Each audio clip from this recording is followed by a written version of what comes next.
Ouch. Hey, hey. Did I change my title? Okay, it did. Did I do anything else? Okay, so this is me. Hello. And today we're streaming Umineko. Yay. So happy, so happy. It's also gonna be a really long stream. Oh, and I'm also recording my VOD right now, right here, in OBS directly. Because usually I just download my VOD, and I don't know, maybe it's more profitable for me to just record it, and it's going to be better, and fuck Twitch, I guess. Oh, that means it's gonna record my window if something happened with Twitch, which I probably should have done before and not just started doing now, but, you know, well. It's gonna be a long stream. It's gonna be a really long stream. The goal for today is to finish Umineko episode 1, which is 7 chapter more. So I'm gonna stream until I fall asleep probably. Total playtime 13 hours.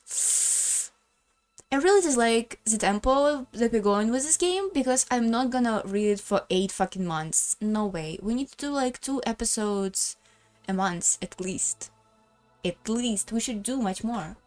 But it's on me, obviously, and I can't stream as often as I want to. But I can stream today, so we're gonna push it and do our best. So I'm probably gonna stream a long time. It's gonna be my my longest stream for all the times that I did. And so far my longest stream was like 5 hours, maybe 5.5. Something like that, lesser than the 6 hours. So we'll see how it goes. And I'm gonna read all of this, so it's gonna be hard, but you know, I'm gonna try. Oh, in middle, I'm gonna take a long break to take a shower and to eat some food.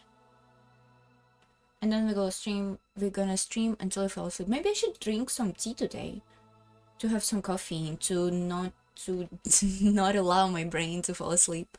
If I drink tea, that means I'm not gonna fall asleep ever at all. Oh, I'm also right now live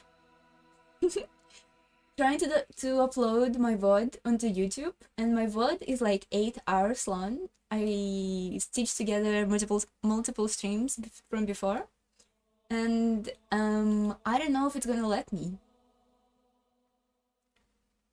But I Google it, and it says that you need to wait like 8 to 10 hours to find out if YouTube gonna actually upload your vote. So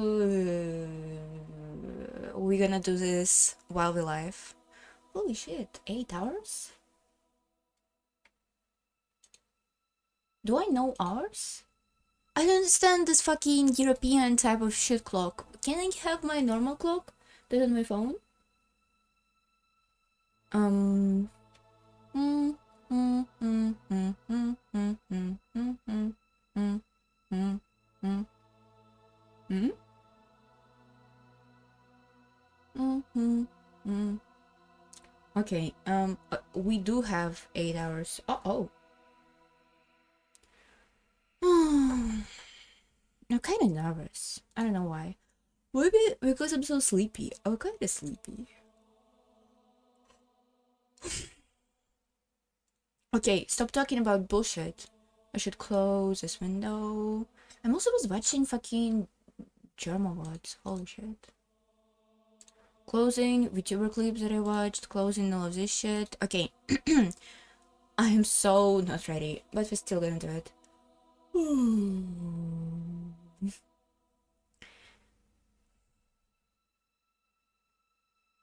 What would happen last time? So last time a lot of people died. And we don't actually know who did it. Yeah, so Kraus died, Eva died, Rodolphe died, Curie died, Rosa died, Shannon died. Ooh, right after she was proposed. Uh-oh. And Goya died. And we don't know who it was. I don't have main suspect, which is unfortunate.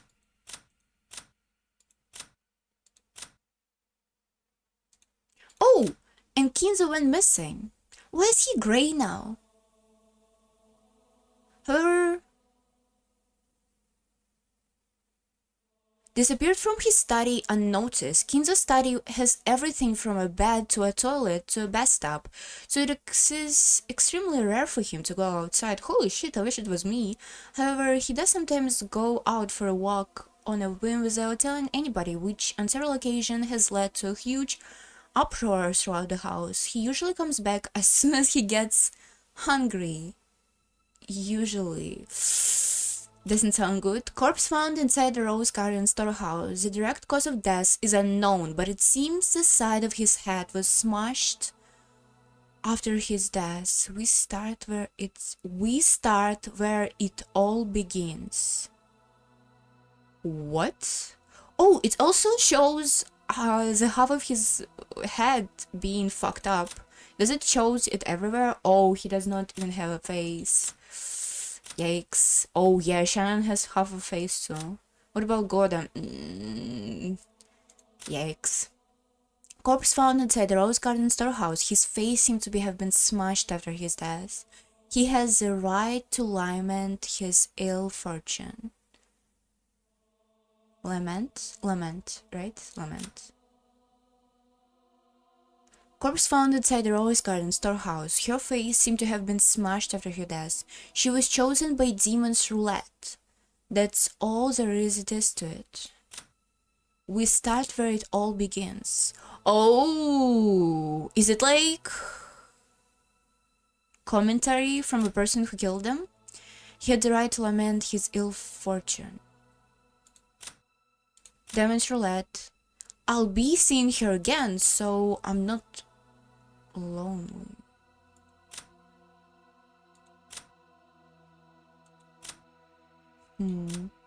Don't worry, everyone will be revived in the Golden Land. Unfortunate. Apparently he was actually supposed to be on duty in a guest house.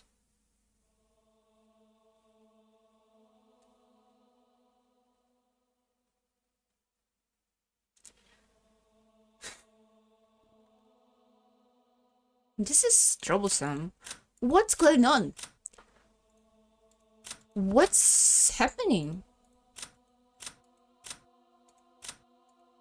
To be fair, my main Reddit theory is somebody killed people by using people's bodies to bait people on them and kill them and pile them up in one place, but there was blood in a dining hall. So that means that somebody was stabbed or something? No, nobody was stabbed. Nope. Yeah, it says the direct cause of death is unknown. So they as well could have died from food poisoning. No?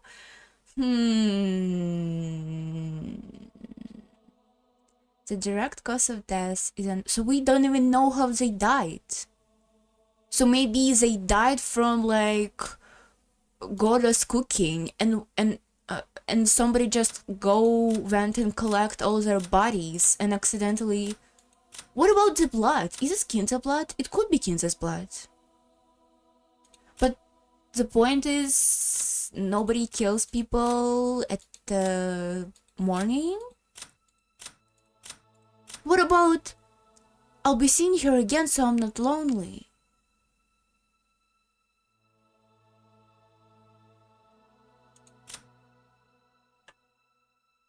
Child? No way, right? No way. No way. No way. I refuse to believe this. If they like... But it's so personal. I'll be seeing her again so I'm not lonely. Who are you? Who? Ill fortune, demon's roulette. That's all there is to it. We start where it all begins. Yeah, but not enough evidence to actually have any conclusions, because this might as well be a fucking witch killed all of them. And Lama, why did you thought that it was a real person who did all of this?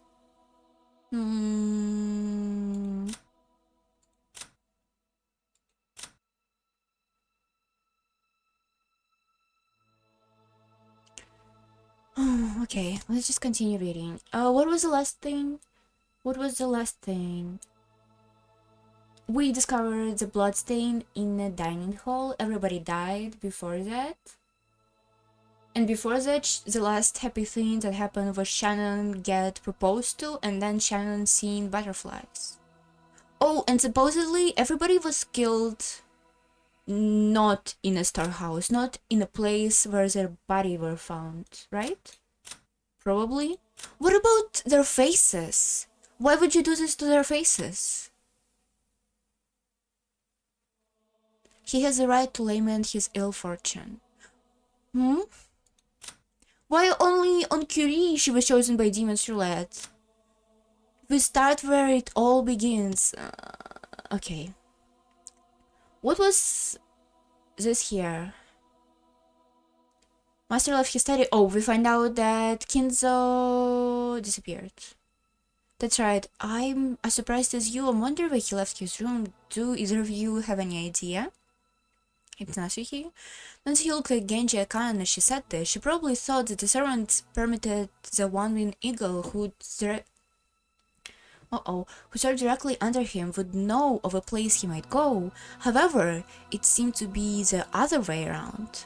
Their faces made it clear that those who knew Kinzo best realized even more than everyone else how impossible it is for him to leave his room. Even we have no idea. I'm sorry.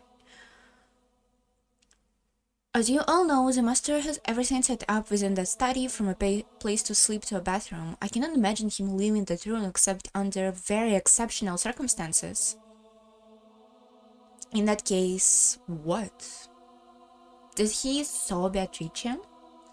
Isn't it natural to think that one of those very exceptional circumstances came up? We still don't know whether that is the case. Anyway, he is a fickle person, so it's possible that he went for a walk by himself without knowing the current situation. If that's the case, we have to tell him what has happened and ask for instruction as fast as we can. That's right, although I don't want to think about it.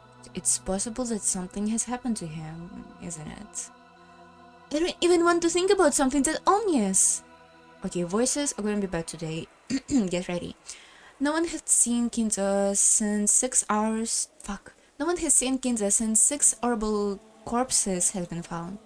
On top of that, the phones were broken, the radio wouldn't reach anyone, and there was no way to contact the police.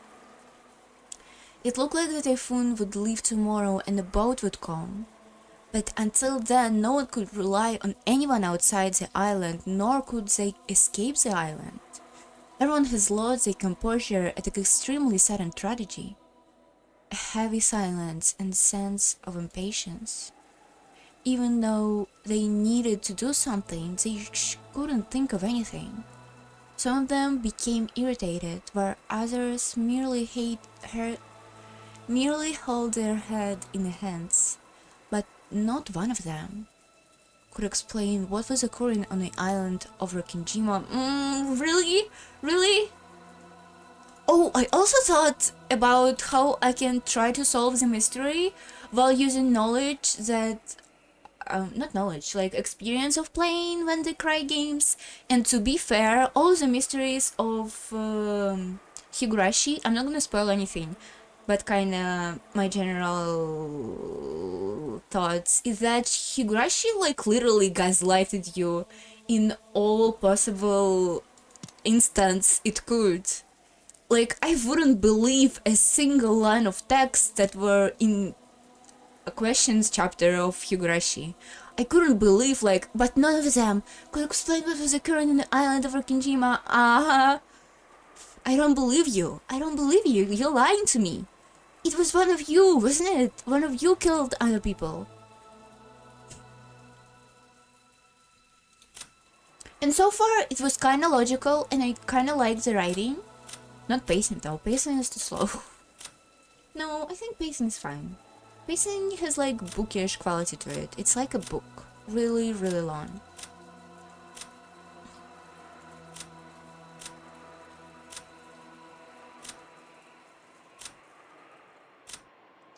Oh, what's with the faces?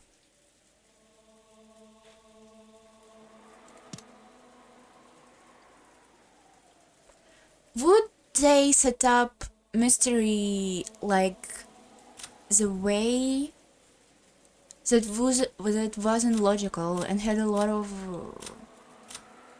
insane shit in it? Do we even have a suspect? So at first I thought that servants were the ones who have the access to the most of the shit. But to be fair, I also think there is a lot of hidden passages through the mansion, and one of which is the way Kinzo ran away, so maybe there is some like underground way you can go to the storehouse and somehow move bodies like that so nobody would notice you. But somebody probably did notice, and that's why they also got killed. Like, to Rodolph it says ill fortune. So he just got unlucky to be here, but what about Demon's Roulette? Isn't having bad fortune seems to be connected to the roulette? But it says to her that... I would like to see Beatrice's shit, please, again. Beatrice's epitaph. Because it probably should follow... That's what I thought the first time I played. It probably should follow epitaph, but wasn't epitaph says that there is supposed to be like 2 people killed first? But that's a lot of people. Was it just really bad planned murders and the killer killed a lot of witnesses that were here involuntarily? I'll be seeing her again. I'm not lonely. What about Golden Land?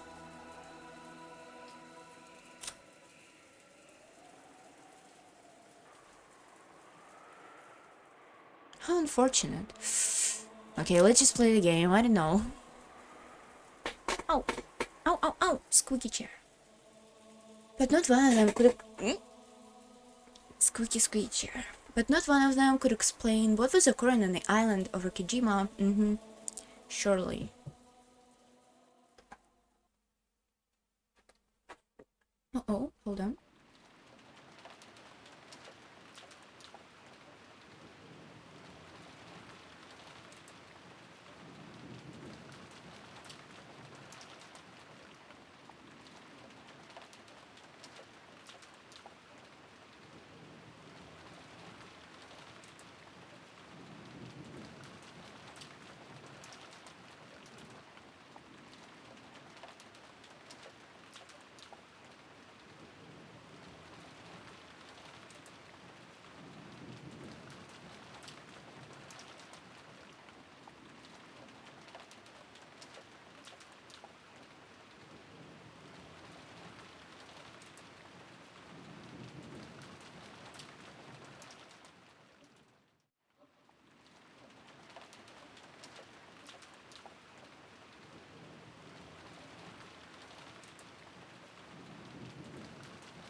Holy shit! I hate this.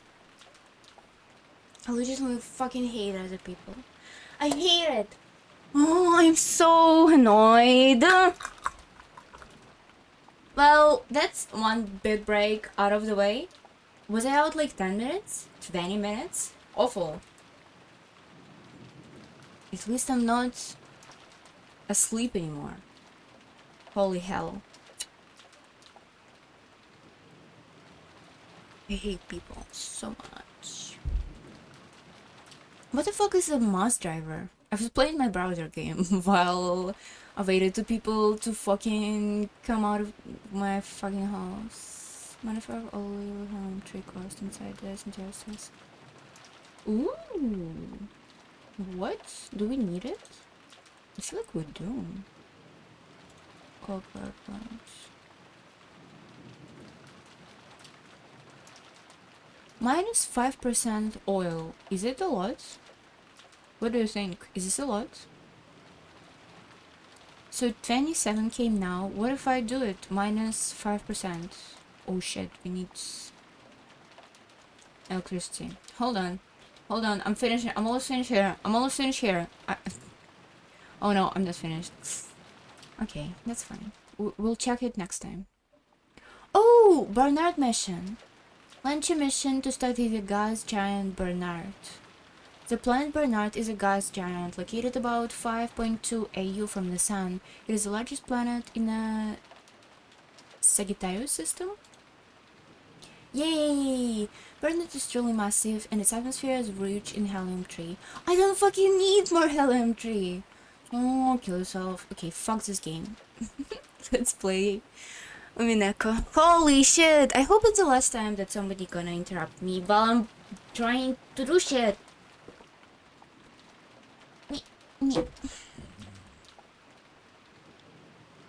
After that, we sat in the parlor and wordlessly chewed through the breakfast that Kumasawa-san had made. Of course, this was right after something like that had happened. No one had any appetite. However, we realized that not eating would weaken our bodies. Good thought, good thought. It would also be rude to Kumasawa-san, who made breakfast. Kumasawa had taken the tasteful western vegetables, once that Godet-san was probably special ordered for the purpose of some extravagantly fancy dish, and cooked them in Japanese style, making them turn an unpleasant color. Aww. What type of vegetables it could be? What type of vegetables you cook like Japanese style so it turn unpleasant color? Huh? What does it mean, cooked in Japanese style? Boil? What? As to what Goda-san has been planning to cook with those ingredients, right then, I couldn't even imagine it. If I did think about it, I would be reminded of the way Goda-san had died, and the inside of my mouth would be filled with a sour taste. For the time being, everyone pretended to eat, but there was no hope of anyone making any headway into the meal. Then, everyone was brought up to speed on the current situation. First off, that's Uncle Kraus, my dad, Kiri-san, Auntie Rosa, Goda-san and Shannon-chan has been found in a rose garden storehouse as cruelly mutilated corpses. And despite that, we were unable to use phones or radio and still couldn't contact the police. So until the typhoon passed, there was nothing we could do. Furthermore, grandfather, who we had hoped might be able to show little leadership in this kind of situation, how he is supposed to know anything? He just is like you. What he's supposed to do? Be here? No. Had disappeared at some point. Goda-san hadn't made breakfast, so grandfather's stomach must have been empty, and if we had just been taking a casual walk, by now he should have been stomping back to whine about how hungry he was. And yet, he hadn't appeared. There was more than a small chance that he had become caught up in an earlier crime. Aunt Natsuhi and Auntie Eva, why Natsuhi's aunt and Eva's auntie, had said that on the return trip from going to see Kinzo, they had called out for him every floor, looking for him, but they were not be able to find him. So this kinda implies that my theory about having secret passage is true, but what does it mean in a larger sense of thing? If you think about the timing of it all, it was probably best to think that he had been caught up in a crime. If the culprit had been taking the trouble to move the bodies of dead and arrest, who we figured had been killed in a dining hall, all the way to the storehouse, then maybe they had already killed grandfather, moved his body to some strange location, and we had simply not found it yet. I wonder whose bloodstain it was. Oh, maybe... Maybe somebody crushed faces of a victim to deceive the way they died? So maybe none of them actually had any, like, wounds around them? Wounds as a cause of death? And some of them actually died from fucking cocaine of Godasan? It seems like a plausible explanation, right? Somebody destroys their faces, so there would be a lot of blood, and it would be hard to tell if they died from like some injury that doctor couldn't find, or if it was some other cause.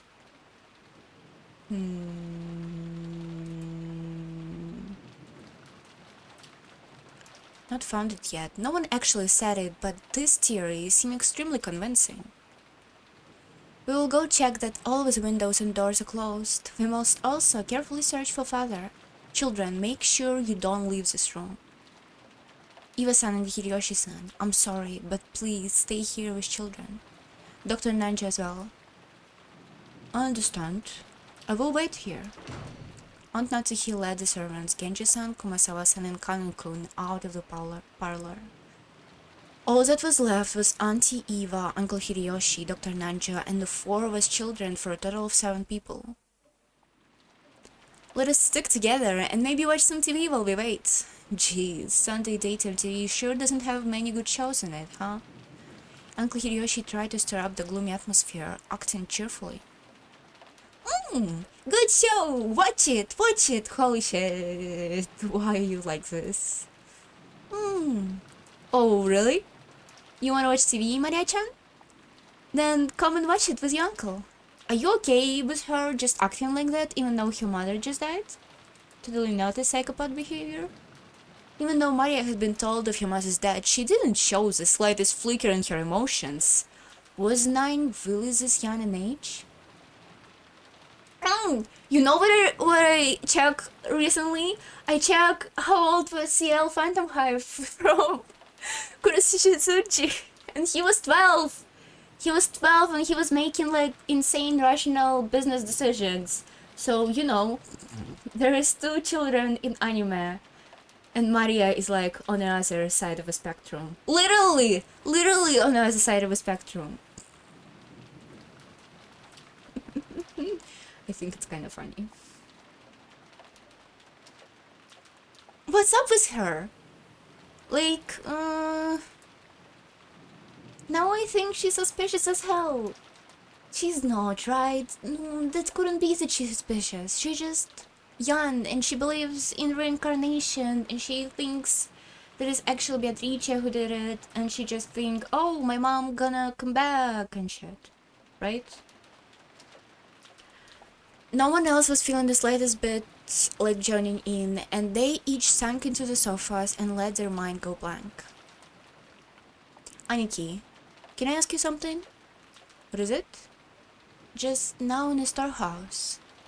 You said something about Chan-chan and a ring. Do you give it to her? George Aniki didn't answer, but he hung his head and closed both of his eyes. There could be no clear response. Quit it, Butler. Have some tact. You're right. I shouldn't have asked that. That's right. It was me. Wonderlet BP. What's BP mean? Last night, I proposed to her. That was when I gave her the ring. I told her that tomorrow she should put it on whatever finger she wanted, as her answer. I must have sounded so full of myself. And that ring has been on the ring finger of Shannon Chan's left hand. Actually, I've been having talks with Shannon for several years. About you, George Nissan. I wonder what she could have said. Shannon was always really bad at lying. It was instantly obvious that it was you she was talking about. She asked whether it would be okay if she got close to you, being just a servant. She asked about stuff like what kind of thing do boys like? And what kind of clothes should she wear to make them happy? Lots of stuff like that. How should I say it? Well, I was jealous of her.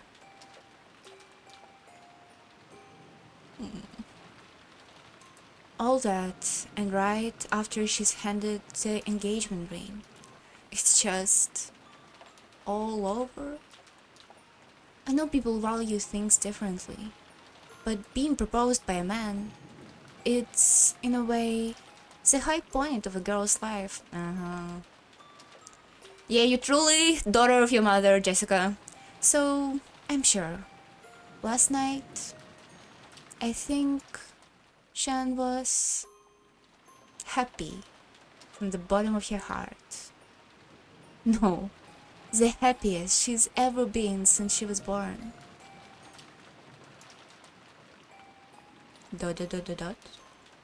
George Aniki, without raising his hand, sighed deeply. Or maybe tears had risen to his eyes. It seems that Shannon was on duty in a guest house last night, but because she was too embarrassed to go back to the guest house with me, she went over to the mansion.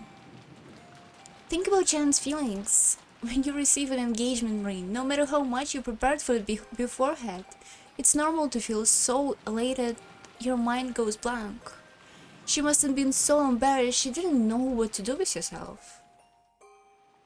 And then Shannon, even though she hadn't been on duty here, she went to the mansion and got caught up in all of this. If only I hadn't, on that day, in that place, given her that ring, Shan wouldn't have... Sayo wouldn't have been caught up in this incident. Aniki, it's not like that. It's definitely not like that. So don't cry anymore. Poor guy. That's sad. Butler-kun, let him be. After those words from Auntie Eva, I stopped talking to him. Misplaced words of comfort might actually hurt him. Jessica sat down next to Aniki and quietly put an arm around him. Maybe only Jessica, who had known about Aniki and Shannon's love since the beginning, and who had been discussing that relationship with Shannon, could comfort Aniki now.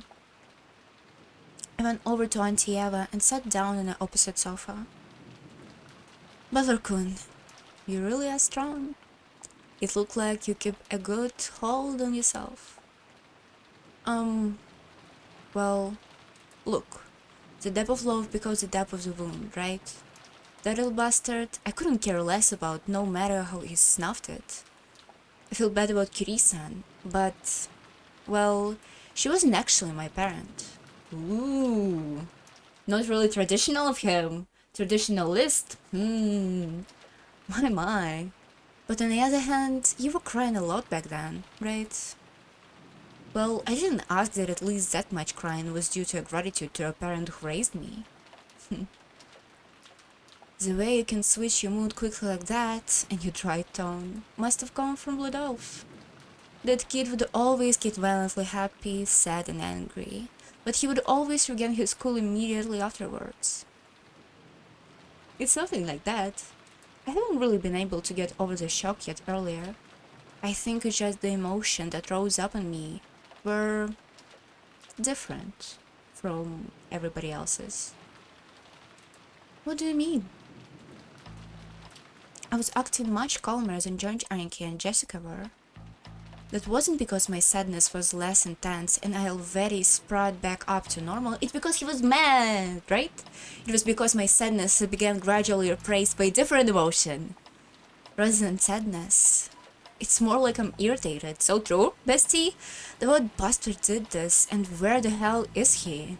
I feel like I can't settle down until I've smacked him upside the face. That was what I really wanted to do. It was like I couldn't allow myself to just sit here overwhelmed with sadness and hugging my knees. Since the time that and everyone else was killed, this island has remained covered by the typhoon. In short, that means that the asshole who pulled this disgusting, detestable bullshit is still somewhere on the island. It certainly does. I wonder if they're hiding themselves somewhere in the dark forest, even now. I felt like I'd had a very similar conversation with Kirisan the night before. That's right. After the letter from a person who claimed to be Beatrice appeared at the dining table last night, we had talked about whether or not an 18th person actually exists. Aunt Eva, these murders, do you think they have anything to do with the letter from Beatrice last night? Ah, that thing? Well, I wonder. Although all of us siblings were in agreement that the mysterious letter had been sent to further complicate the problem of a father's inheritance. As to whether that and the incident this morning are related, it's impossible to tell at this stage. Was the letter really given to Maria by some witch called Beatrice? How could it be? All of it was a farce devised by father, wasn't it? He made someone like Shannon-chan wear the dress from the portrait and deceive Maria-chan, right? Isn't it just like the kind of intricate prank father would pull? Last night, I talked with Kiri-san about whether Beatrice actually exists, and she also said that Beatrice was probably one of the 19 of us. 18 of us. Isn't it obvious? Isn't it obvious? There is no one else on the island besides us. So obviously this must have been someone amongst us pretending to be Beatrice. There is no one else but us on this island, huh? Obviously, right? Who else could be here? No one is on the island except I. But how do you know this? I just believe it. Well, somebody could just boat on the other side of the island where none of you are and kill all of those people, no?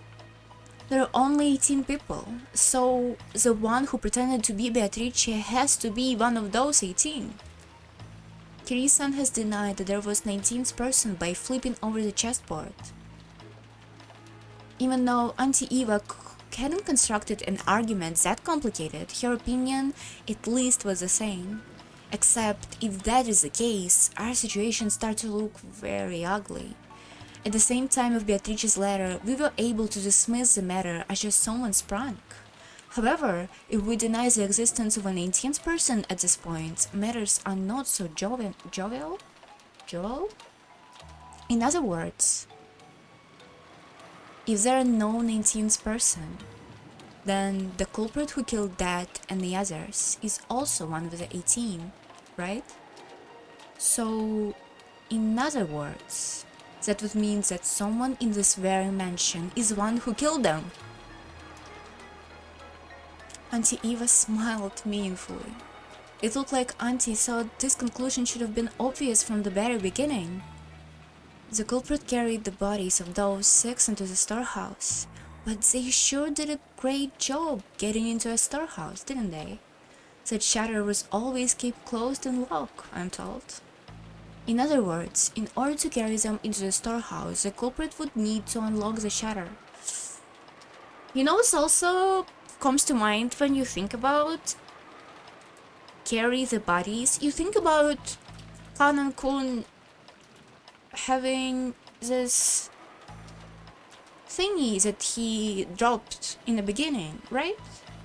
That thing would be really easily used to collect bodies, right? To counteract suspicion, pretty good. In other words, in order to carry them into the storehouse, the culprit would need to unlock the shutter. Understand?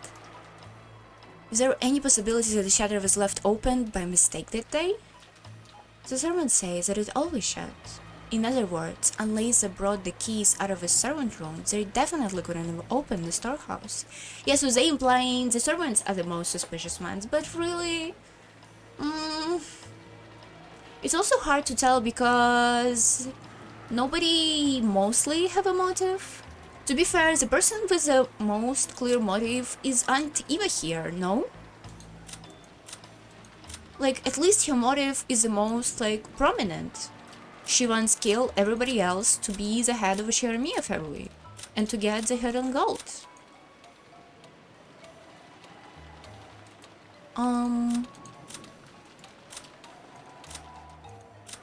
Why would Canon on Genji do it? What about children and old people? Is the only key the one in the servant room? Genji said so, yes, which means that the culprit knew where the single key was starting to get out. Just now, I saw Canon couldn't return the key to the servant room. The wall was packed with key, and I don't think that a novice would know where and to what those keys went to. The culprit was magnificently able to select the key to the storehouse from all of those. Furthermore, even though the key didn't have a tag or anything sticking to it, they knew it was the key to the storehouse behind the rose garden. And while I'm at it, they also knew where the storehouse was. I'll say it's even clearer. The culprit knew the inside of the servant room as well. Her argument was extremely plain and clear. If the bodies had been thrown somewhere in the bushes of the rose garden, no explanation would have been necessary. Yeah, but why bother then and bring bodies into the storehouse? What's the point in doing it here?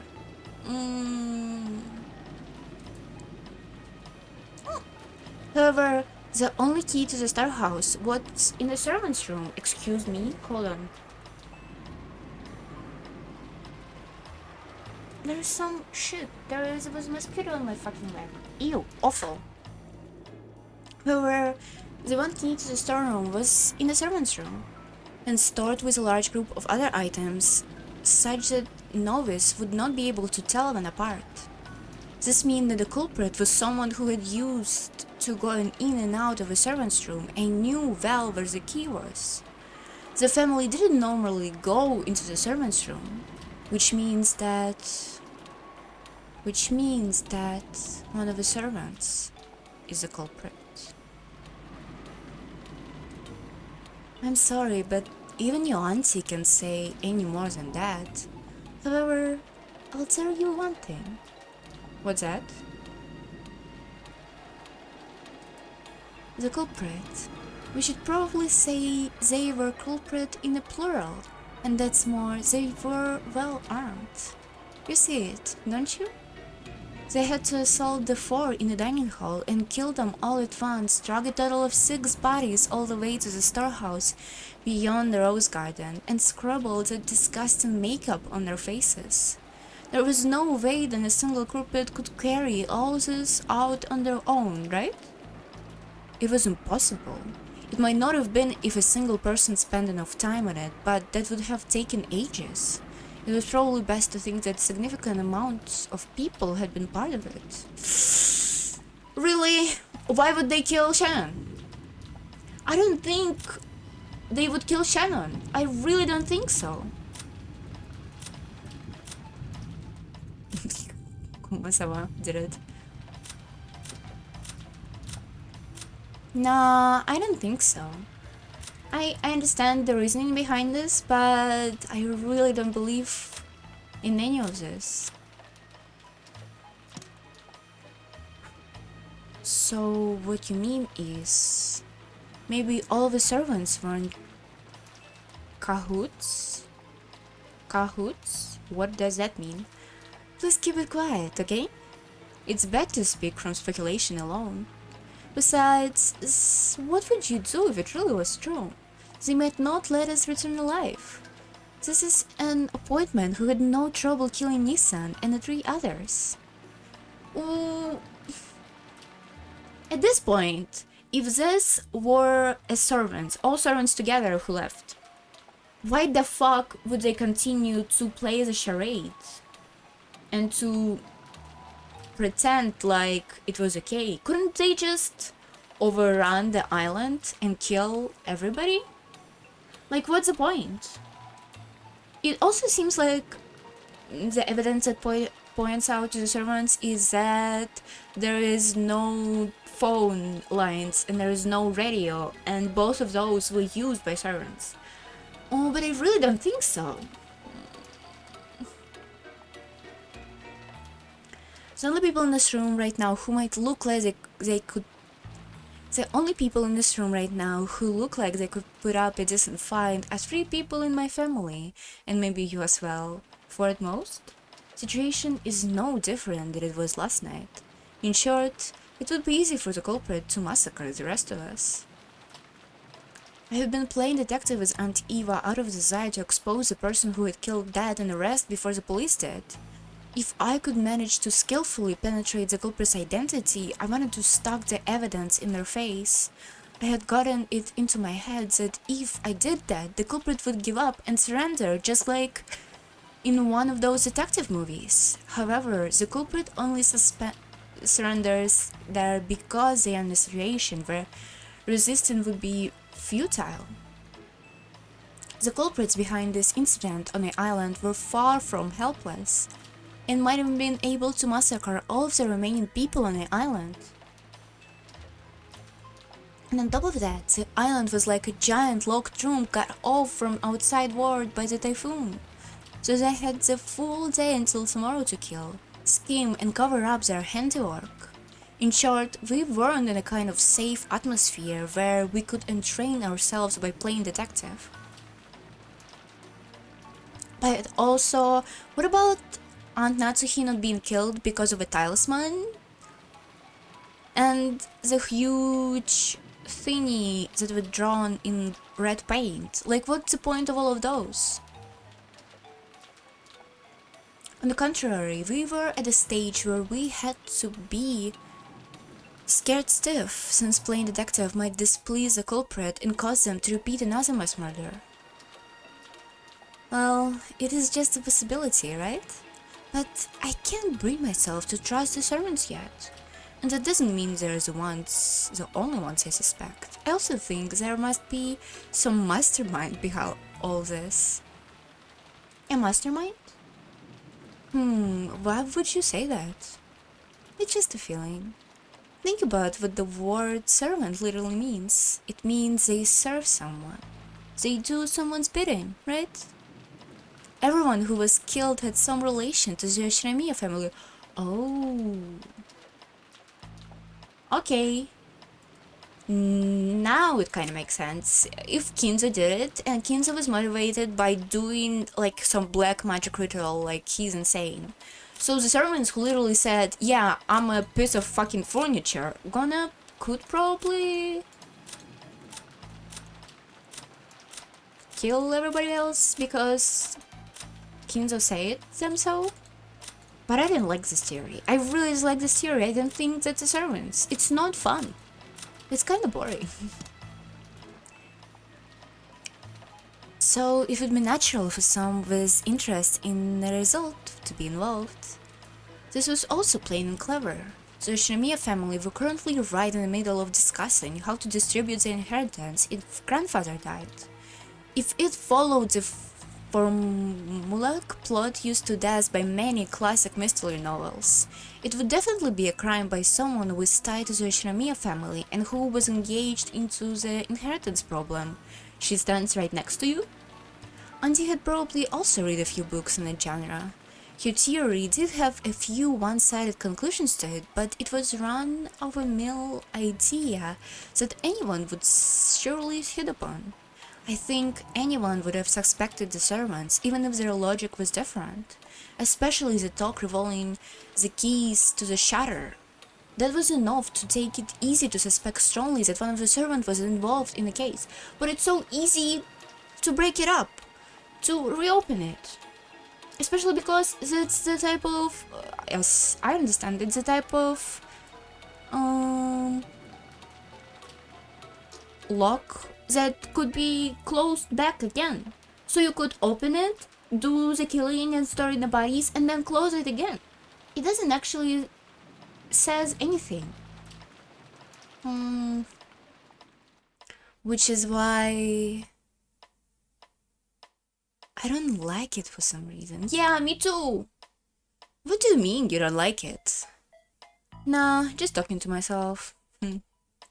I dodged the question by joking, but I couldn't wipe out the sense of unease I felt inside me. She just standing right next to you, because the reason we had arrived at was altogether too simple, reasoning that anyone could arrive at, and I just couldn't accept that.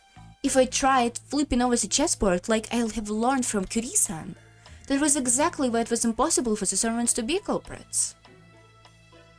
If the servants really had been the culprits, they wouldn't have killed the bodies in a place, that was tied to themselves. That does make sense.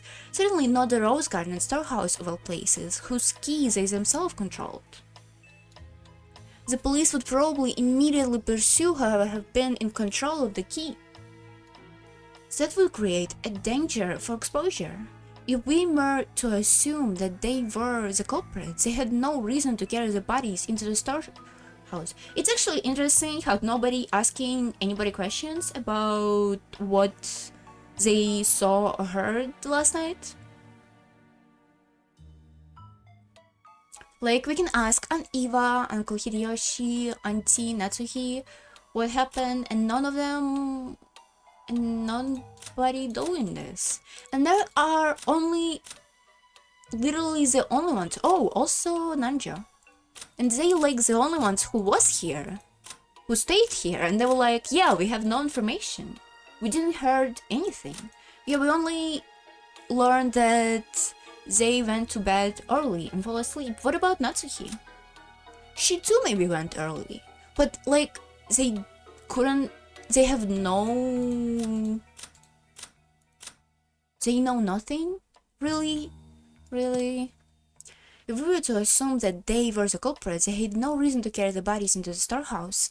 Did they expect us to think that and so put them in the storehouse deliberately? No, that definitely didn't make sense. When the police come and inspect the site, all kinds of things would probably become clear. And so, no matter how deeply careful the culprits were in carrying out the murder,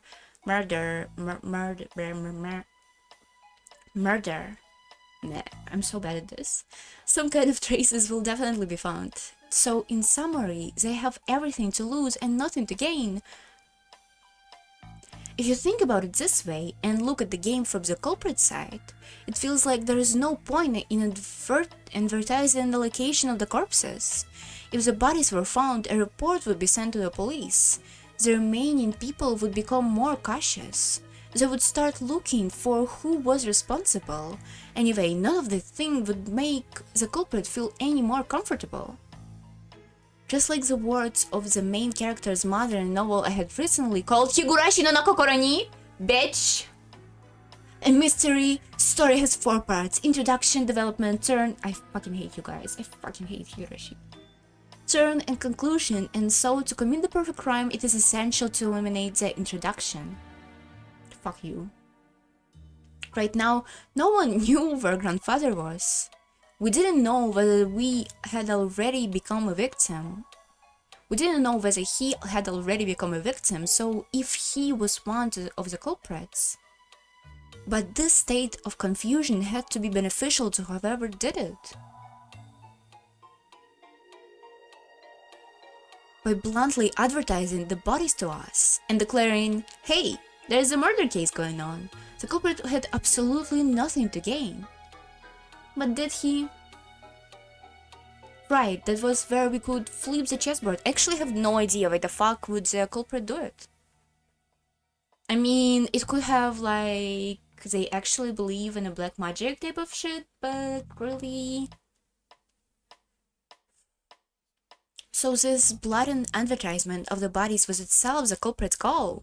So it may be that to the culprit having the 6 corpses be present here mean more than the details, mean more than the deaths themselves. In other words, the culprit wanted to display these murders. To who? To us. It was a message. The culprit was trying to show something in our faces. I didn't know what that could be. At the cruel time, none of us could grasp anything from this vulgar mass murder except malice. Malice towards everyone, perhaps?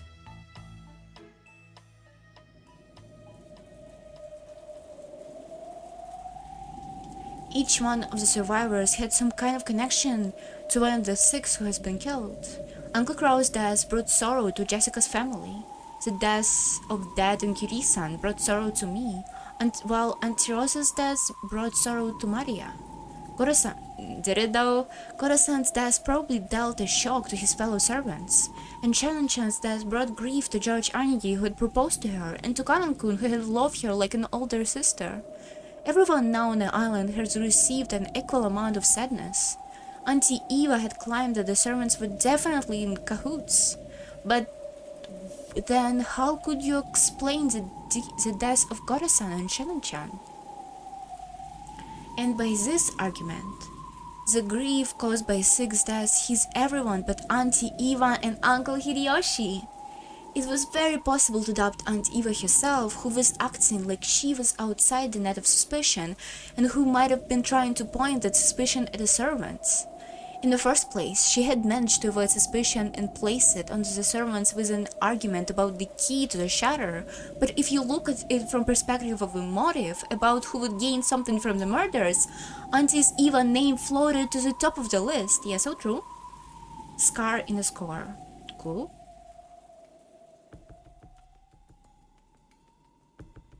Butler-kun, Auntie knows what you're thinking, okay? Huh? Oh no! Please don't tell anyone that I had my head all full of, you know, that kind of stuff. I'm the one who would gain the most from these murders. Since I'm going to be suspected anyway, I might as well get it out and open myself. I tried to dodge his conversation by joking around, but it looked like it hadn't worked. The inheritance is to be divided between the siblings, but now the 4 siblings are just me. All the assets of the Shiramiya family will become mine. If Uncle Hideyoshi heard you, I'd say, give the rest, Eva, it's not a joke. I'm sorry, okay? No matter how I try to smooth it over, I'll just be suspected anyway, so I'm just fooling around. So I've been thinking, from my point of view, this murder might be even planned to cast suspicion on me. Unfortunately, my alibi for night last is weak. Could you tell me about it? About last night? Oh, finally! As you know, the discussion of how the siblings would know apart the inheritance continued until late last night. But I don't know how late it lasted. My husband and I had woken up early that morning. We were so sleepy and we let ourselves out a little past midnight. We then returned to the guest house and rested. What? You returned to the guest house? Can anyone other than Uncle Hideyoshi prove that? Oh, of course, it's not like I'm suspecting you or something, you know? My, I wonder about that. I don't know if it counts as a proof, but when we returned to the guest house, we were greeted by Genji-san and asked if we needed a towel. I think that should be enough to prove that we returned to the guest house a little after midnight.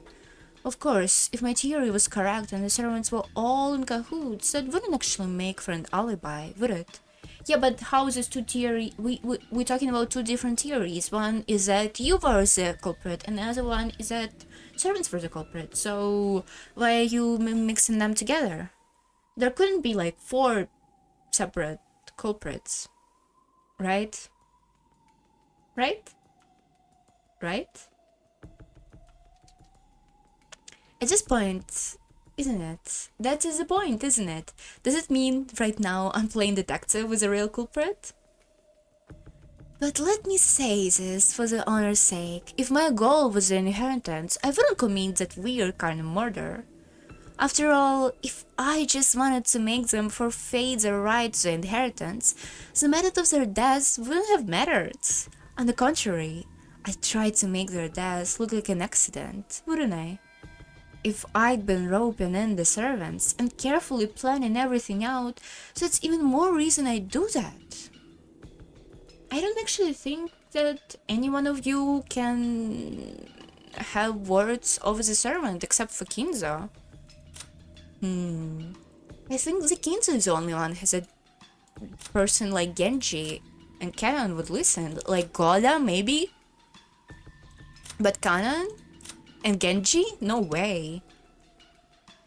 You're right about that. If you were killing someone to make profit, you definitely shouldn't make it look like a murder. You see? So, from here on, your auntie will be a very blue mood. I'll probably be treated as a person behind this by police and harshly investigated. I can't wait. Auntie Eva struggled with a bitter smile. Just like it was early to think of the servants as suspicious, it was also very easy to think of Auntie Eva as suspicious. So, if we flip over the chessboard, does it mean it was possible for the culprit to be easily doubtable until Auntie Eva? However, if that logic could pass so easily, then motive wouldn't count for anything. No, that can't be right. Knowing the motive should be a big clue towards knowing the culprit. That is why murderers throughout history have tried to ensure the motive will not be found out by skillfully complicated the instant. Yeah, that's why it's really hard sometimes to find serial killers, because they kill people spontaneously and have little to no connections to them, right? Yeah, so if you want to kill people, you should kill random people, not people that you know, unfortunately. That's why I never became a serial killer. That's also because they wouldn't let me draw in prison. I actually thought about it recently. Not in a bad way, just curious. I was like, I swear to God, I am normal. I'm normal. I'm checking my YouTube page, and it's not moving. Nothing good is happening here. Nothing is changing. Oh, I hope it's gonna be alright. That's why yeah. I don't know.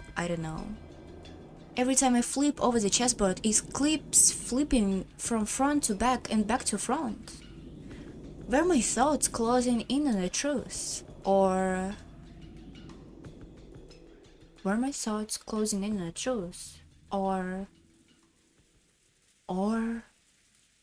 Auntie Eva didn't want to talk any more than that, so I headed to the window, folding my arms so that I could cool my head a little. As I looked over the parlor, I saw George Aniki and the other Gazer talking. It looked like they were talking about the magic circles that had been painted onto the shutter. Ooh, that's interesting. As Uncle Hiroshi thought back to the time he started drawing the shape in the margins of Maria's notebook. Yes, Maria is second only to grandfather in knowledge of the occult, so she might understand what it means. I think it was probably something like that. There was a mark like a cross, but tweak a bit. And then there were these closely packed strange letters all inside the other circle like that, and there was something written on all four sides of a cross and in an empty space in the corner as well. It didn't look like the alphabet or something like that. It was what they call Asian character. Human hieroglyphics? Also, around the top of the circumference, there was a small mark. 5 small circles arranged in a plus sign, the straight lines connecting them. Oh yes, there definitely was something like that down here. Yup, this was it. There is no mistake in the shape. I don't know the exact characters, but the arrangement was nearly the same. You know what I would do? I would go to Kinzo's place and would look something up. I would like take everybody and we would go to Kinzo's place because he's not here. We could finally, you know, snoop around a little bit. And he also performed in a cult, so it's a good excuse to go here. Everyone was staring down the shape, so I stared down at it too. From what I've heard, this has been painted onto a shutter to the storehouse with some material that looked like blood. I see. This sure is unsettling. Grandfather is about the only one who'd get it into his head to draw this nonsense. Seriously, where did he go? I want to grab him and ask what the hell is this supposed to mean? Jessica's voice contained impatience and anger. She hadn't gone so far to say that grandfather was the culprit, but it looked as though she thought that grandfather definitely knew the culprit's identity. Certainly, if you ask around for the links that bound the Shinomiya family and the occult together, 10 over 10 people would name grandfather. And to a person who knew nothing of the occult, this strange mark would have no meaning. Which means that this must have been, something addressed to grandfather. That's right, the reason to advertise the crime was to show it off to the survivors. In this case, where had grandfather, as the essential recipient of this message, disappeared off to? Does this shape ring any bell? Good expression?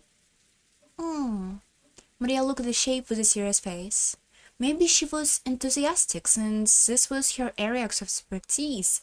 However, her appearance was that of someone separated from the events at hand, although this thing had been drawn to the shutter closed around her mother's corpse. What's wrong with her?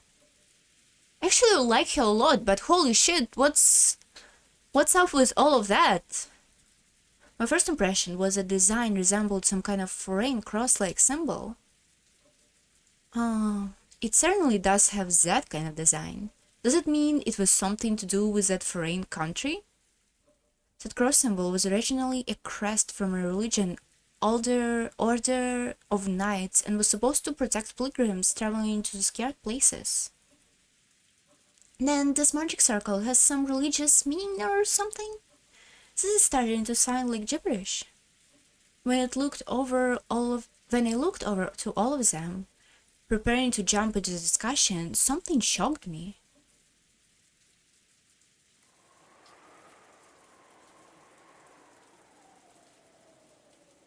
Excuse me? What the fuck is this image? This is so creepy.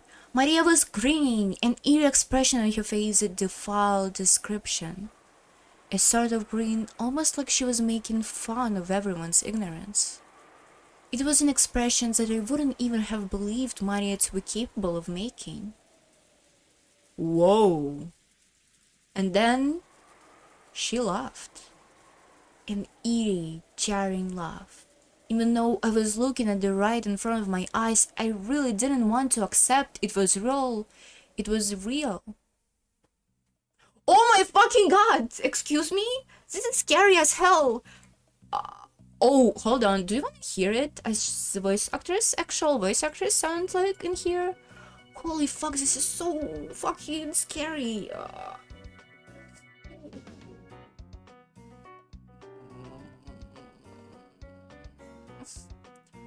What is this melody? What am I trying to do? Next. Back. Exit. Fuck. 全然違うよみんな Love Japanese? 全然違うよみんな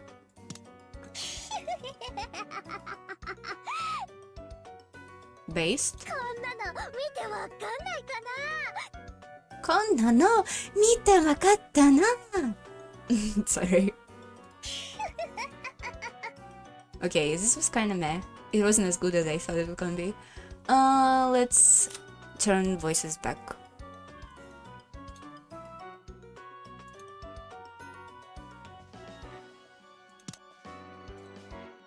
While everyone was scared out of their wits, Maria alone kept on crackling happily. After a while, that laugh suddenly and abruptly cut out. But your expression was still like someone completely different from Maria. This is so scary. Oh my god, this face! This is the seventh magic circle of a sun. The character Hebrew. Land it here? Yes? Maria stole the writing materials from the stunned Hideyoshi's hand. She then started drawing another magic circle effortlessly, right next to the one that Hideyoshi has drawn. See? It was this kind of shape, right?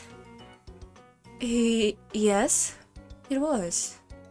Maria, that's incredible. You really do know a lot. Jessica tried to smooth things over by praising Maria. Maybe she wanted to make sure that this was still the Maria whom everyone knew so well, but Maria didn't give her any particular response.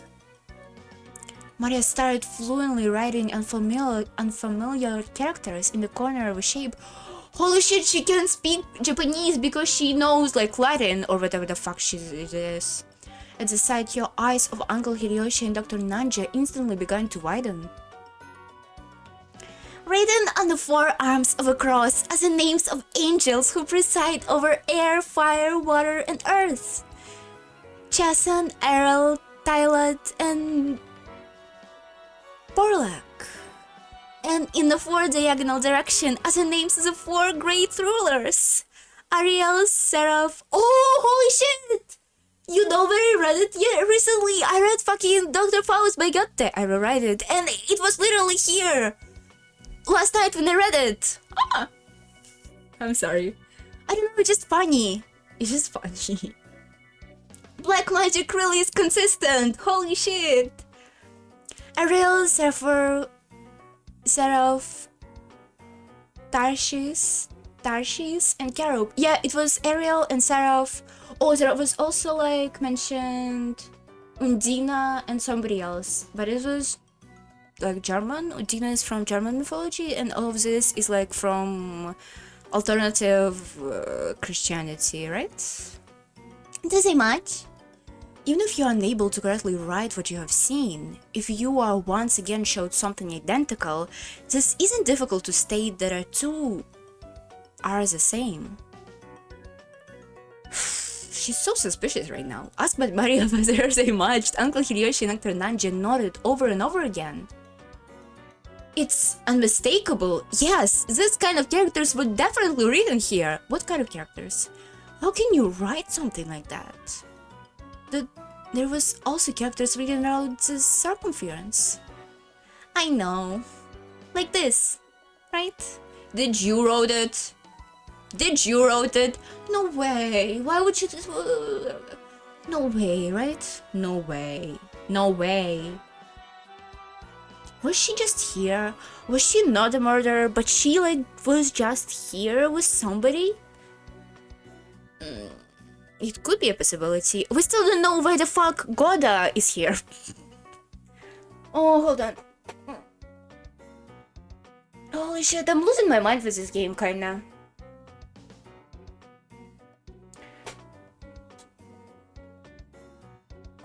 Okay, I'm ready. I know, like this, right? Maria began jolting down Hebrew all around. What the heck is Hebrew? Is this a type of writing? Is this an alphabet? Is this a language?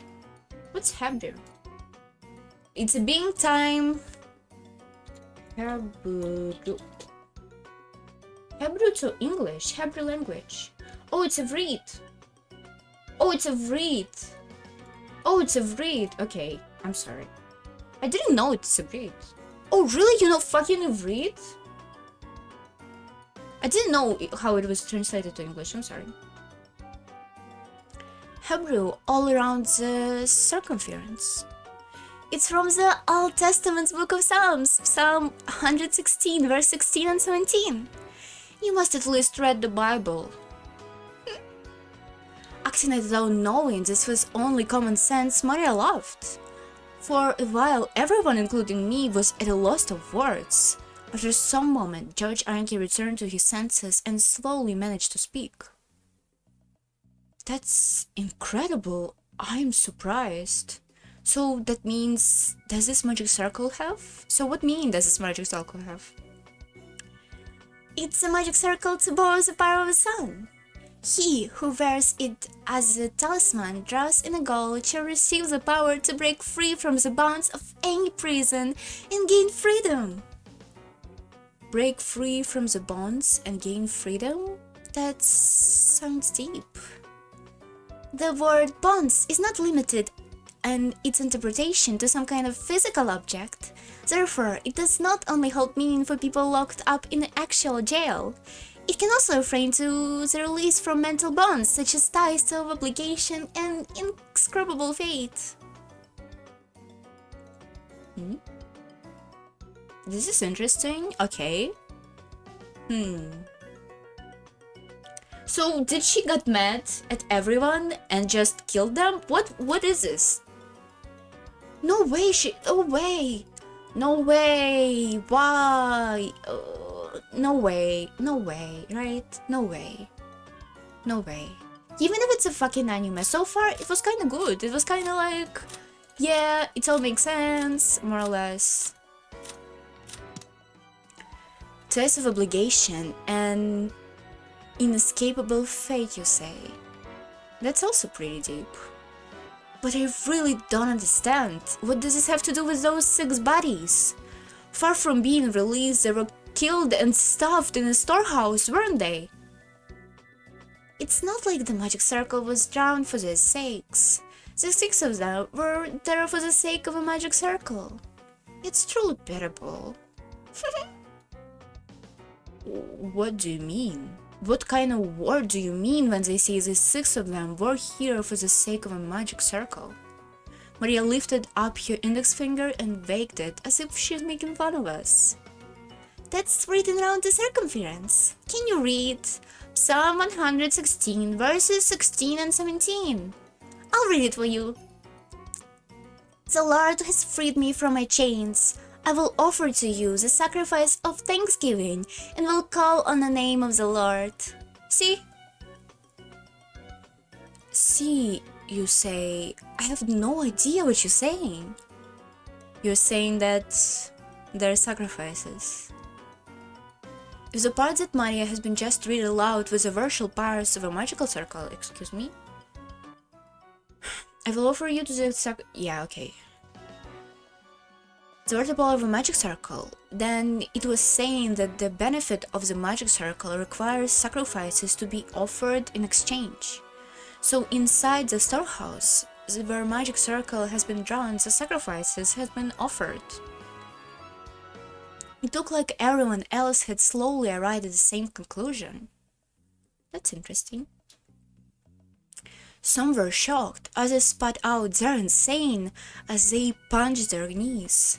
This was starting to become a seriously disturbing story, and we couldn't accept it nor understand it. How much is the chance that there is 19th person, and this 19th person is also obsessed with the fucking occult like Maria and Kinja? How big is the chance? Not really big, right? Well, there are still possibilities that Beatrice is a real person and she's too obsessed with the occult because she's literally a witch. So...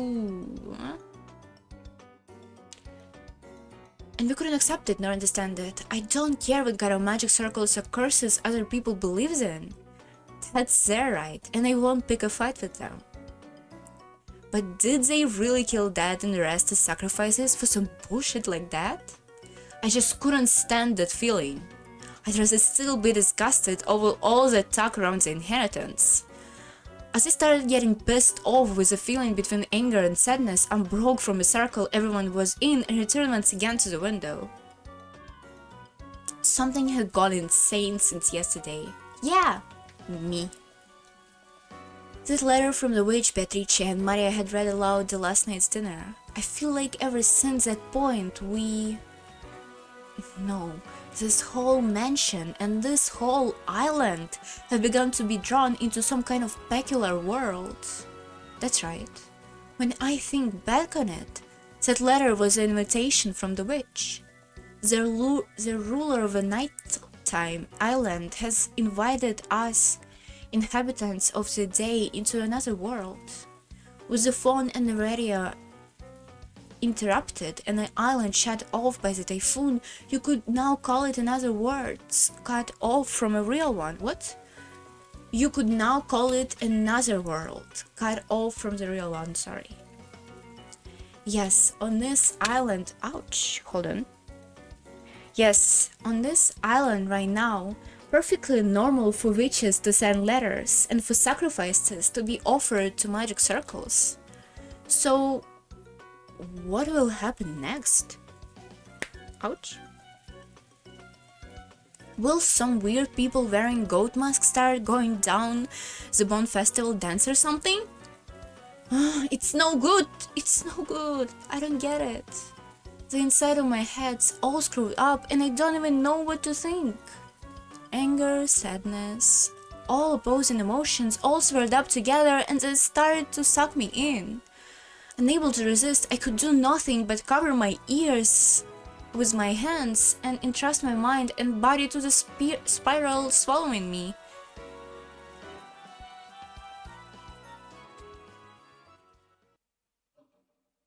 As I started losing heart, I began to recall a distant memory. It was from when I was very young.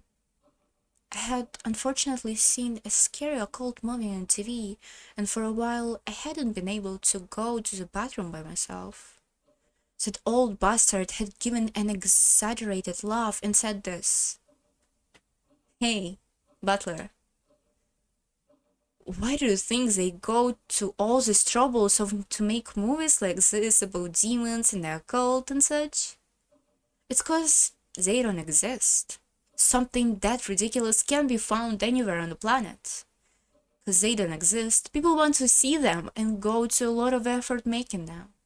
That's why those occult movies just make me laugh. If you ask me, rather than demons and monsters, this year's earning call and angry wives are 100 million times scarier. That's true. That's pretty true. But the point is, demons and monsters and shit like that are also usually animations. Animation is a bad word. From anima, so manifestation of people's fears, you know, like in Chainsaw, like it was literal in the Chainsaw Man, but in this usual scary movies, all the ghosts and shit are just manifestations of somebody's anger or fear about something.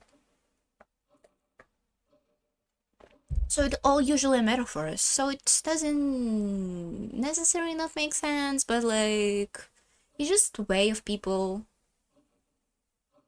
to go through shit. Oh, it's like this movie, this really popular scary movie, Midsummer. The guy who made Midsummer is actually made it because he was going through the breakup, and his way of going through the breakup was to make this really scary movie about having his emotion be in some sort of like transcendent collective, right? So, meh.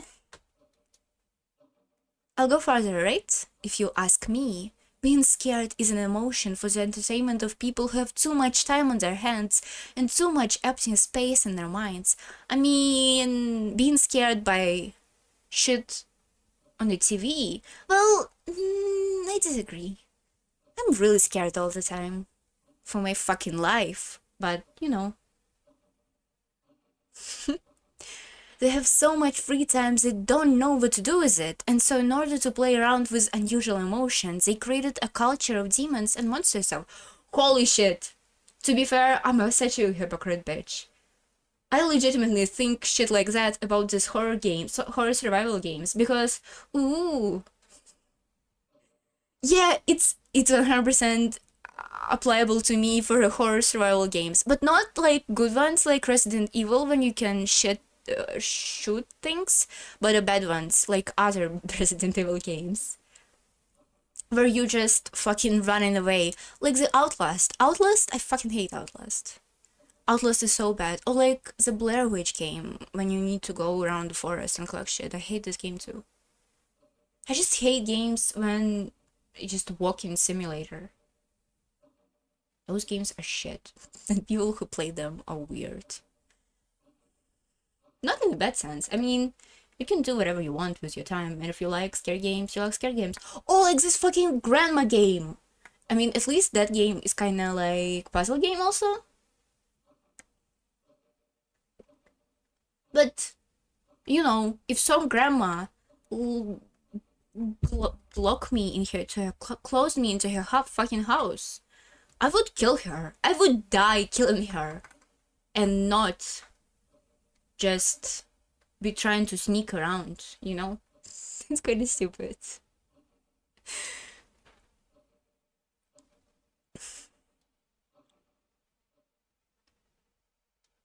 Seriously, why have I been acting so damn thick-headed? I was totally taken in. To hell with that shit.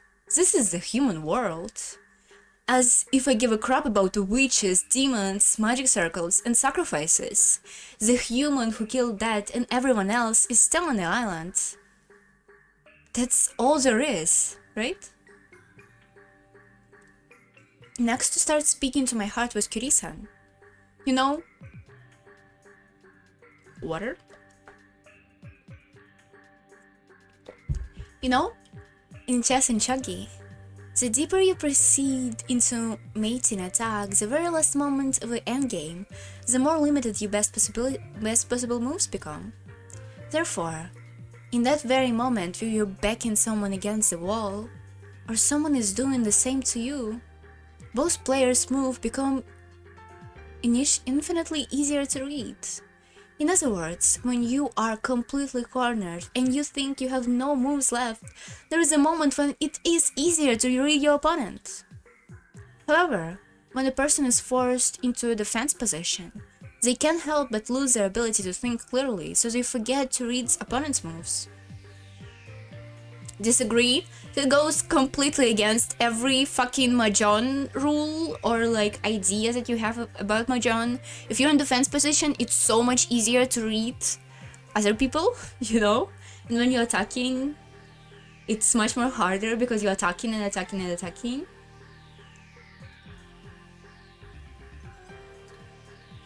And then you flip over the chessboard. With all my strength, I slapped my face with both hands. Now my eyes were truly open. When you don't understand anything, and you're completely cornered just like I am now, this isn't perfect time to flip over the chessboard. With us put on defense, we couldn't even guess at the culprit's scheme. If you flip it over and look at it the other way, how far could you see? First off, at the time the murder was committed by the culprit, they knew that the island was cut off by the typhoon. So they should have understood that even if they carried out the murders, they wouldn't be able to get away until the next morning. In short, the culprit has begun without a securing way to escape. Furthermore, the bastard had even tossed the corpses into the storehouse, by doing the courtesy of telling us they are here with that weird graffiti. In other words, since we would probably find the corpses sooner or later, they wanted us to show us them. We had all been dim and had noticed the storage shed. Perhaps the culprit's goal would not have been achieved? If you think about it that way, that murdering maniac. Since this movie, we must have been watching out every move with bated breath. After all, if we hadn't been so kind as to discover that was on the storehouse, all of that hard work and preparations I had done last night would have just gone poof. What did the culprit want to make us feel by showing us the corpses in the storehouse? All 6 of the bodies had their faces noticeably destroyed. A grudge? A warning? The defacement of the bodies has occupied after death, so it hadn't been means by which the culprit had murdered. It didn't mean anything to those who had been killed. It had meaning to those who discovered it. I actually think he did it because he wanted to hide the cause of death. But so far you don't really talk about the cause of death, so this is weird. You should talk more about the cause of death. Who discovered it? The culprit wanted to show them to us. Look how brutally I killed them. Huh. After thinking this way, I really want to tell that asshole to stop talking to me so lightly. Who would dance to that tune? If I'm told, please be scared, I'm not just gonna say, really? Sure thing. When someone tells the greatest Jeremiah Butler, enter this way, I'm the kind of guy who'll start waiting to sneak in through the window. The next thing that had me concerned was the attempt at a magic circle on the shutter. It was a genuine magic circle, declared authentic by even Maria, who had demonstrated that her knowledge of the occult rivaled grandfather's. They must have drawn the thing in pitch-black darkness while holding an umbrella in one hand, and it must have taken them a long time. That's a formidable amount of hard work and attention to detail. What purpose would have been worth all of those efforts? If something related to the occult happened in the mansion, most likely we would all automatically suspect the involvement of a grandfather. Did they want to make us think grandfather was involved? But it was all they wanted. They could have just drawn any old scribble that looked like a magic circle. It wasn't like any of these amateurs could tell the difference between genuine and fake. However, this magic circle was genuine, and furthermore, it has been written in Hebrew. So this magic circle has message that can only be understood by someone with knowledge of the occult. Messages are a form of communication. Holy shit! Get to the point! A little words that doesn't have meaning. You send them and hope for reaction from the other party. Reaction? For some reason, we couldn't find grandfather now. I don't know how grandfather could have managed to see the magic circle in the shutter, but had he chosen to hide himself in reaction to the sight? No. Was it a trap to make us suspect grandfather's involvement? You could read it either way. Damn, that's annoying. What kind of reaction was the culprit hoping to get out of us by showing this imitation of the occult? Somehow, that felt like a culprit's weak point. A section of Beatrice's letters that Maria had read aloud during last night's dinner sprang back into my mind. The part that said, I ask you to enjoy your battle of wits. Sounds like fun. This is a battle of wits between us and the witch. Which will be first? Us being swallowed by the occult games? Or me revealing you for who you are? There's a whole day until the typhoon passes. Why not enjoy ourselves? What a guy. Both parents died. Time to enjoy yourself. Kinda psychopath, to be fair. But it's okay. I finally noticed that the inside of the parlor has gone quiet again. Everyone had sunk into their favorite sofas, some deep in thoughts, some irritated, some depressed. Yeah, ask her. Maria once again enjoyed the television as if she had never left it. It looked like she found the commercial more fun than the boring program, and she happily yelled, ooh, and giggled. I stared at each person's appearance in turn. If there isn't an 18th person, the culprit must be in the room.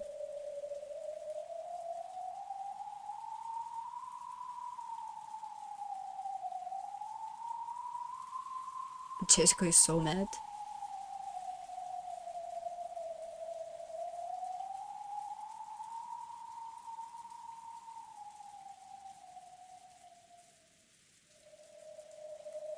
ED. Right now, I'm not. He was searching the mansion with the servants, though, wasn't she? Oh!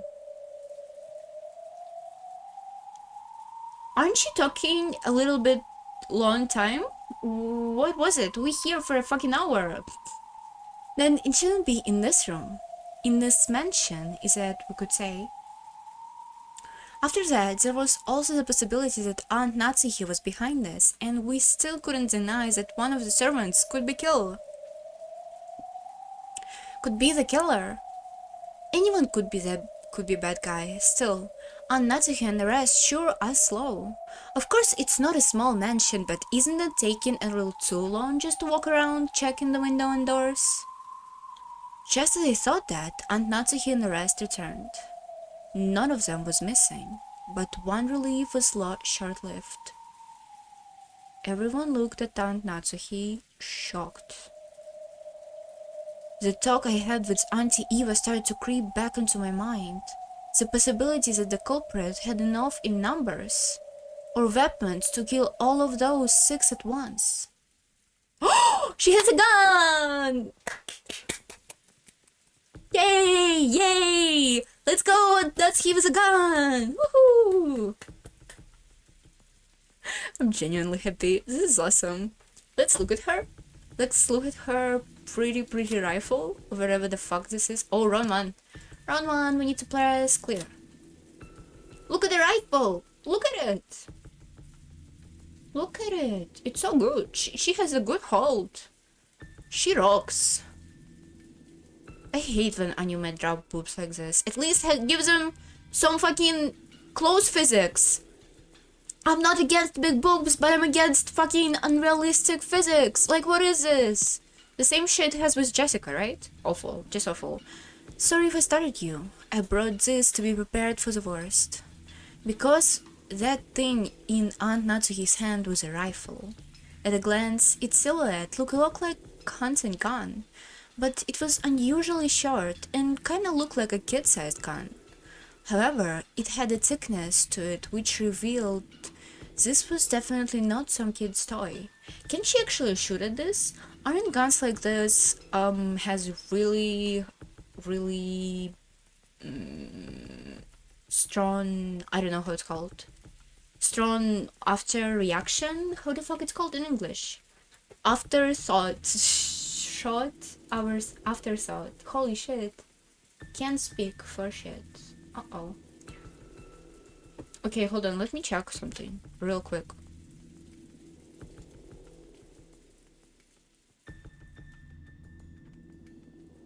Yeah, nothing good is happening here.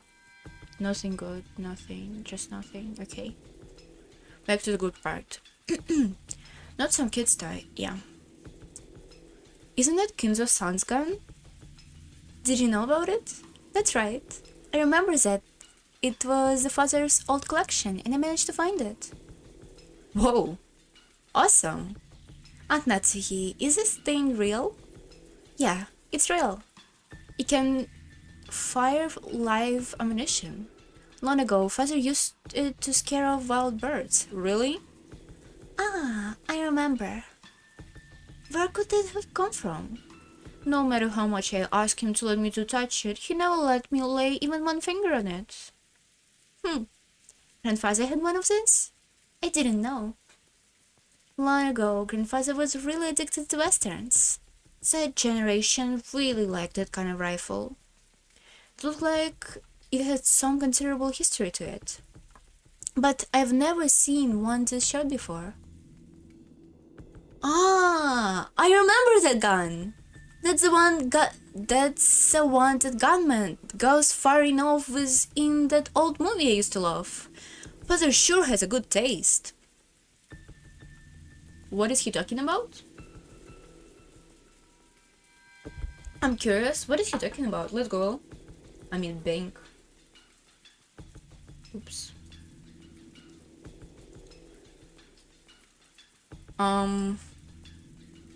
Gun from umineko. Winchester model 1984 rifles. All of which... Uh-oh, I read spoiler. It says, you should read the spoiler too. It's not awful, but you know, the mansion over Kojima Island contains 4 Winchester model 1984 rifles, all of which have been cut down to resemble Winchester model 1892 Mare slag rifles and are outfitted with engraved level loops. These rifles are used by many characters in different locations. I shouldn't go here. What? Umineko, major Umineko spoiler writing? What do you mean? Yeah, what? Winchester model, what the fuck? Winchester model, Mare slag, what? Hold on.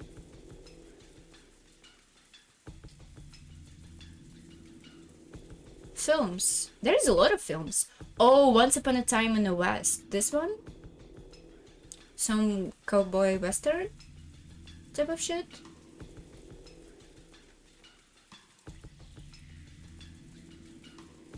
Mare slag. Wanted, Dead or Alive. Oh, this one?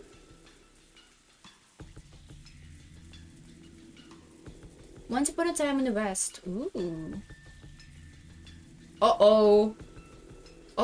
Film with a bad word. Oh, Resident Evil 3 Nemesis! Feud. Firefly television series. Zombieland 2009 film. Oh, I know this one. Oh, Archer season 5 episode 3. Archer uses gun in this episode. I didn't watch season 5. I'm only on season 4. Metal Gear Solid 5 The Phantom Pain. Where is umineko? Why is umineko not on this list? Warframe. Westwood. Oh, in the visual novel, umineko is the cry. In character... I'm not reading this. Oh! In characters, Kinzo Shirami is mentioned to be fond of westerns and possesses a Mare slag gun as an imitation of Steve McQueen character in Wanted Dead or Alive. Okay! Yay! We'll find it out! Isn't it awesome? I love shit like that.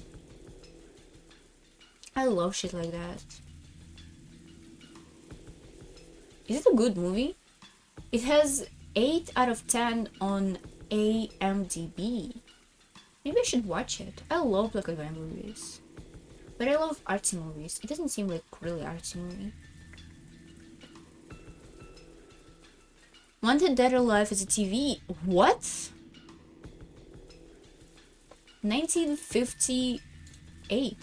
What?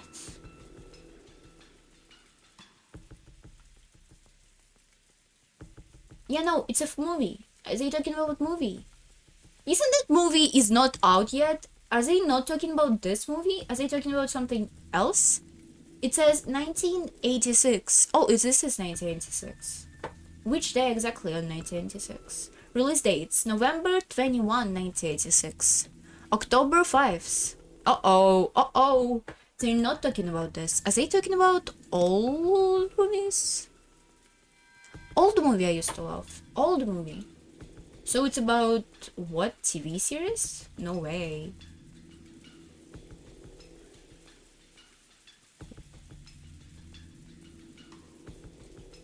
I'm confused.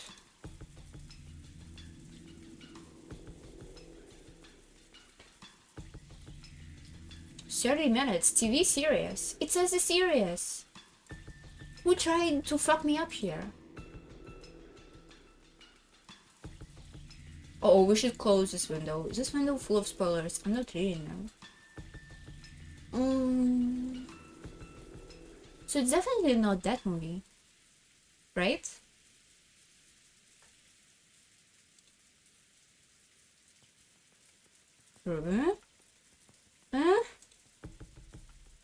Okay, this is confusing.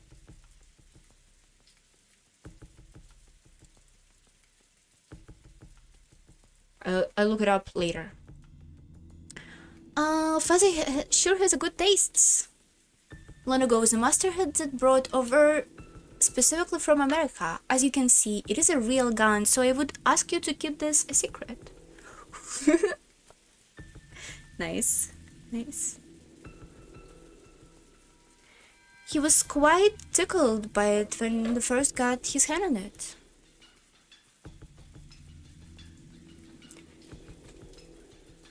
It seems the workings that ejected the cartridges were more interesting to him than shooting it, and he played around with it back in the forest all the time. Still, what a dangerous thing. Are you sure you should be dragging this out? This is preparing for the worst. There is probably more than one of them. Furthermore, they are terrifying people who killed 6 of us, including my husband. I have the responsibility to protect everyone until tomorrow, in my husband's place. As Natsuhi-san said this, she slumped down onto one of those sofas and took a deep breath. As well as checking the doors and windows, she had also been trying to find grandfather. Since grandfather was not with her, apparently his whereabouts was still unknown. I carefully checked all of the doors and windows throughout the mansion. However, we must be prepared for anything. Everyone, I think it would be best if we all remained here, based. I agree. If everyone is gathered here, then we can all feel more secure by keeping an eye on each other. What do you mean by that, Iwa-chan? Nothing really. I'm just agreeing with your opinion, aren't I? There was dangerous atmosphere between these two of them. If you thought about who stood to gain the most from inheritance program standpoint, Aunt Eva was the obvious answer. However, there was no proof that Aunt Natsuhi was innocent. No, if you view Beatrice's letter as grandfather's elaborate prank and think of this incident as just an extension of that, there were more than enough evidence to doubt even grandfather. Aunt Natsuhi thought that the criminal was on the outside, but Aunt Eva thought the criminal was on the inside. In short, it was a question of whether or not an 18th person exists. It was a doubt that had been repelled endlessly since the last night's dinner, which the letter from the witch who called herself Beatrice. So was the culprit among us? Or not? And did the witch Beatrice exist? Or not? If you assumed that something as stupid as a witch couldn't exist, it was the same as saying that one of these relatives here who shared a common bloodline was the culprit. If you didn't like that, it would be much more comfortable to simply accept the fairy tale about the witch. Why aren't you talking about where you were last night? Ask Genji if he saw Aunt Eva. You should talk about where you all were last night. What did you do? Have you heard something weird? Like nobody noticed anything strange? Really? Nobody? Did a witch do it? Draw that weird magic circle and sacrifice those people? I actually also don't question that none of the kids are actually like continuously grieving to the point that they couldn't speak. That's what I would do if a member of my family died. Like this. Holy shit, somebody sent me a message. Let me check it. Okay, I can't check it. Good. I can't check it. Uh-oh. Me receiving a message has nothing to do with me freezing my plate, by the way. If I could only accept that rubbish, I would be able to completely trust everyone in this room. However, damn common sense got in the way. It kept repeating that witches don't exist. In that case, the culprit went among us. In the middle of a seemingly endless rain, none of us could break our silence. Oh! End of a chapter. Umineko no nakakara ni. Ooh, a lot of time went away. Couple of hours. October 1986, October 5th, 13 o'clock. A cold! Lunch has ended and the servants was removed the tableware and were now in the kitchen. If I recall these chapters, I would do a better job. I'm already doing a better job. A murder is announced. Isn't it cool? Is a cool title. From Agatha Christie's novel. The wind and rain has neither weakened nor straightened, and the island remained cut off from the outside world. It seemed that, at first, Natsuhi had planned not to let anyone set one foot outside of the room, but when it came time to prepare lunch, she finally realized that this was impossible. However, in order to avoid having anyone alone in the kitchen, she told the 3 servants to go together. Because of that, the servants were in the first one gives the right to leave the stuffy parlor, which had been packed with 11 people. since breakfast has immediately followed the terrible incident, and many of them hadn't eaten much, everyone tore into their lunches in silence. I will wash the dishes so you can rest a while, Genji-san, Kanan-kun. Do you want something to drink? Nothing for me, Kanan. Nothing for me either. You two must have been so busy and so early in the morning. It's no wonder you were out. The only sound was that of Kumasawa washing the dishes, which resonated throughout the kitchen. Genji and Kanan sat in some chair in short distance away, their eyes lightly closed. Just as Kumasawa had said, those two had probably built up a great deal of fatigue, but that didn't mean they could let it show in front of their relatives. Avoiding that was one of their virtues. I can't do it. It's too hard. After the silence has continued for some time, Kanan opened his mouth and muttered, "Shannon, why did she have to die in such a horrible way?" I like what this game does, actually. I like when, character pull out as main suspect and we go to the suspect and it's as if suspect didn't do it. I don't know if I can trust the game. Like, this might as well be Aunt Natsuhi, and that's why the amulet on her door was still intact, right? Why nobody talking about how all those people actually died?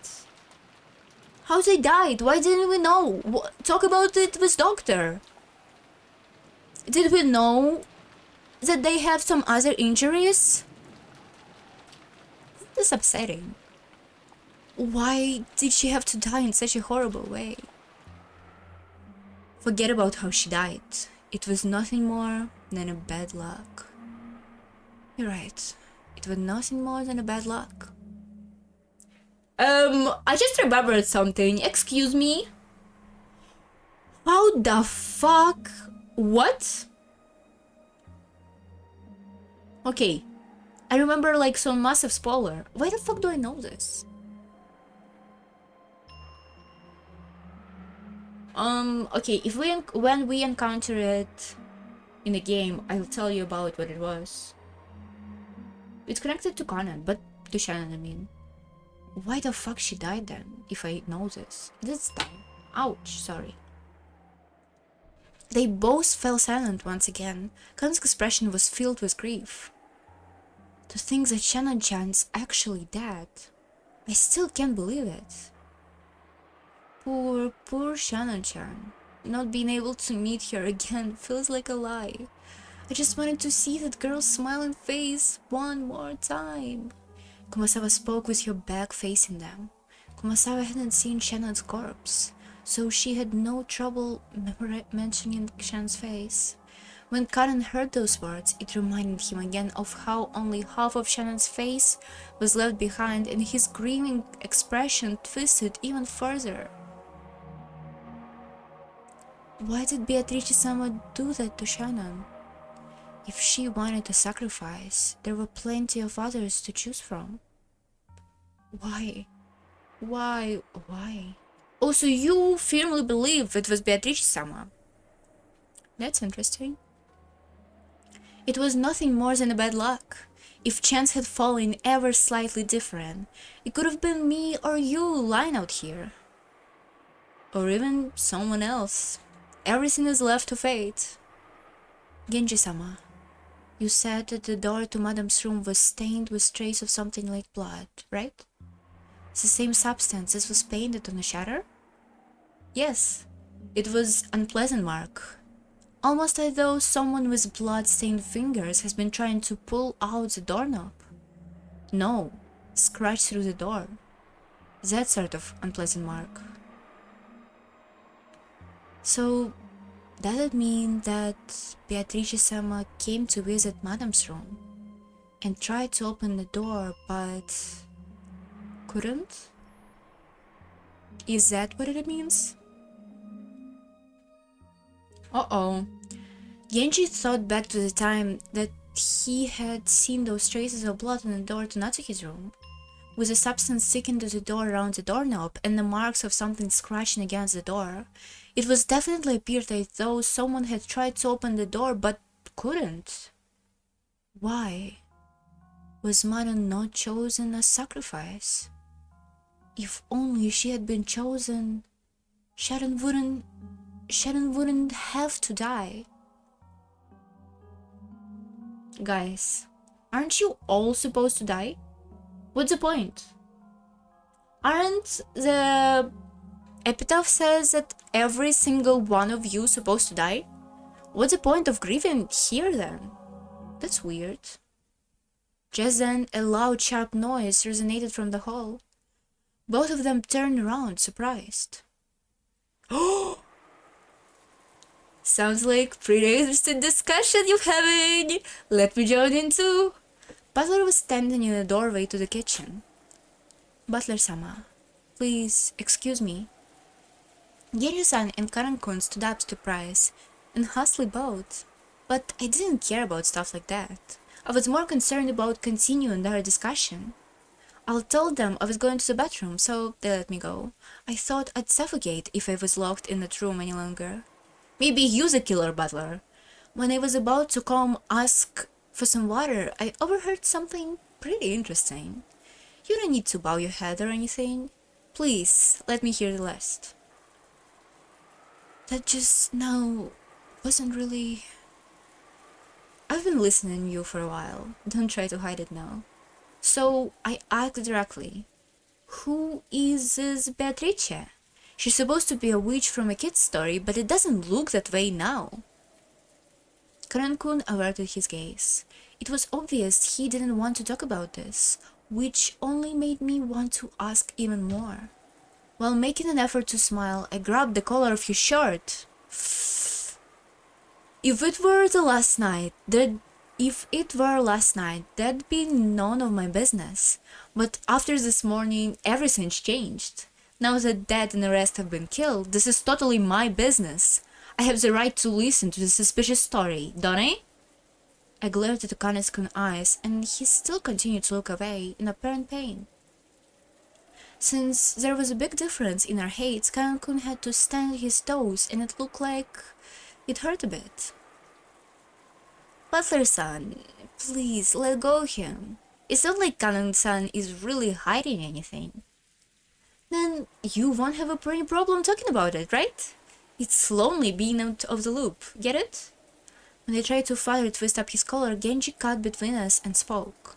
There was a slightest sense of resignation on his face. It looked like he didn't plan on hiding anything. I can talk about it. Karan only hesitated because you might have taken it badly, Butler-sama. Hesitating isn't very manly, is it? Fuck you. Keeping it a secret even more unpleasant. Tell me about it. It's not like I have anything better to go before tomorrow comes. A slightly shady story might be the best way to stave off boredom. After Genji-san and Karan-kun looked at each other, they nodded as though they decided to talk. Understood. Please ask us anything. We will talk. Right. Then I'll ask. Who in the world is Beatrice? All I know is that she's a witch who lives in the forest of Rokkenjima. I've heard that it's a story that grandmother or someone invented to keep people out of a dangerous forest. Is this wrong? No, it isn't wrong. It's as you say. Beatrice-sama is a witch who dwells in the forest of Rokkenjima. Butler-sama, I don't expect you believe this all of a sudden, but Beatrice-sama exists. She is a real person, the one who gave the master a vast amount of gold and who was worked by his side for many years. Huh? Come on. Is grandfather paying you to repeat everything he says? I laughed like it was a joke. I really don't think you should do it right now, right here. This is a room full of suspects. Are you insane? Like, if they actually believe this, you shouldn't do it. But neither Genji-san nor Kanen-kun laughed, not even Kumasawa-bachan, who avoided my eyes, flustered, and started washing the utensils. So unfortunately, I was the only one laughing. Painfully, bitterly. I see now when you warned me, Genji-san. Anyone sane would take this badly. So you're saying that person named Beatrice actually exists? Yes. She has been working for the master since before the mansion was built on the island. Most likely, she has been working for him even longer than I have. What do you know? Kiryu-san's theory was off. Grandfather really did have a confidant called Beatrice. And she's on the island now? Yes. I believe that she is here. That's a vague way to say it. I guess that means you haven't seen her face today or yesterday. Yes. It is extremely difficult to say, but... Karan-kun once again dropped his gaze, avoiding my eyes. Come on, don't just stop here. It's like freezing an inch before the blow. I urged him on jerkingly. However, it looked like Karan-kun was still unsure as to whether she should speak or not. Then Kumasawa-bachan whispered.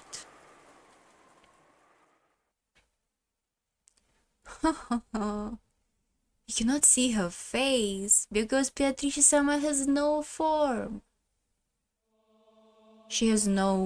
what? Beatrice-sama has no body. Therefore, unless Beatrice-sama wishes it, common people like us are not able to see her form. I've heard that the portrait shows that Beatrice-sama looked like back when she had a human form. I heard she often lingers in front of a portrait, yearning for her old form. Beatrice-sama sometimes changes her form into glittering butterflies and shows herself. On a rare occasion that you spot them somewhere in the mansion, there is a rule that you absolutely mustn't chase after them. It is whispered that you will meet with disaster if you follow them. In fact, there was a servant who broke that rule and quit because of a great injury. Wait a sec, you kidding me? Are you all serious about this? Butler-sama, Beatrice-sama has already arrived. Such language may be unwise. Beatrice-sama is not fond of those who profane her. If you doubt her existence, you will surely meet with disaster. Butler-sama, you probably find this story unpleasant. But you know what?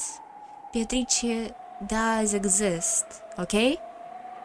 She exists. Beatrice-sama has an exceptional dislike of that being called into question. Don't you understand, Butler-sama? Beatrice-sama has already arrived here. Come on, quit it! I'm weak against that stuff, you know. You're freaking me out. However, there was no trace of a joke in the eye of the three servants. On the surface, I laughed and tried to look unconcerned, but I was quickly starting to sober up. Their eyes were also sobering up fast. Butler-san, I beg you to stop profaning Beatrice-sama. Please trust me. Kumasawa-bachan, who was usually cheerful and would always tease people, now spoke with a totally straight face that I had never known her to make. Well, sure you say she exists, but I don't see anything. Are you trying to say she's standing right next to me or something? Quit joking around. Uh-oh! Just then, that was very bad laugh, I'm sorry. Just then, that unrevealing laugh suddenly filled the kitchen. When I turned around, Maria was standing here by entrance, but your expression and your feelings about her, her presence, felt exactly the same as the servants. Whether your wavelengths match or not is determined at birth. Butler, you were born with a mismatched wavelength. That's why you can see her, can meet with her, can talk to her. Your type Beatrice hates the most. Oh yeah? Maria's laugh sounded like she was greatly enjoying herself, yet it was extremely eerie. It was almost like she was laughing at me because I alone didn't understand. Don't you want to know about Beatrice? Beatrice is a 1,000-year-old witch. She was all the demons at your command, and she can harness the power of alchemy to create the Philosopher's Stone and vast quality of gold. Grandfather built up all the vast wealth of the Shiramia family by making a contract with her. Yesterday, I read Beatrice's letter, didn't I? That was real. Well, I guess it's pointless for me to try and force you to believe. After all, it looked like you were born without a trace of a sixth sense. What are you talking about? Witches? Demons? Who told you that? I heard it from Beatrice herself. Maria kept doing this unpleasant laugh. However, the servants who watched over it didn't even blink. She heard it from that witch in a portrait adoring the entrance hall. Maria kept on laughing in a weird voice as though this was nothing more or less than the truth. Maria, it might be rude to ask, but I'll ask one more time, okay? Who gave you this letter yesterday? I've got it from Beatrice. How many times I must tell you before you understand? You don't get it, do you? You can't see her, I know. You can't believe it, I know. Just then, Maria's laughter suddenly stopped. Butler, you still can't tell that Beatrice exists? She exists, you say? But where? Like I said, Beatrice exists, right here. That's right. Now that I think about it, I've been feeling for some time how the others haven't been looking in quite the right direction. I'd figured that everyone has just been gazing into distance, but that wasn't the case. This is so creepy! This is like the type of creepy that was in Higurashi. Ooh, that's nah.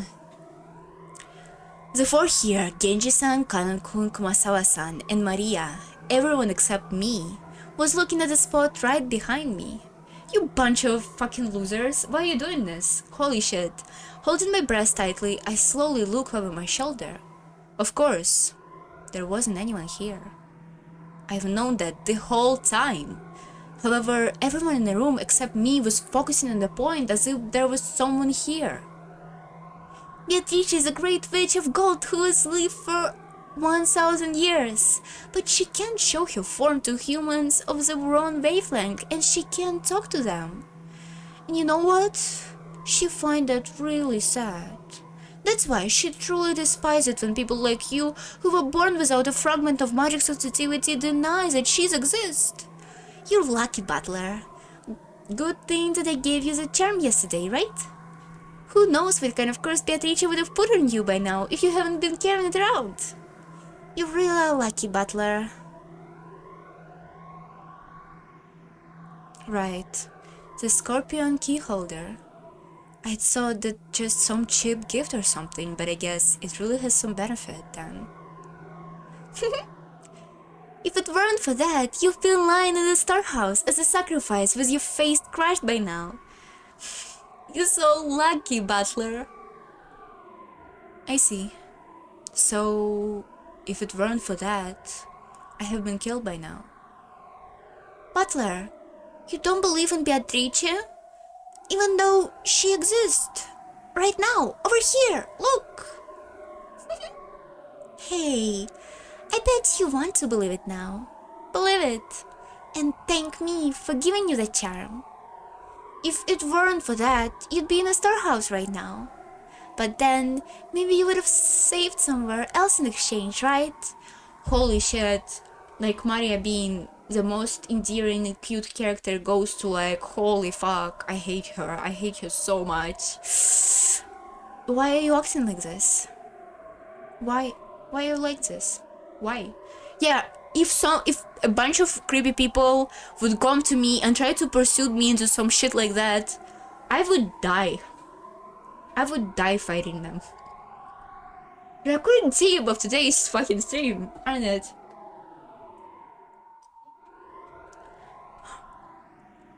But then, maybe you would have saved someone else in exchange, right?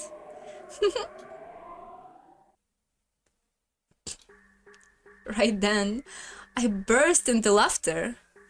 playing witches had been pretty fun up until a second ago, but unfortunately, that last one didn't quite hit the mark.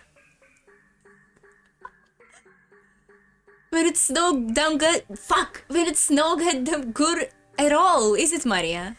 If that's true, then I'm sorry, but it's no goddamn good at all. When Maria saw me suddenly start laughing, she stopped. Even though she didn't understand what I was laughing at, she realized it wouldn't be pleasant for her. I thought it might hurt you, so I didn't say it earlier, but although I thought it put the charm you give me in my pocket, I must have dropped it somewhere, you see? That means the charm can't be the reason I'm alive now, and even though I should have been crushed by a witch, I'm perfectly fine. Sorry, but I don't believe in things I don't see with my own eyes. Sixth sense, wavelengths, magic sensitivity. He doesn't believe in wavelengths. I love it. Sorry, but I don't believe in the fake stuff like that. Wavelengths are real though. You need them to see colors and shit. Hello, come on. You already know it in 1986. But it's kind of funny that fucking Butler would not believe in magic and wouldn't believe in some part of a fucking science. This is a nice concept of a character. When I hear the girls in class start talking about how good or bad their ability to sense the supernatural is, it pisses me off. I don't know how much grandfather is paying you, but if you're trying to talk me into joining some cult, believe me, you won't be able to do it that easily. So true, literally me. I see myself in this character.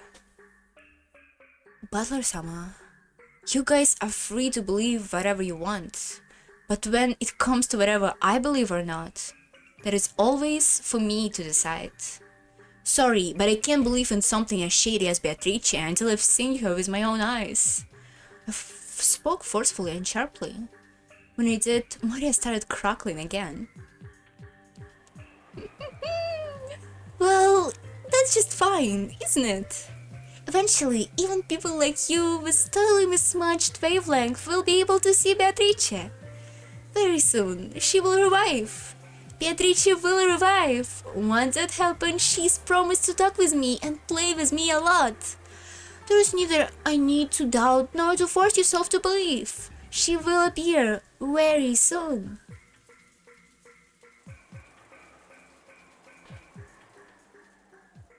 Good song. Good Ice Attorney beat of music. Dun, dun, dun, dun, dun, dun.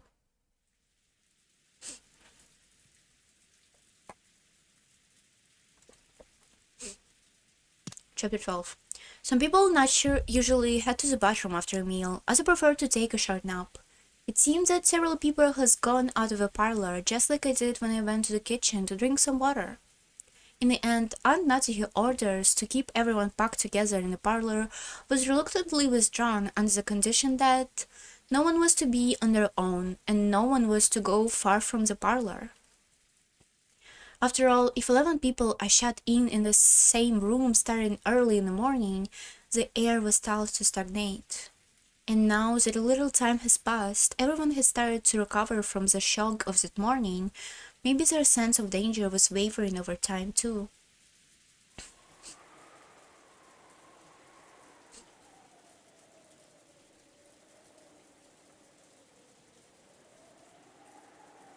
However, it was a certain fact that 6 people has been killed inside this mansion, so no one was completely negligent. So when they went to the hallway for a breath of fresh air, tried to act tough. They would get scared of standing here, isolated, and would end up returning to the parlor. Like that fable, you know, the north wind and the sun. If you force someone to stay shut in, they'll resist, but if you tell them to do what they want, they'll call back immediately. People sure are hypocrites. That's weird. Telling them that story that they only learned about last stream, and I already have a coherent opinion about it, even though I didn't even read it at length. When the servants finished cleaning up from the meal, they returned immediately to the parlor just as Aunt Natsuhi had told them to, and sat in a sofa near the entrance, patiently awaiting orders. Maria, almost as though she had suddenly finished playing witches, had returned to the pure Maria I knew well, saying, Minute darkness. Minute darkness? Minute? It's not minute, right? What in the world was that back there? I hadn't felt even an atom of a presence of that person called Beatrice, supposedly standing behind me, invisible. However, it felt like inside Maya I could catch a glimpse of a little of that presence. You're right. When Maria-chan starts talking about witches, she changes. Butler-kun, you also saw it down by a beach yesterday, right? You mean when she gave me the scorpion key holder? No, I don't mean like when her feelings were hurt. I'm talking about when she looked like she had, a dual personality. That happens sometimes too. Just like when Maria started talking about the magic circle, not very often, but it happens. It's freaky though. Apparently, according to Jessica, the kiki laugh Maria showing up every now and then. This was just bad timing, and furthermore, it was the first time I've seen it, so it really shocked me. So, what is it? Does Maria have a dual personality or something? Or are you saying that her spiritual sense really is that strong and she gets possessed by stuff like that? No, I don't think it's that. Didn't you ever experience it? A desire to be someone other than yourself when you were very small? Right when humans were born, no one has any individuality. However, when they reach the growth period and their sense of self starts to be born, they start to gain a sense of individuality. They want to be different from other people. But of course, they will find that they're no different from the others in their class, since they are learning the same thing in a school and forced into the same lifestyle. When they realize that, they start off by breaking the rules, what's called the rebellious age. Since everyone follows the rules, they want to show off their individuality by breaking them. Oh, for me it was like actual depression though. Good times. Good times. Even though who call everyone around them babies and stir up trouble are just cute kids searching for themselves when you look at them this way. Well, I'm lecturing about all this like I'm so smart, but I'm actually got it secondhand from Georgia and Key. I myself was one of those embarrassing guys who thought it was cool to act like a little bastard.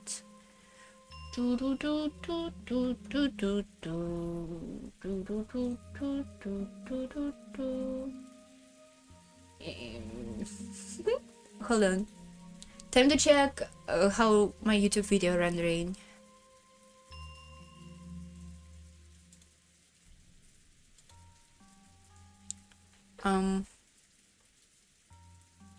Ooh. Okay, that's interesting. I'm not so good, but I was playing my game, I'm sorry. Where is it? Here it is. It's still in progress.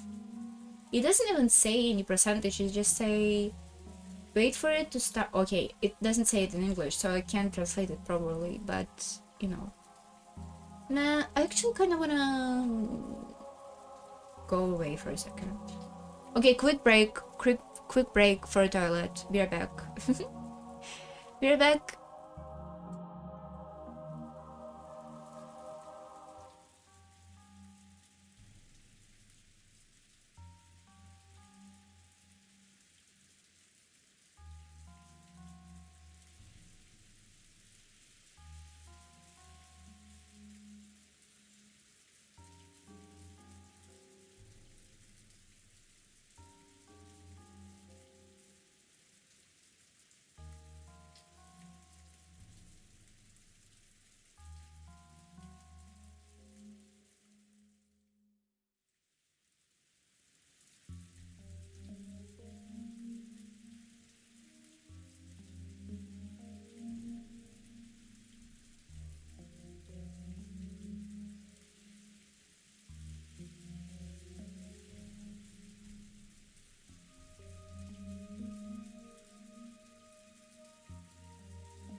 Hold on. My back hurt. It's fine. So it's 6 o'clock. Is it? It's runtime here. Holy fuck, why am I always forgetting that I have runtime on my PC?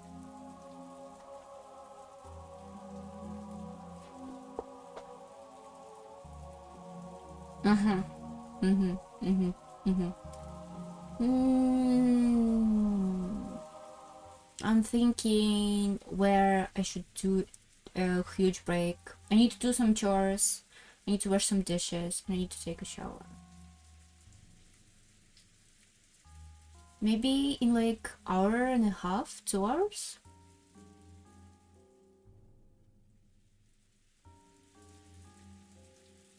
Yeah, in like 2 hours maybe. Oh, I'm so ready for reading for fucking 2 hours in a row. I'm so ready. Oh. I wish my back didn't hurt. I'm just sitting. Oh.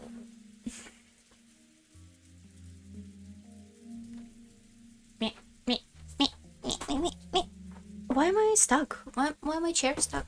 Ow. Okay. Okay. Well, that was when I was the age where you try to standing out for the opposite sex. What? At the very foundation of a growing period is an impulse to escape from being a kid, much the same as a chick trying to crack the shell of an egg. What was all this? Gosse reference. Isn't it pronounced different in English? Is he like not Gosse? Is he like what? I have troubles with English, with German names in English. Yes, sir. Oh, it doesn't even spell like it's supposed to be spelled. Oh no! It spells kind of like this. Is it?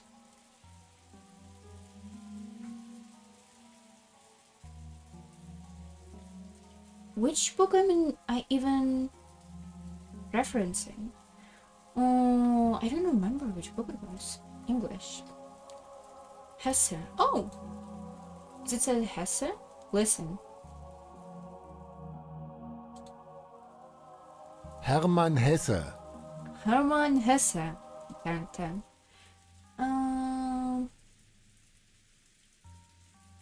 It was in Damien, right? In Damien. I read a lot of Hesse. I had fucking the Hesse period. Hesse is not a good author, unfortunately. He's kind of fun to read, but meh.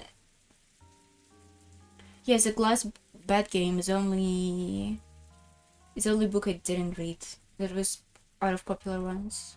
I feel like it was in Damien, this thing about cracking the shell of an egg. Like it also in Utena. They talk it in Utena a lot about the world. The world is an egg, and you need to grow up and break the world or something, whatever. It's pretty, but it's kind of worthless. As most of the literature like that. It's funny though, in this sense. It's the very foundation of a growing period is an impulse to escape from being a kid, much the same as a chick trying to crack the shell of an egg. Do you know what's the difference between a child and an adult is? Age? Or physique? No, it's experience. Oh, that's true. Adults look down on children because children have very little life experience. Really true? Really based? The reason they snort and look down on children, whether it's not actually exactly about life experience, it's about like being able to do something, being able to live a life while you continuously take care of yourself and doing shit. That's important, and it's really hard to have a life when you even like properly take care of yourself. Nevertheless, anything else. Nevertheless, trying to feed yourself with your own powers and your own skills and shit like that. I don't like when people say, oh, adults are better than children because of life experience. That life experience mean that they could be mean to you because of their fucking dumb ass ideology that they found out when they were 40 and like based their whole fucking life around it. Oh, I have midlife crisis, therefore I'm gonna be super religious and you should listen to me. Fuck you. The reason they snort and look down on children whether they say anything is because children don't know anything about the world. Yikes! Disagreed completely. Children are really cool. I love children. Children are so interesting. Unfortunately, I don't actually engage with any children, like talk to any children. But I have small cousins that I didn't talk in such a long time. I'm gonna miss them. I wanna talk to them. I love my cousins, even though we don't talk a lot. But I like them. I think they're cool. Aww. Children are cool. Children like can do anything.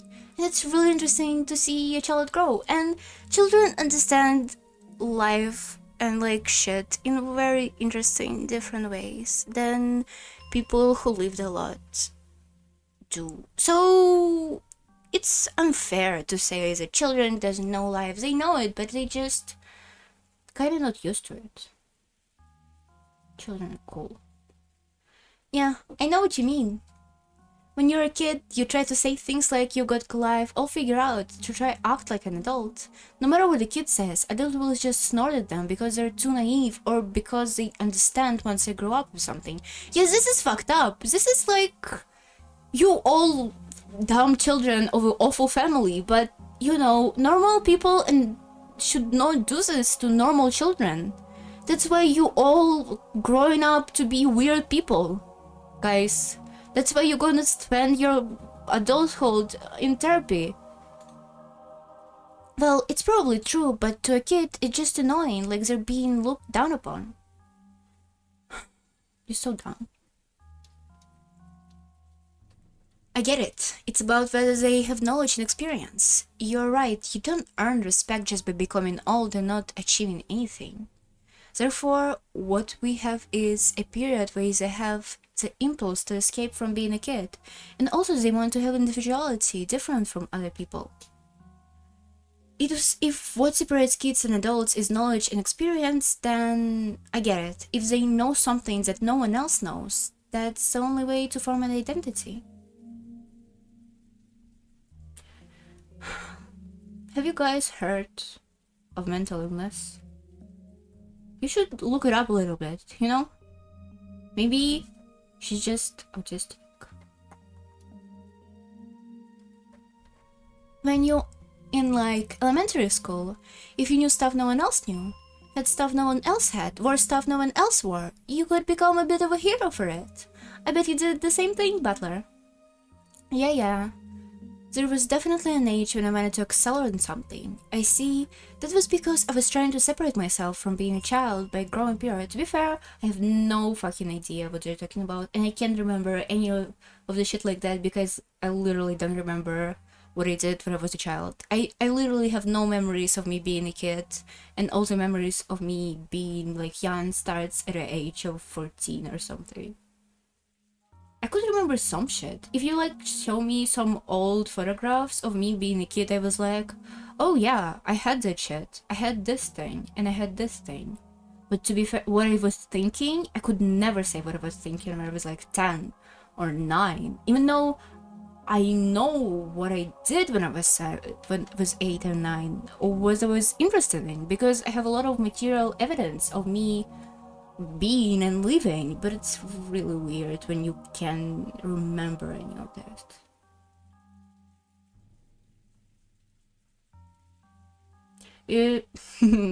Weird shit. Knowledge no one else has. This is also interesting from a sociological standpoint. What sociological standpoint? Sociological standpoint, because people hate being like everyone else, they try to learn skills that other people don't. Oh, that's kind of so stupid. This is so stupid, guys. You have such a limited knowledge of the world, I feel like. People don't learn things because other people don't know that. People learn things because they're interested in them. That's it. Nobody, I mean, some people probably does, but nobody actually do shit. That's annoying. In this way, society can acquire the broad range of skills it needs to survive. The quality of the gods' programming is truly surprising. What? What?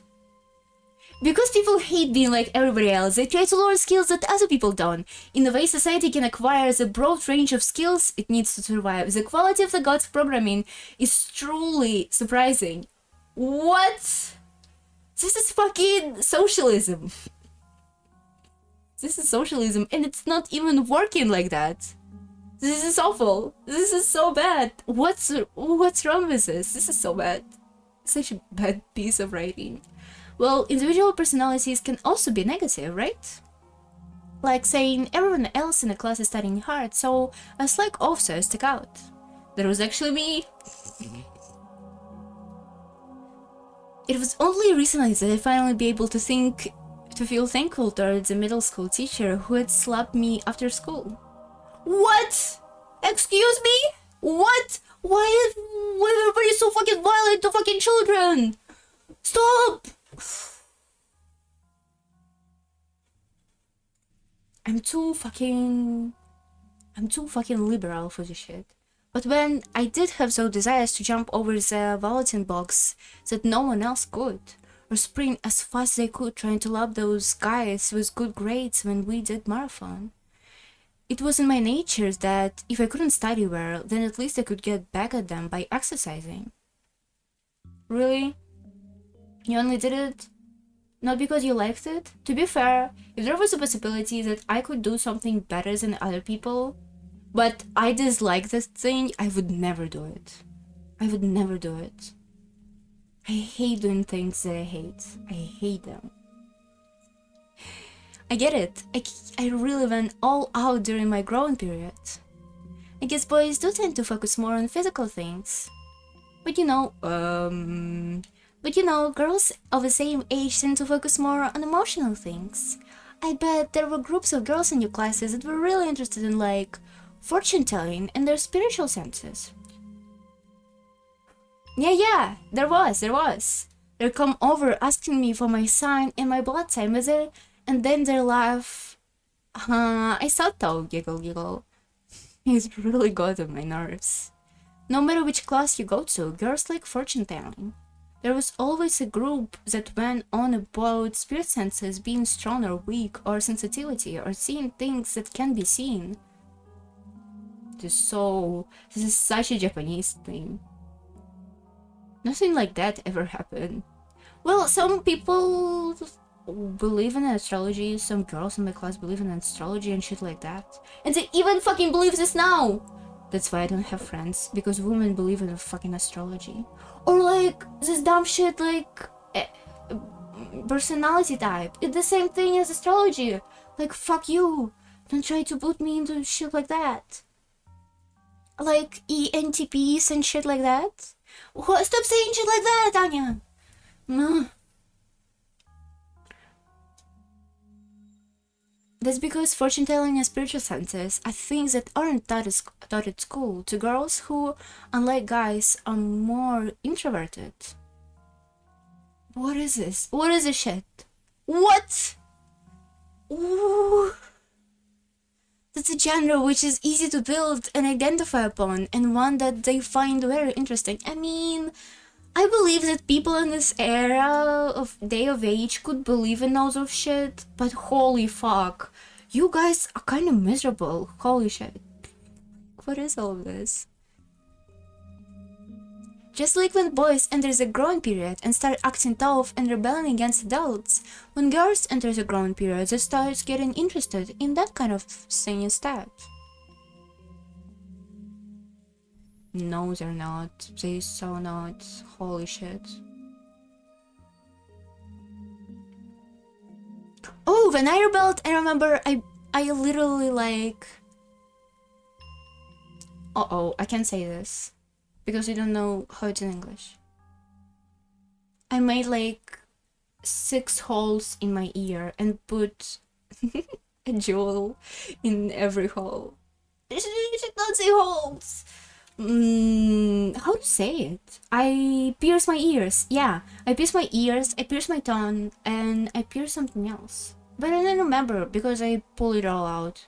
I don't really like having thing on my bodies. My body. I have singular body. And I also did it all by myself. Oh, I also had a weird colored hair when I was in middle school to high school. I had weird colored hair one time, and then another time, and then another time, and then another time. So I have like 4 different types of weird colored hair. I'm not saying which type of hair because, you know, I live in a small town and it would be pretty easy to fucking track me down if you would know which color of hair. They start getting interested. Yeah. Well, not me though. Oh, you're not like other girls? So Maria having so much interest in a cult, isn't that rare amongst girls your age? Even if you accept that, I wonder if it explains that creepy doll personality thing. Oh, she's just mentally ill and she just really likes it. What's the problem with that? It's not about... She's like into actual fucking black magic and she reads all of these books to know all of it, to have all this knowledge. Yoko is so unfair to her.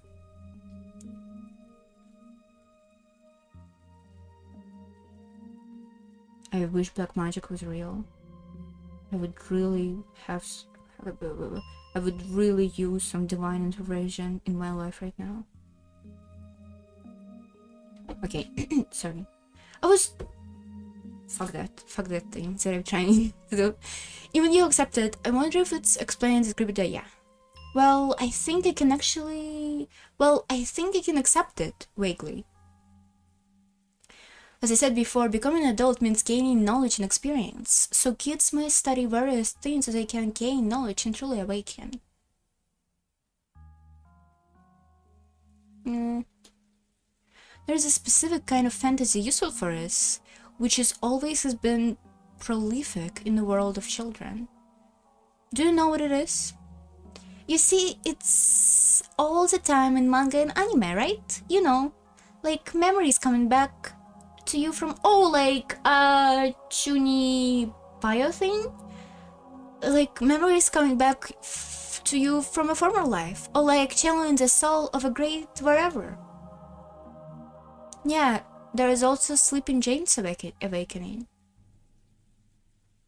Or sealed power or memories returning. There is a lot of versions. Why the fuck I lost my memories then? Holy shit! That's unfair! Where is my sealed powers or memories? For some reason those kind of things are really popular at that age. Why is that? All of those examples you were just mentioned are fantasies by which children can immediately add knowledge and experience to their childhood selves. Are they though?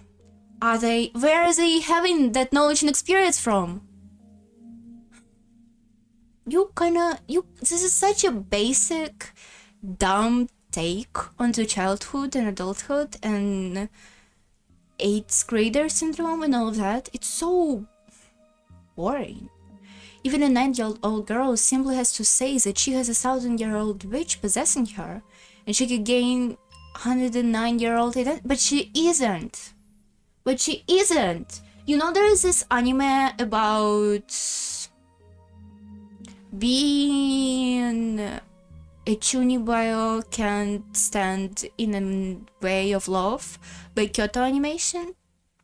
And this anime is actually really greatly illustrates this thing that even that you are pretending to be somebody, you are still your awkward and cringe self, and you don't actually gain any knowledge or anything at all.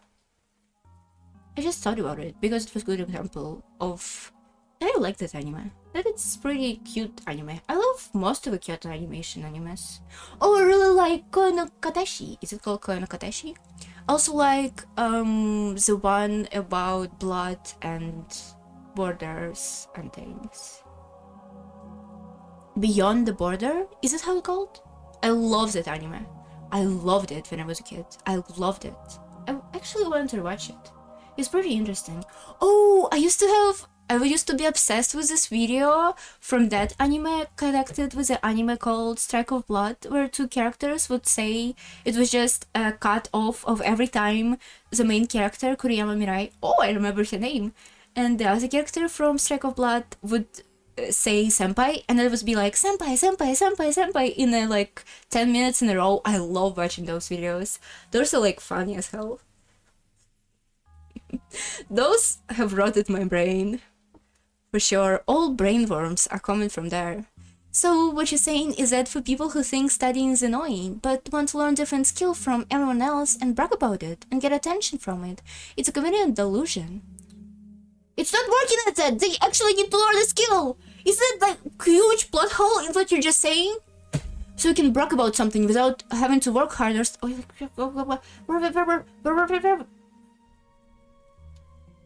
I see. Isn't that a kid's greatest dream? Yeah, I feel like they're explaining it wrongly. What they're trying to say is that you specifically target a thing that could not be used in real life, but pretend as if you have this specific skill. Like a witchery or, I don't know, alchemy or something like that. Or possession and shit. I much more enjoy when shit like this is real other than it's fake, you know? When we played on this channel a game called... oh, she forgot. A game called 7 Mysteries of something. Right? Paranormal Side. Yeah, Paranormal Side. We played Paranormal Side. And in Paranormal Side there was a girl who was a psychic, and she actually had a psychic power, and she worked on them, and they actually exist. So that was cool, and that was nice, and that was refreshing. But when people in anime talking about like AIDS grader syndrome and just disregarding it, it's kind of boring. It's not a great trope. But sometimes you don't... But maybe they're gonna play on it. It's just now, in this 3 kids conversation, it seems like so dumb, like... Guys, you're so stupid. Furthermore, their ideal self-image is always self-projected onto their desires to escape from being a kid. But it has other contradiction, because Maya actually can fucking read and write Ivrit. It's not rare for that desired form to become established as an alternate personality. Maybe you're only talking about this as if it is like a bad thing, but it's not. It could be great for her. It could be awesome. That was fucking Aunt Rosa. That's why Aunt Rosa died, because she didn't think it was awesome. She could be like cool historical figure, she could know a lot of history, and she could use it into her future. Like all of this, oh. I mean, you Butlercorn, I'm sure your characteristics is a little different at home and at school, right? It would probably be embarrassing if everyone at school saw how you were at home. Not really, but okay.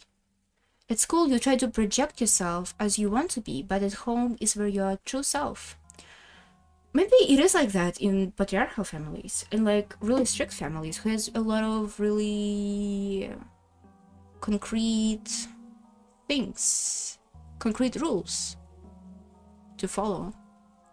So in other words, I'm changing my character for different situations. Are you though? Are you trying to say that having multiple personalities is actually really common? You're so dumb. You guys are kinda... This is such a surface level discussion. You're such a kids, guys. You are not an adult at all. A girl who's a fan of the occult thing might say that she's been possessed or has awakened.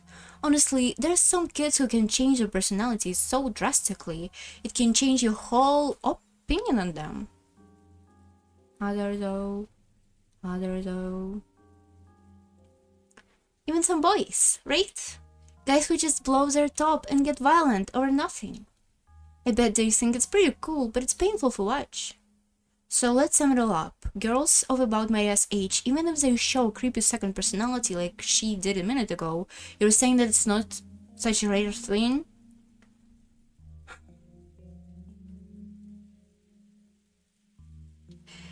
They're not even negative about it. They're not even positive about it. They literally just dismissing her. I feel like that's the worst thing you can do out of all that you could do.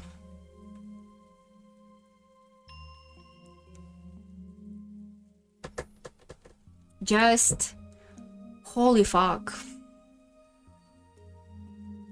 If you bring it all together simply, that's what it means. Yourself. Identity is an important thing used to build up one's sense of self. If you make fun of that, it could actually cause children to go back into their shell.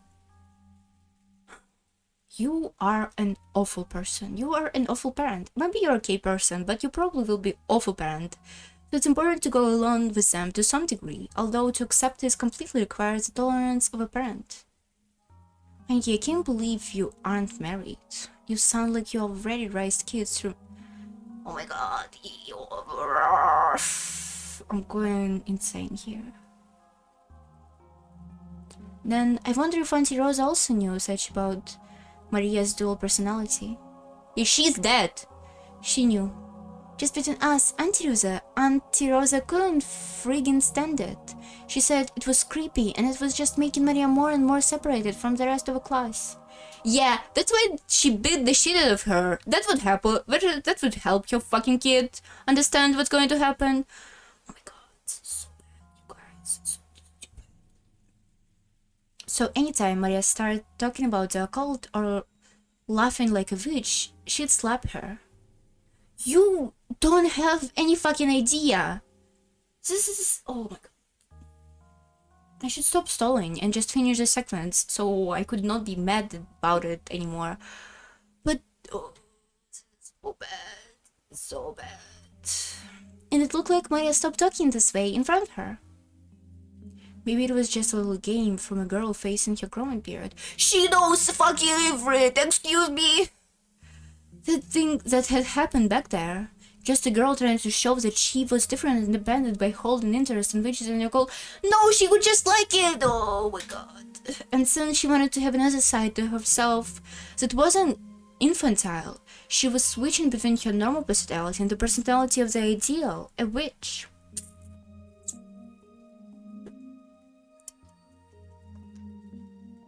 In the beginning, I was found that very disturbing. But after George Aniki's lecture, it felt like this was a path that everyone walked down at one time or another. I prefer Higurashi. Higurashi is just better, guys. Just play Higurashi. Why the fuck would you play this? Like, okay, it's just first chapter.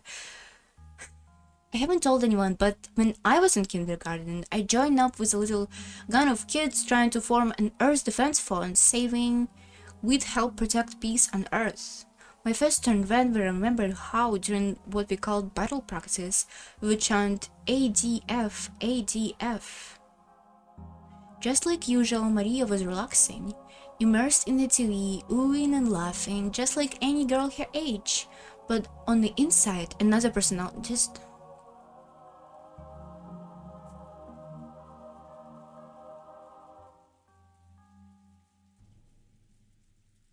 oh my god. How convenient that her another personality only turns up when you're talking about shit that she's interested in and she's passionate about. Holy shit, how weird and how unusual. Totally a weird shit to have. Totally another personality. Not just that her personality is super specific and she doesn't have a lot of time to talk about it and she isn't actually, you know, neglected child. But But that wasn't anything extraordinary. It was perfectly natural for a girl of her age. Sure. I can't believe they just like sweeping Maria being not having the greatest like family relationship and not having the greatest like family life by being, oh, like every kid has that. We don't think to worry about this too much. Obviously it's kind of worrying, but not in the sense that they trying to present here. I calmed down a little. I had started to recover from the shock of my bizarre experience in the kitchen. If I hadn't talked to Annika and Jessica, I might still have been frightened by the idea that an invisible witch was standing right behind me. However, can I really accept it as an explanation of what happened back there? If it had just been Maria, I couldn't even explain it was the fickle fantasies of a growing girl. But Genji-san, Karan-kun, and Kuma-sama Bachan has also been here. None of them had denied what Maria said.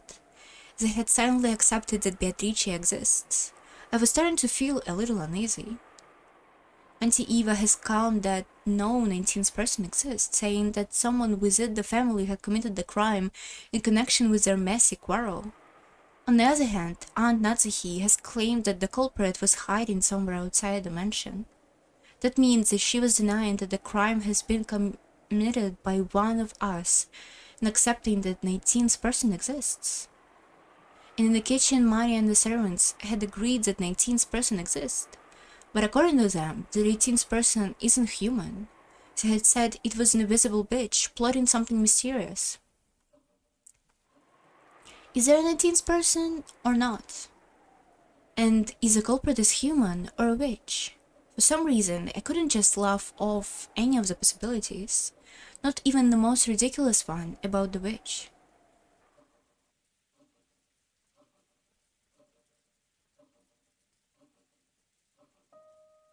Jessica. All I know about the story of the witch is that it was a story made by the adults to keep the kids too scared to enter the forest, but is it different here in the mansion?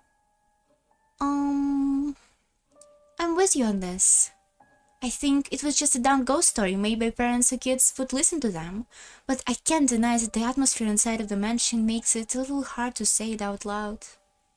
Because grandfather has proclaimed that Beatrice does exist, and because of their positions, the servants can't doubt that. Jessica's mother and father don't want to get into a fight with him either, so on the surface they go along with it. So you could probably say that inside the mansion, doubting the existence of Beatrice is kind of a taboo. Unlike the rest of us, who could only come here once a year. Is that right? Jessica puffed out air in admiration. It looked like Aniki had guessed right. You got it totally. No one really believes it on the inside, but on the outside they accept she exists.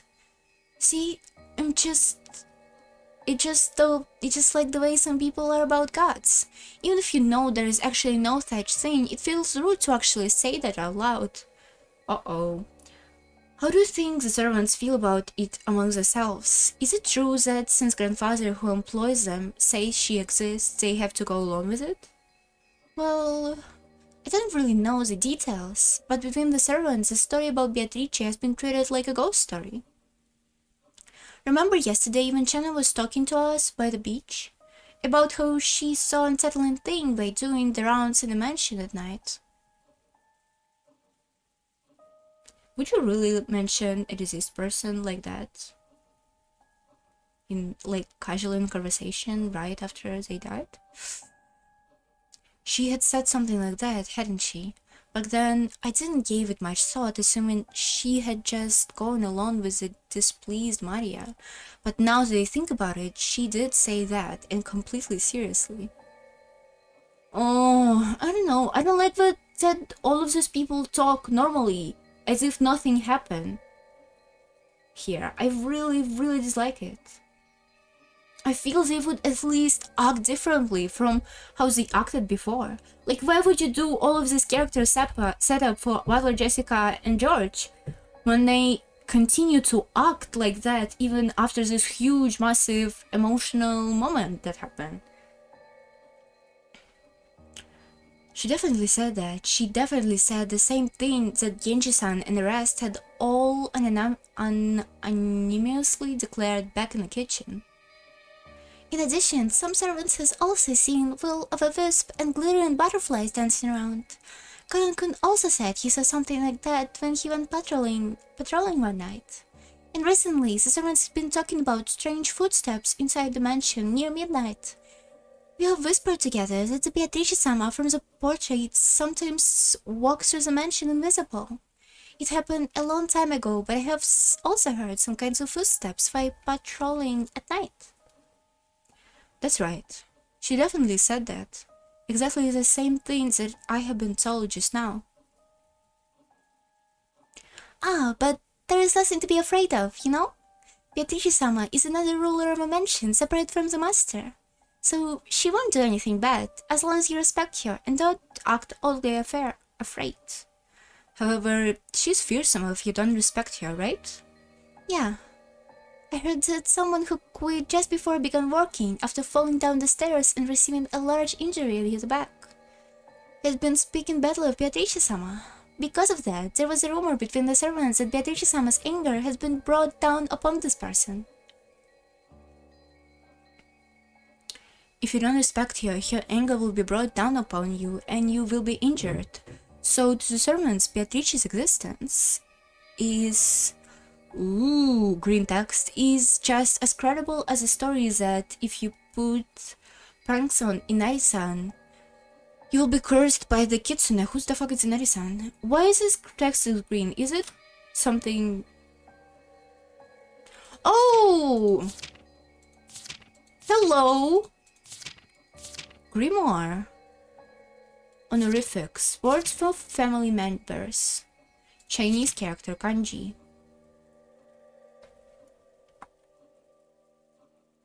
It's called kanji only Japanese, right? Okay. Namo Namo Namo. Derived from Namo Amida Batsu, a Buddhist prayer means I follow the Amida Buddha. It also means as in Nembutsu. Butsu?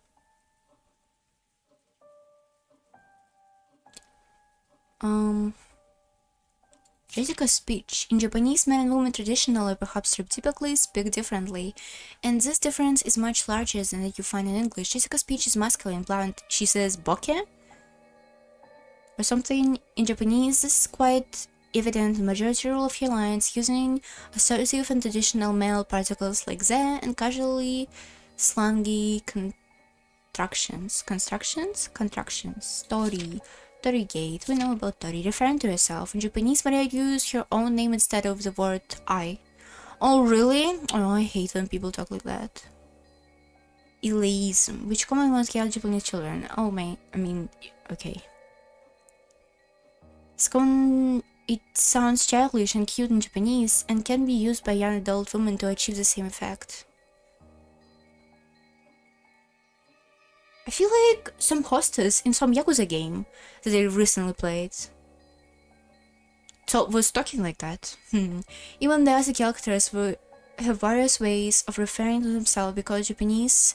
Yeah. Kinzo Jessica... Oh, Jessica used watashi. Watashi is okay. Natural way of saying I. Oh, Kimzo uses watashi.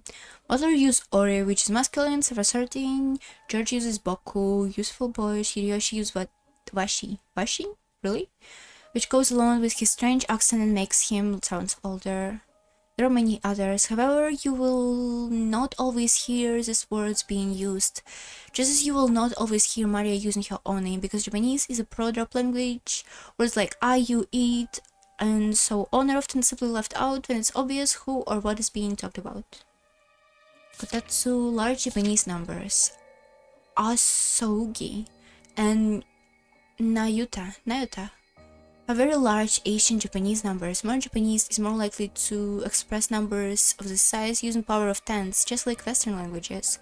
The English contains system expressing numbers million, billion, trillion, but Japanese uses a system based over 10,000 instead, which can make converting between the two very confusing. Ichi, man.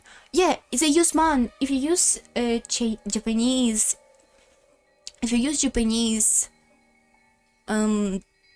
Twitter, all the likes are shown in man. So it says like, for example, 3.5 man. So that means it's 35,000. Right? That's what I learned by using my Twitter in Japanese. Oku, Cho, Kei, Gai. Yeah, out of all of those, I only know man. Go Gasha. Ooh. What? 10,000, 100, 10 quadrillion. 100 quadrillion, excuse me? The number cannot call normal, it's Joe. 1 septillion. I don't even know what the fuck septillion is. Octillion, antillion, undecillion, duodecillion, 100 tridecillion, quindecillion. Prima, seconda, terza, quarta, quinta, sexta, septima.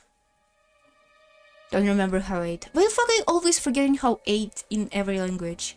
Multiply together a sogi and nyotai. Give a number so large that it doesn't have a Japanese name. Okay. I don't remember where it was mentioned, but it's nice now. Inari is the Shinto god of foxes. Oh, okay. Agriculture, fruiterity, rice, tea, and sake. Sake. Sake, right? Sake? Sake? Sake. Sake. It's supposed to be sake, right? Or am I pronouncing it on English way? And is one of the most revered and major of Shinto gods.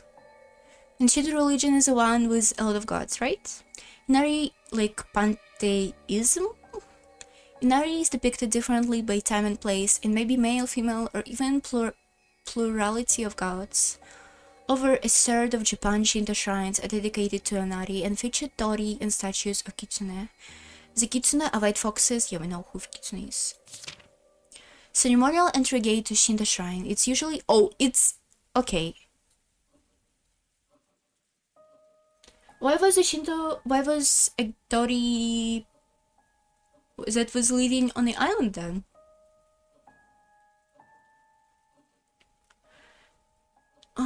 Very recognizable and prominent square shape.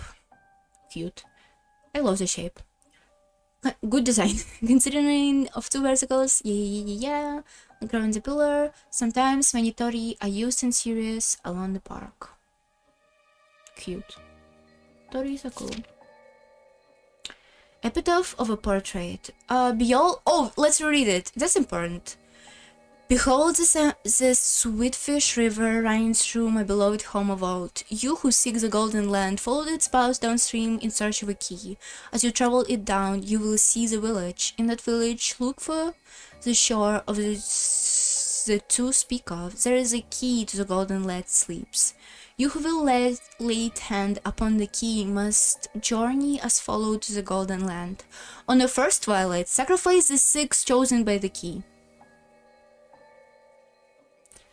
On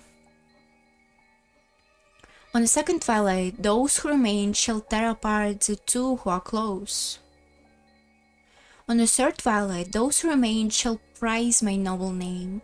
On the fourth twilight, gouge the head and kill. On the fifth twilight, gouge the chest and kill. On the sixth twilight,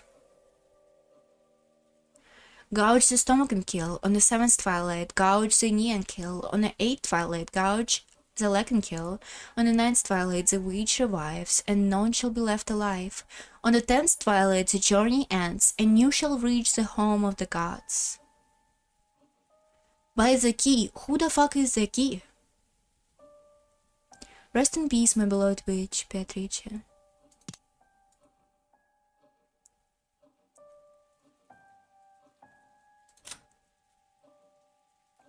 One, 2, 3, 4, 5, 6. Curious? Curious? Of course, even though everyone accepts that curses and alike don't exist in modern era, people are still afraid and still have a little respect for them. You see it a lot even in residential areas, which as when someone is building a house and they call a Shinto priest for a ceremony to honor the gods of that plot of land. You might think it's just a big waste of time and money, but the workers say that a big accident will occur if they don't do it, so they apparently never neglect the procedure. You also hear about how if an Inari shrine is carelessly removed during a town replanning, there would be a curse by Kitsune-sama. I think I might have read somewhere that when the occupying forces were trying to expand an airport and had to remove an Inari sign that was in a way, all of the workers were suddenly taken out by some mysterious fever. Even in modern sites like Tokyo, it isn't rare to see modern buildings packed all around an old Inari shrine, leaving the shrine itself untouched. And this isn't limited to Japan. It's probably similar to how people baptize babies. If I remember correctly, by the Christian doctrine, unbaptized souls, though their sin is the lightest, still fulfill the condition for going to hell. True and real? Putting waters on a child's forehead doesn't do anything but make them cry. But if a parent can prevent their children from going to hell with just a little effort, they will happily go through with that ceremony. Well, they can't prevent it completely because there's a lot of fucking rules that you could follow while your life, you know?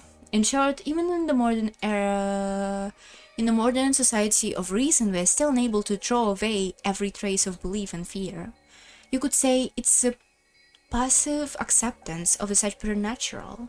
Maybe the only difference on this island that was that Beatrice was a name that was respected here. So, in other words, if anything happens that doesn't seem explainable in human terms, it's called the work of Beatrice. I think Shannon-chan was talking about it. About windows and doors that would definitely been properly shut or locked being opened the next time they were checked. Lights that had been off being on and lights that had been on being off. And if I remember right, Jessica, you used to joke that it was Beatrice's coin as doing that you wouldn't find your bag sometimes when you went to leave in the morning, right? Good memory.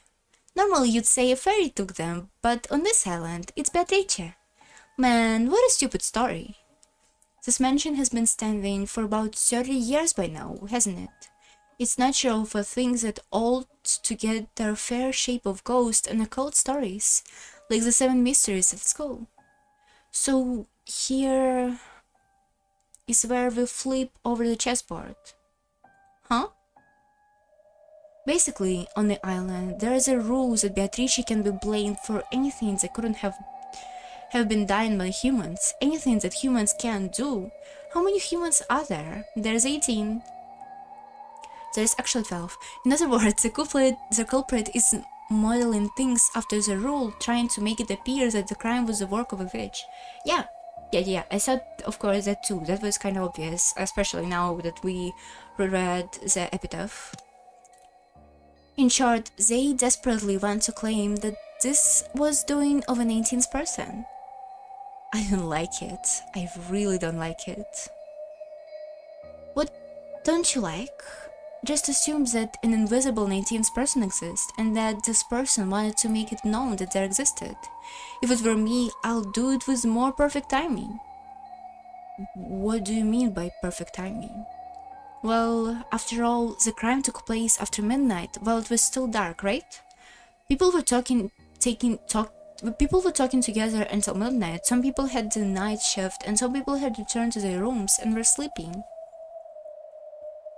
Everyone's alibi is really vague, but there's plenty of room to suspect that the crime was committed by one of us. What is also interesting is that all the people who did not die was not sleeping in a mansion, right? Except for Natsuhi, she was protected by the amulet supposedly, right? So Eva and Hideyoshi was at a guest house. Jessica, George, Butler was and Maria was in a guest house. Oh, he was here, right? He was staying in a mansion.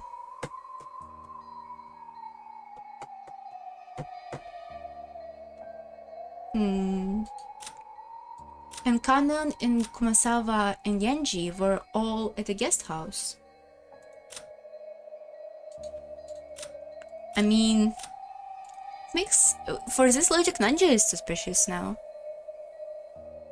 Nanja has awful little to say about all of this also. Everyone's alibi is really vague, and there's plenty of room to suspect that crime was committed by one of us. Nanjo was also here quite more often than any other person that is on the island. Nanjo is probably have some knowledge about, you know, occult. Nah, but he doesn't really have a motive to do this. Yeah, that's why he's perfect. He's perfect because he doesn't have a motive, so he would do it and nobody would suspect him. Yeah, I don't think it's him, but it could be a possibility. It's weird that he didn't die. Everyone's alibi is really vague, and there's plenty of room to suspect the crime was committed by one of us. George, Aniki, and Eva probably told you too, right? That there's a good chance that one of us is a culprit? Yeah, I guess. In other words, if the 19th person really exists and wanted to show himself, this first crime was a complete failure. No, in the first place, the timing was a mistake. If this invisible 19th person really wanted to show themselves, they had to make sure that the crime took place under condition which proven that the remaining 12 people were all innocent. Unless there are no suspicious humans, they can't prove that they exist. So by killing them in the middle of the night when everyone's alibi was at its most ambiguous, whether or not 19th person exists was also in its most ambiguous. I completely disagree. Like, why the fuck should she care about any of this if she is a fucking ghost? This is too much thinking. If she is a witch, she can do literally whatever she wants, and she decided, yeah, it's time for my oh, they didn't even consider yet that the murder was, like, connected to the epitaph, right? They didn't even talk about it. That's weird. They should have already. This is a lot of text. I'm really not digging the pacing here. This is a lot of text, and not a lot of this is really useful, and not a lot of this any conclusive, and all of this is speculation, speculation, speculation, speculation. And it would be more interesting if the theories were better, if the theories were more interesting. Even though they chose a time to commit the crime. By committing the crime then, it's obvious that one of the 18 would be suspected, yet they took the name of the witch and handed Maria a letter, and everyone denied doing it. In other words, you're trying to say that one of us 18 is trying to make it look like an 18th person called Beatrice exists? That's pretty crazy. I think my mom's theory that someone is hiding outside the mansion is a little more credible. Butler, don't tell me you actually suspect that someone in a room is a culprit.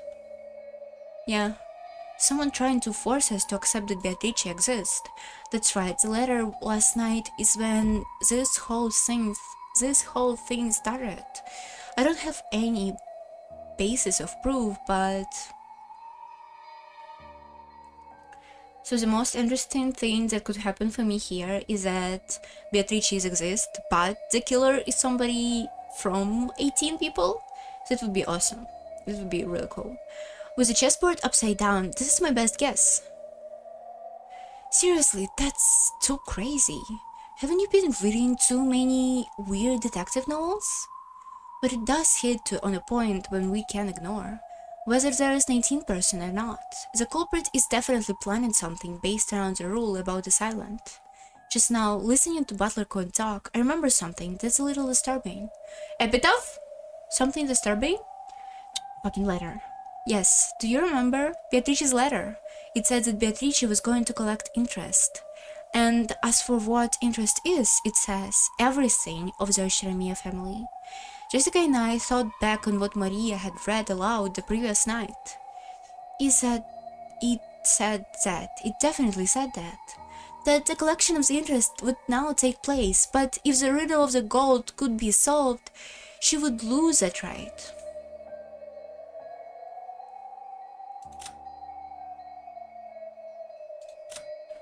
How Goda connected to all of this? He was just a servant. He didn't even wear the golden eagle thingy.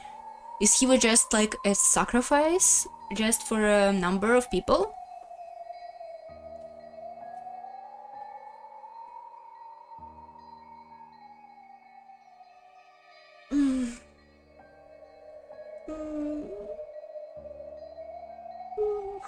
Stretching, sorry. Oh, squeaky chair.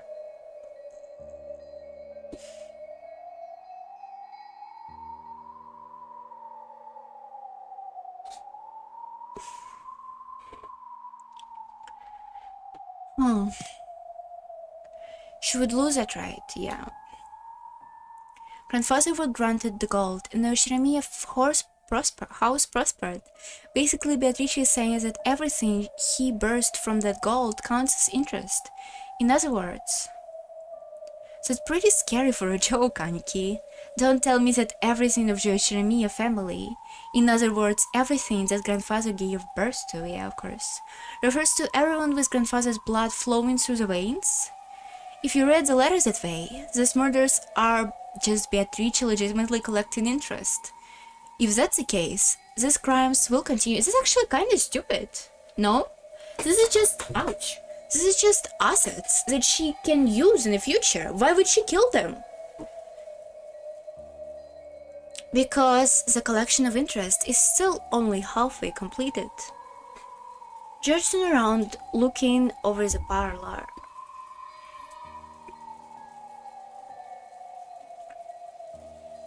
There were still many people who held the name Jeremiah. And we knew that since Goda-san and Shannon-chan had been killed, not even the servants who didn't bear the name Jeremiah would be spared. Yeah, but for Shannon-chan that makes sense because she was raised by the Jeremiah font. Are we all gonna be killed? That's weird, George Nissan. Why only 6 people then? They could have killed a lot more. In the worst case, it might have been possible for them to assault us all while we were sleeping and kill everyone in a single night. Why didn't they do that? The special clause. If someone managed to solve the riddle of gold, the right to interest would be lost. And remember how the very last part of the letter concluded? It says for everyone to try to solve the riddle of a grandfather's gold. Jesus, it looked like we were finally getting close to understanding the culprit's message. In other words, the culprit is telling us to try and solve the riddle of the epitaph grandfather has made. Furthermore, they're saying that if we just sit around, they'll keep collecting the interest. I realized that this was all based on several crazy guesses. Finally.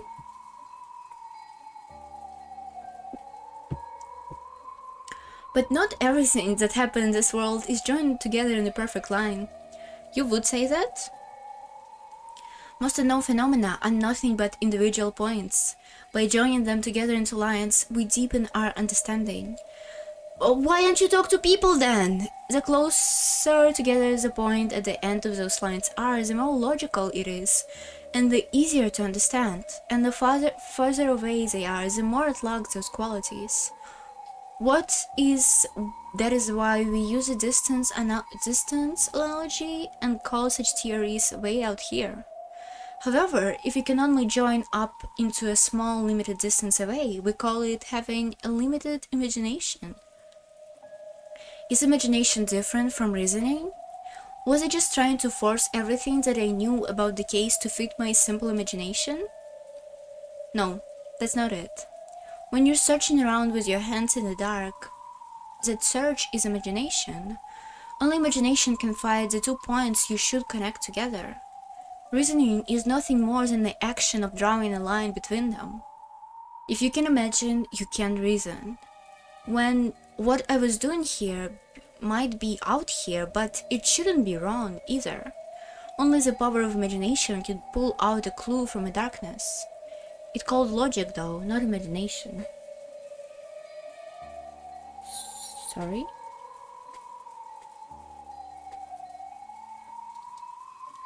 All the powers of reasoning tie those clues together. It's a lot like the process of searching out an enemy weak spot and striking. It's alright if it's crazy. Find the weak point first, when we can think about how to strike. Now was the time to find the points that we could tie together later. Can we have new chapter, please? Aww. Can we at least have something interesting? I'm kind of falling asleep here. Oh, my back also hurts. I need to walk around in like a little bit.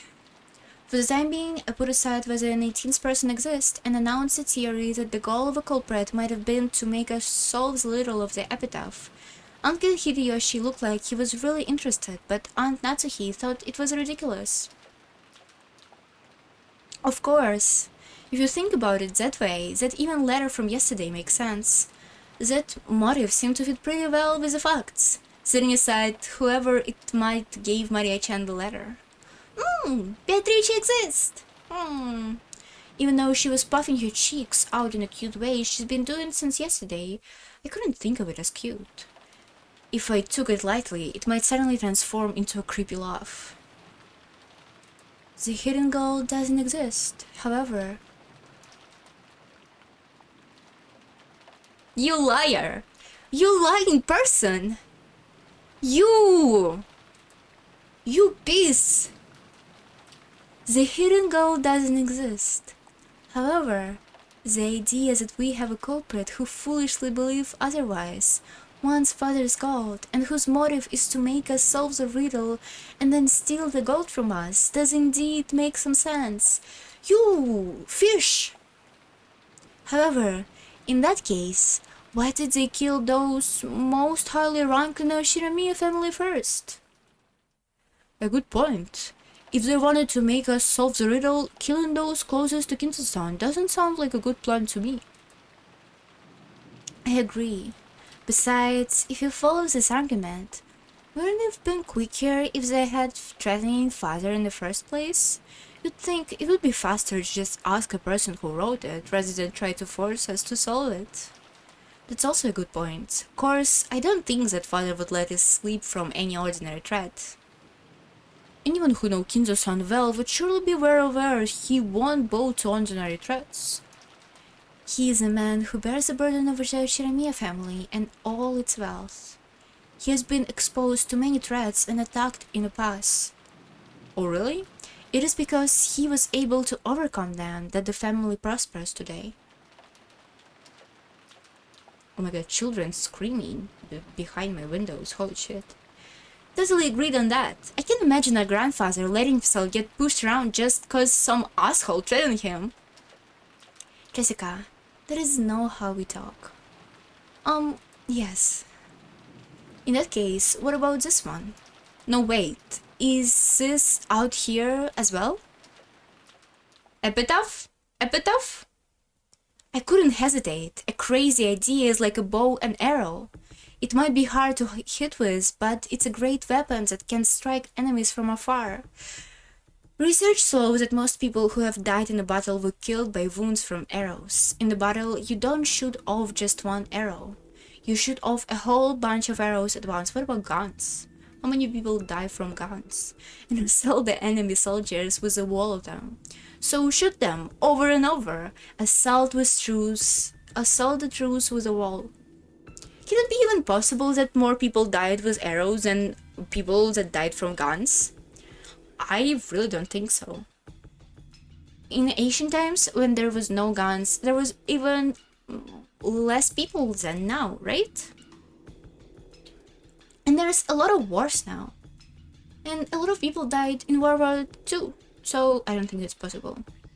even we like collectively sum all the people that died from arrows from like ancient periods to where the fuck 18th century, maybe where the fuck guns were, I forgot the word. What's the word? Invented. When the guns were invented, I still don't think it's gonna be more than the deaths after the kills after guns were invented. Even though the period in time is smaller, I feel the more people is living and the more people are fighting. So maybe it should be more? Yet again, not having a real statistic would be awesome. You shoot off a whole bunch of arrows at once and assault the enemy soldiers with a wall of them. So shoot them over and over, assault the troops with a wall. If the culprit is after the hidden gold, it would be pretty inefficient for them to force us to solve the riddle. Asking the person who made it in the first place would be much quicker and easier. In that case, the question is this all a message directed at grandfather? In other words, this murders were a threat directed at grandfather.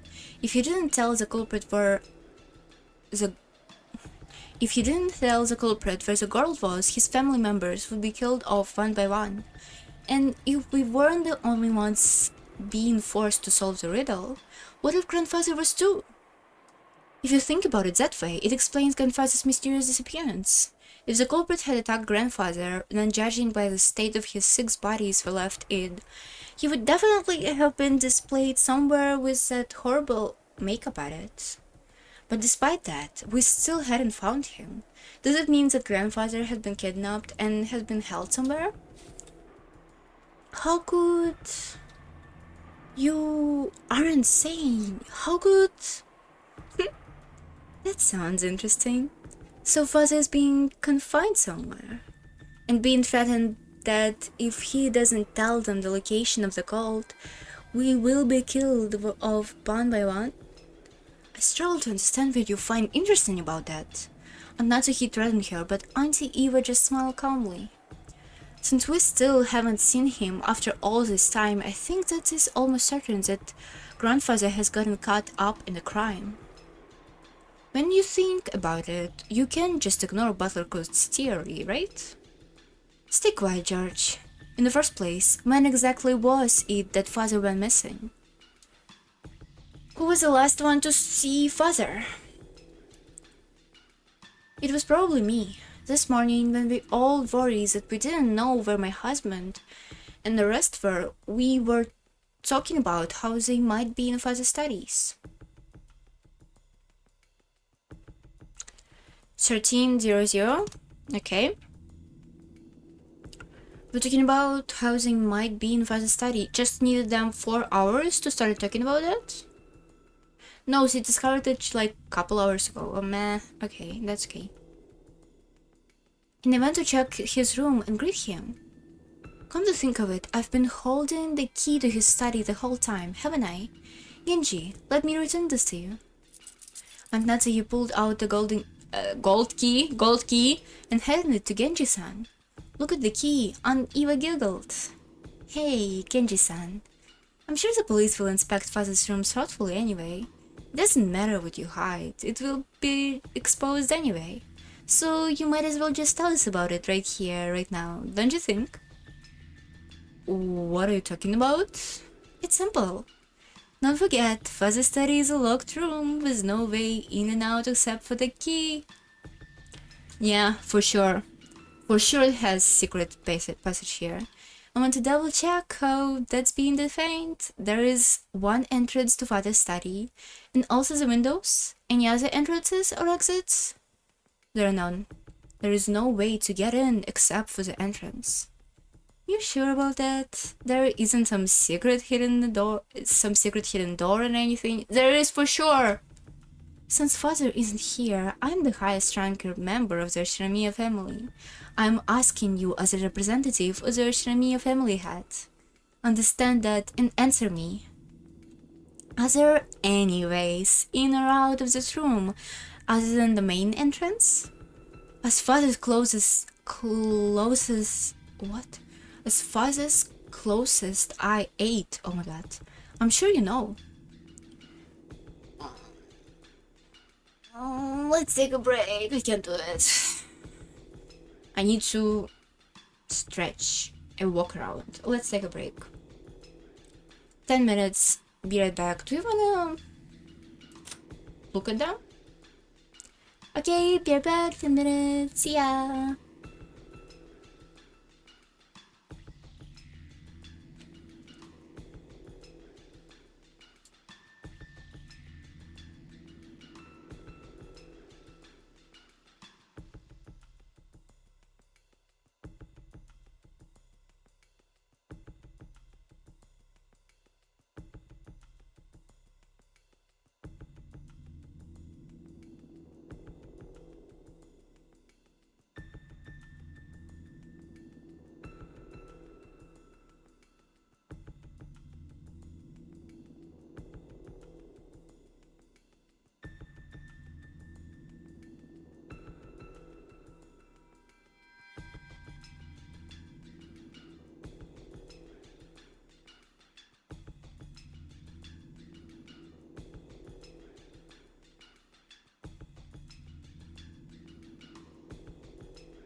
Bye. I'm munching on some salty thingy.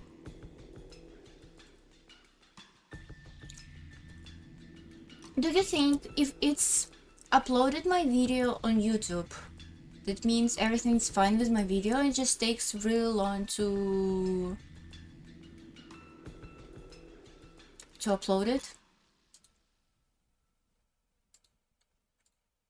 I'm afraid. If I knew that everything that I did was alright, it would be cool. But because I don't know if it's good or not, I'm worried. Maybe I rendered it in my... how it's called? Holy shit, how it's called?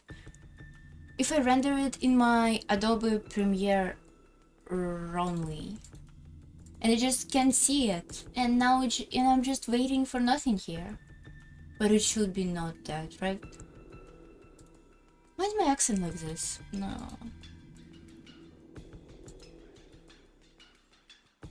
I'm also tired. Ouch, but it's fine. So I'm gonna read for another hour, and oh, maybe not an hour, maybe like 40 minutes, and then I go and do some showers and take a shower. I really want a shower. Hello.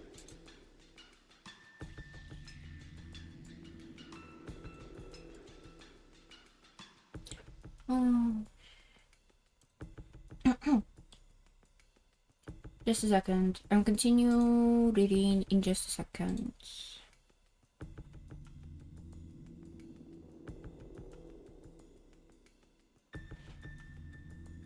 Is Twitch chat supposed to show you times when the message was sent? Why can I never see times in my chat? This is weird.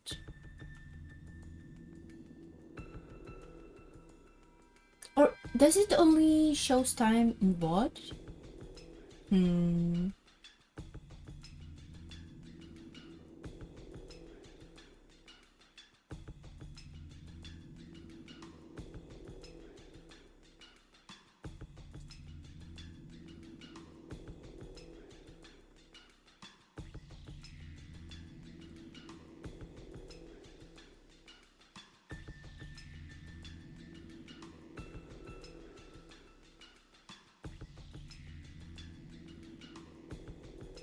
No idea.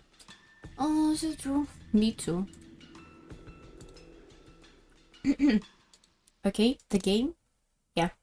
And Natsuki looked a little offended at the part about highest-ranked family member, but she kept her mouth closed for the time being and waited for Genji's answer. I couldn't help but feel a little uncomfortable. Why was she doing on and on about hidden doors? You too, Kanan-kun, Kumasawa-san. If you know, won't you tell me? If there is one, it would be better if you said it. If there isn't, then someone is going to be very much driven into a corner in a second. If I'm given that there is a hidden door, then my argument comes to nothing.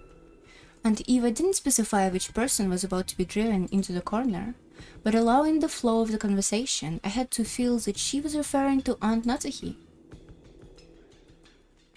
Mother, what are you talking about? George, stay quiet for a while. What do you say? Genji-san, Kanan-kun, and Kumasawa-san. Is there a hidden door? Or not? Genji-san, when you remodeled Father's study, you must have even seen the construction. Oh, okay. I won't let you say that you don't know. There is nothing of that nature in the master study. I don't believe you. I don't believe you. There's supposed to be something like that. That's like all the clues showing that it's supposed to be something like that. You're sure? What about Kanan-kun entrusted with one-winged eagle? Yes, I'm sure. There is nothing like a hidden door in the master study. Kumasawa-san? No, I haven't heard of such name. What about Dr. Nanjia, who had a close relationship with father? I haven't heard of something like that. Great. Then you're ready. Let me begin. It's really simple. Everyone tilted their head doubtfully, wondering what Aunt Eva was so proudly starting to talk about. Auntie Eva laughed triumphantly as though she were about to reveal a secret that only she knew.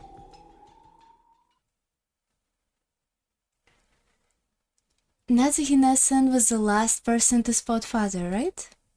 I forget the exact time, but I think it was a little before 9 in the morning. Nessan, do you remember? I ran to you just as you were coming out of father's study, right? Yes, I remember. What does it have to do with anything? And the next time you went to visit father's study? That was after we found the bodies of Nissan and the rest, right? Together with me, you went up to the study to report that, and we discovered that he wasn't here. By the way, Nessun, at the time when you went to enter father's study, did you notice anything? Notice anything? What are you talking about? Come on, you picked up some trash, right? A folded receipt. I do seem to remember picking up some trash. What does this have to do with...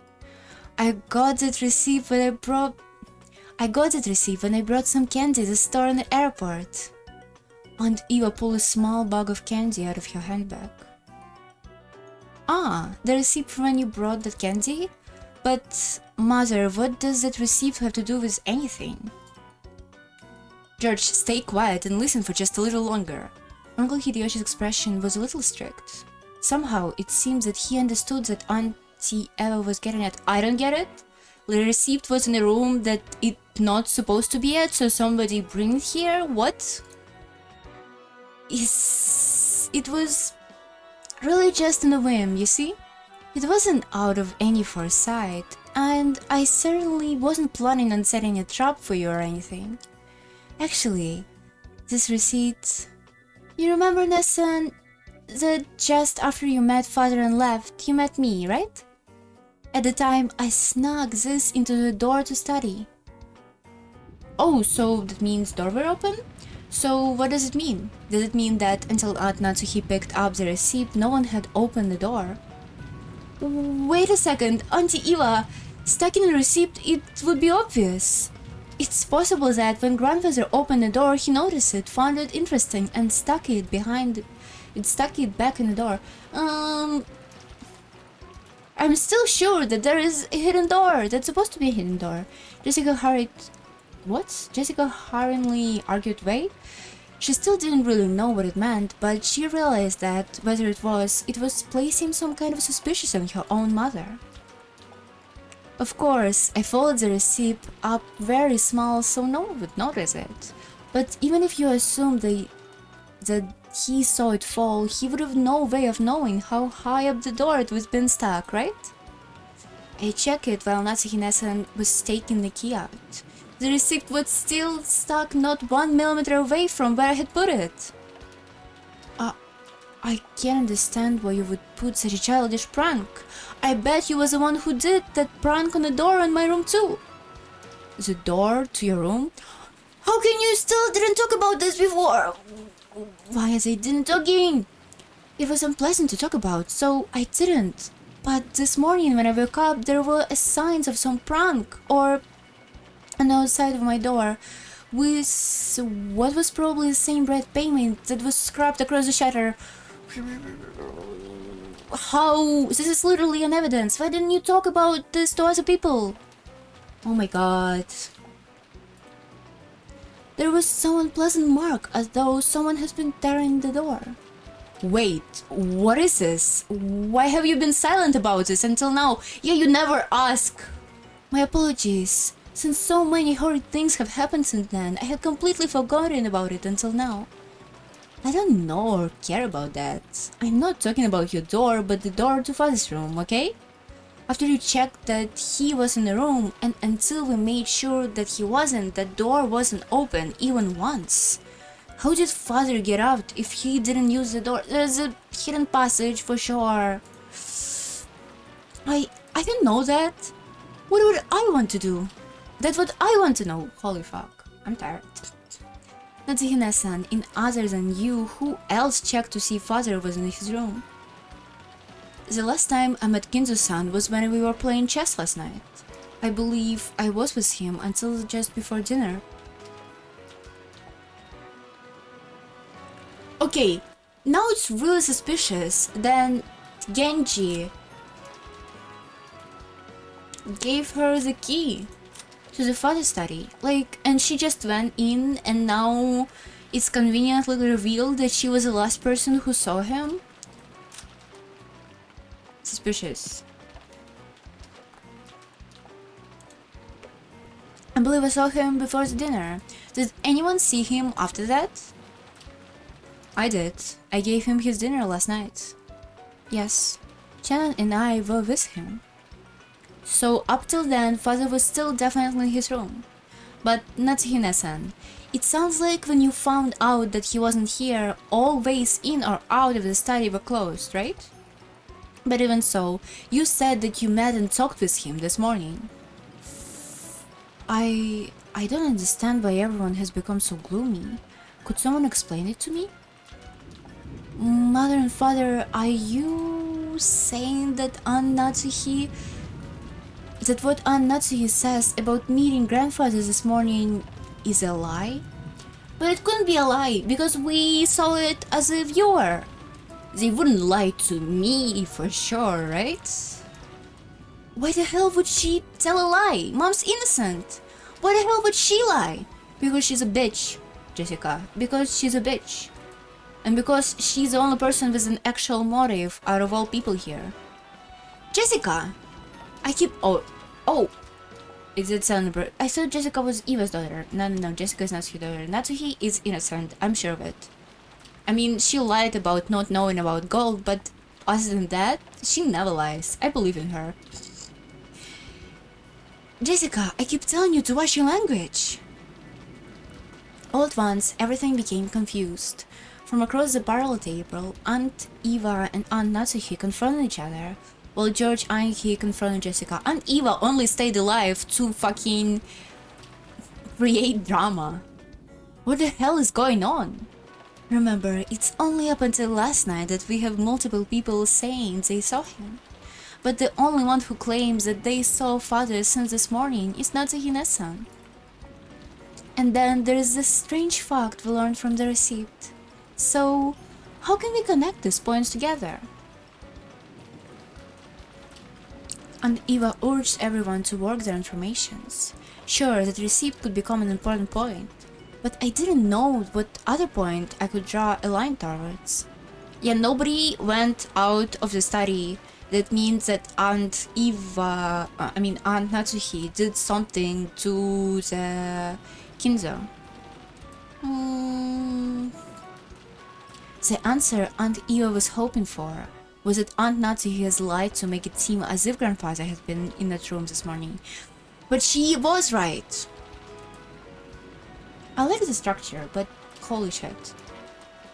And Aunt Eva, Mayor Wim, has exposed that?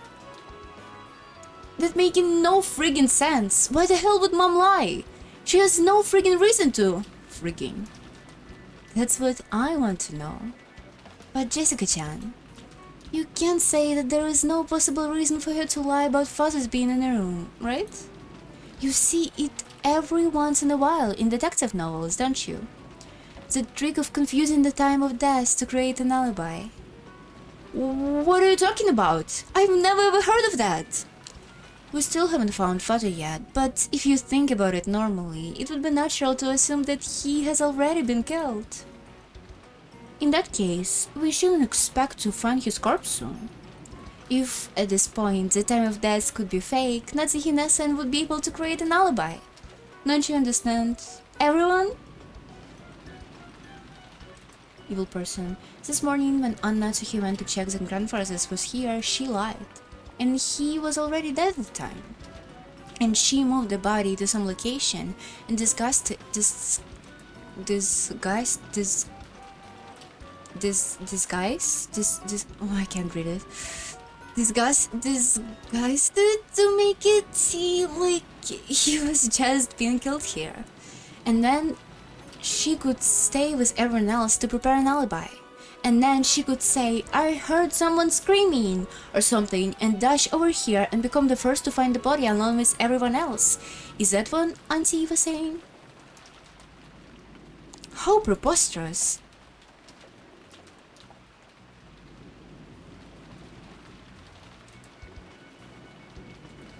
Wait. What? It doesn't make sense, though. So Auntie and I should stop calling them aunties. Natsuhi went to Faze's study, to Kinzo's study. Natsuhi went to Kinzo's studies, and he was here. But then, to confirm that Kinzo is missing, somebody else should have went to Kinzo's study and confirmed it again. And to do that, they need to open the door. So it doesn't make sense what Aunt Ivas is saying. Because what she's saying is that there was no period where anybody opened the door to find out that Kinzo is missing. So it makes no sense. It doesn't make any sense. Am I misreading it? Let's go back to the part when she says she put a receipt in.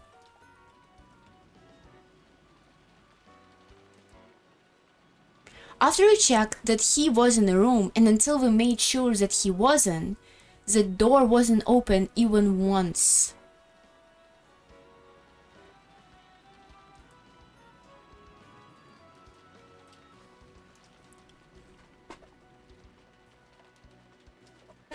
Now I don't remember if Aunt Eva was here when they discovered that Kinzo's missing. I feel like she was in the main room.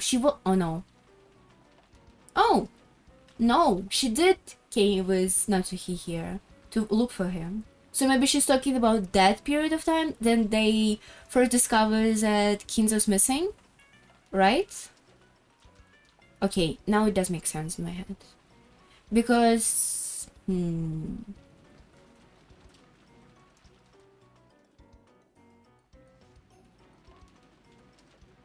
Okay.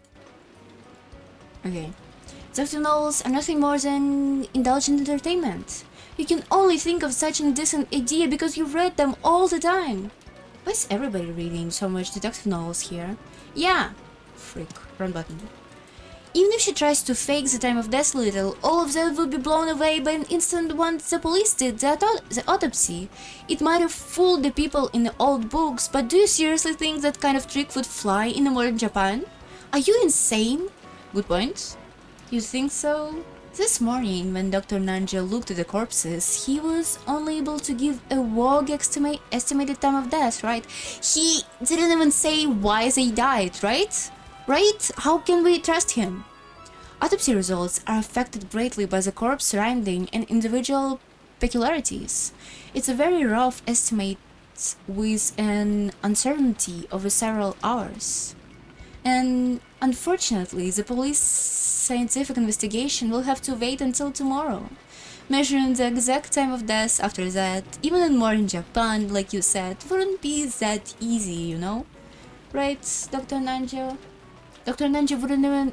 Dr. Nanjo is not the specialist. You should not ask him. He couldn't even estimate why they fucking died all in a storehouse. Examining the corpse is an extremely difficult task that requires both experience and instinct. I have heard that there is a very high rate of mistaken diagnosis. I imagine it is very possible for a misreading of just a few hours to occur. However, for an alibi, that's more than enough. It's not just a trick for the classics. It's a trick that actually works. Natsuhine-san, it's not like we want to suspect you, alright? We don't, and that's why we just want you to prove you're innocent. What is this innocent you want me to prove? This morning, I definitely met with father. And he told me to keep the one-winged eagle engraved in my heart. And are you denying that he said that too? I will definitely not permit that. I won't permit you to deny that father said those words. Maybe father's body won't appear at all? Normally, a person has to be missing for several years before they officially declare death. For 7. Yeah. Wouldn't that be Wouldn't it be a clear way to extend father nearly finished life another 7 years and keep all of his wealth to yourself? This is kinda unreasonable. No way. She has a gun! Be careful, and music. I cannot buy this. I cannot buy any more from you. I am Ushiramiya Natsuhi.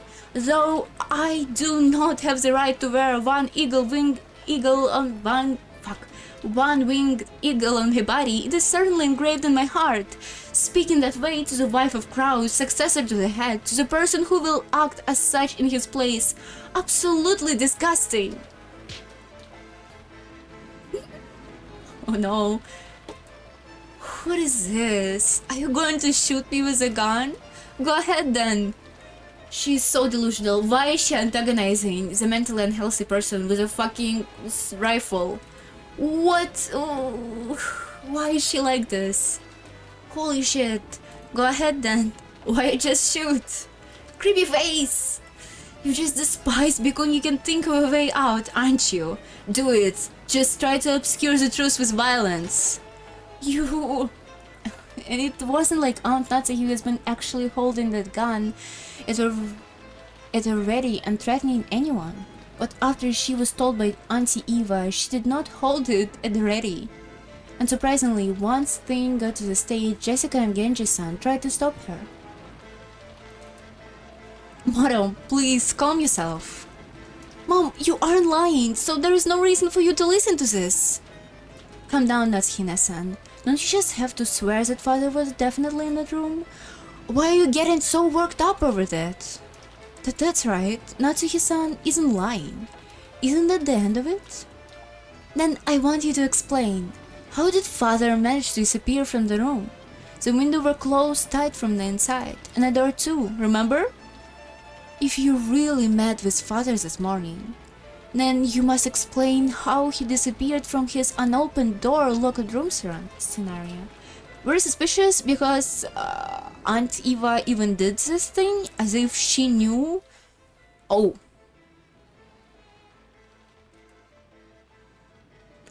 Why was the reason for her to even do this? To even put a piece of paper in his door?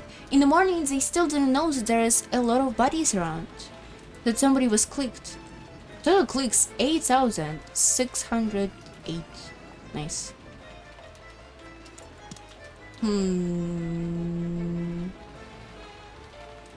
Why would she do this? Why would she even put it in a door? She's suspicious as hell. If you don't, that would mean that you are a liar after all, right? How far do you plan to mock me? If you want to argue back, go ahead. That's right. Try explaining it right here, right now. After that, I can apologize to you for doubting you. How did father manage to get out from that looking room? I can explain that, and I don't need to. Really? Then let me explain it. We take the best part from my perspective and yours and come up with a more friendly explanation. I'll believe that, like you said, father was still in his room this morning. But the next time the door was opened, father wasn't here. You don't have any objection so far, right? I have no desire to listen to anything more you have to say. Shut your frivolous mouth. Ooh, a scheme. Nice. My reasoning goes like this, alright? I verified on both occasions that you were the only one to go through the door, and the receipt is proof of that. So what is the answer to the puzzle of how father was sent out of the room regardless? The window! He was sent out of the window! Natsuhina-san, you pushed father out of the third-story window of the study into the courtyard. You! Vicious... malcontent? What is this word? Okay. Madam, please endure it. Iwa-sama, please stop this. Father died from the fall into the courtyard, and when you left saying you were going to check the door and the window, you went and hid the corpse somewhere. You really think that she could do it? I don't think so. That was probably when you took some measures to fake the time of death, right? Butler is awfully quiet for all this time.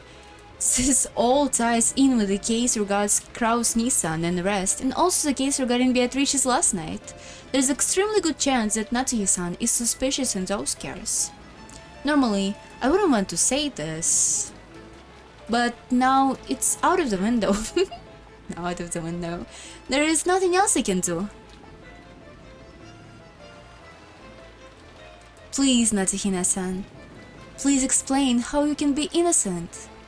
Or else I can't help but suspect you. Why me? Why I, Ushiramiya Natsuhi, be insulted like this? Poor Natsuhi. Look like everyone else had said their piece. No good. No goddamn good at all, Auntie Eva. What do you mean no good, Butler? Jessica looked up at me, hanging on my every word. Auntie's Eva expression was composed as always. No good at all, you say? What is? Butler-kun, tell me.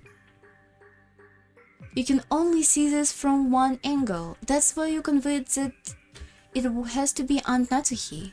It's not like I'm defending her, but bluffing a checkmate like this isn't gonna work. This is such an Ace Attorney type of music. This is so Ace Attorney. I think the theory you're based around that receipt is plausible. It's not a bad thread of logic, but I only give it a grade of 65 at best. If this were an exam, that'd be bad enough to get you extra lesson in attention, you know? Oh my. Well, how would you break through a door sealed by a receipt and make Fuzzy disappear, other than my theory? Your theory is interesting, I admit, and if we could state definitely that there was no way to make Grandfather disappear other than yours, then we could say for certain that at least then the last person to see him, Aunt Natsuhi, has to be responsible. However, since there is still a possibility that she is innocent, and that these accusations are fake, you can't make that call. Then, Butler-kun, who is saying could have made Grandfather disappear other than Natsuhina-san? It would be impossible for anyone else to do it. Marisa proved that, right? From the first time she visited the study, and until the second time when we visited together, the study was a perfect locked room, and when the seal was broken on the locked room, he was already missing. If this doesn't prove that she was the culprit, what kind of trick could they use? Like I said, Auntie Eva, only 65 points. So let's try flipping over the chessboard, shall we? It's not about how they managed to make Grandfather disappear from the outside. Think about how Grandfather disappeared from the inside. The door had the receipt stuck in it, so it couldn't have been used. He also couldn't have gone through a window because they can't be locked from the outside, and when you visited the study you checked to make sure they were locked. So the window also weren't used. At this point, the study really was a locked room.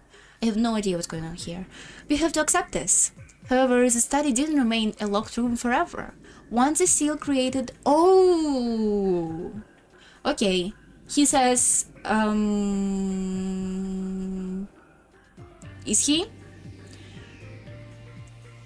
Now I have an idea. So he may be saying that they just couldn't find a Kinzo, but he actually was inside.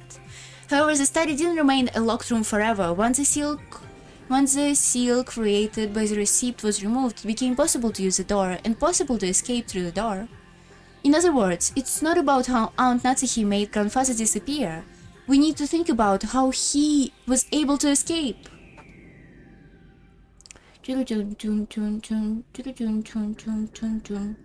Grandfather's study isn't any ordinary study, right? According to Genji-san, there's a toilet and a kitchen and even a bedroom, almost like a little house. If he hid under the bed, for example, he could trick you two into thinking he'd disappear, right? Auntie Eva, I mean, you didn't check that carefully, did you? And then the two of you went back downstairs thinking he wasn't here. At that time, the receipt was already gone. In other words, if grandfather was hiding in his room the whole time when it was a locked room and escaped after letting you two of you go past him, we can cross this locked room right open. But how the fuck did he know in the first place that there is a receipt, and why didn't he went away first? Or maybe he knew about the bodies and he waited for somebody to check on him and then decided to disappear. I mean, it does make sense, but it doesn't make sense in a larger scale of things. Because how the fuck... Why would he do it? What is this? Why would father want to do something that weird and then escape the room? That'd be so absurd. Yeah, it might be absurd, however, it's still shown that there is a possibility that Aunt Natsuki is being accused falsely. Your receipt wasn't perfect. In chess, we might call it check, but it isn't checkmate. And the thing that I like least is how you pressure Aunt Natsuki to explain it, and then argue as if she doesn't, she must be guilty. So true, so based. I hate when people do this. I hate it. I hate it when people in debates also do this. Oh, I hate it so much. If this passes at logic, then why don't you let me... Oh, objection! Flip over the chessboard one more time. And Eva, according to your argument, you must explain to us here and now why you and Uncle Hideyoshi couldn't have killed those 6 last nights and then casually returned to the guest house. You've been trying to force Aunt Natsuki to explain. I'm sure you can prove your own innocence, right? Aunt Eva, who had all of grandfather's wealth, suddenly dropped right into her hands. That's right, you pretty damn suspicious yourself, aren't you?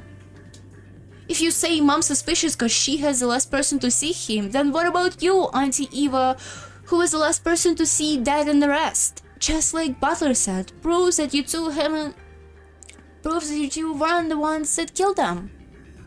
Mother, I also think your reasoning was a little overager. I'm sure that the receipt was an important hint. But, like Butler-kun said, that's not enough to prove that Aunt Natsuki is guilty to any degree. Why would she put a receipt here in the first place? It doesn't make any sense. Oh. We're all equally suspicious. It's not right for only Aunt Natsuki to be What's the word? Persecution? Persecuted? Meh. Isn't it I can read. Prosecution? Prosecutor? Meh. Who knows? Our noble father crawling on the floor under the bed? You can nonsense like that an explanation? Then why don't you explain? What? I'm tired. Then why don't you explain first? Who killed those 6 and how? And then try showing us proof that you weren't involved. Cough.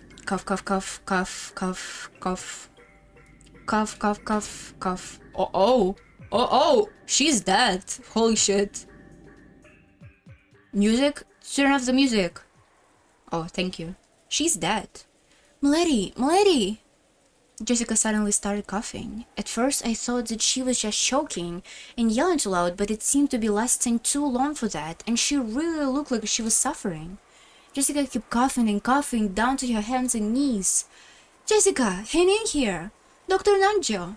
Jessica-chan, you inhale her quickly. Oh, is she asthmatic? No, wait, I have one on me. Dr. Nanjo pulled a bronchodilator inhaler from his own bag, which was lying on the sofa, and handed it to Kanekon. Come to think of it, 6 years ago, didn't Jessica sometimes break into violent coughing and leave and have to use it? But 6 years ago, I never saw Jessica look like she was in this much pain. Poor girl. Aniki, Was Jessica asthma always this bad? I've gotten a lot worse last few years. It's no problem when she's normal. But when an attack comes suddenly, she can't stop coughing. Poor girl. Cough, cough, cough, cough, cough, cough, cough, cough, cough. Milady, your medicine. Here. Cough, cough. Taking the inhaler from Kanakun, Jessica used it with a practiced hand. For a while, it looked like her throat was still feeling itchy, but it gradually settled down. Are you alright, Jessica? You scared me. It's no big deal. Don't worry about it. Beds of sweat covered Jessica's whole body, and she couldn't hide her raw breathing, but it looked like her sudden attack has calmed down for now. This disturbance has left the room's hostile atmosphere in an awkward, unsettled state. But that was fine. There was absolutely no need to be driving up everyone's suspicions of each other.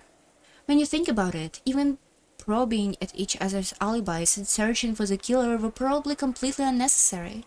After all, we're just powerless, ordinary people, and when the police come tomorrow, they'll definitely employ cutting-edge techniques and investigate the case thoughtfully, solve all of the riddles and arrest the killer. I wonder if Butler-kun is right after all. Just like Natsuhi-san is suspicious, I can't ignore the fact that we are suspicious too. Arguing about that now is certainly unproductive. Everything will be fine if we just leave it to the police tomorrow. But don't you want to know too, Butler-kun? Who the killer is? Don't you want to let them know right this very second the pain you feel from losing someone precious to you? I won't deny that. Even one day would be too long to let that bastard who pulled that detestable bullshit go. But that doesn't mean that I want to doubt one of the 18. Even though I said what I said earlier, I don't even want to doubt you, Auntie Eva. To me, you're an awesome aunt who's always mischievous and entertaining. I don't want to trade insults like an aunt with an aunt like that. Not a single person here wants to do that. Right? Everyone? I feel the same as Butler-kun. It's pointless to trade insults. It's probably just a stress build-up because so many people have been crammed in one place since morning. Probably.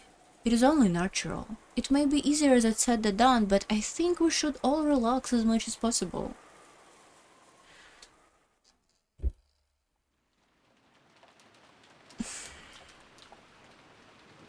Eva, don't you think we should cool our heads? Uh-oh. I do think the receipt is going to be an important clue in searching for father's whereabouts. We should tell the police about it when they come. Yeah, you're right. Yeah. I felt a little triumphant when I figured out that part with the receipt. Of course, it isn't fair to only doubt Natsuhi-san. We just are suspicious. But still, Butler-kun... At least the part about the receipt is real, alright? Don't forget this. And try thinking deeply about what it means, okay? Auntie Eva and Uncle Hideyoshi stood up. It looked like they planned on leaving the parlor. In the end, it's pointless for us to continue playing detectives. After all, the police will reveal everything in the end anyway. Will they? Will they though? That's right. Even if we don't play detective game when the typhoon passes and those lively seagulls return to the harbor, everything will settle itself. Yes, if you think about it, this kind of crime is completely trivial. It will definitely be resolved, even if we do nothing. When the seagulls cry, "Yay! Turtle drop! Woohoo! Clap, clap, clap, clap!" Fanfares? Confetti? Natsuhi-san, I'll take it. You don't want to see my face anymore? I feel the same. If I remember correctly, yesterday you had some rooms prepared for us in the mansion that we wouldn't need to go back to the guest house, right? There should be a bus in the toilet here, as well as a lock and a chain to secure the door. I don't think having lock on the chair is gonna be really secure. There's even a bed to lie on, and my husband will be able to watch TV without having to fight with Maria-chan over which channel to watch, okay? Dot, dot, dot, dot. You may do as you please, but make sure to be cautious. Thank you, Nessan, and mind your own business. I'll be continuing you to keep an eye on everyone, alright? Because the killer is definitely among us. Oh no, she said this. Why? And Nessan, make sure you don't forget that you've been watched too. Haven't you made enough parting remarks? Yeah, that's enough. See you, Natsuhina-san. Genji-san, please call for us when it's dinner time.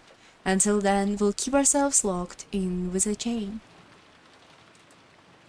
Genji, Karen, exhort them to the guest room. Why Uncle Hideyoshi just appeared here with his expression on the face?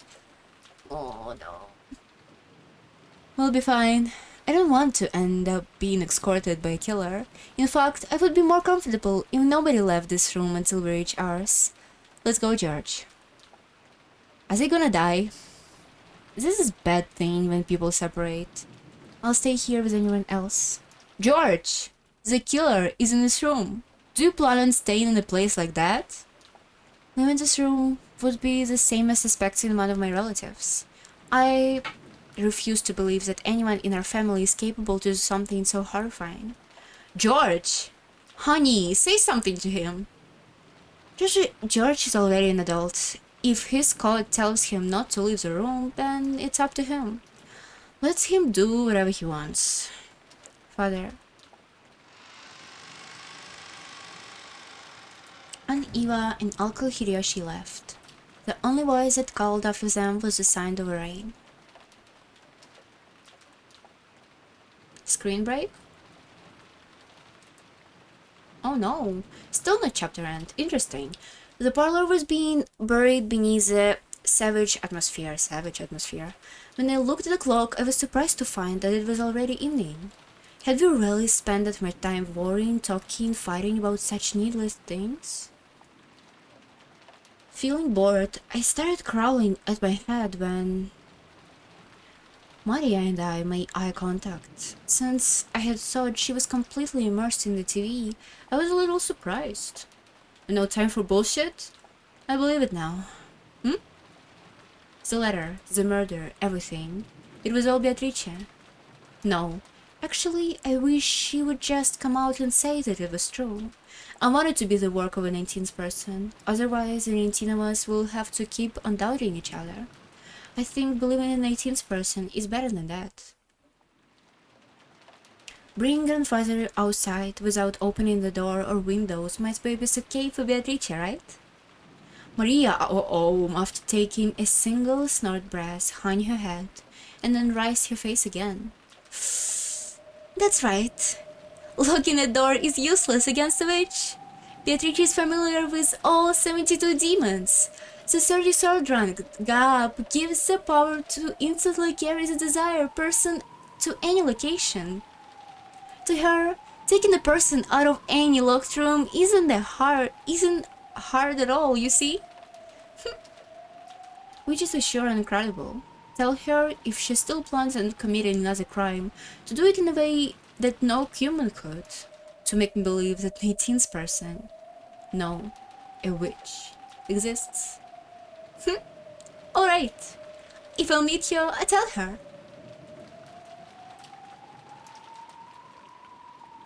Damn it, I don't even understand my own thoughts anymore. When I'm led to believe in an 18th person, I deny it, and when I'm led to believe that there's only 18 people, I deny that too. Even though I wish there were more than just 18 people here, I can't accept the existence of an 18th person. In short, even though there are more than 18 people, there are less than 18. Number of people in this mansion is 18 x 18. Nice. So the number of people can be represented by any what? By any what? Any integer? I have no knowledge of math in English language. However, it's impossible for there to be anything after the decimal point.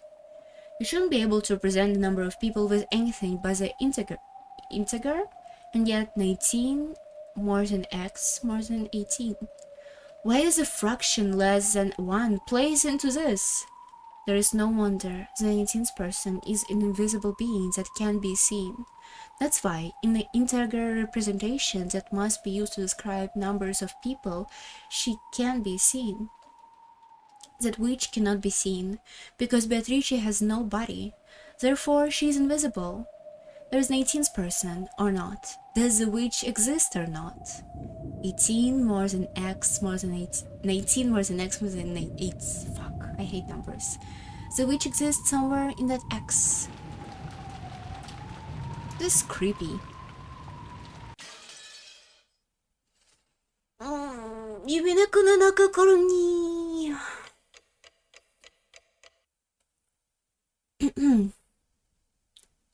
The two who are close. Uh-oh. Okay. Are you giving me some music or not? The comfortable atmosphere continued even after those two left. It was thick with the idea that thinking about who the killer was would be the same as deciding who to doubt. It had begun to feel like a discussion of the incident was itself taboo. So no one was mentioning it, at least out loud. However, those thoughts were what filled our minds. All those we could say aloud made our head feel like they were going to explode. So at least on the side, the parlor had once regained its calm mood, although everything was left unsettled. It feels like the rain gotten a little lighter. Still pouring down. Even if it did, there is no boat on the island, but it'd be nice if the boat came quickly tomorrow. I've had enough of this Western Martian vacation. Mom, when will the boat come tomorrow? Originally, the boat to take them back would have arrived at 3 o'clock today. They probably would have telephoned to say that they would come after the day phone pass, but unfortunately the telephones aren't working. Oh, okay. I need to go take a shower and do dishes, so I'll be right back in like 40 minutes. I'm sorry, I need to do this, or else I'll be in the troubles. So, and I also need to do it right now. And I'm also kind of tired, so maybe I have a larger break from talking and reading. But I'll be right back in 40 minutes, probably. Or maybe a little more, maybe a little less. I don't know. I'm making it clear for you to look at these beautiful characters and hear some rain. Oh, and probably should add some text that I'm going out for a long time. Right? Create a text. Uh-oh, it froze. Annoying.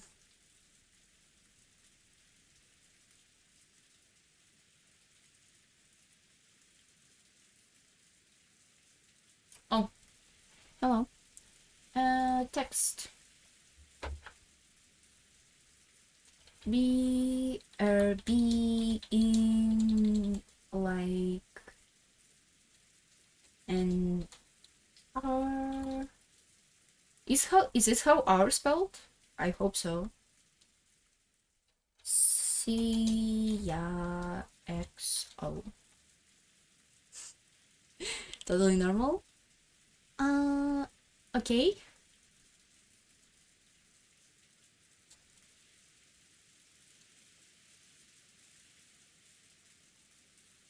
Good. Good. That's it. Okay, see ya in an hour. Bye bye. I could actually accidentally finish the stream, but I would prefer not to. But if the stream was finished, I would probably remade it. Okay? Okay. Bye.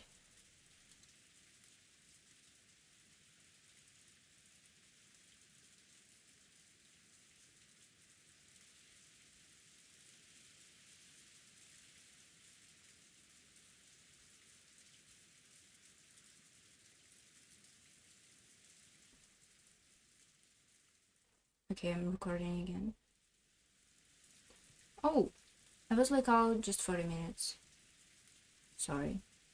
It could have been better. I could have do shit faster, but you know.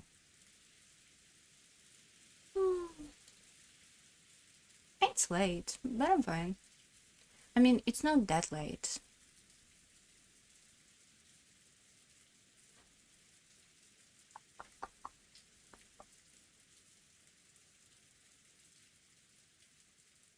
Okay, I'm gonna eat now. Be right back in like a little bit.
Did you know that I can eat what is it called? A bottle of mustard in just a week? Isn't it awesome? What a great talent. I just eat a new hot dog and I put a lot of mustard. Again, I love mustard. If somebody asked me what's my favorite food, I would say mustard right now. Mustard and then curry. I love curry. But I burn myself every time I eat mustard because you can physically eat a lot of it. So I suffer. But worth it! It's good!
Hello.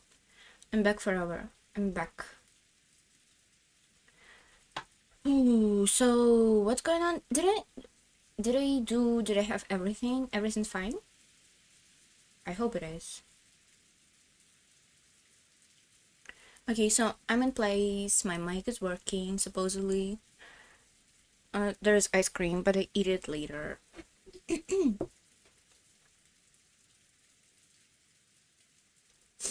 Interesting. Okay.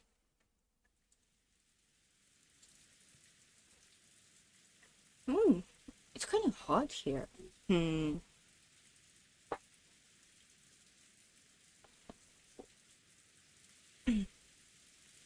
Um, what was happening? So Eva and Uncle Hideyoshi went to separate rooms in the mansion because they didn't trust anybody. But this chapter is literally called no. This chapter is literally called "The Two Who Are Close," and they probably gonna die. And we're also only in chapter 13. How can we finish today? Aww. I really want to finish this episode today.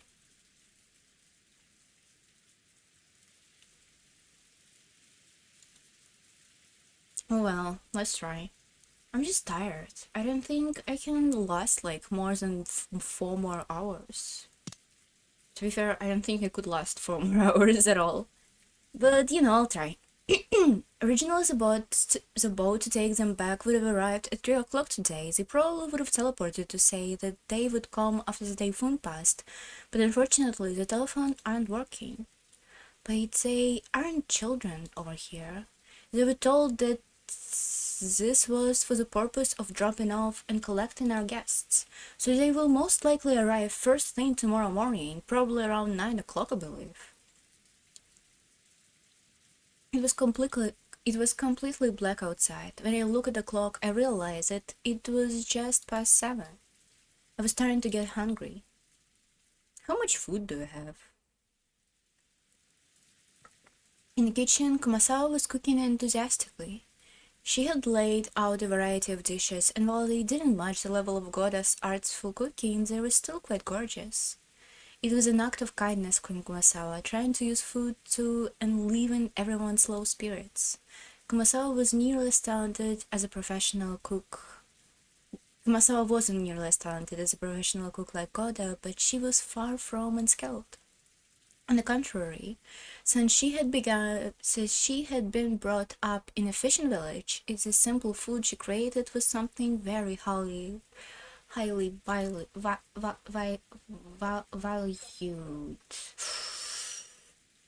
Kanan arranged the food Kumasawa was finished creating in plates under her direction. Kanan also helped in the kitchen sometimes, but since he was rarely placed in that role, he was slightly awkward even though he tried his best.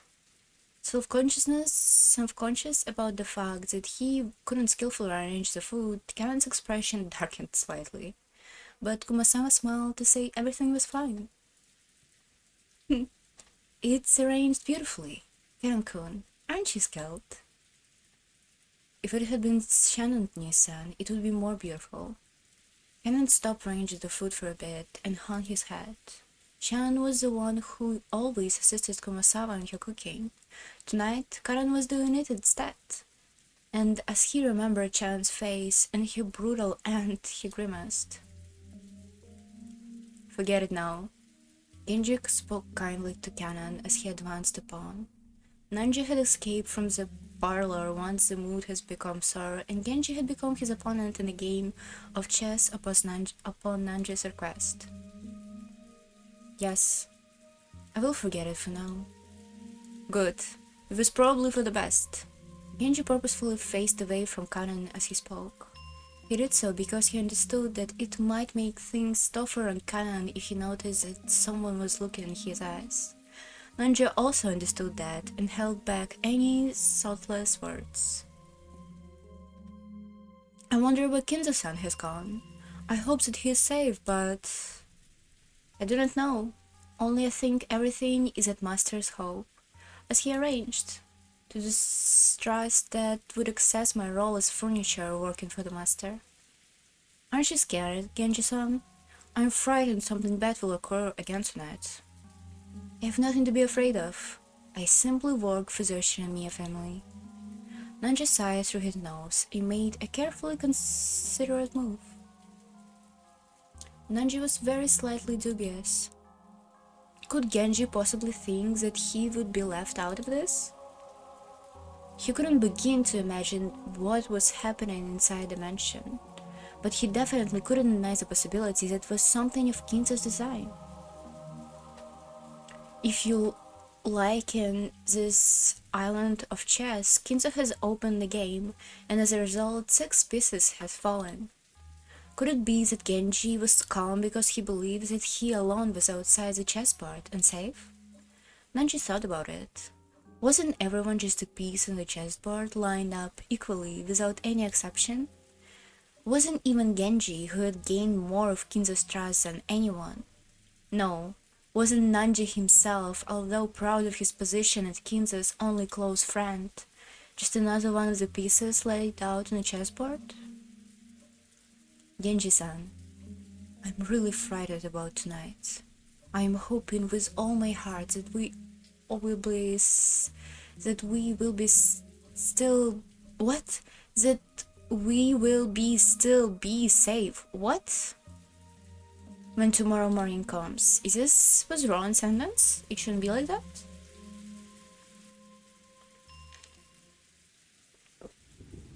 The guest room that even Hideyoshi has moved into was used to house guests before the guest house has been constructed.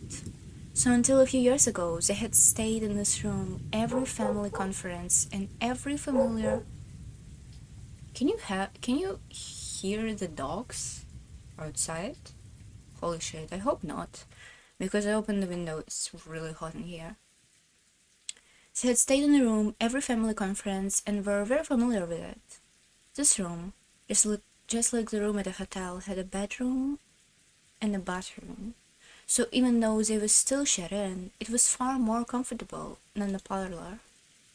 Guess it's true, you can relax more when you're alone with your immediate family. They should all just do it, shut themselves in the guest rooms and lock the doors. Yeah, that would be really convenient for a killer, thank you very much.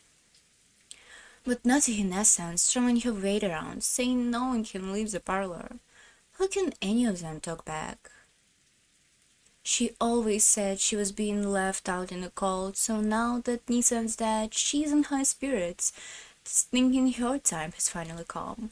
Seriously, how shameless can she be?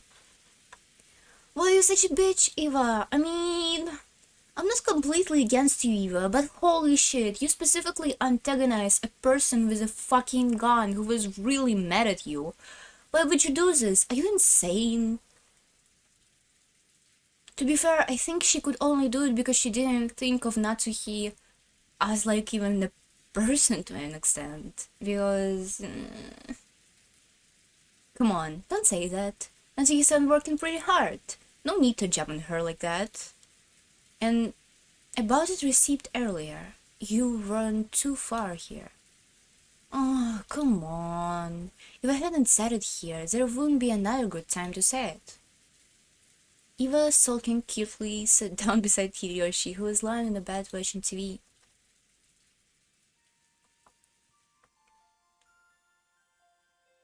Still, it's been a very long... Oh no, I just thought, are they gonna fuck? It's been a long time since we've been alone here like this. Sure has. When I think about it, both you and I have gotten older. Since George was born, everything going by in a blink of an eye. It literally has gone by a blink of an eye. I wonder if we were too harsh in having a child.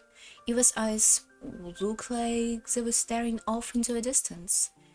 Yes, she had thought in once-in-a-lifetime chance.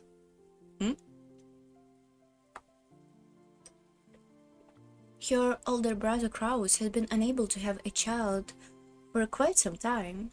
6 years passed after his marriage to Natsuki without any sight of pregnancy, which didn't please Kinzo at all.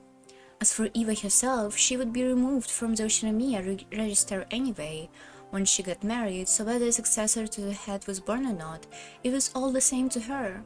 So she had thought. But then, one day, she had a heavenly revelation.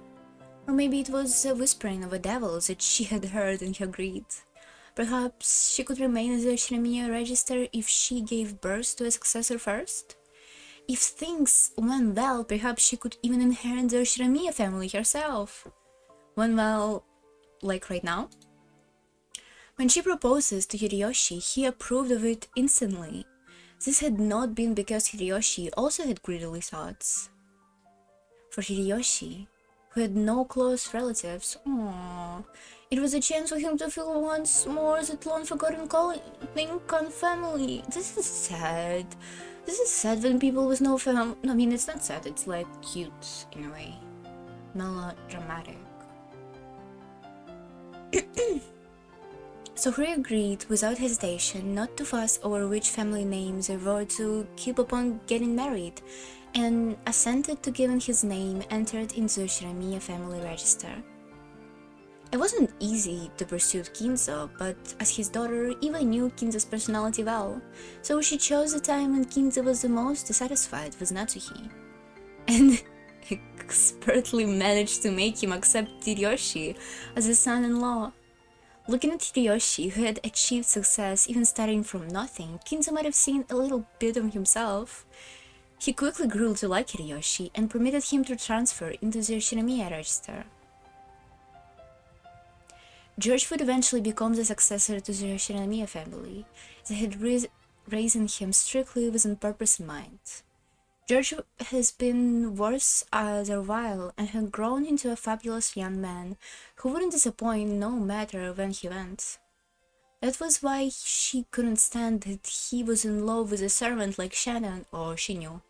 So when she had learned that Shannon has died and the engagement was been invalidated, while parts of her had been shocked at the gruesome crime, another part of her had been relieved that her precious George wouldn't be stolen by some servant girl. Eva, why, Eva, why? I always did hate Kraus Nissan. He was so full of himself, always swaggering around, so proud that he would one day become the head. So I wanted to get better at him.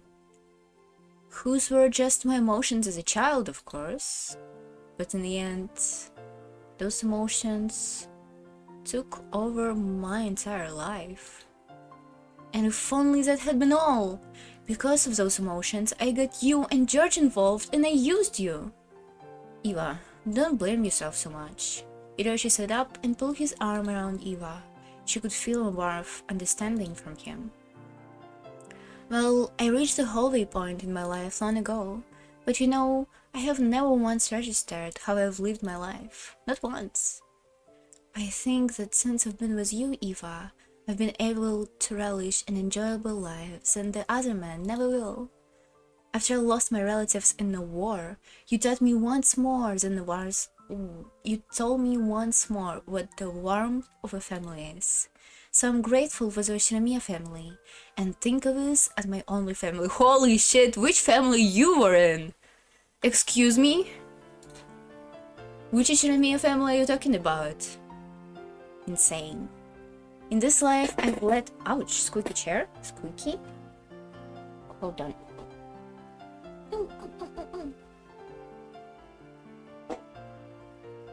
Good.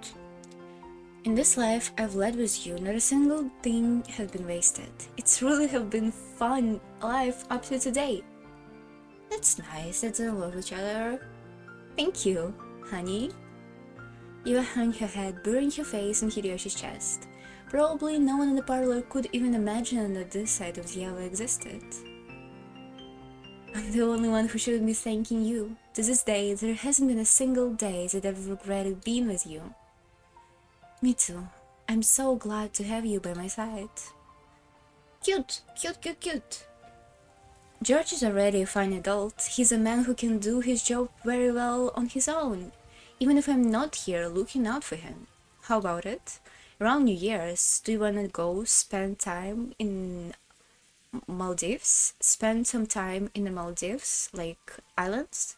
Just us two, no one else.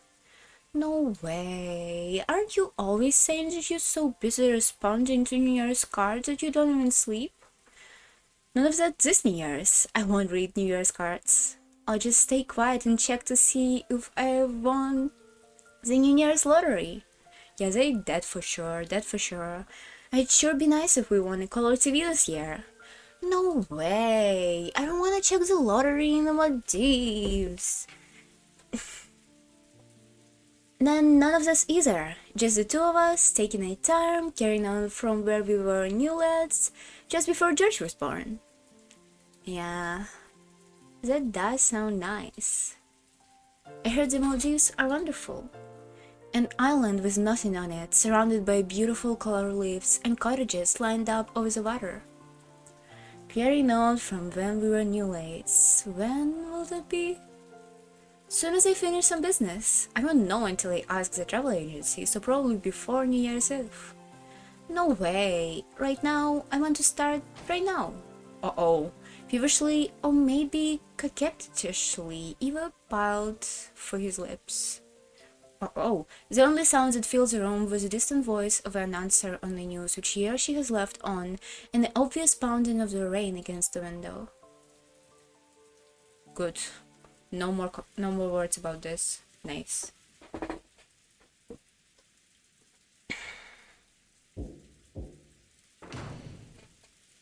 There was a knock on the door, and Genji-san entered. Madam, dinner has been prepared. Will you eat in here again? Yes. Bring here. Is Dr. Nanji still in the kitchen? Yes. He had said he wished to carefully deliberate over this next move. No, not worry. He's with the other servants. Holy shit. Reading skills are greatly decreased. Genji-san good enough at chess to be grandfather's opponent. I've heard he's even better than Dr. Nanji, you know? Is that right? I played against him long ago, but he must have let me win. Maria, sounds like it'll be time to eat soon. But look at you, you've been watching TV all day long and you still haven't gotten bored. Oh, I'm always watching TV, so I'm fine. So true. Hey, Maria-chan, sure is TV, kid. What's coming, so we have to clean up the table. It was still cluttered with the aftermath of a drawing contest we had all been having, using several pages torn out of Maria's notebook. Guys, you so happy. You too happy. To people who just lost a bunch of their parents and aunties and uncles? What the fuck? Jessica began cleaning that up quickly. Still, everyone here shook and draw. Really shocking. Genji, ask Iwa-san and Hideyoshi-san whether they would at least like to have dinner with us. Although they will probably turn us down. Yes, they're fucking. They're busy. Certainly. First father, no Iwa-san. We seems incapable of... what? We seems incapable of managing a full showing at the Oshinami dinner table. Yeah, how of your family is dead? How about that? Not till you felt your headaches throbbing again and lightly held her temples? Wait. I thought temples is not something on your head. Okay. The distance from the kitchen to the parlor wasn't that large, so Genji has gone there and back by himself, but the guest room was a little farther away. Natsuki had warned him not to be alone without a good reason, and just now Nanji had also admonished him, saying that it would be better if he held a little more concern for his safety. Genji took Kanan with him, and the two of them went to visit Iwa and Hideyoshi in the guest room. Genji knocked on the door. Iwa-san, Hideyoshi-sama, dinner has been prepared. He waited a long, short while for them to come out, but there was no response. Genji-sama, look at this. Kanan pointed under the door.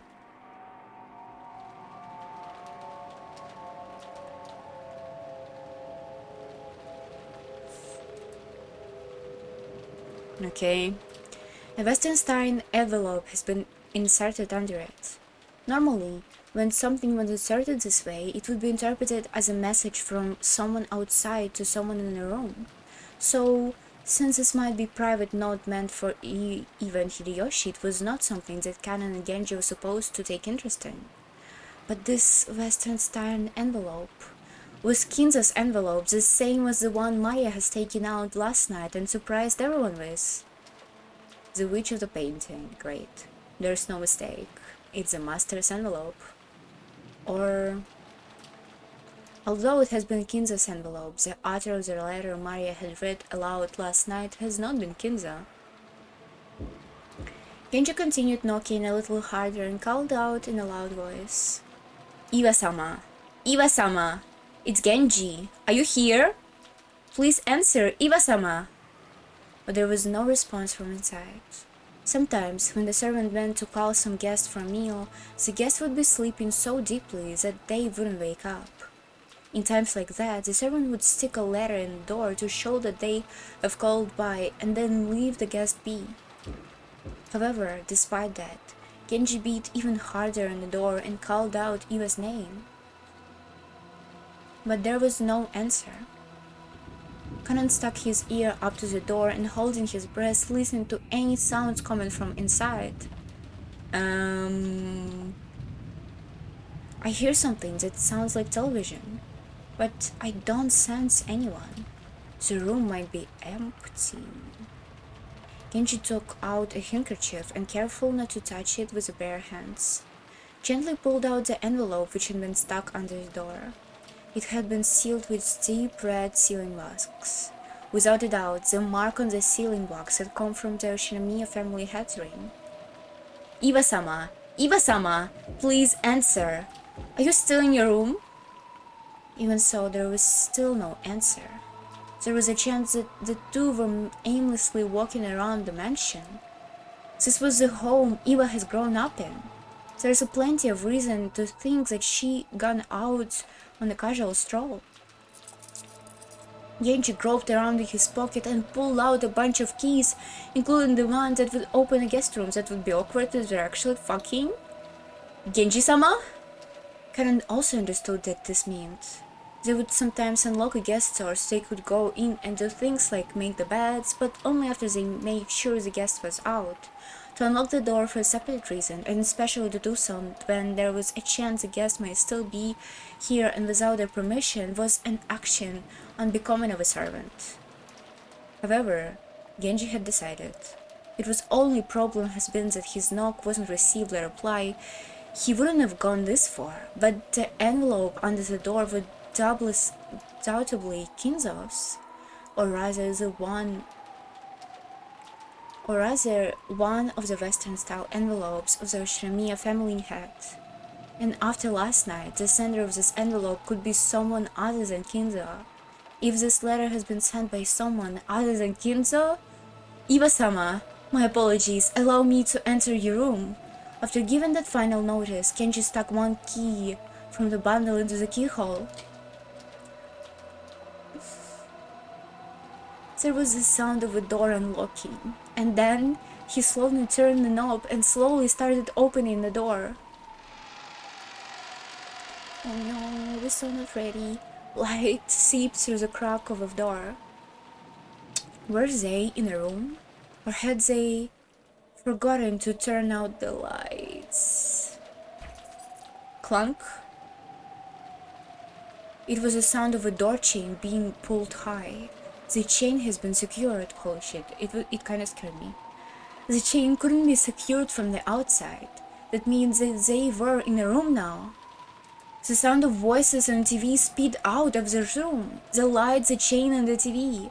All of these things made it clear that they were in a room, but there was no sign of them. Genji called to Iwa once again through the crack of the door, but there was no answer. Genji-sama, what should we do? As a part of their job, the servants were able to unlock almost any lock in the mansion, but they had no way to open a door with a chain. The only way to get by the chain was to cut it. This was certainly not permitted as a part of a servant's usual work. A creepy chill has already rushed up their backs. Kanan held his breath again and tried to sense someone through the door, but even so, he was not able to sense anyone. I'll go call Madam. Kanan, cut the chain. Yes. As Kanan rushed away hurriedly to get a cutting tool, he was called. Excuse me? He's going to the storehouse? No way. He was called back by Genji. Wait, Kanan! Go back to the kitchen and take Kumasawa with you. Whatever you do, do not act alone. Yes, certainly. It looked like Kanan was worrying why he had to do something so troublesome in the middle of this urgent situation, but Genji has said it out of weariness. He didn't care what happened to himself, but in the worst case scenario, he didn't want anything to happen to Kanan. Scar in a score. Cute.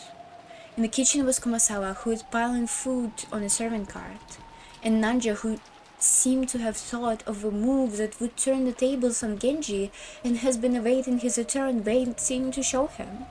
But he immediately realized that something was wrong with Genji's demeanor. Oh, what was happened? Genji-san? Dr. Nanja, my apologies, but please allow me to suspend this match for a time. Kanan, take care of a chain. Kumasawa, stop setting up dinner for now and accompany Kanan. I'll go over to Madam. If you would come with me, Dr. Nanja. Has something happened? Genji took Nanja, who still didn't know what was going on, and quickly left the kitchen. Kumasawa-san, my apologies, but please come back with me. What happened, Kanan-san? Unable to take in the situation, Kumasawa said almost exactly the same thing as Nanja and chased after Kanan. Accompanied by Kumasawa, Kanan went to the storehouse, and from amongst the tools packed in toolboxes, in hand on the wall, he looked for a tool that could be used to cut the chain. She's here? She's gonna see the bodies. No. What are you looking for? I will help. We're cutting the door chain. There was a large bolt cutter. A door chain? Why would you do something like that? The chain is locked to Iwa-sama and Hideyoshi-sama's room. Even though they would be inside, when we called to them, they didn't answer. It took Kumasawa some time to figure out how cutting the chain and Iwa-san and Hideyoshi not answering were connected, but she did realize that this was an urgent situation. This will probably... Kanan took drawn a very large bolt cutter that has been hanging on the wall. It was called a cutter, but maybe it would be easier to understand if described as having the shape of a large pair of piles. He recalled being warned that it was dangerous, told that it could easily cut through one of your fingers. Kanan took that and rushed up the stairs. Oh, it was inside the mansion. Okay. He knew it instinctively. He should fight for every minute, every second to open it quickly. Or maybe... already? Please, wait, Kanan-san! Hurry! Kumasawa eventually caught up with him, gasping for breath, with both hands on his knees. When Kanan charged his grip on the bolt cutter and looked up the door, he let out an struck speechless.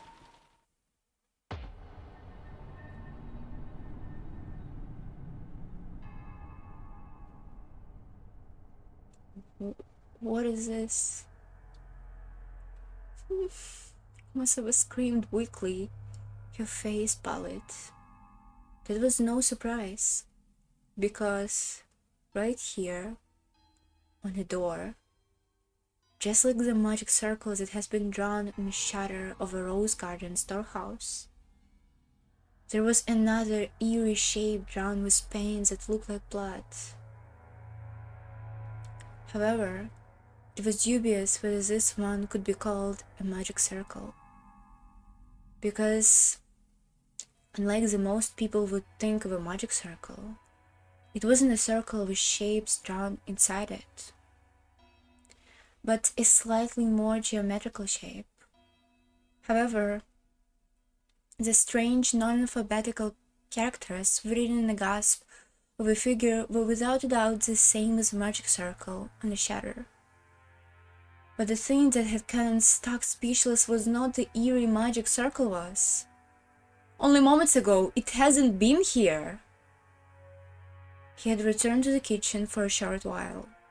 He had then gone to the storehouse to grab a tool to head right back.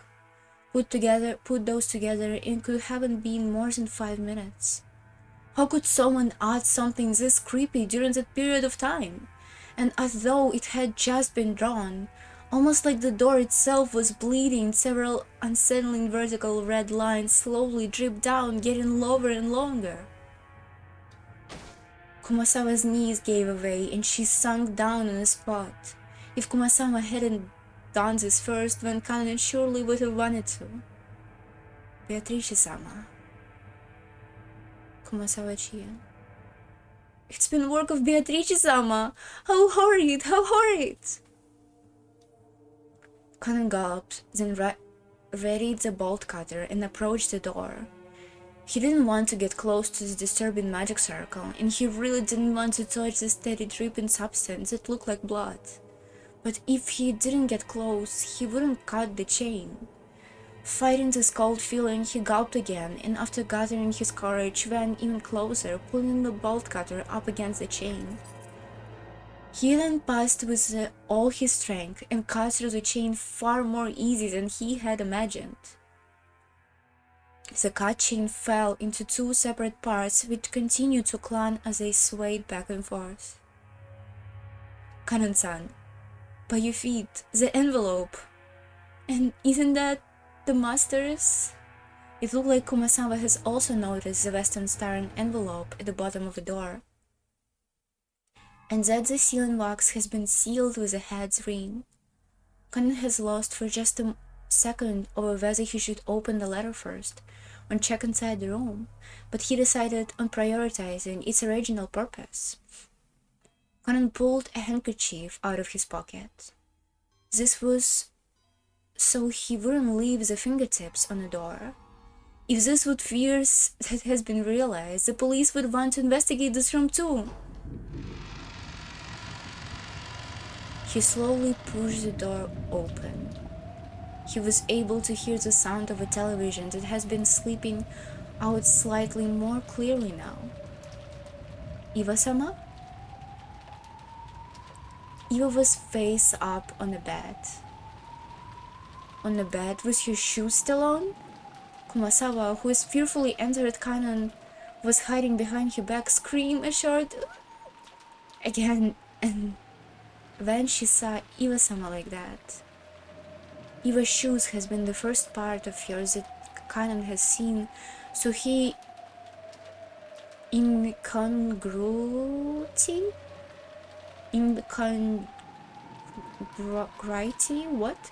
Of wearing shoes in bed was still first time entered his mind, but after he shifted his line of sight towards Iwa's head, Ken couldn't help but let out a short scream like Kumasawa.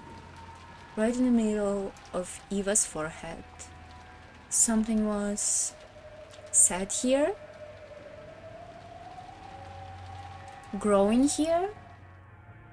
No. Right in the center of your forehead. An old-fashioned knife. Or some weapon like this was stuck right in. Really? A knife? Golden Slaughterer. Golden Slaughterer? Excuse me? From the base where it was stuck in, blood dripped down, staining the sheets on the other side bright red. Kumasawa's knees gave way once more, and she sank down on the floor. Her mouth kept flopping open and closed, but she couldn't even scream. Iwa, with some kind of weapon sticking out of her head, was dead. Both eyes were open wide, and the image of a person who killed her must have burned into them, but the mouth with which to speak the truth was already been internally sealed. Even though that forehead was the last place they wanted to look, they couldn't tear their eyes from it. Right here, the weapon was stuck into Iwa's forehead, standing almost perfectly upright. And on the handle was a design so complicated you couldn't even expect to see it as on an ordinary weapon. That thing could be summed up with the word occult. It was a vulgar object with a design that might have been of some demon. What about Hideyoshi-sama? Hideyoshi-sama! Iwa was on top of your bed, but the other bed was empty. Where was Hideyoshi?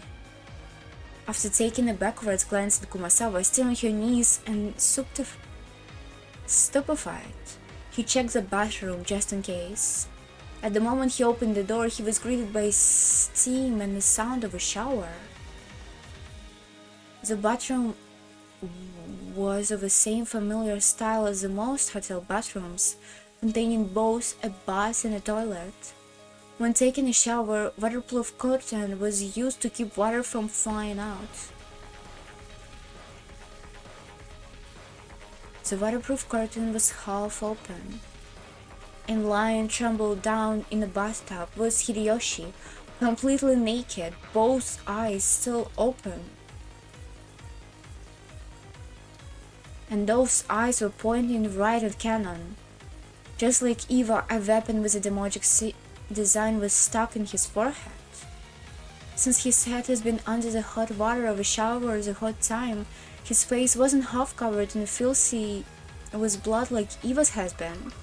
But the sight of him dead while still taking a shower was tragic enough.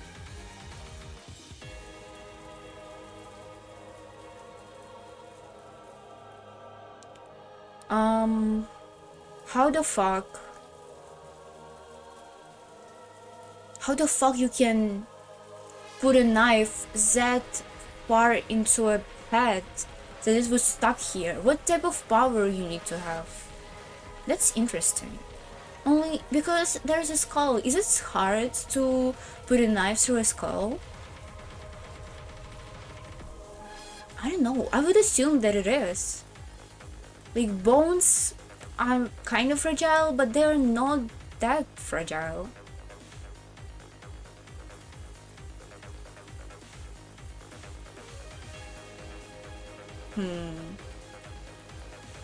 And yet again, are they actually died from a knife in the forehead, or knife in the forehead is just like a really clear... Is a knife in the forehead is just like something that put here to deceive the way of death, the cause of death. Just then, Natsuhi's voice ran through the hall. She was probably coming with Genji.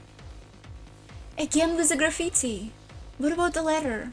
What does it say inside? I have not read it yet.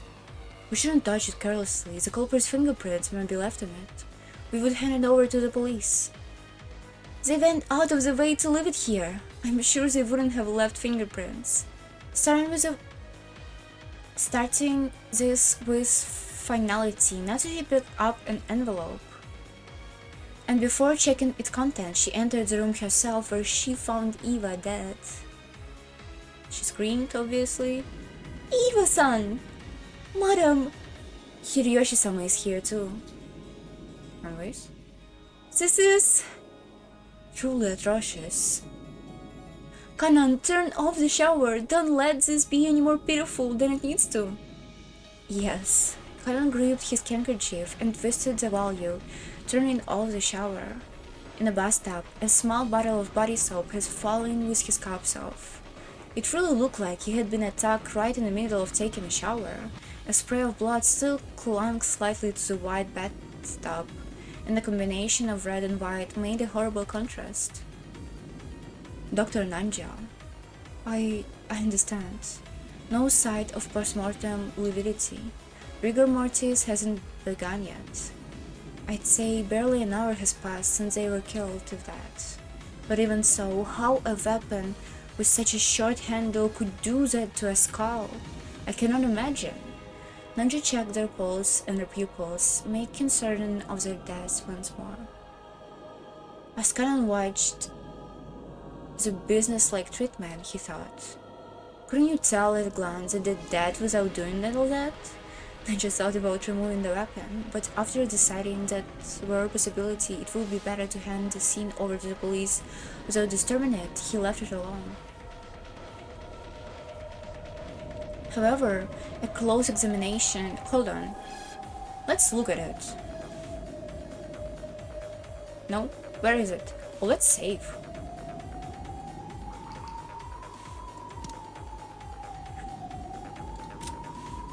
What is this? It looked like a head of a spear and not like a knife.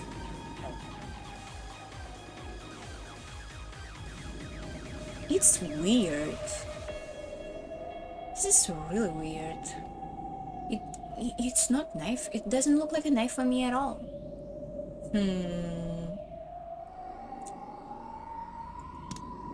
However, a close examination of the base revealed that it had no blade, or rather, it wasn't shaped like a flat blade, but it was conical.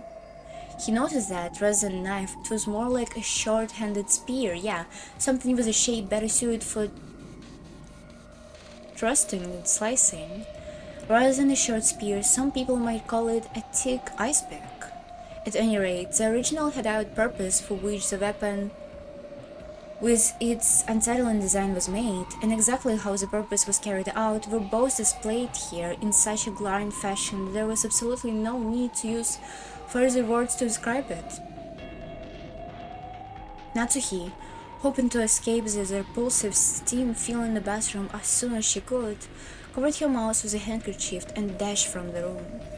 Just viewing their gruesome bodies for an instant has been enough to burn the image into her eyes. If she looked any longer, that image would surely remain in her vision for all eternity. The rising urge to vomit was exactly the same feeling she'd had that morning at the Guardian Inn storehouse. For a while, Natsuki couldn't help but stand with her back facing the guest room, fighting the sickness in her stomach. Anyway, we can't let George-kun see this room. Quickly, close this room up. Gracious, no, it shouldn't be shown to them. If George saw his parents in his brutal state. But the recklessly approaching footsteps were obviously George's even before he came flying into the room. Oh no. George and the other children had been waiting in the parlor.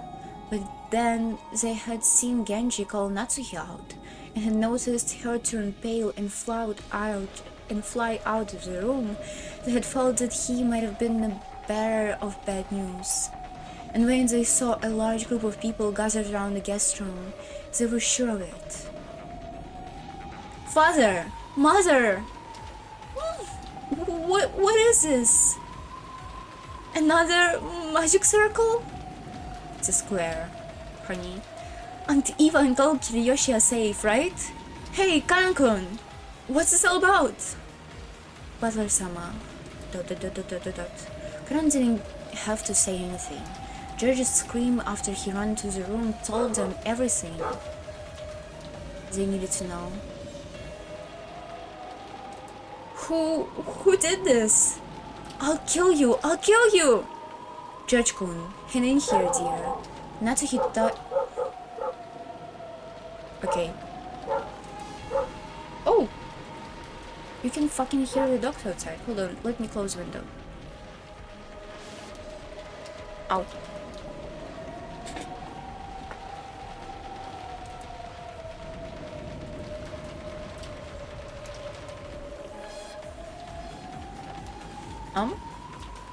Why the fuck did I became so big?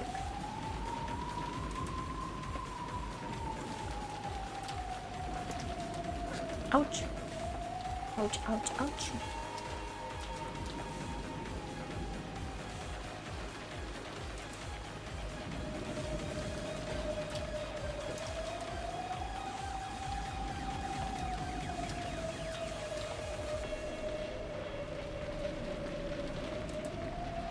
Natsuhi touched George's shoulder with her hand, but he violently shook her off. George collapsed on the floor beside Eva and bruised his face in the bed in front of her mother's face, wailing. Then he parried on the bed with his fist over and over again. George Nissan! Hang in here!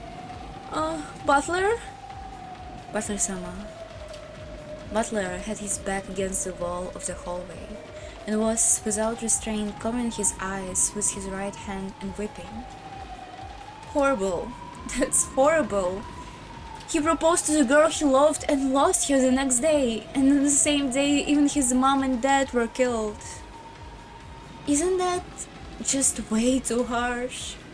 Holy shit, he doesn't cry because aunt and uncle died, he dies because he so empathetic to George. Holy shit. Of course he felt sorry for everyone who had died, thank you, but Butler felt far more sorry for those who have been left alone by the deaths of others. Everyone here now has lost someone close to them. George wasn't the only one he felt sorry for. However, George's pain was far greater than everyone else's. Butler. Sure, all people die sooner or later. If you're humans, a day is going to eventually come when you got to fight the sorrow of losing someone close to you. But still, shouldn't that day be far in the future from Aniki? And shouldn't those deaths visit him once at a time? Horrible. That's so horrible. Bastard. Bastard. Don't you have the slightest bit of human compassion? Butler, don't cry, don't cry. Maria tried to comfort Butler in a mechanical sounding voice. Butler violently wiped his tears. Oh, damn it, I won't cry anymore. Tears of regret, tears of sadness, I won't shed them again. Yeah, it's no goddamn good at all. The witch is backing us into a corner. We are always on the defensive, and that's no good, it's no goddamn good. I'll flip over the chessboard. That bastard probably think of us like sheep just cowering in fear until tomorrow with no way of running. But guess what? I'll flip it over! That bastard can't escape this island until tomorrow either. We won't be the ones hiding away pissing ourselves. That fucker will. I'll expose you, you'll see. By tomorrow. No, forget tomorrow, tonight. Before this night's over, I will be gripping you by the throat. Good one.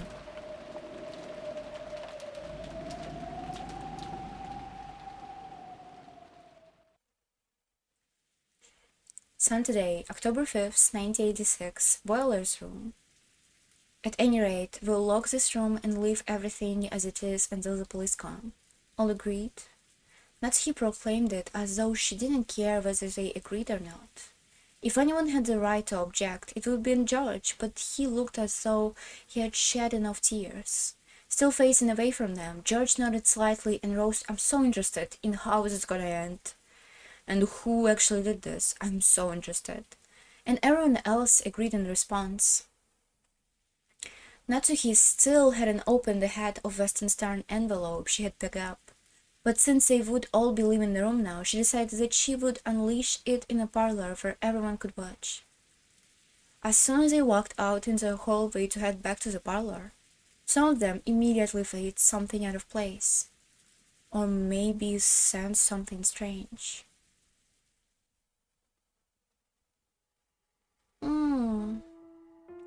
Stinky. Uh-oh. Ah, you notice it too, Maria?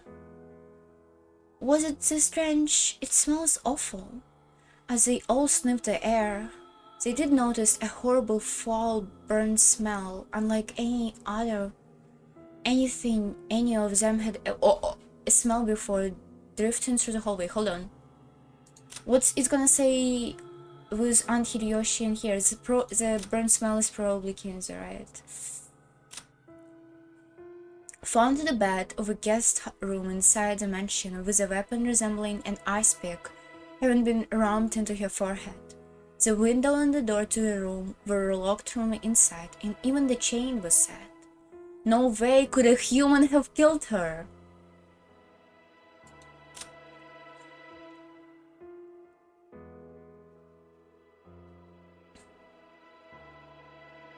Found in the bathroom of the same guest room that Eva was found in, was a weapon resembling an ice pick having been rammed into his forehead, just the same as Eva's. You can't see either of them by looking through the gap of the door while the chain is set. Can't see and can't reach. Come on, could a human have killed them then? He. Okay, so it was direct response to Butler's shit.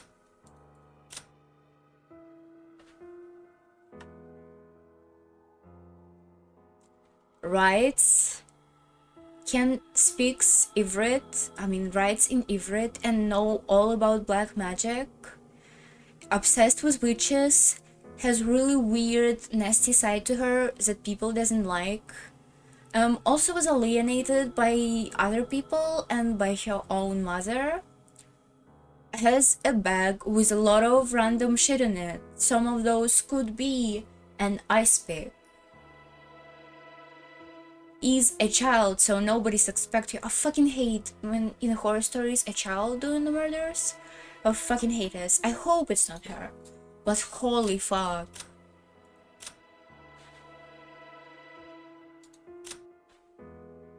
She has...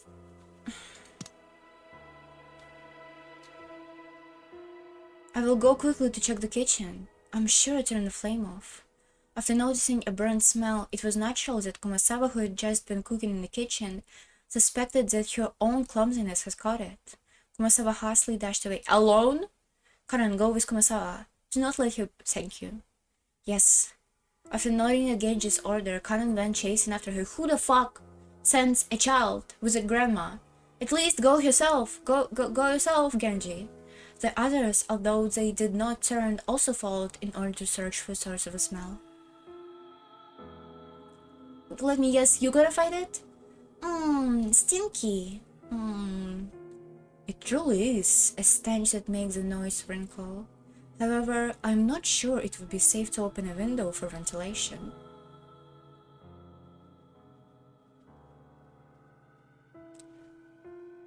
What's the problem with opening the windows? Natsuyo was reluctant to open the window in a situation where self-defense was so important. Let us run the fun. I do not believe there will be any need to open the window. Georgianki, is it okay if I talk to you? If it's about finding the killer, then I have no problems. It seemed that George had already climbed out of the abyss of his sorrow. Why?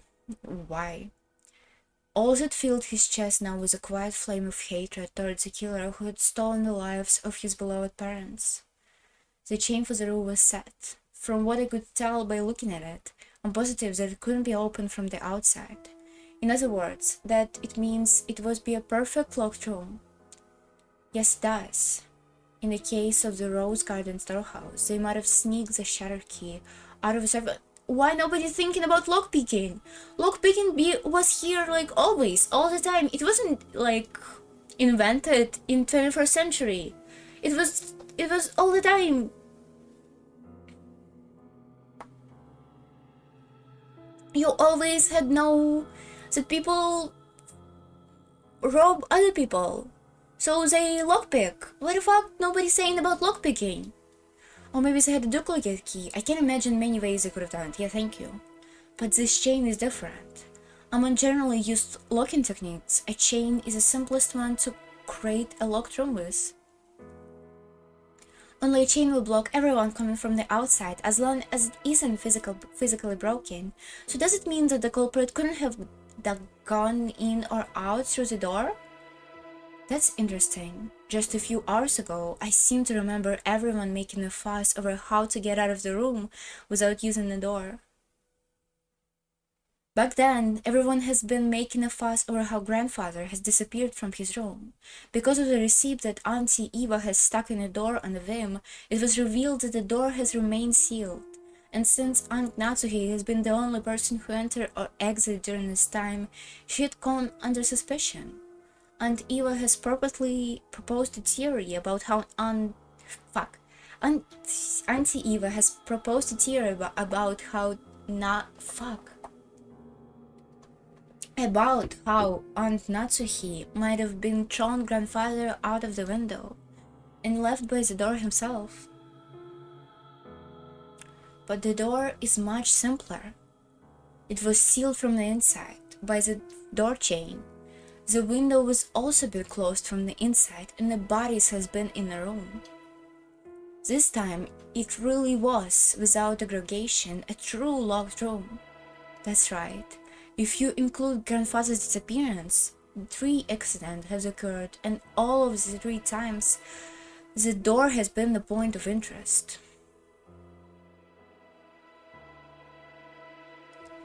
The first was the shutter. There was a key in the servant room, and if we assume someone knew about that, this can't really be called a locked room.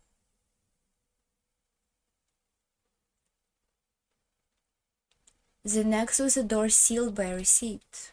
However, since Aunt Natsuhi has entered the room, she could have let grandfather out through the window and throw him out, and she could have been able to lock the window before leaving. Yeah, this one 100% has a secret passage. I'm not even arguing that. It has secret passage. It has it 100%. Or, like my crazy theory, he could have been hidden until the receipt was gone and left the room later. Basically, this door can be defeated with a handful of desperate tricks. In that sense, you really can't call this one a locked room either. And now, we have the door sealed with a door chain. Finally, we have to give up. The window, the door, everything has been locked from the inside. It was a perfect locked room. The first hadn't been a locked room because everyone could have been suspected. The second hasn't been a locked room because Aunt Natsuhi could be suspected. But this time, no one could be suspected. This room was a perfect locked room sealed by a door chain that denied access equally to everyone.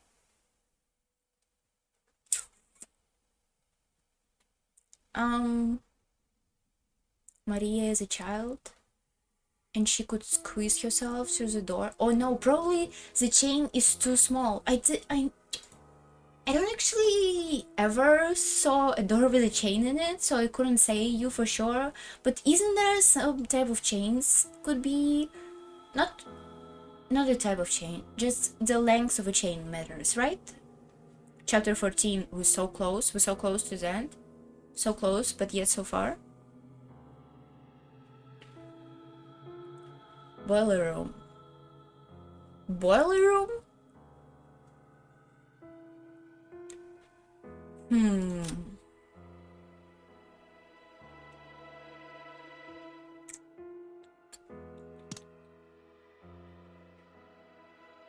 I think there could be a type of the door with a chain that could let a small child go in, because child is small and they have small bodies and small how's it called, rib cages and small heads.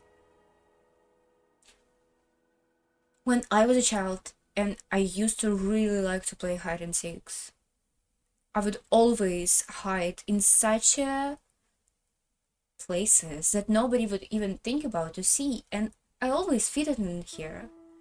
So I could hide like behind a small like crack between the table and a bed, or between a bed and a wall, and I would be hidden here and nobody would find me for hours. That was my favorite shit. So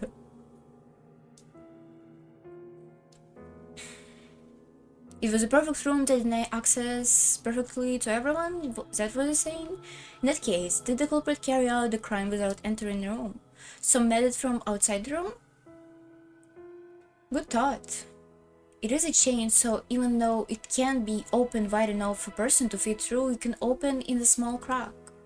For a grown-up person, you mean? The culprit could knock on the door to make them peer out before attacking them, or... Wait, is that naive? Yeah, it is. If Auntie Eva's body has been lying right next to the door, then it might have been impossible. But she was on a bed in the center of the room.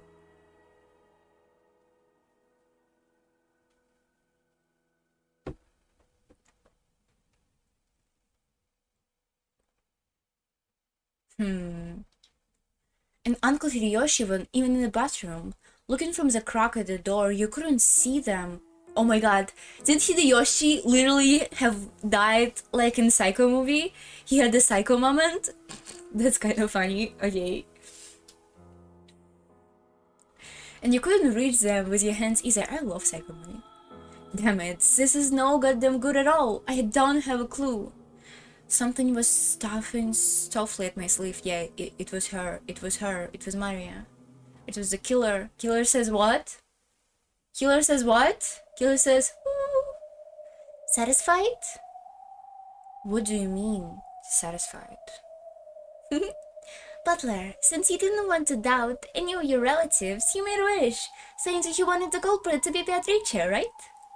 Well, Beatrice granted your wish.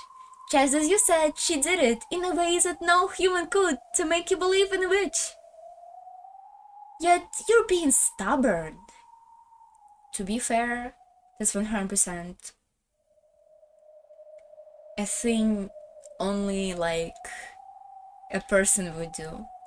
If I were a witch, I would make like super grandiose type of a killing, right?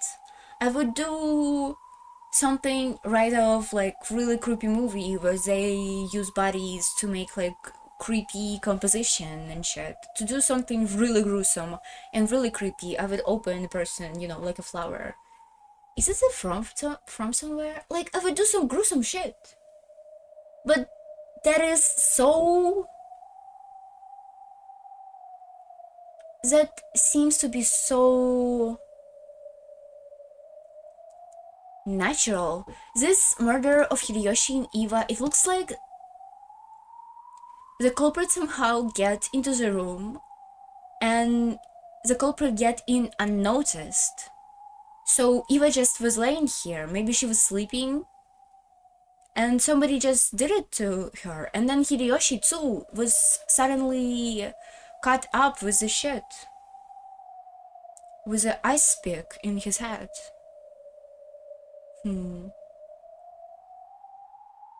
I'm the most suspicious of Maria. Like, look at her.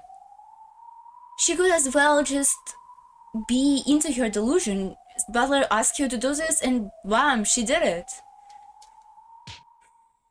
Ouch! I tapped Maria, who was laughing unpleasantly, on the head with my fist. Sure, thanks for granting it. That was an expression of my gratitude, and the free lesson is not to laugh at times like that. More importantly, tell me. There was more mysterious graffiti at the door of Aunties Eva and Uncle Hideyoshi's room. Was this a magic circle? It was an especially memorable one and characteristic design, so I hope you at least know that one. Ouch. I don't know, that's why I've handed the stage over to you. Quit whining and explain. You're sure violent, Butler. I won't tell you if you're too mean. Get it? Ouch. I'll say it, you brutish man. That's the first magic circle of the moon. What does it mean? What does this magic circle benefit? What is this magic circle's benefit? What does the herb you're writing mean? The words are from the Old Testament, Psalm 107, verse 16. For he has broken the gates of brass and cut through bars of iron. This magic circle has two effects, for he has broken the gates of brass and cut through bars of iron. Bars of iron. Okay, bars.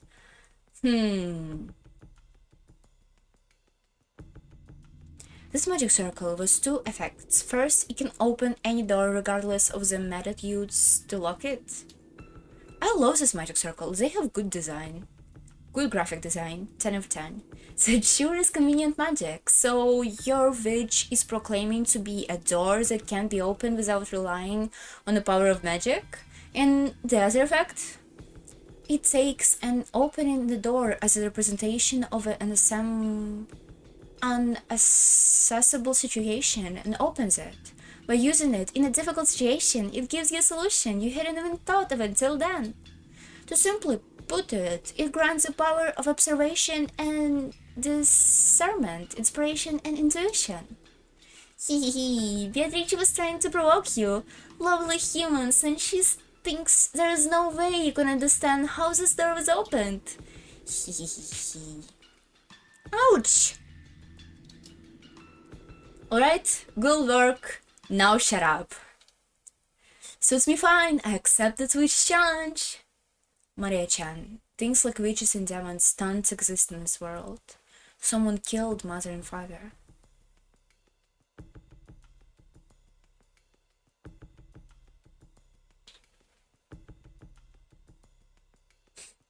Guys, who left? Who left for you to suspect them? Isn't everybody war with you?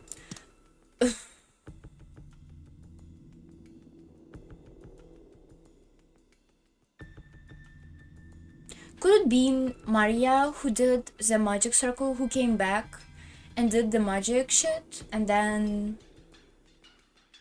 went back and pretended to be like, oh well, I was here all the time, you just didn't see me?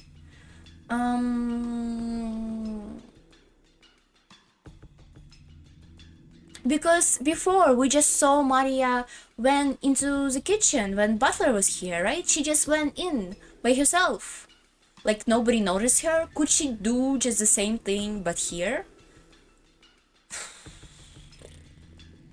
I hate the idea that child killed somebody. I hate it. I hate when it's children.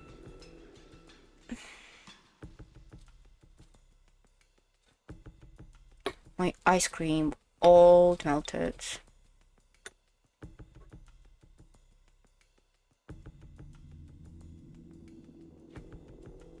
Hold on, I'm mixing it.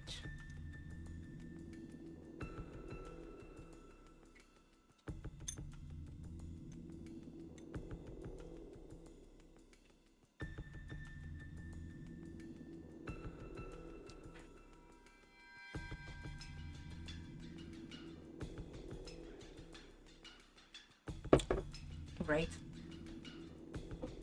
It tastes awesome. Maria-chan, yeah. Someone killed mother and father. I don't know whether that was someone I know or not. But either way, it was definitely a human. Yeah, it was her. Yeah, but how? How did they reach them through the crack in the doors? It couldn't have been more than... okay, they tell me 10 centimeters wide. Okay. So the theory is that Maria just went in 10 centimeters. Yeah, I don't think so. Okay, my theory about this being Maria is kind of went away.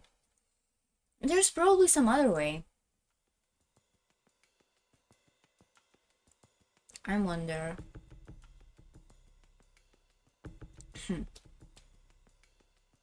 At any rate, I can hardly stand this trench.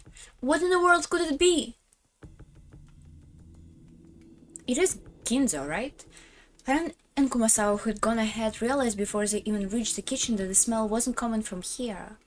That was because on their way to the kitchen they noticed that even thicker wave of strength was rising from a stair leading to the basement. Oh no, oh no, oh no. The boiler room. I wonder if there's something wrong with the boiler again. Those stairs led to the underground boiler room. The mansion's boiler was old and had been playing up recently.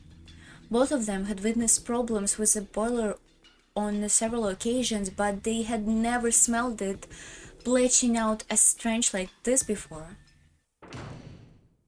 It's gonna be a body for sure. Slum. What was the sound? Holy shit, the face of Kanan. The sound that they heard from the basement was definitely been the sound of the door closing. Although she did phrase it as a question, Kumasawa too had already realized that the sound couldn't have been anything else. Kumasawa was so surprised at the sound that her knees gave way yet again and she covered, because at that very moment no one could have been in the boiler room. Just a few seconds ago, everyone has been crowded together in Iwais Hideyoshi's room. So who caused the sound of a door closing just now? Kanan-san! Instantly gathering the situation, Kanan ran down towards the basement. You shouldn't do it, you shouldn't do it, you should have asked for the other people to come first. You're just a child. Since they had heard the sound of a door closing just now, and there was no trace of someone climbing the stairs, it means that the person who has closed the door was now inside the boiler room. If the boiler room has been a dead end, Kanan wouldn't have rushed it so hastily, but Han Kanan was a servant, so he knew. There were two entrances, one that opened to the mansion and one that opened to the courtyard. If he didn't chase them now, they might slip away. Kumasawa reached the same conclusion long after Kanan did, but she couldn't let him go alone. If the thing in the boiler room was the killer, an opponent who had easily killed 6 adults in the first murder, then Kanan would be no match if he simply confronted them alone. Sorry? Of course, by this argument, Kumasawa joining him alone wouldn't mean anything, but at any rate, after a delay, Kumasawa decided that she mustn't let Kanan go alone, and she dashed down the stairs. How are you gonna help him? You shouldn't have done it. Is this Kinzo? Who the fuck is the body here? Oh no. At that time, Kanan was already at the boiler room. The boiler room's characteristic damp heat tormented him. Excuse me, couldn't somebody out of 6 people who have died here at the first time not been dead, for example?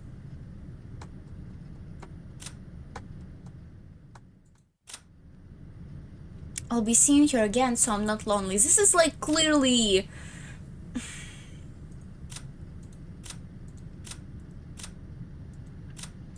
No way a human have killed her.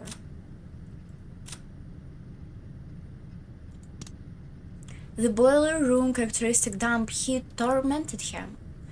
It has always been an unpleasantly smelly and rot place. And on top of that, the room was full of that horrible stench, which made Kanan feel like he was going to be sick. There was no doubt that this room was the origin. In this case, Kanan should have been searching where the smell was coming from. However, Kanan kept gazing straight forward as he grabbed a hatchet from a tool shed just off to the side of the door. She hadn't stretched out his hand because he wanted the hatchet. He had wanted to grab a weapon, any weapon. Why? Kanan gazed into the darkness where the naked light bulb couldn't pierce. Then he answered. In roulette, you bet on a number of the colors red or black, vying for a payoff. However, low-risk bet like red or black only offer a similarly low payoff. The words coming from Kanan's mouth were swallowed by the darkness. The darkness suddenly started to swirl, glittering. Glittering? Butterflies? Uh-oh.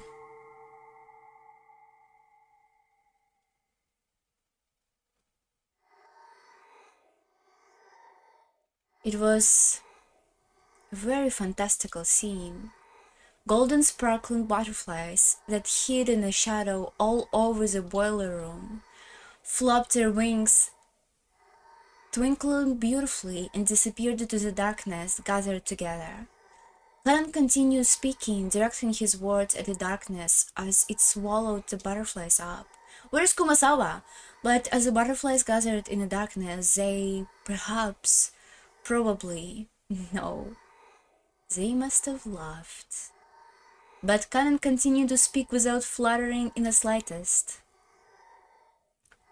On the other hand, if you bet on something of a lower probability, you receive a payoff proportional to the risk. The master called succeeding despite an astronomical risk a miracle, and called the astronomical payoff gained as a result as magic. I have no interest what kind of... Hold on. I have no interest what kind of magic you and the master were seeking when you spun that roulette. But you forgot something. You forgot that roulette has a pocket that is neither red nor black. Roulette was a special power called zero, which means the house taking everything in a certain variance of a game. Means that all the coin bets on the table will be swept up just as though everyone has forfeit. I set my heart on one thing, that if Shannon were to be killed and I was left alive, I would bring the roulette to you to ruin even the cost of my life.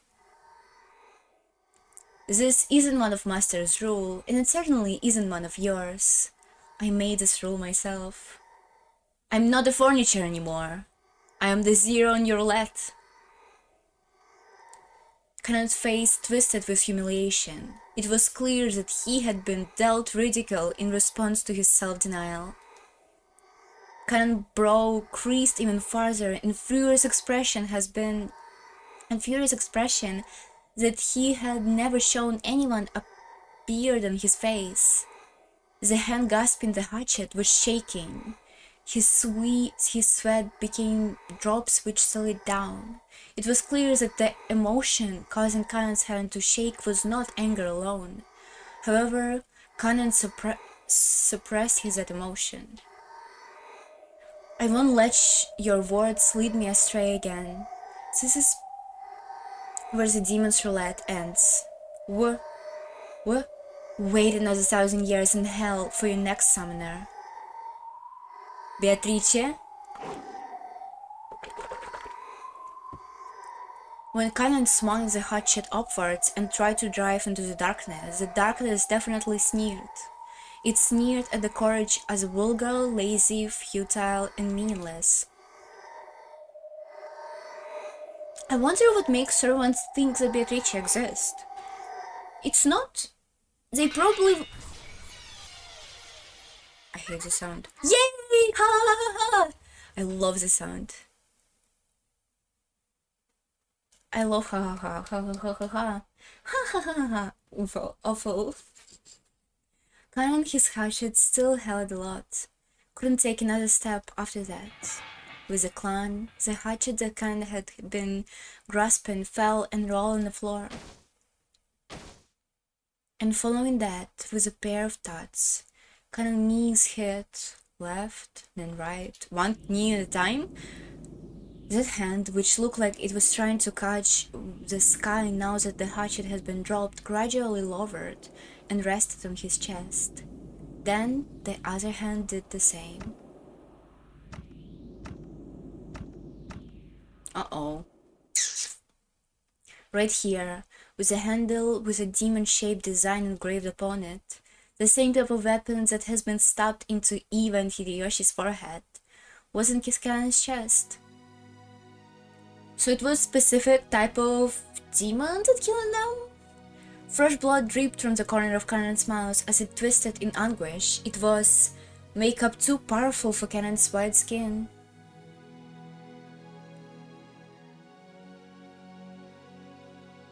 Interesting, okay.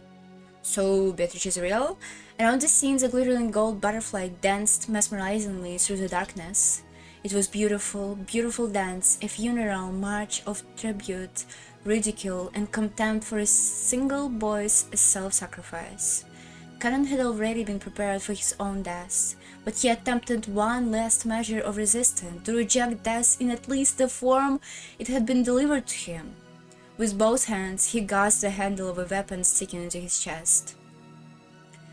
And, gritting his teeth at the acute, unearthly pain, he pulled it out.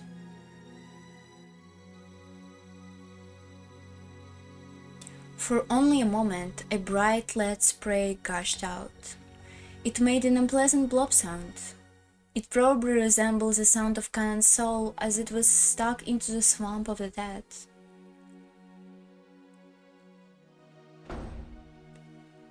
Kumasawa-san, where were you? Canon-san? Someone! Why is she screaming hi? Hi! Kumasawa screamed at the incomprehensible sight in front of her. Canon was lying at a pool of blood. Kumasawa's heart was a complete mess. Oh, what a terrible fate! He couldn't have been killed if I had been with him.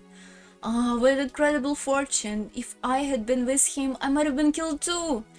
As she screamed, your expression was filled with complete confusion, and all of the muscles of your face were pulled up, almost as though she was smiling while crying. No one could have made fun of an expression such as this. What is it, Kumasawa? Answer me, Kumasawa! The first one to dash was Natsuhi, with rifle at the ready. Butler and Genji dashed in after her.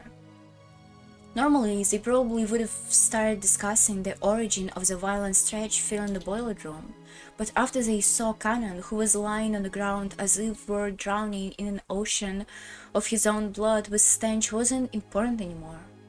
Canon, answer me! Genji, bring the Dr. Nanchi here!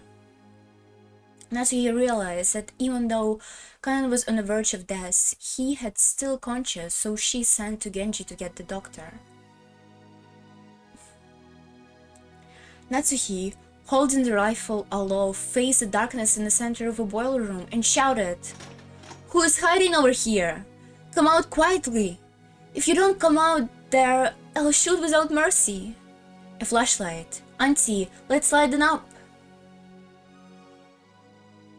Butler, thinking quickly, took a large flashlight from a tool shelf alongside the door and used its light to cut through the darkness Natsuki was glaring into, but the light only shone on a mechanical-looking piping in the door.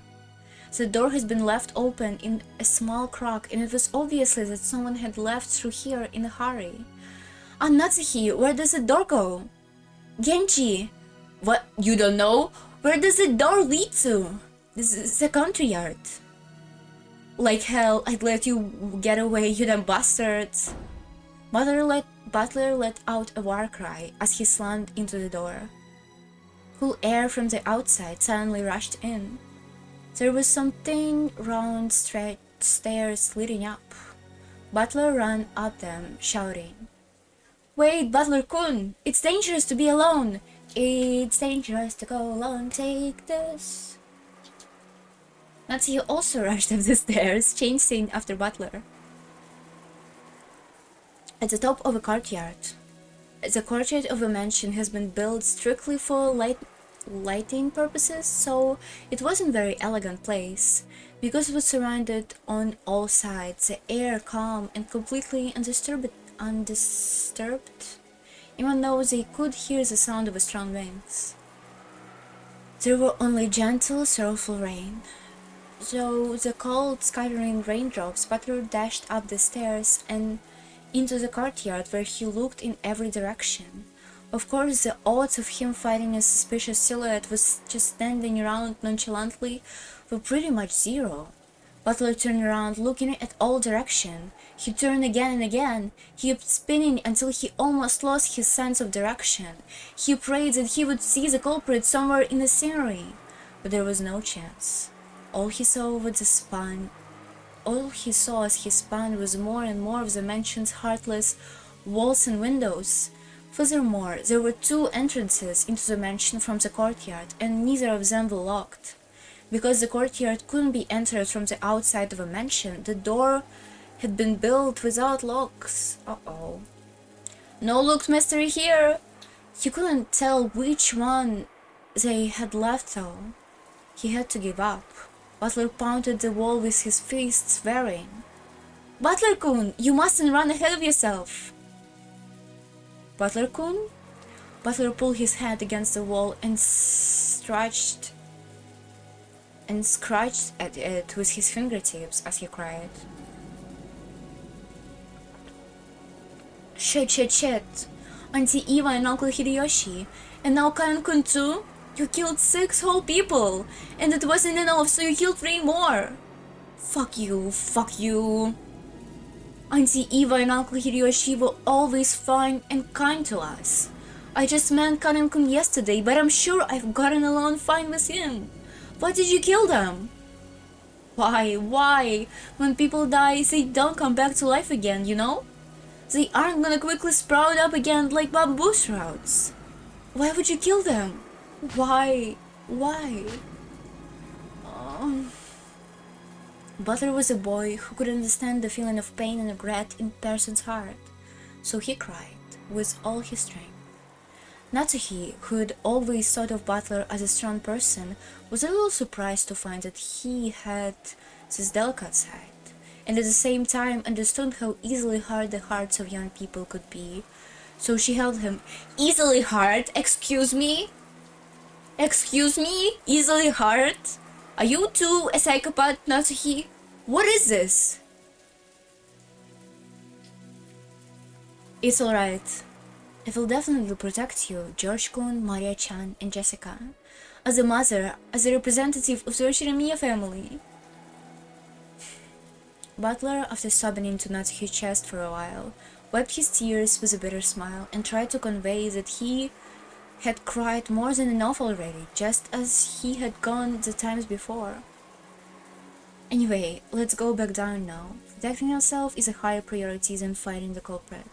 Tomorrow, the boat will arrive. After that happens, the police will come and everything should be brought to light. There is no way the killer can escape this island, no matter how much they struggle. Right. When the police come, when the seagulls cry, the crime will be solved. Umineko, nakukora umineko. Umineko ni. Okay, she forgot the title of game. But for some reason, Butler felt a slight sense of uneasiness, as if the seagulls would never cry again. That couldn't be true. When the typhoon faces, the lively seagulls should return to the harbor again. Right? New chapter? I returned to the boiler room along with Aunt Natsuhi and told the room weekly that we hadn't found anything. They told me that Dr. Nanja George Ainki has carried Kanan-kun to the servant room. The servant room has a first aid kit and sink, and Kun apparently functioned as a nurse's office. Kumasawa-san and Jessica had accompanied them. Stains from Kanan's-kun blood remained on the floor. Judging by the large amount of blood lost and the rightless shape of the weapon that had fallen unceremoniously to the ground, I figured that Dr. Nanja's treatment would probably end in rape. That weapon was doubtlessly the same type that had been stuck in Aunties Eva and Uncle Hideyoshi's foreheads. But wait, isn't the modic design on the handle a little different? There seemed to be some small difference in this part. Still, as far as their overall shape was concerned, the weapons were all of the same type.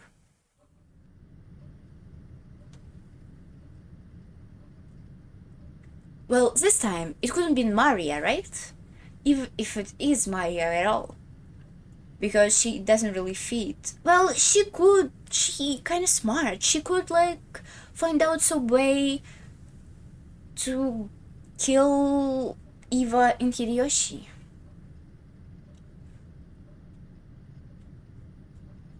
Though it had seemed brutal, we'd left the weapon stuck in Aunt Eva and Uncle Hideyoshi to preserve the crime scene.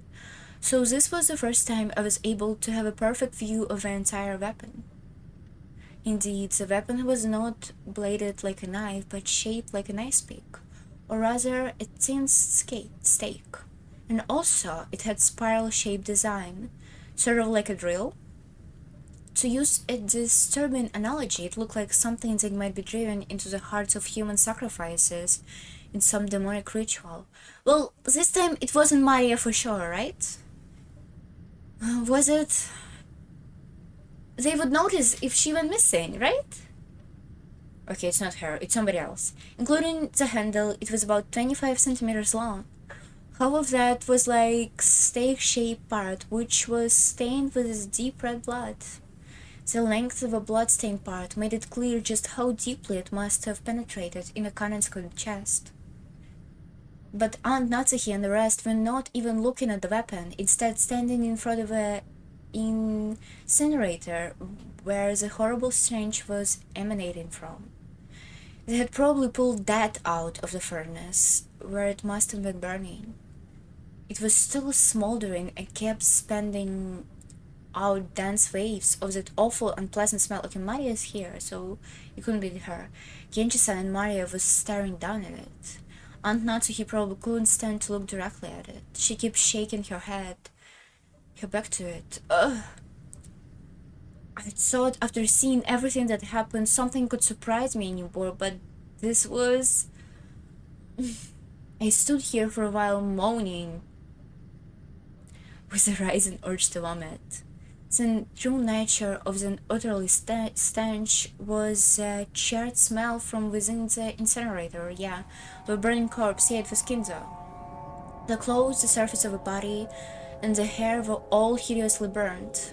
The grotesque corpse was in a state where not the face, not the age, nor even the gender could be guessed at. But when I thought about it calmly, I realized that the corpse appearing at this time could only be one person. Grandfather, who had disappeared this morning and whose whereabouts had been unknown. I believe it is most likely the master. I agree that he would pass away in such state. How heartening. But is there any proof that this corpse really is grandfather? It's burned so black you can't even tell what sex it is. Butler-kun, look at her feet. Aunt Natsuki, with her handkerchief over her mouth and her eyes avert, pointed and told me to look at the burned corpse's feet. His toes on both feet. Look closely. Huh? Ah, you're right. Just as Genji-san has said, there were 6 toys on which foot. What? Fuck you. What? Each of the toes had been arranged so normally that they hadn't noticed. Fuck you. Oh my god, I hate this shit. I hate when they do this. Oh no. Oh no. Why? What's the point? What's the point? I just hate it. I just hate this trope. For no reason. Like, why would he hate 6 fucking toes? The master had been uniquely characteristic toes since birth. Consequently, the master was entrusted with the revival of the Ushinomiya family. I have heard that since long ago, causes of polydactyly, is this how it's called, were common in the Ushinomiya family. It's probably hereditary. Polydactyly literally means many fingers. Oh! What? Because of a little mistake by God when a person is born, by God, one of the toes or fingers splits into 2, and the total number increases. But a big deal isn't usually made of polydactyly in the world at large. That's because it isn't a disease, but something people are born with. So the hospitals are already aware of it when they are still babies, and at about the time they turn 1 year old, they are given surgery to make them normal. So even if a child has polydactyly, it is treated before they become self-aware, so they might not even remember it themselves. Incidentally, it seemed that it can occur with a probability in about 1 in every 2,000 babies. Ooh, that's a lot. So even though it's not usually seen, it isn't that rare at all. That's interesting. Speaking of which, I think Uncle Hideyoshi mentioned something to me long ago. Something about how even Toyotomi Hideyoshi, the man who unified Japan at the end of Sengoku period, possessed 6 fingers on his hand. According to Aunt Natsuki, among the many Ushinomiya family heads, the one praised the most for their wisdom had all possessed polydactyly, whatever. Because of that, when grandfather was born, his relatives were all excited at the thought that he might become an otherwise leader. And when the leading relatives all died in the Great Kanto earthquake, it was apparently argued that if anyone would restore the family from that, it would be grandfather because of the auspicious sign of his birth. Yeah, not because of his knowledge, because he had 6 fingers, exactly. If grandfather thought being the head was not the big gig, this 6th toe must have been pretty lucky for him. I don't know why we have like 6th toe interlusion here, but it's so worthless. Can we go talking about murder cases and shit? Come to think of it, I think I've heard about some country where it's believed that people with polydactyly should be treated as gods and revert. This is beside the point, but it's fairly common in mystery novels for a corpse to be burned and hide whose body it is. But it looked like in grandfather's case, just being toasted wasn't enough to hide proof of his identity, and grandfather's body was not simply burned. Just like Aunt Eva and Uncle Hideyoshi and Kanan-kun too, who had been stabbed in the chest. Oh, he had one of those demonic ice picks stuck into his forehead. The head ring is not on his finger. Ooh. So everything, as the letter last night said, Father, would probably be horribly disappointed.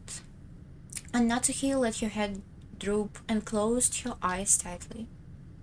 Can we go back and read the letter, please? This room was also become a vital crime scene for us to hand over to the police. It was decided that we would leave grandfather's corpse here and lock the room, sealing it. It wasn't clear when grandfather's corpse started burning in the incinerator. Since, according to Genji-san, the flames hadn't been that long, the body must have been started burning a long time ago, and that stench might have closely crept out of the furnace and filled the room bit by bit, eventually pouring out and climbing up the staircase. Putting aside whether he was rare or well done. What the fuck? Grandfather has been brought out, killed and burned, even though he had started out in the locked room created by his auto lock. There's probably no doubt in this. However, according to Genji-san, the boiler room is usually locked. The probability that someone outside of a group was lurking around committing the crimes was not overwhelmingly high. Yeah, but it was locked from the inside. I mean, from the mansion side. It has 2 doors, and from the outside it always opened, so it's not that of a murder locked room mystery, you know? And there was also a good chance that this person was walking around with someone like a master key. After all, the door and the windows throughout the mansion has been checked. But despite that, the culprit was freely strutting around the mansion. Mind. After this latest crime, can we now be sure that an 18th person exists? They haven't shown themselves once, and yet they're trying to tour their existence. Along with Curie-san's chessboard theory, I've been using the contradiction to deny the existence of an 18th person. Yet try using some other theory? By flipping over the chessboard once more, the very fact that this crime makes it perfectly obvious that an 18th person exists, means that the existence of an 18th person is even less possible. Of course. As long as that 18th person doesn't show themselves in front of us. If the culprit could get grandfathers out through the door sealed by the receipt, can we read about their murders? The old mage wish scattered, ungranted. This is but one possible result of a gamble he always knew was not in his favor. Oh, really? Oh, still alive! Interesting. Huh. Can we check epitaph? Oh, that's why chapter called Boiler Room. Interesting. Okay. Characters. No, not characters. Tips. First Twilight, 6 Twilight, choose who remain, tell apart, yet 2 who are close. Third Twilight, those who remain shall praise my noble name. On the third Twilight, interesting. Nobody should die here? On the fourth Twilight, what's a Twilight? Well, isn't Twilight means a day? And not just like an hour in this fucking sense?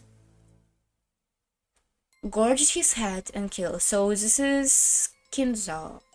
First Twilight, gorge the chest and kill. This is Shannon? Cannon. Stomach, knee, leg, which revives. If the culprit could get grandfather out through the door sealed by receipt, if they could kill Aunt Eva and Galka Hiroshi from the other side of a door sealed by a chain, then is it possible for them to even create a fictional 19th person through strange tricks and devices?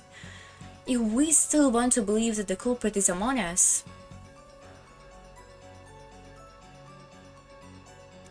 when the list of suspects is very short.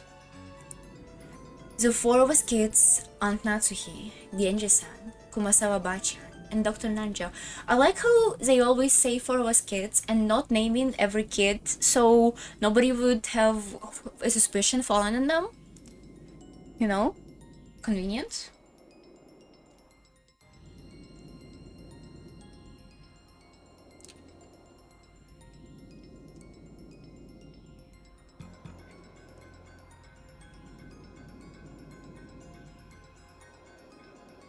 Sorry, ice cream. I'm actually out of water. Let me pour myself some water. Ouch. Ow. Oh.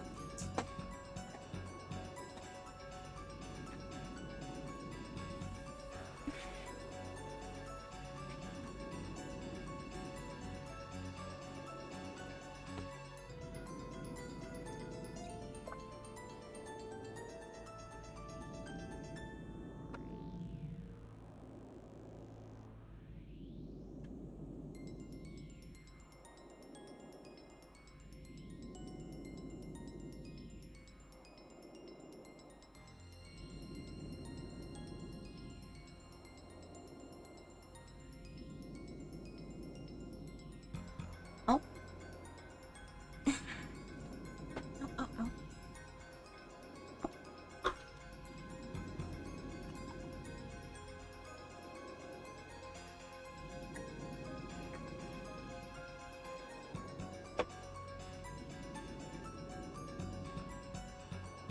The 4 was kids, Ann Natsuhi, Genji-san, Kumasawa-bachan, and Dr. Nanjo.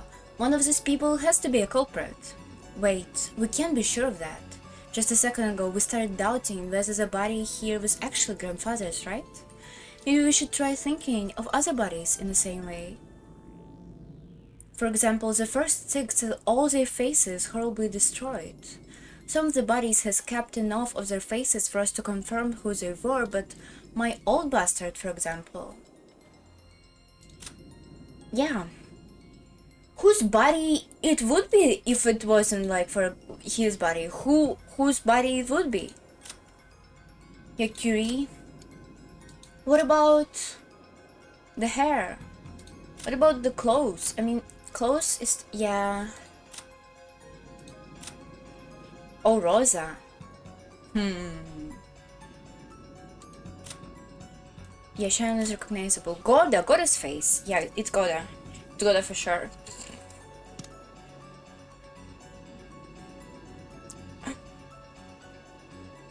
Had lost his entire face as though it had been peeled off. Ouch. We'd only figure out which body was which by their clothes and surroundings. Had the culprit prepared a fake corpse beforehand and what? Why have... I'm tired as hell.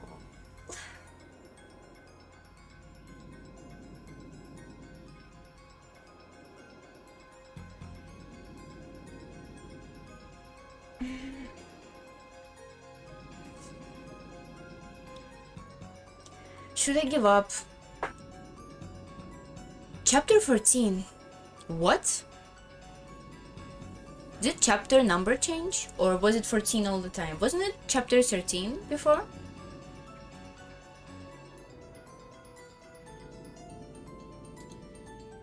My YouTube videos still didn't went on YouTube. Uh-oh.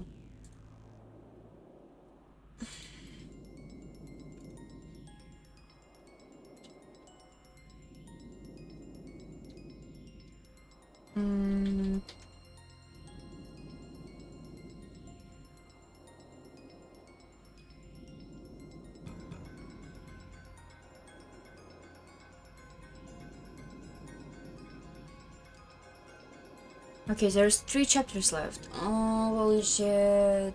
Can I do it? Oh, if my back didn't hurt that much, I probably could do it, but it hurts quite a lot. I was sitting whole day. Had the culprit prepared a fair corpse beforehand and disguised in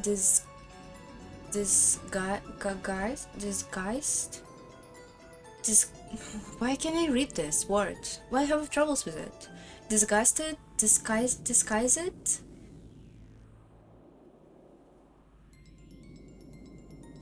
to make it look like they died, then hid somewhere and continued their killing spree? It sounded ridiculous, but that doesn't matter if it's a possible trick. It's too early to give up to the 19th person. No, that witch.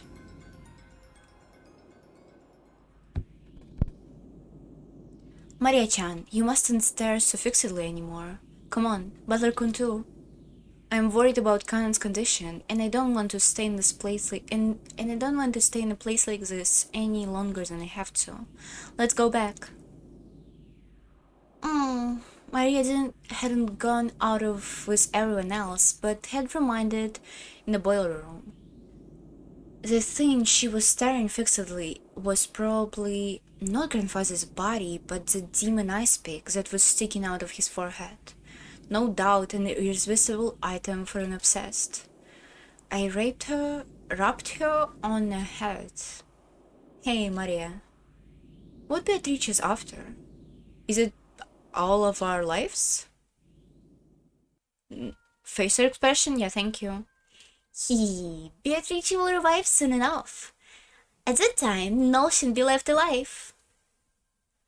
How can you laugh at something like that? Do you think you're the only one who's safe? Why don't you feel like you're in danger? Why aren't you scared? Beatrice promised me. She said that she is going to take me to the Golden Land. It's a wonderful place where you have no obligations, everyone's always together, and everyone is always nice to everyone else. I'm looking forward to it, you know? The time will come very soon now.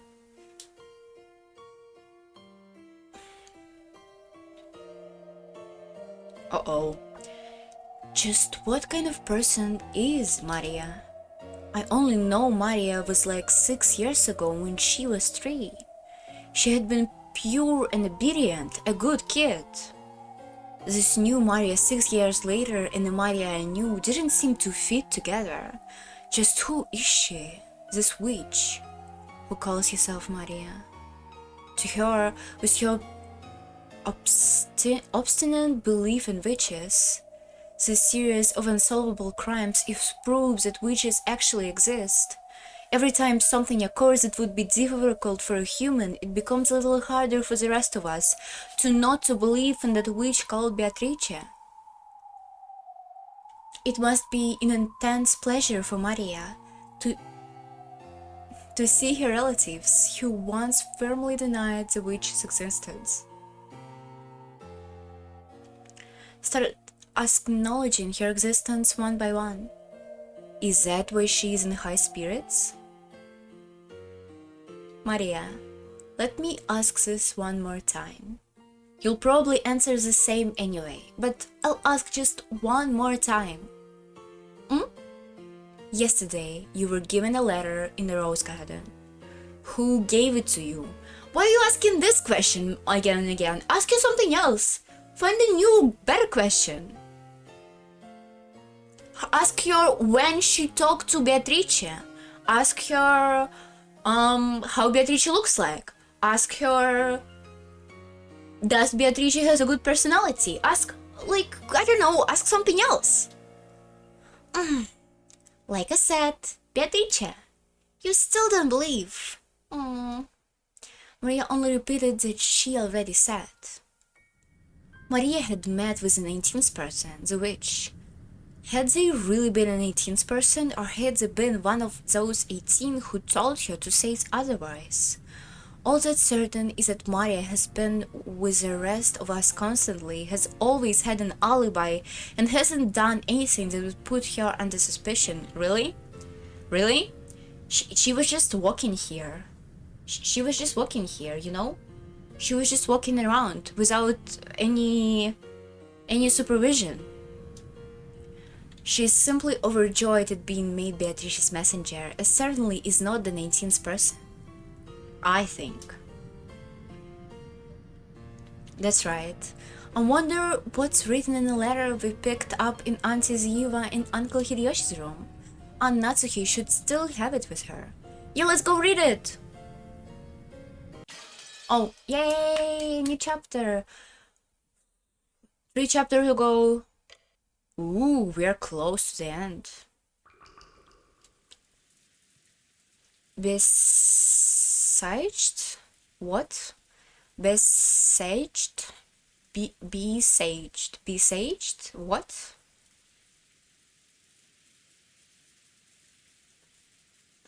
Episode 1, Chapter 15. October 5th, 8 o'clock, 1986. In the end, Karan-kun did not regain consciousness. Even Dr. Nanjo and the rest did all they could to heal him. This was really little that could be done on an island like this without medicine or proper facilities. However, Karan-kun was the only human ever to confront the culprit. If only he could give us some kind of clue. But by the time he was carried here, it was already too late. My sincere apologies. Without proper facilities, there was nothing I could do about such a mysterious wound. Such a serious wound. No, it's perfectly understandable. Thank you so much for giving it your very best. Dr. Nanji's shirt has been sprayed by a violent spurt of blood, so it was easy to imagine the devotion with which he had tried to save Karan-kun's life up until the very last second. Sage. Jessica had crouched in the corridor, crying in anguish. She had probably been taking care of Karan-kun until the moment of his death. George Aniki tried to approach her with words of comfort, but then Jessica pushed him away. He stopped trying to interfere and left her alone. If only I hadn't let Karan-kun go alone. Don't let that bother you. Even if you had been with him, you may have been attacked as well. He foolishly jumped forward and paid for his mistake. So true? How can you say it like that? Karan-kun just spotted the killer and bravely stood up to them. If only Kumasawa-san had gone with him. Uh-oh, Jessica. The killer might have hesitated and chosen to run away. Emotion-filled words that I never thought I'd hear from normal, tactful Jessica trembled out of her mouth. Kumasawa, looking truly sorry, could do nothing but hang her head. Jessica, now isn't the time for words. Even I feel as if, and probably you are the same, as if I don't have the first clue what's going on anymore. As if my heart is going to split open. There were tears in George Aniki's eyes again.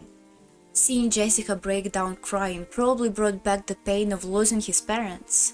I had already cried myself dry, so I didn't want to cry anymore. However, I felt myself the pain in their hearts.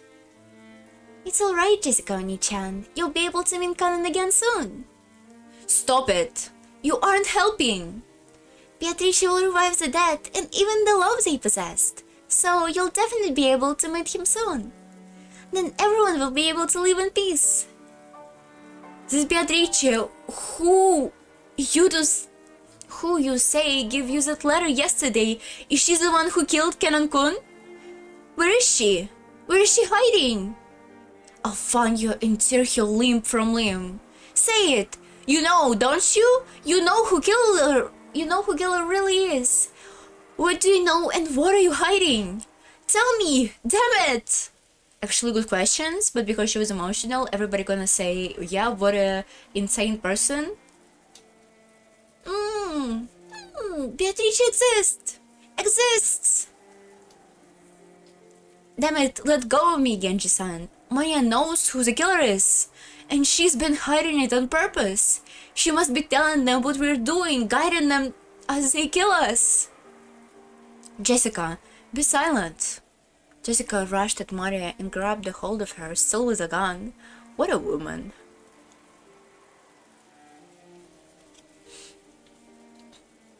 Genji tried to stop her, but Jessica could not be calmed. Next thing I heard was the sound of Aunt Natsuhi slapping Jessica's face. I'm tired. After that, only Jessica's sorrowful sobbing voice resounded throughout the hall. Maria-chan, I know there's no way you're the one of the culprits. Are you? You have been with us since the beginning, and there was no time for you to communicate with any killer.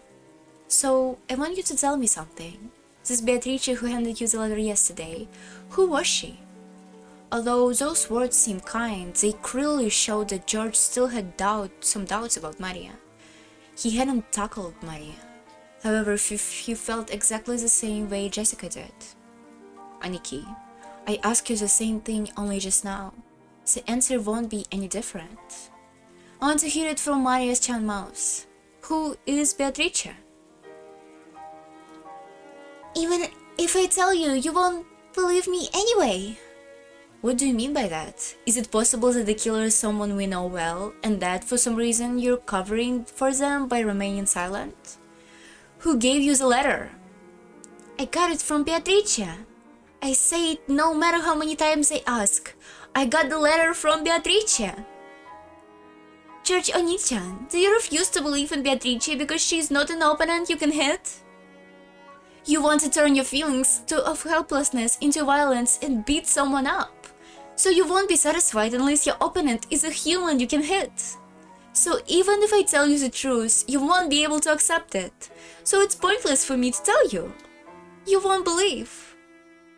But I will keep on saying it. I'll say it because it's true. Beatrice exists. Existence quotation, by the way. The door to the Golden Land will still be opened. And that's where I'm going. Beatrice promised. In that world, Mama is nice, and Papa is with us, and is also nice. I want to go here right away. Everyone is afraid of Beatrice. Holy shit, this child should be really traumatized. Really traumatized. Everyone is afraid of Beatrice, and this is only natural. But calm yourself. Beatrice told me herself. By the time the typhoon has passed, she'll have ended everything. Ouch! Maria, I actually don't dislike you being talkative, but let's leave it at this for now. I'll bet this all pretty happy situation for you since you're always going on about how witches exist, but keep that to yourself for the time being. Leave everyone else out of it. Brad, I've long thought she was creepy. But she's actually screwed up. Somehow she's screwed up. Don't you think so, Butler? Kenji-san? Kumasawa-san? What about you, Mom? Maria knows who's the killer and she's hiding it. Sure, maybe she wasn't directly done anything. But she's definitely the killer accomplice. That's right, she's a spy. We can't let you stay with us any longer. Hehehe. Maria-chan, you must learn that there are some times where indiscreet discussion must be avoided. If you continue to add any more oil to fire, even I will get angry. Aunt Natsuki glared at Maria with frightening eyes. Maria was used to Aunt Rosa's loud style of scolding, but she apparently hasn't developed a resistance to this kind of silent telling off. She shrugged and kept her mouth shut. A desolate feelings filled the room. It felt as though things would have just get more complicated if anyone spoke. How many people had already died? 6 in that group. Also both Aunt Eva and Uncle Hideyoshi, Kanan-kun, grandfather. There were a whole 18 people on the island. 10 of those had been killed. More than half of us has been killed. At this stage, there were absolutely no guarantees that the remaining 8 were going to be alright.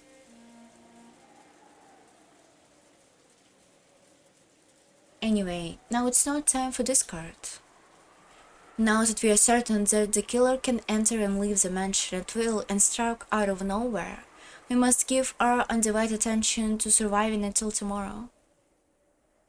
I agree strongly with Aunt Natsuki. We can take our time racing our brains over the culprit later tonight.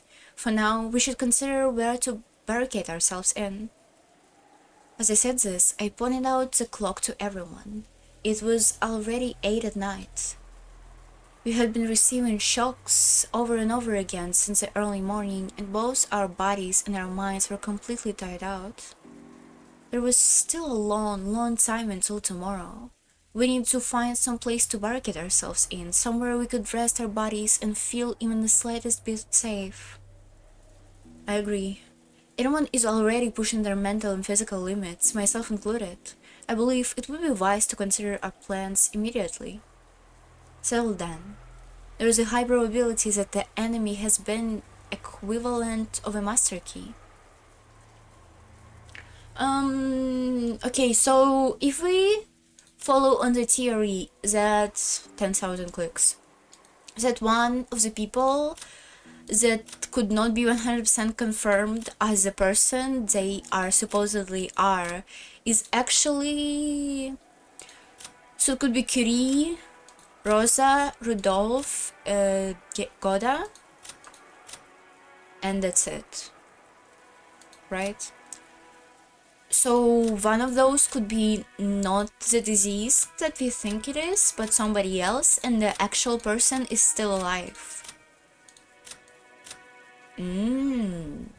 Okay, I had the theory, but now I completely disregarded it because I said it. I said all that I thought out loud. Okay, it doesn't make sense. Sorry. Rochelle, Cancun, and Goda-san holding Master Key. Yes, as long as they were on duty, they would have had them. We didn't want to disturb the scene, so we didn't investigate this, but we can eliminate the possibility that the key has been stolen from one of them. Even before that, we know that there is a chance when the culprit visited the servant room at some point in time so they could unlock the shutter of the rose garden shed. I think it very likely that they had already obtained a master key while there. There were many servants serving the Shermia family. Because of that, there were several master keys. Furthermore, every time the shift changed, the key would pass between servants. She had to admit that the arrangement has been somewhat sloppy.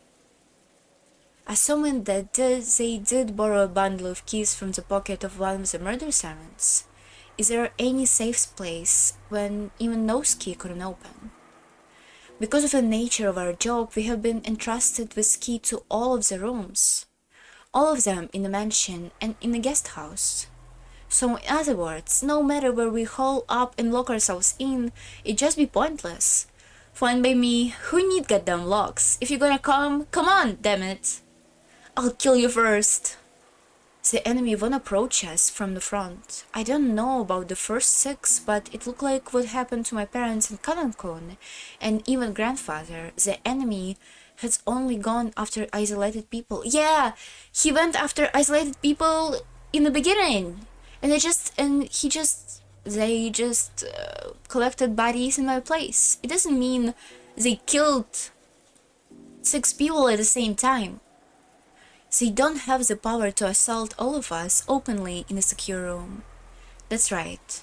It's just like Aniki says. Maybe Auntie's rifle can serve to starve off enemy. I hope that is so, but... Maria, I know you wanted to say something, but keep it to yourself and stay quiet for a while. Maria probably wanted to say that the witches weren't afraid of things like guns or something like that. But if she were to say that out loud, the atmosphere around here would start to get pretty edgy. I had noticed and decided to put a stop to it. If I may, there is one place that cannot be entered with even the servant's key. Where is that? Very well. It's the master's study. I'm against this. I don't even want to think about going in grandfather's creepy room. How many keys can gain access to that room? There are 2. I always have one of them.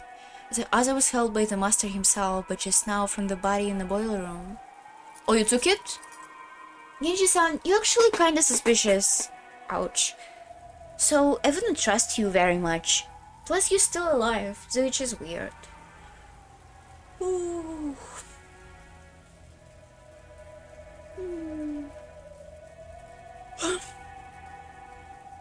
Sorry.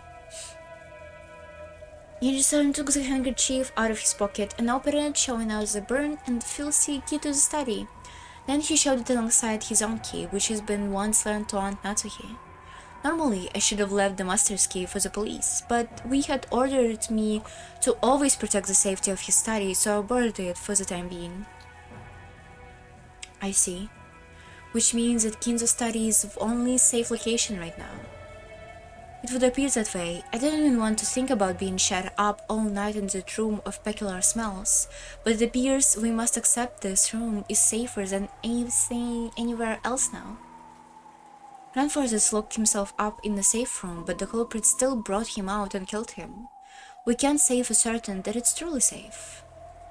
If we go with this theory, the grandfather skillfully outlasted the receipt and then left the room out of his free will.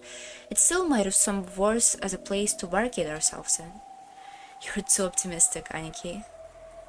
However, at the same time, I thought we brought up a pretty interesting point.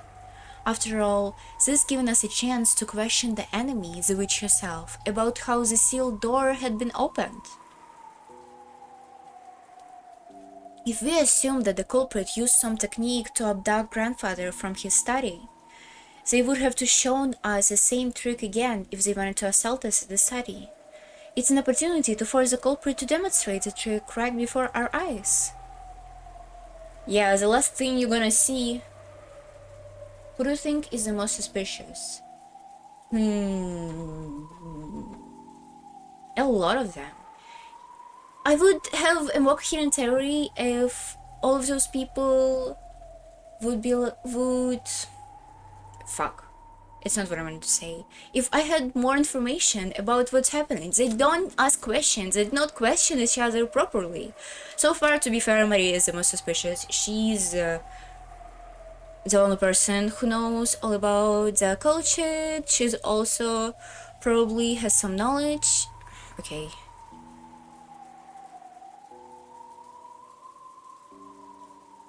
I'm sorry, I'm really tired. I can finish the sentence. I'm not gonna say why, but so Maria, Genji is really suspicious. And that's it, I guess. But Beatrice probably exists, but I don't know how she connected to all of this. If they're a real witch, we would be forcing them to say open sesame and open the door by magic right in front of us. But such a thing is probably impossible. If you flip over the chessboard, you realize that the culprit is obviously just trying to act like they're a witch. If they really were a witch, all they have to do is appear in front of us and show off a spell powerful enough to silence all of the doubts. Since they're avoided doing that, everything must be working of a fake witch who wants us to think otherwise. Therefore, a culprit who uses a technique other than magic to defeat the lock room couldn't open the door before our eyes. Is grandfather's room big enough to stuff 8 people in? Yes. There is a bed, a sofa, and blankets, so there is not luxurious. It will be more than enough to spend the night. There is also a sink, a bathroom, a refrigerator, and a liquor cabinet. Whoa, that's incredible. But isn't that weird? You're saying he built another house inside his house? That's pretty cramped for a last house someone like a grandfather who brought the whole island and realized all of his dreams. Yes, it is. After some point in time, father wouldn't trust any other place than even inside the mansion. We always sneered about how he shut himself up here, and this time, we're the ones who are going to shut ourselves up. Huh. Jessica spat the words out. Jessica-chan, it feels like you would rather go search for the culprit than stay shut up somewhere. Of course, I don't think we'll be able to find them if we just start to searching out. I don't think we'll be able to find them if we just start searching up. In the end, we can't do anything but wait. Then it doesn't matter where we wait, does it? I won't run away or hide. Why don't we just take it easy in the parlor watching TV or something and waiting for the great Beatrice-sama to appear? It will be perfectly satisfactory for her not to appear. There is no need for us to expose the culprit. Well said. We shouldn't take too many risks before the police get here. Thank you, Dr. Nancha. I think we should move to Father's study. Certainly, considering the possibility that Father's was taken out of here, there is no guarantee of absolute safety. However, just as Butler couldn't reasoned, I also can't deny the possibility that father left the study of his own accord and was attacked outside. That crazy theory just have been that I came up with no stop to argument. However, just as Auntie Eva has said, even though that trick would work, I can't begin to explain the motive could have made grandfather do something so awkward to sneak out of his own study. Plus the trick of hiding under the bed and watching for a receipt to be removed before escaping couldn't have been used unless grandfather had known that the receipt was wedged in the door. Auntie Eva has pointed out that last part, but it's clear how absurd the theory was. Then does it mean that as Auntie Eva claims the door was sealed and it was a locked room? Is it a doubtless fact that Aunt Natsuhi was a culprit and there was a room that was a locked room? If Auntie were here now, she would probably make that claim openly and do me a favor of blowing my strange theory away. But anyway, I had to admit that the room with both bed and a toilet that all 8 people could be shut in, and with only 2 keys, both of which were gathered here, had to be the safest place in the mansion right now.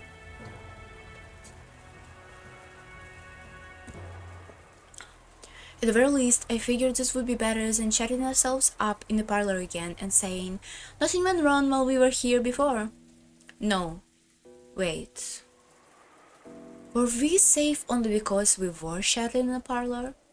What if leaving that room and moving to an explored location is actually more dangerous? No good, no good, no goddamn good at all. My flimsy head is about to break out of fever. As I keep flopping over the chessboard, the real and the inversive keep switching with each other over and over, and I lost my ability to believe anything. When it seemed like the culprit is one of the 18, I want to believe is Beatrice. And once I start believing in Beatrice, I start wanting to find the culprit amid the 18. So it keeps spinning around forever, and in the end, my thoughts haven't taken one step from when they started.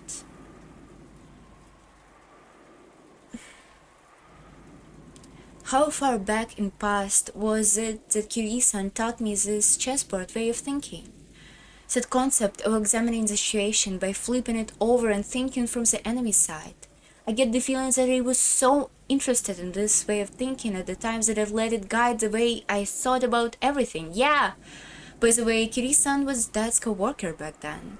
I hadn't dreamed that the day could come when she would be added to our family. Didn't Kiri-san tell me something?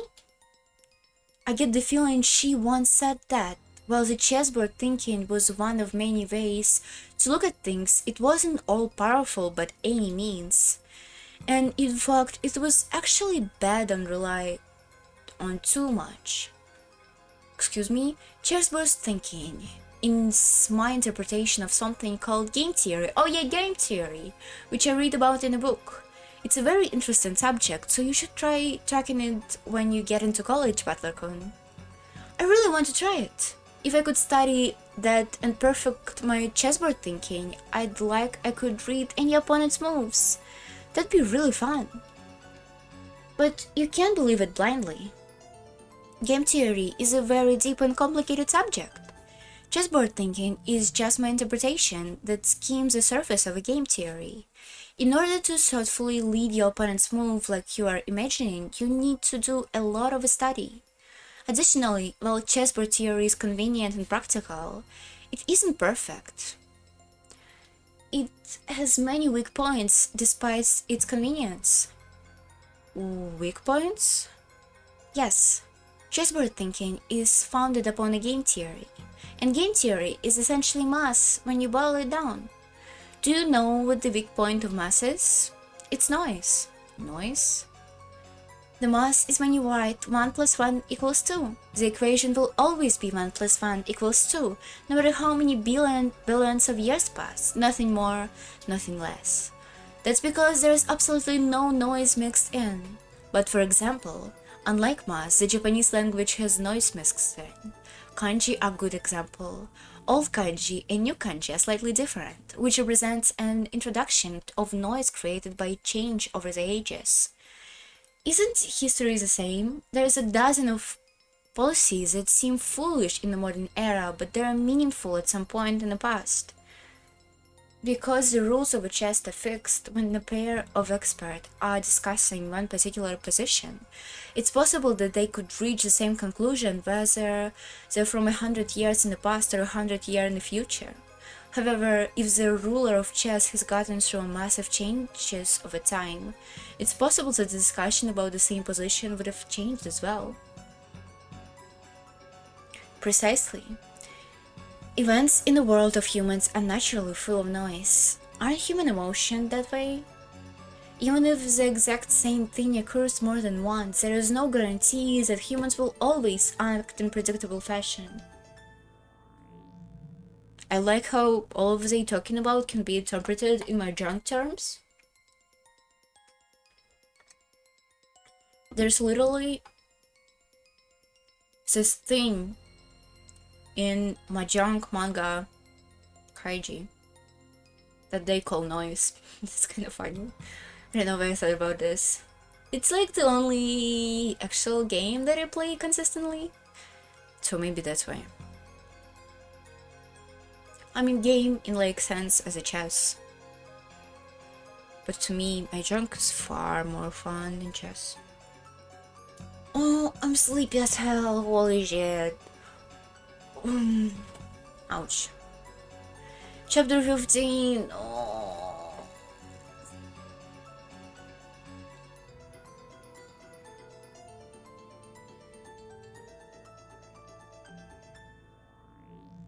Should I take a break? Is break? I love Kaiji. Yeah, Kaiji is incredible. I love this too. But I never finished Kaiji.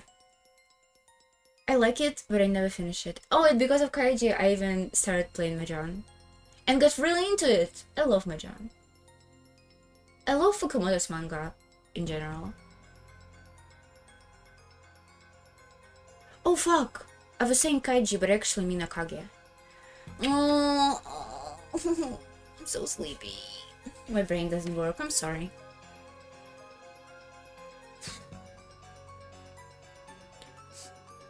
Should I end the stream or can I do... Okay, let me take like 5-minute break, just lay down for a little bit.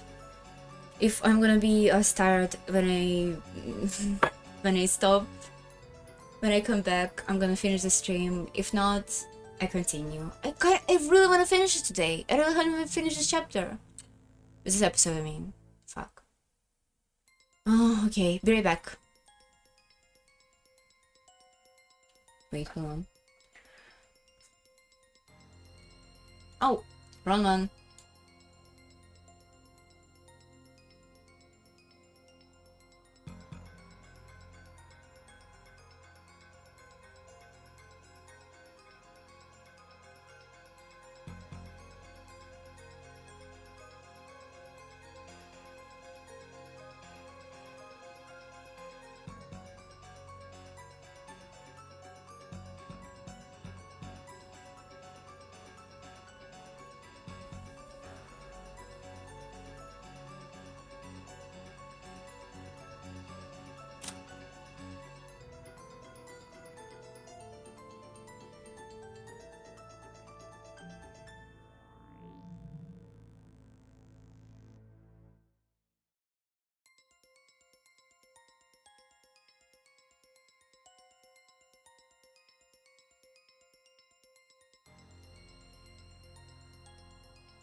Hold on. What?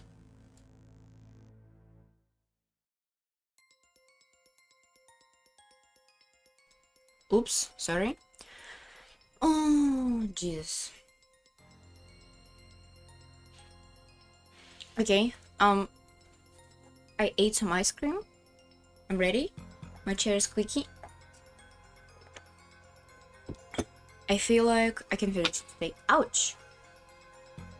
I didn't stop stretches. Stretches are important. Hopefully my back will survive. What are we doing? Algebra of logic? No, it's called... what she said? Game theory? Is game theory that they talking about are actually connected to game design, I wonder? Naturally full of noise? Yeah, I don't think so. This shit about noise sounds kinda dumb, but okay. The very fact that we're trying to read an important action by applying a mathematical theory to them means we must realize that there are already some limits and weak points to our society. This is actually connected more to... oh, how the fuck it's called in English? Let me Google it. Sociology? Is it how it's called in English? Sociology? Oops, run. I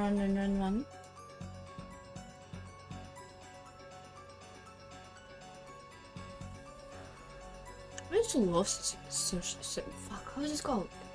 Sociobiology? No, I'm not talking about sociobiology.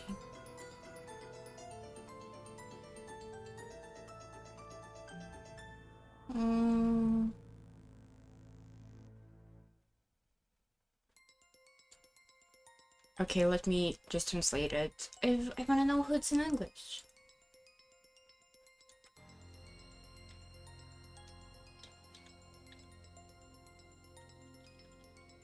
Wait, what?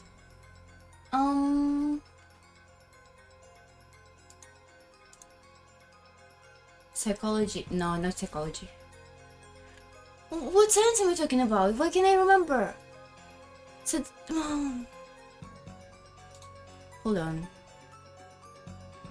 I can rest now until I remember what it is. Ah! My browser just froze. Excuse me. And you can see my mouse button. Really cool. Oh, here we go.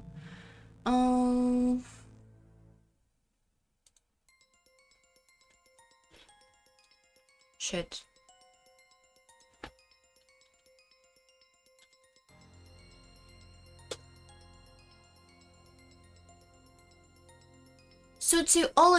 Sociology. It's called sociology, right? Sociologists do? Yeah. Yeah, that's what I'm talking about. Sociology. Wikipedia. It is real. I just don't know how to pronounce it properly. Is a social science? Yeah, social science. Social science. She's talking about social science backed up by math. I love listening to some lectures about social science. Oh, this is so cool. Freak. I wish I could remember some examples that it was... yeah, there is the right word. Yeah. The very fact that we're trying to read an opponent's action by applying... yeah, I wish I could remember some cool example from sociology, but I can't. I don't know, my brain just doesn't work, sorry. It is what it is. By applying a mathematical theory to them means we just realize that there are already some limits and weak points to our theory. To put it quick and easy, chessboard thinking is extremely weak against noise and fickleness, and even mistakes or incorrect knowledge. That's right. Curie-san definitely said that. In the first place, chess is a game where both sides play by the same rules and fight with the same objective, namely victory. This is why it is possible for both sides to predict the other's moves. It's possible to read an opponent because you can always support that they will advance with the best moves they can find. But what if the opponent is fickle or a little tired and makes a move that can hardly be called the best? That's me. That's about me. That's me doing it right now. Or maybe, what if game actually has special rules? Only the enemy knows them and they can make use of something and know to you. Yeah, that's Beatrice for sure. The fact what if the opponent actually, holy shit, had some goals other than victory. Think from your enemy's perspective. That is the basis of chessboard thinking, which means that if you misunderstand your enemy, any and all answers that you draw from a progress will be complete rubbish and of no use at all. Many times, it's thought that by using chessboard thinking, I've gotten a glimpse into the person behind these crimes. However, I don't know anything about the culprit. Am I just playing in a labyrinth of thoughts? If Kiri-san were here at a time like this, she'd probably be able to notice something with her much sharper thinking ability.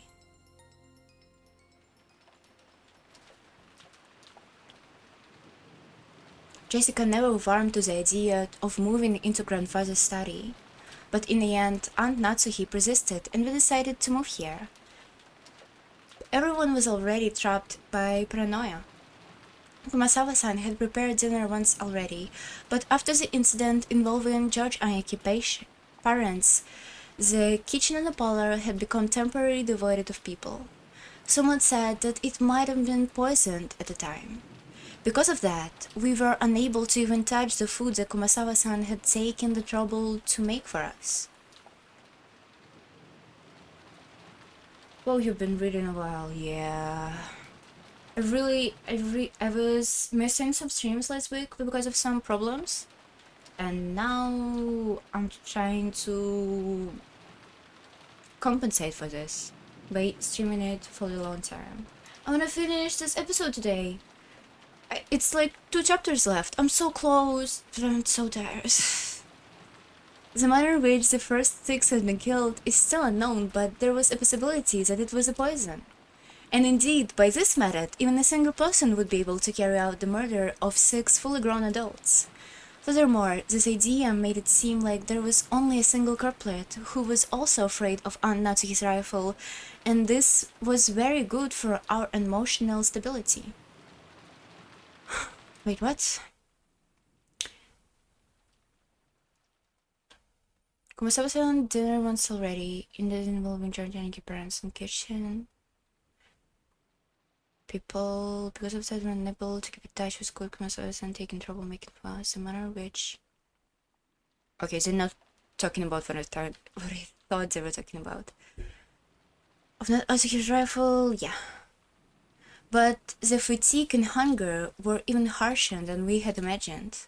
So, on Kumasawa-san's suggestion, we all went along together to the kitchen and gathered some canned food, which would be harsh to poison, to take in with us. All of Kumasawa-san's effort to reward us with at least a nice dinner on this savage day regrettably came to nothing. The food piled over a serving cart looked just a little sad.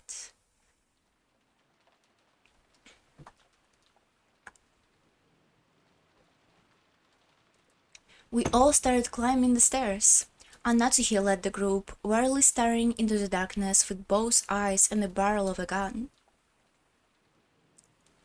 When we arrived on the 3rd floor, just as Aunt Natsuhi had warned us beforehand, there was a mixture of a chemical smell and a sticky sweet aroma, a stretch hanging in the air that felt like it was eating into our heads. Yeah, this kind of stench probably would give you a headache if you were shut in with it for a whole while. I know it's a little sad, but I find myself siding with Jessica against going to the grandfather's study. This exceptionally magnificent door felt like the source of a stench. So this was the door to the forbidden study, which had turned away all who visited it. While Genji-san was unlocking the door, Maria was staring at the door and the doorknob with a great interest. What a door! look like old and strict. It looks old and strict. And like I'd stop any jokes called, sure is a fitting door for grandfather's study. It contains a really strong power to ward off any spirit's menace. Beatrice probably couldn't open this door. Oh? What does it mean? Maria pointed at the doorknob. A scorpion crest. Ooh. No, a design like a magic circle arranged around a scorpion was inscribed here. This design, that's right. Isn't it just like those keyholders charms that Maria gave Jessica and me yesterday? The fifth magic circle of Mars is a strong magic repellent. Additionally, this magic circle was very diligently constructed and is full of power. To be of magic like Beatrice, this magic circle is quite troublesome. Isn't it comforting? Are you saying that we can even escape the grip of Beatrice's evil hand in this room? Our little witch here sure is reliable. Then how did Beatrice take grandfather out? Just as Butler isn't. Beatrice can't go inside, but she has magic and she also has familiars. Using those, she might have been able to force grandfather to leave the study. I read it in the manga. There was a scent where the vampires were frightened of crosses, so they couldn't get close, but their families were fine, so they made their familiars back. The scorpion keyholder-like charm I gave to you yesterday also had the fifth magic circle of Mars in it. The power dwelling within it was paltry, but it would have been enough to protect you until you left the island. Although, it sounded like you lost it, right? Hee hee. Scorpion keyholder charm? The charm I gave you yesterday was something I got from Maria. I heard that it would repel magic if you put it on your doorknob, and at the time I thought maybe it would be better if you had it. Is it so? I thought it was an odd thing for you to be carrying around. And Natsuki put that on your doorknob? Yes. Last night, after hearing about it from Jessica, I hung it from a doorknob on the inside of my door. Then, Aunt Natsuki, you're really fortunate. If you did that, Beatrice probably couldn't even lay one finger on it yesterday. I think Beatrice must have been really annoyed. Beatrice? Annoyed? Couldn't lay one finger? Natsuki thought back on that eerie graffiti that she had seen this morning, like someone had been tearing at outside of her door with blood-soaked hands, and gasped in surprise. Could it be that this witch who called herself Beatrice had tried to enter through the door to her very own room? But the magic repellent charm had been hanging from the inside, so she couldn't break through the door. So she was annoyed. So she scratched at it? Quit it! Don't talk about that! Witches don't exist. The killer does. And that's a human just like us. And if you need a proof, why don't we dice her up and see if her blood's red? Damn it. Damn it. How could you do that to Karen-kun? Click. Genji unlocked the door. The 8 entered Kinzo's study.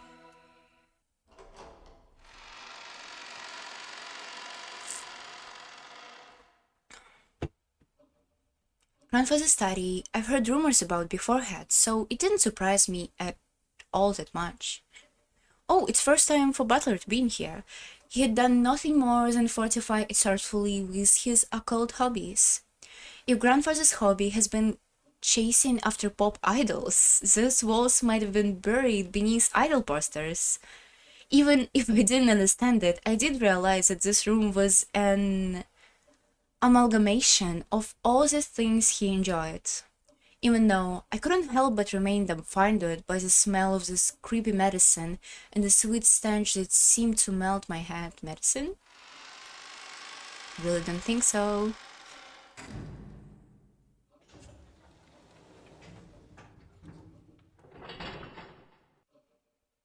Good sound. When the door closed, it automatically made a clunk. I see. This is the auto lock that's activated when the door is closed. And there were only 2 keys which could open this door from the outside, both of which were in the room. In other words, this room has become a locked room. Ooh.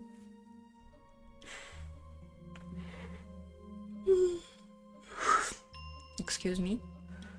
Jesus.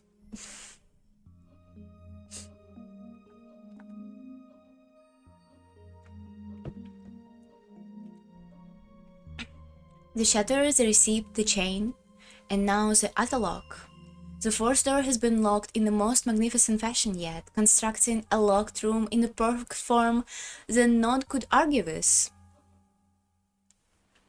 Just to make absolutely sure that the room was secure, we checked all over for the ways in and out. The windows were tightly locked.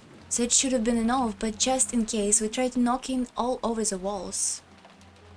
After all, there had been whispers that there might be a hidden door in the room, but we couldn't find anything suspicious. Maybe it didn't look good enough. Grandfather's study was very large. Even though we called it a study, it wasn't really a single room. It could be divided up into 4 basic sections: a study section, a bedroom section, a toilet bathroom section, and a section for cooking that had a sink. I see, this study does have enough to live in. Now I could understand how grandfather could live this whole life in this room without even leaving. It seems that grandfather wasn't in the habit of watching TV. There was no television in this room, not even a radio. Until tomorrow morning, there would be nothing for us to do past the time listening to the sound of rain. Dr. Nanji gazed at the chessboard that sat on the table in front of the sofa and muttered. It was apparently that the parts he finished chess match he'd been playing with grandfather until yesterday. The black had the whites pretty well cornered, and it looked like checkmate would be reached within a few moves, the end of a endgame. Even though the checkmate had almost been reached, the endgame has been rushed, and in the end was never completed. Kinza-san, it seems we weren't able to finish... what? We weren't able to see this much through after all. Dr. Nanjo. I was Kinza-san's friend for a long time, but I never knew about more than half of him. I believe that 2 Kinzas existed, a wise man and the one trapped by some madness. I never understood anything about him. Especially when it came to Beatrice-sama, it would seem like his personality changed. In the direction of Kumasawa-san's upward gaze, a portrait of Beatrice could be seen. It was massive, like the one hanging in the entrance hall, but small, made for this room. Grandfather probably spent every day in this room, and so much of his time, talking to the witch in that portrait. Who was Beatrice to grandfather in the first place? By now, you couldn't just explain her away by saying she was a story made by the parent to frighten children away from wandering into the forest. While eating the canned food we had brought from the kitchen, we talked together about who Beatrice was. Whether the culprit was Beatrice herself or someone pretending to be her. Whether they were a witch or a human, the lady in the portrait was strongly related to the basis and the background of these crimes. You couldn't talk about them without talking about her.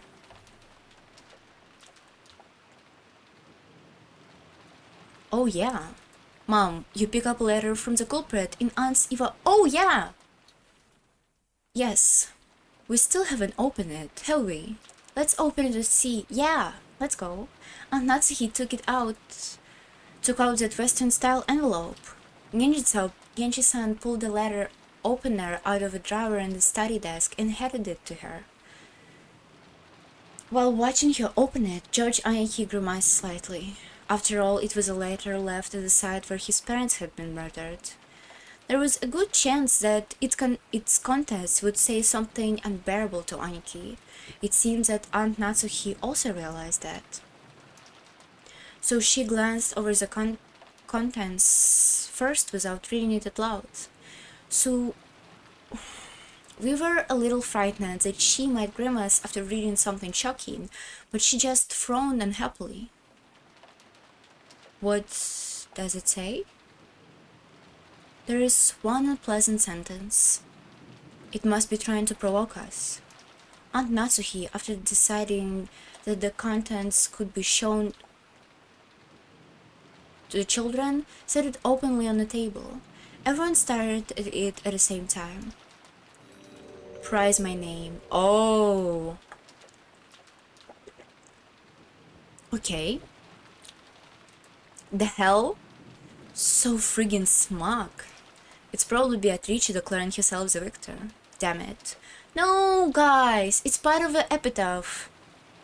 Why can't you read epitaph again? Why weren't you thinking about it? Praise my name. Here we go. On the third Twilight, those who remain shall praise my noble name. Here we go. Why is Twilights? It's not day, it's just hour? This is weird. Maria ... I expect you were hoping for another weird magic circle to show up. It wasn't a magic circle, but it was just as I expected. Hee. What could it mean? I wonder if she wants to tour her own existence. That seemed reasonable. With her letter, we know that the author of last night's letter is a culprit. I think the identical envelope is more significant than what's written here. Without a doubt, there is a type of envelope that sealing wax... That's the type of envelope and sealing wax that the master used. Oh, I don't know what's going on anymore. This is the first time I've seen anything like this since I started working for the Oshinomiya family. If they are to believe the letter last night, then Beatrice claims to be grandfather's oldest confidant. Grandfather often said the same thing in the past, right? I declared the question to Genji-san and Kumasawa-san, who nodded together. So the two of you knew more about this than anyone except grandfather. Could you tell us? For a long time, I made a point of ignoring this topic. But now that it was come to this, I can no longer do so. Genji, tell us everything you know. ...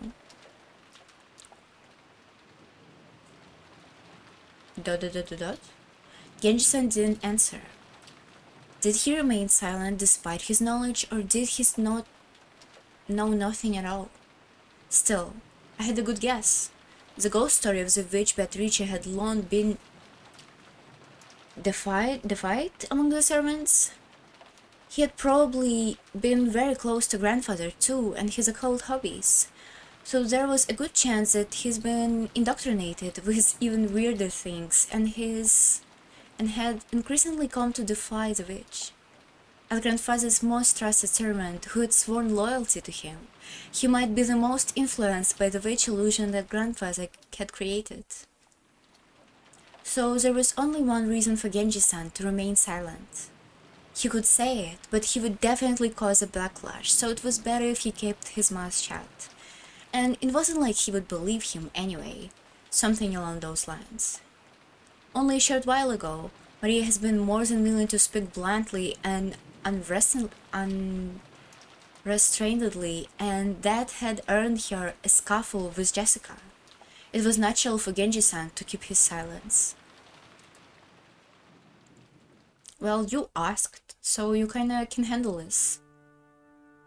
Was she father's mistress, perhaps? His mistress. That could be possible. For ordinary pool people, polygamy isn't only viewed negatively from a moral perspective. It is also an unmaintainable financial situation. Actually, kind of funny, okay, but that isn't the case for the very rich. It's possible for them to have another lover in addition to their real wife. Yeah, we can't deny the possibility that grandfather had another woman in his life beside grandmother. Maybe when grandmother was alive, it seems she strongly suspected it, that he was cheating on her. I'd always thought she was just referring to the witch in grandfather's head, but... This is getting really interesting. You told me, didn't you, Genji-san? You said Beatrice has been working for grandfather since before the mansion was finished. I have heard that the construction of the mansion was completed in 1952. That would mean that this person called Beatrice has been in a relationship with grandfather for over 30 years. Could that mistress of 30 years ago, or maybe a relative of a hidden child of that person, hold some kind of grudge and be planning revenge? Hehe, I see. This is starting to sound like your standard Western mansion mystery. It's a filthy topic, but the easiest line of reasoning to accept. Well, Genji? The master surely had feelings of deep love for her. There was no mistake, he cared for her more than his late wife. Who is this person called Beatrice? And what is she doing now?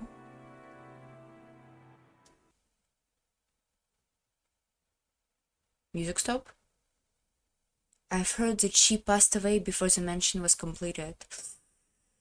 What? And she became a witch? Really? Ooh. Huh?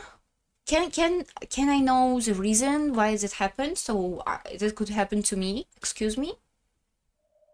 She's already dead? Yes. The master mourned her for most grievously, and he devoted himself to the art of black magic as a means to revive Beatrice-sama. Need this to happen to me? The master loved Beatrice-sama from the bottom of his heart. It was that madness which drove him to do all that you see here.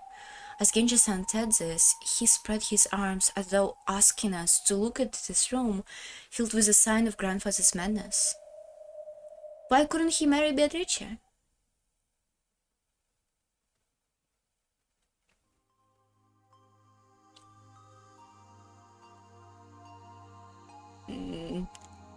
Suspiciously modern music. We were all at a loss for words. Before this, his black magic hobby was nothing other than a creepy, and we had found it impossible to understand what drove him to devote himself to it. Nobody has tried to understand Kinzo, dismissing him as an eccentric who had reserved the Shinomiya family amidst his madness. All that has been on grandfather's mind was the loss of the woman he loved, and the sorrow of being unable to give up on her. Just a few moments ago, this room had seemed creepy, but in that instant, everything about it started making sense. The creepy books, the magic circles, the medicine, all of it. All just because he wanted to revive once more the visage of a single woman who had left this world 30 long years ago. The master only told me about Beatrice-sama's stories once, when he was very drunk, although I have forgotten the details. It was a deep, deep love, enough to make a woman like me jealous. When Kinzo-san succeeded the hardship of the Shinomiya family, his marriage to his late wife was decided by the few surviving elders of the family. Okay. So he married a woman who would benefit the Shinomiya family. Because he was forced to? That is correct. Kinzo-san was installed as the head who would revive the family and had to bear all of that heavy responsibility. I do not pretend to know the detail of when or where Kinzo-san first met Beatrice. I think it's rude to say any more than that.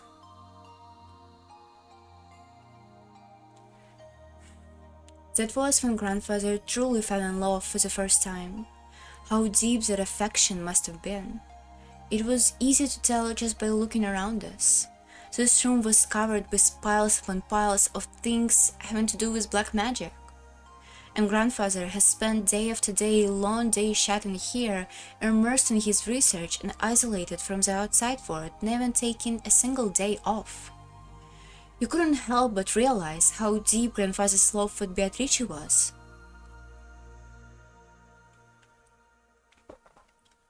I had it all wrong, Genji-san. What might that be? I've always thought that maybe your servant believed blindly in the witch because you were influenced by grandfather's creepy black magic hobby. But that's not how it was, really? You think so? Perhaps they had been acting as though at least Beatrice's soul can be restored and existed inside this mansion in order to soothe grandfather's heart. With closed eyes and an expression as though he was remembering something from the distant past, Genji maintained his silence. He probably felt that to confess that would be betray his own and only master in the most serious way, even though that person was already dead.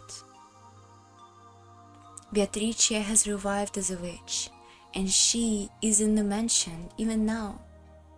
That was his mantra, that was he believed. What he had made others believe, and Genji would take that with him to the grave. This might have been the last service he could offer his master. The legend of the witch, the mysterious tale of Rokkenjima that had still whispered off amongst the servants. Its nature was a sad lie.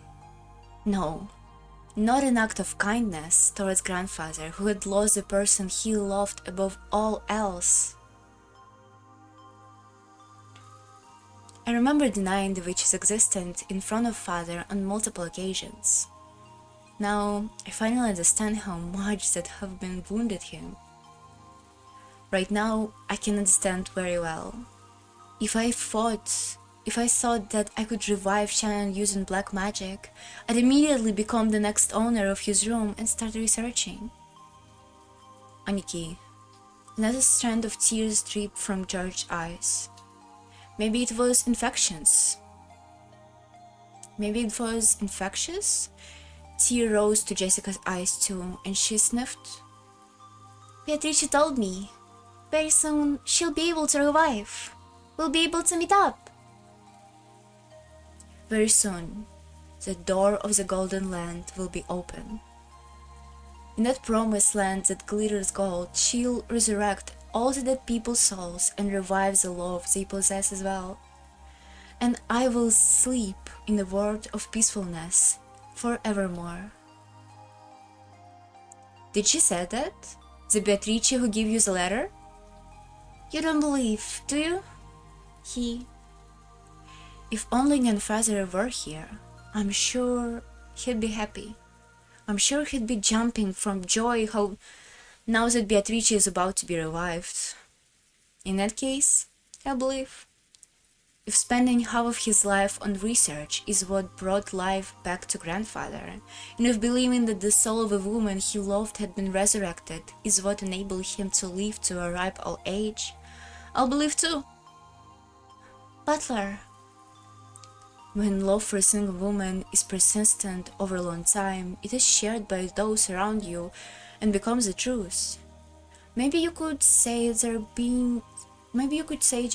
just being considerate, but right here now, I'd like to call that magic.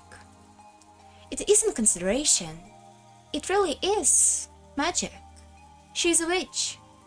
Hee. It looked like nobody can see Beatrice after all.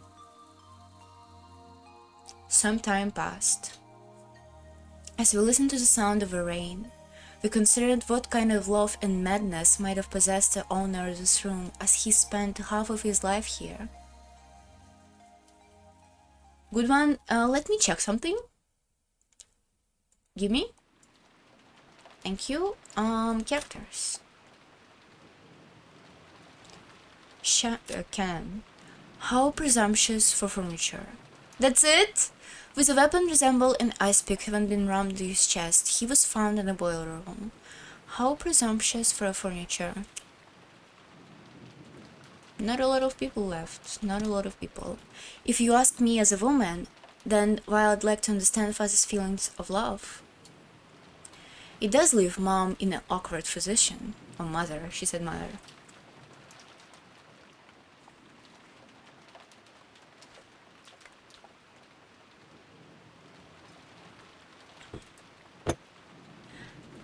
I agree. Cheating is cheating. no way to make it pretty. That's also true. Poor grandmother. So, is there any story about the child between Beatrice and grandfather? Ooh, secret child! The keyword Beatrice has been hidden in every corner of this case, so it's natural to suspect any relative of Beatrice. Ooh, that would be cool. No, I have not heard of anything like that. If there had been one, I'm sure he would have given them all of his affection in memory of his beloved. Since that didn't happen and he immersed himself in black magic, maybe we should assume that there was no such child. Kinda dark. Come to think of it, that reminds me of a rumor I heard. You know it, right? You know the story about how grandfather heavily supported a welfare institute called the Gospel House? Enough of that. There is nothing more than slander which would desecrate, father? Tell us, Aunt Natsuhi, don't you agree that we should hide things from each other? It's a worthless story. Father heavily supported this institute and opened up a servant employment position for them within the house as a part of their social studies. Oh, social studies? Some foolish people started spreading rumors that father had false motivations. That is all. At some point, there was a rumor that there was collecting sacrifices for the black magic. And since he was actually doing weird experiments and ritual in his room all the time, I half believe it myself. And who are the servants who came from the Gospel House? There are several, but during the family conference, only Shannon and Canon were scheduled to be here. To resurrect Beatrice, he had summoned servants from a welfare institute as sacrifices? After all, everyone that grandfather selected as a servant was young, always about the same age as Shannon and Karen-kun. I'm sure that grandfather had some weird inclinations. Jessica! Control your words. When Aunt Natsuhi scolded her, the atmosphere instantly went sore and everyone felt quiet. However, something was tugging at the back of my mind. Sacrifices. Sacrifices brought over from the Gospel House. What is it? Freaky words like sacrifices don't pop up often. Yet I've seen or heard that word somewhere recently. Some part of my memory is tugging at me. What? Sacrifices to Beatrice? What are you talking about, Butler? Come on, Beatrice. What do you know? I had arrived in front of a portrait of Beatrice. It wasn't as vast as the one in the entrance hall, but that portrait, which must have been drawn by some famous painter, was still just an intimidating in smaller size. Below it, just like the eternal hall, there was epitaph set to point out the place where the gold was hidden. Are you finally gonna realize it? Sacrifices! What the hell, Butler? You're creeping me out. Sacrifice. The 6.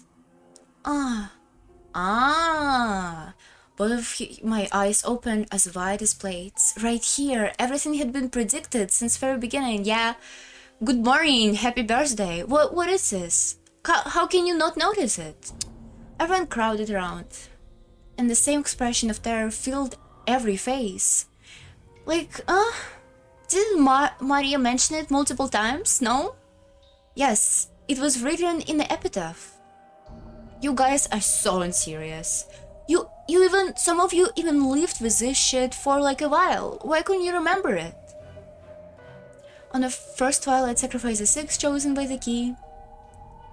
There is no doubt. 6 people died in the beginning.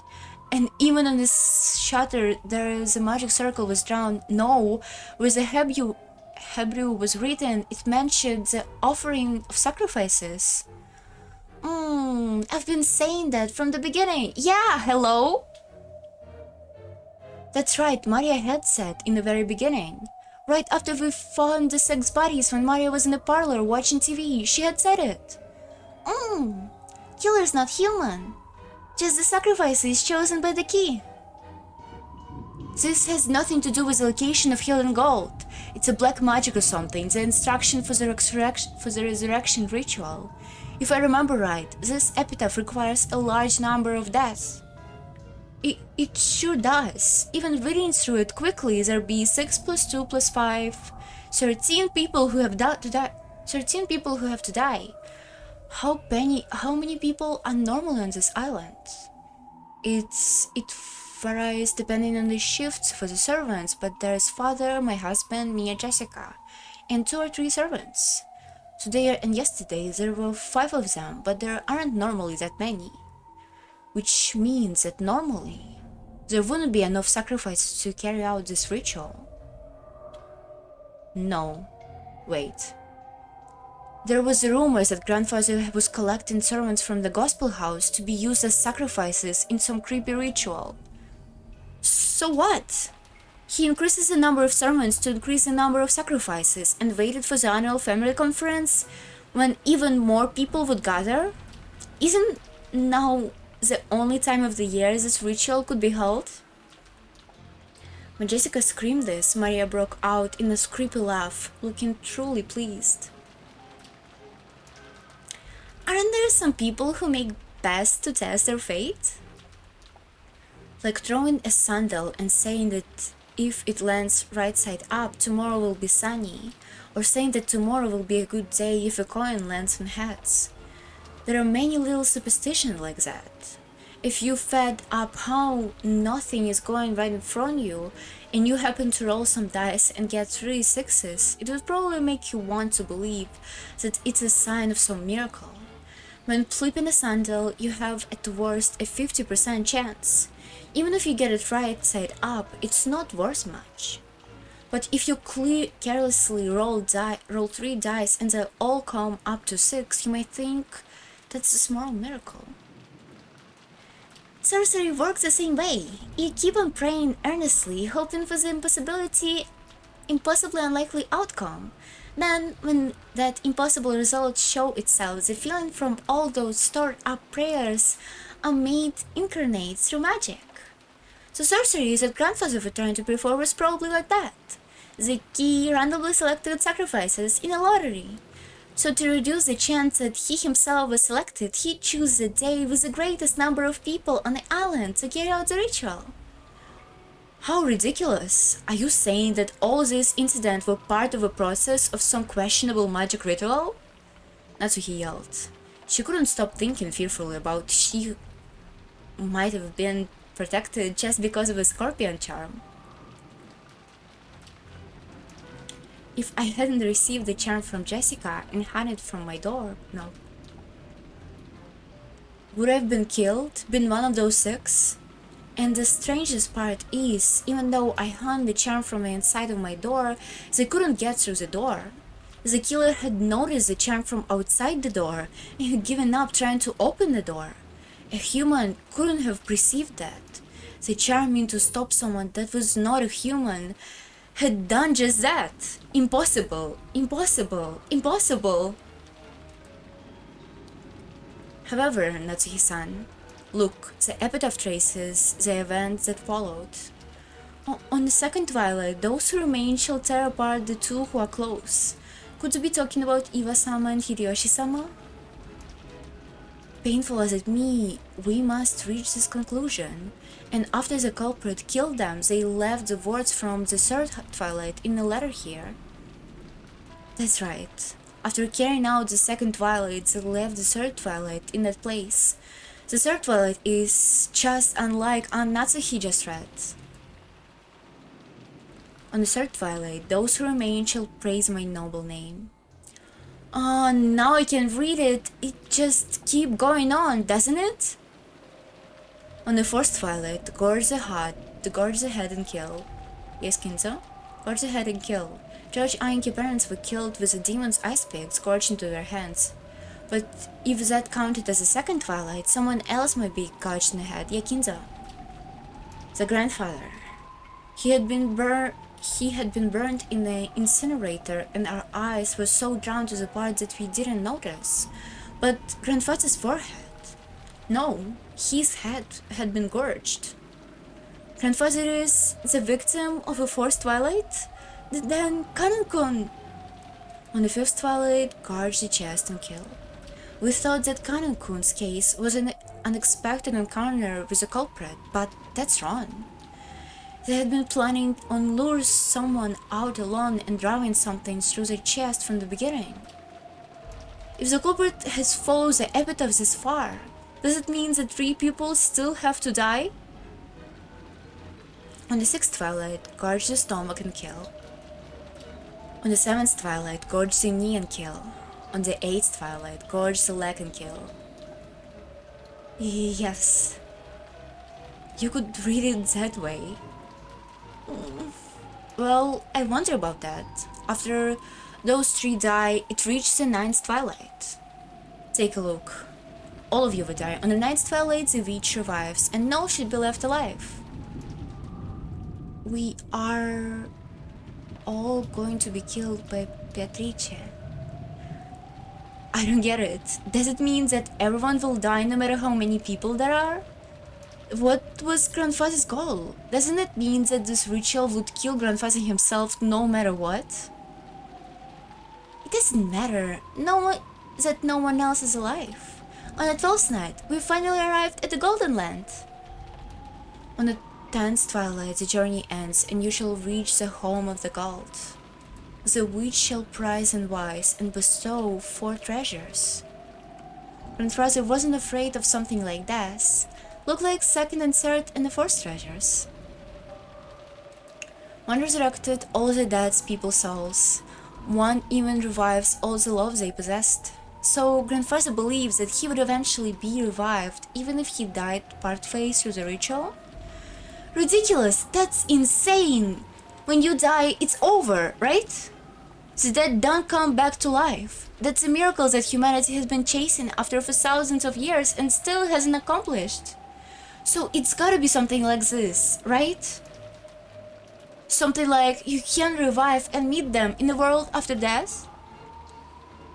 If what you're saying is right, would it mean Grandfather, whose remaining life is slim and who's insane because of love, is committed suicide? No, a massive forced group suicide? Genji, can that possibly be considered? I do not know. The master is a man who sometimes has the wisdom to see 1,000 years into the future.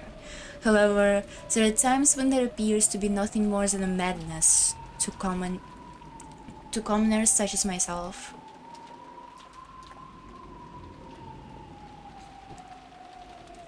Wait, does it mean yes? What do you say, Kumasawa-san? I don't know anything. No, you can't be sure of that. Do you think I would be on this island today if I did know?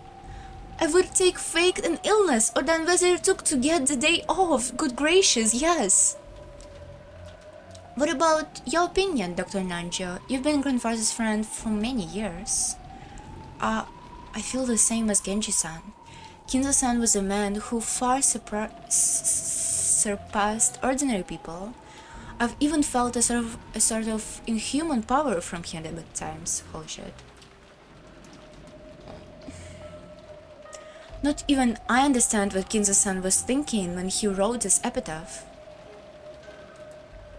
All we can say is that even the one person who created this outline was Father, the one carrying it out is a different person. That's right. At very least, there is another grouplet who attacked Grandfather in Kanokun. Furthermore, that person is still continuing the crimes just as the epitaph says. The letters in the beginning that we didn't think deeply about. What was it that was written here? We thought back to the recitation of the letter last night. Beatrice has proclaimed something inside the letter. She had proclaimed that, in accordance with her contract with Kinzo, she would collect everything of the Shinomiya family as interest. But then she also revealed a special clause. If someone discovers the location of the gold Grandfather was hidden, that right would be lost. At the time that the letter had been read, Grandfather was still alive. So does this say that revival in Beatrice's letter is not in Beatrice's epitaph is not actual revival? Because why the fuck wouldn't you want to just go with a ritual then? But this thing about finding a gold first is an actual way to make everybody revive or something? I don't know. Oh, isn't it more to epitaph? More than that? It's... Blah blah blah, Twilight, the witch shall prize the wise and bestow 4 treasures. One shall be all of the golden lands gold. One resurrects all the dead people's souls. One even revives all the love they possessed. And one for the witch to eternally rest. Ooh, what? Rest in peace, my beloved witch Beatrice. What is the last one? Ooh.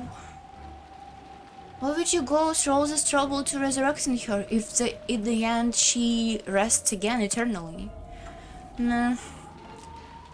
At the time that the letter has been read, Grandfather was still alive, but at the time it had been already sealed with a wax by the head's ring, which means that Grandfather was handed ring over to Beatrice while he was still alive.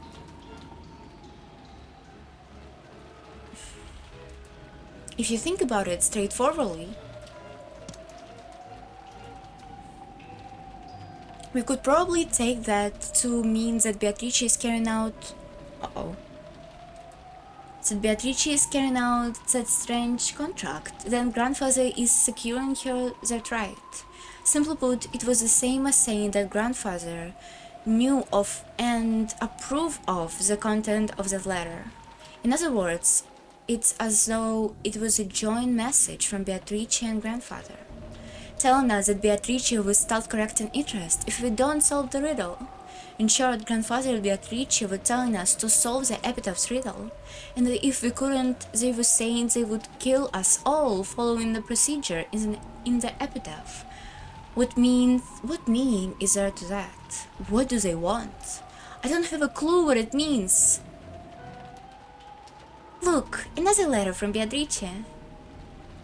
Huh? What did you say? Maria pointed at the top of the table when the canned food that everyone had been eating just now still lay. A Western Star envelope was sitting here, but so what? What?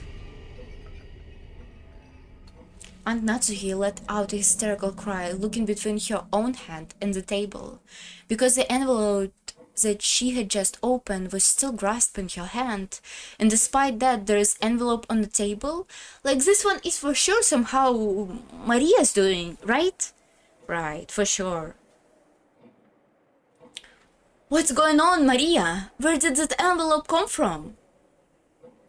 Just now I looked and it was lying here. I don't know anything. Isn't it funny there's only 8 of us here? There's no way some 9th person snuck in. There wasn't enough time during the few seconds that we gathered around the portrait, right?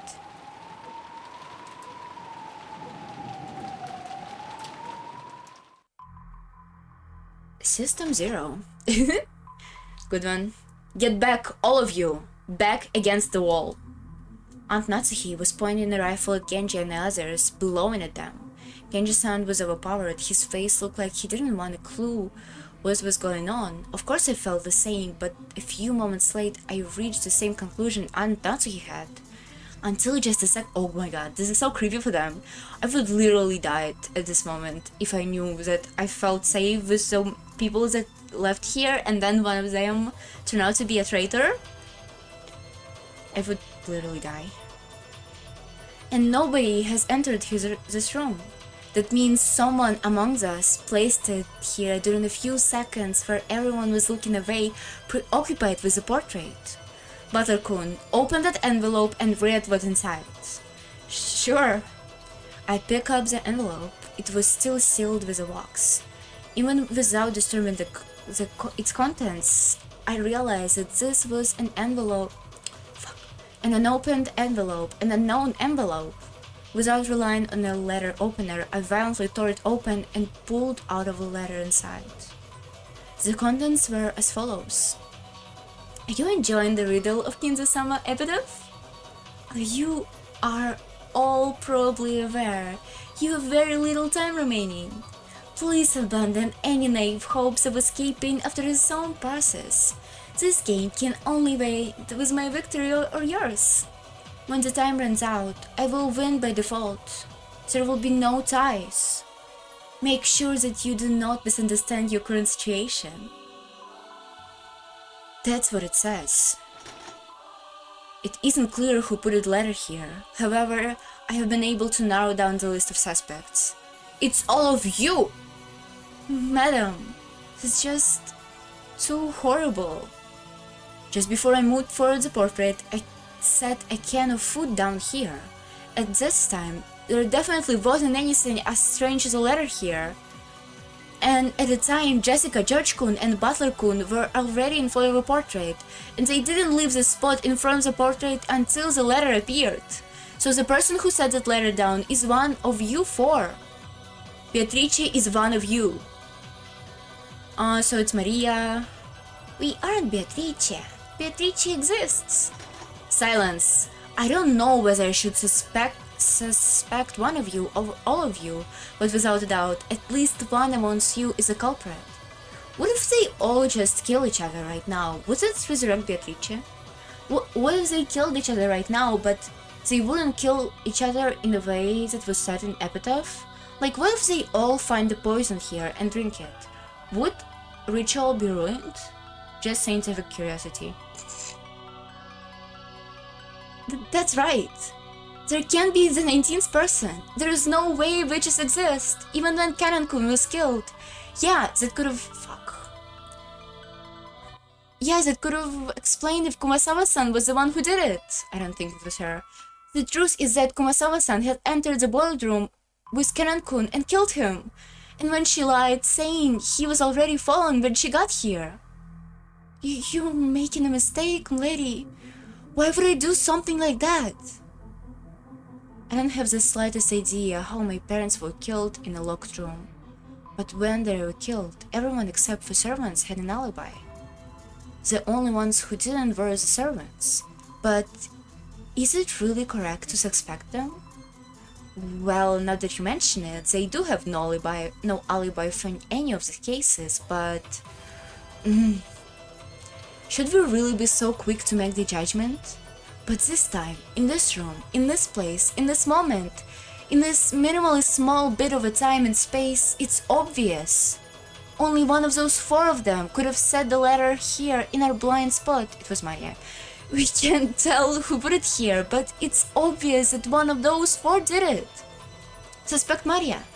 I don't think it's Nanjo. Natsuhi-san. Please calm yourself. A lot has happened today. I understand the condition your heart it is right now. Dr. Nanjo is truly pains me to call you suspicious. However, as father's personal doctor and as his closest friend, you have been at his side for many years. You might know about Beatrice as well. Could you be hiding some kind of old personal connection of his? Yeah, and he also knows how the mansion, like, structured, right? He is a good suspect, but I don't think it's him. Of course not. Calm yourself. It was pitiable to watch Dr. Nanjo frantically pleading his innocence. It was probably a normal reaction that anyone would give if they were suspected. Kumasawa was the same. Since Jessica had started suspecting her in the murder of Canon, she was now totally flushed. That was why Genji's still calm appearance looked so bold. And Natsuhi pointed the barrel of a gun. Genji, you were father's #1 subordinate. Was Beatrice a fantasy you showed to father with you as a performer? If he was expecting me to recognize me as a master's greatest servant, then it is a great honor for me, regardless of the circumstances. However, I'm not the one who put the letter here. I do not expect me to just accept that. Why aren't you asking if anybody saw anything? Maybe they saw something, right? You must be the ringleader. Maybe Kumasawa and Dr. Nanjo are your accomplices. And you too, Maria-chan. Yeah, fuck them kids. Not content to doubt just in adults, Aunt Natsuhi pointed the gun relentlessly at Maria too. Maria is the most suspicious of them all. But Maria acted as though nothing had happened. Or maybe she thought she would be fine even if she was shot. Maria-chan, by the point we can no longer remove someone from suspicious just because they're young. So for the last time, let me ask the question that anyone brought up to you since last night. Ask you something else, for God's sake! Yesterday, who was the Beatrice that handed you the letter? Maria, don't try to fool us. Make it clear. Who the hell gave you this letter? How many times do I have to tell you? It's Beatrice, the 1,000-year-old golden witch. If you want to know what she looks like, just turn around. See? She's right here. Beatrice is. You think it's a game, you little bitch? Stop it, Jessica. Maria too. Don't you understand the situation? What are you hoping to gain by saying stuff like that? Stop stirring each other up pointlessly. I don't understand. Who do people want to be the culprit? You only believe in Beatrice when you don't want to doubt one of your own. And when you're trying to settle a grudge because someone who's close to you has been killed, only then do you want to believe in a human culprit who can attack with violence and deny Beatrice. That's why you can see her. Beatrice exists. Beatrice Santa. You all can see her. Silence. I don't want to label you as a culprit, but there is no longer any doubt that you enjoy making the situation unpleasant, serving the interest of an enemy. Hehe. Then what will you do? Shoot me? I don't mind. Very soon the door to the Golden Land will be opened. Then all the dead will be resurrected. Right now, that is nothing to be afraid of. She really is suspicious. We can't stay with her. But, Natsuhi, please calm down. There is no reason to shout, Maria-chan. Please remain composed. The letter was meant to provoke us, but it's nothing to be afraid of.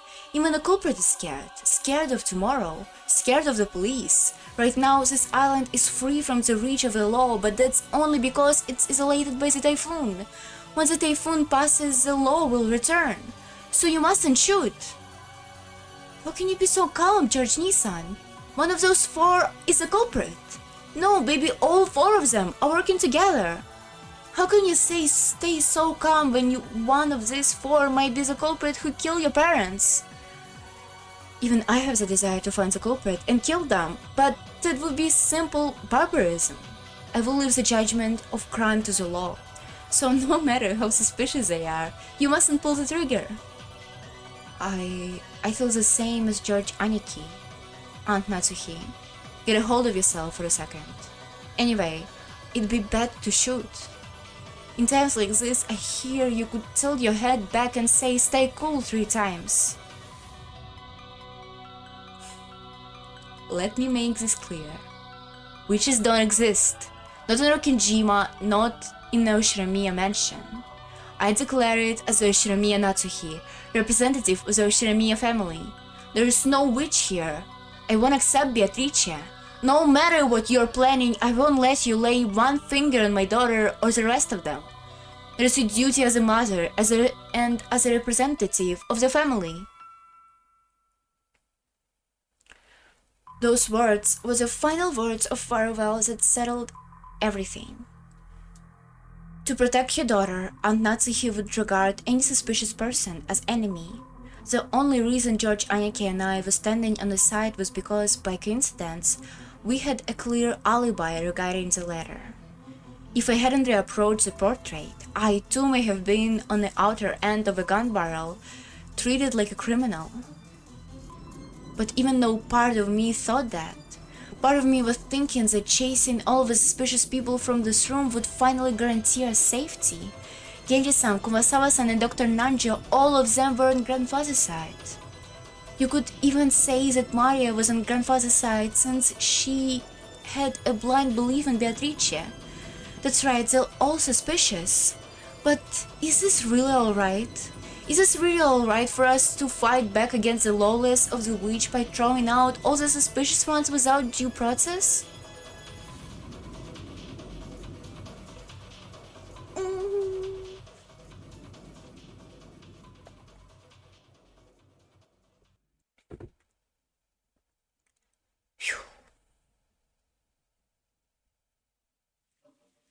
And Natsuhi didn't tell them to leave with her own words, but with wordless pressure, she was indicating them to say that themselves. So, if Dr. Nanji hadn't said those words, this cold silence would surely have continued forever. Calm yourself, Natsuhi-chan, but I understand you feeling well. I myself feel like there is something wrong with my head after all of these strange, repeated incidents, so I understand well why you want to suspect us. If you really have nothing to do with this, I would think that I would think that what I am doing is beyond rude. However, please understand, just this once. I understand. Let's leave the room. What do you say, Genji-san? Shall we return to the parlor and continue our chess game? If that's what you wish, by all means. I don't want to. I mean, that means we'll leave this room knowing there are wolves among us. I don't want to, madam, please forgive me. What Kumasawa trying to say made total sense. If she was innocent, then she was being ejected into dangerous territory, along with the culprit. In the current situation, pressing her to leave this room alone with the suspect would almost exactly the same as letting her get killed. However, Kumasawa-san really was suspicious just for being the first one to discover that Kanan-kun has been murdered. At this time, everyone except Kumasawa-san had an alibi. Yeah, what the fuck was she doing for all of this time that Kanan was killed, actually? Holy shit, 9 hours. Oh my god.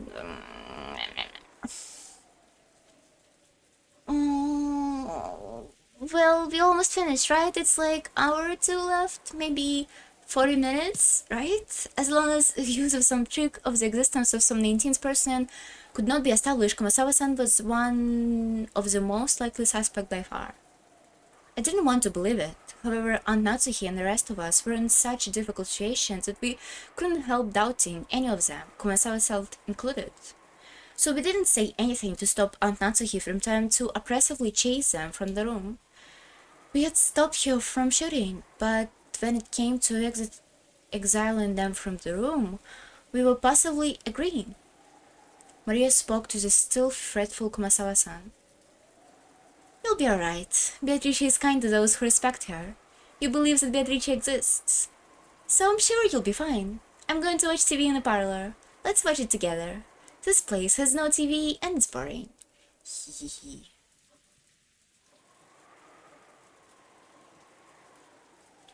It looked like Kumasawa found Maria's roguish laugh very frightening. However, the 3 other people had agreed to leave the room. Kumasawa couldn't fight the flow and had to agree, crying as she left the room. Well then, Natsuhi-san, I shall leave you for tonight. Let us meet again tomorrow. Yes, please understand, at least for tonight. When the police come, I promise to apologize to you all for my rudeness. You may play chess, but do it in a safe place if you can. Genji, I leave it to you. Certainly. It can't be helped, can it? They always said that the most frightening bears are those with their cubs.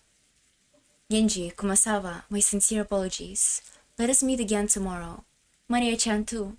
Please forgive your cold aunt. I forgive. Madam, the key to the room. I will hand both over to you. Genji-san pulled the 2 golden keys from his pocket and handed them to Aunt Natsuhi. That's a really bad idea for them to separate. I really dislike it. And I will also hand over my bundle of keys to the inside of a mansion. He took out a bundle of about 10 keys of various shapes and handed it over. To the servant, those keys were probably the proof of their possession. Being placed in charge of those keys meant that they were trusted, relied upon. Being forced to return them meant that they had lost their trust. Thinking about it this way, there could have been no greater humiliation for Genji-san, who had served here for all these years. However, his usual indifferent expression remained on his face. Genji, I had planned that, after your father passed away, I would reward you for many years of hard work and allow you to retire. And yet, I am treating you like this. It makes me feel ashamed from the bottom of my heart. I have already received the master favor. Everything I have done until today has been in repayment for that. Please, do not worry over it. Well then, shall we, everyone? Good night to you all. Night night. Butler too, night night. Maria. Wait a sec. Guilt made me call Maria back. I groped around in my coat pocket and took out the scorpion key holder. That repels magic, right? Keep it on you. Don't you say you dropped it? Back then, I was kinda pissed off and I was bluffing that I lost it. There is no way I'd lose your precious charm. Maria silently took the charm. I was unable to say anything after that. Well then, everyone, good night to you. Unable to respond, we watched them leave, our expressions completely tired out.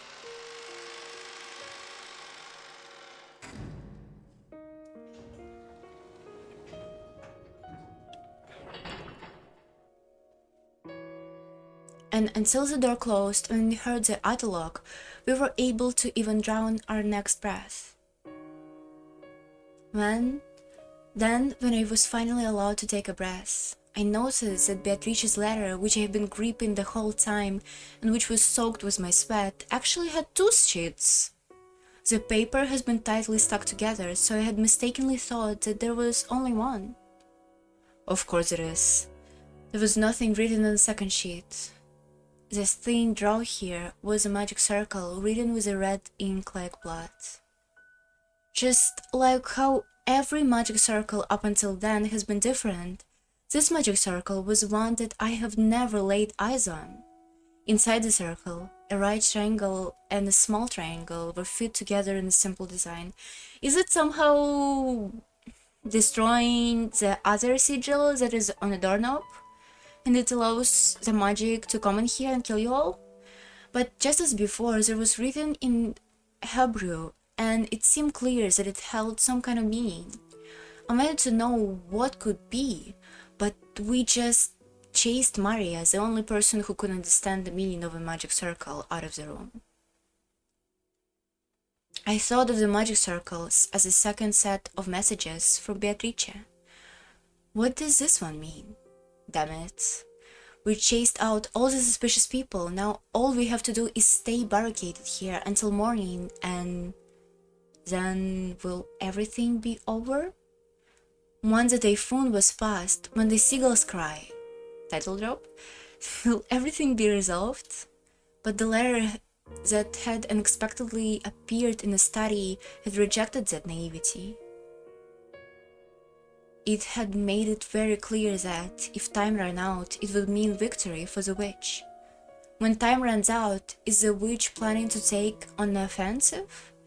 Is she finally planning to display some fearful magical power, maybe something that could have been used to kill 6 adults at once? Wait, when is the time supposed to run out? I don't know anything. Now we should finally be safe. Finally. Definitely. Even as she said this, Aunt Natsuki couldn't stop gripping that rifle. There was no release in the tension of her expression. I feel them. Of course, none of us felt like breathing a sigh of relief yet. At least, not until we could hear the cries of a seagull once more.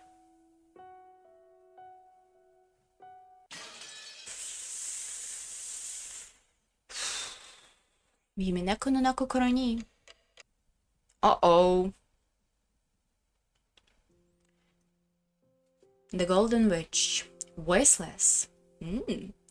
After we chased them out, nobody said another word. We had exiled all of the suspicious ones. Even though we had known that there might be some innocent among them, we'd exiled them all the same. We had chased them out of this paradise where people didn't have to doubt each other. However, our motives for chasing them out has been suspicious of our fellow man, the worst kind of crime for a human. If we had been able to accept the existence of an ancient person, of the witch, then we all might still be talking face to face, trusting each other. In that instant, we had agreed to chase out all of the suspicious people. But had it been the right thing to do? During this endless silence, we could do nothing but be quietly tormented by that sin.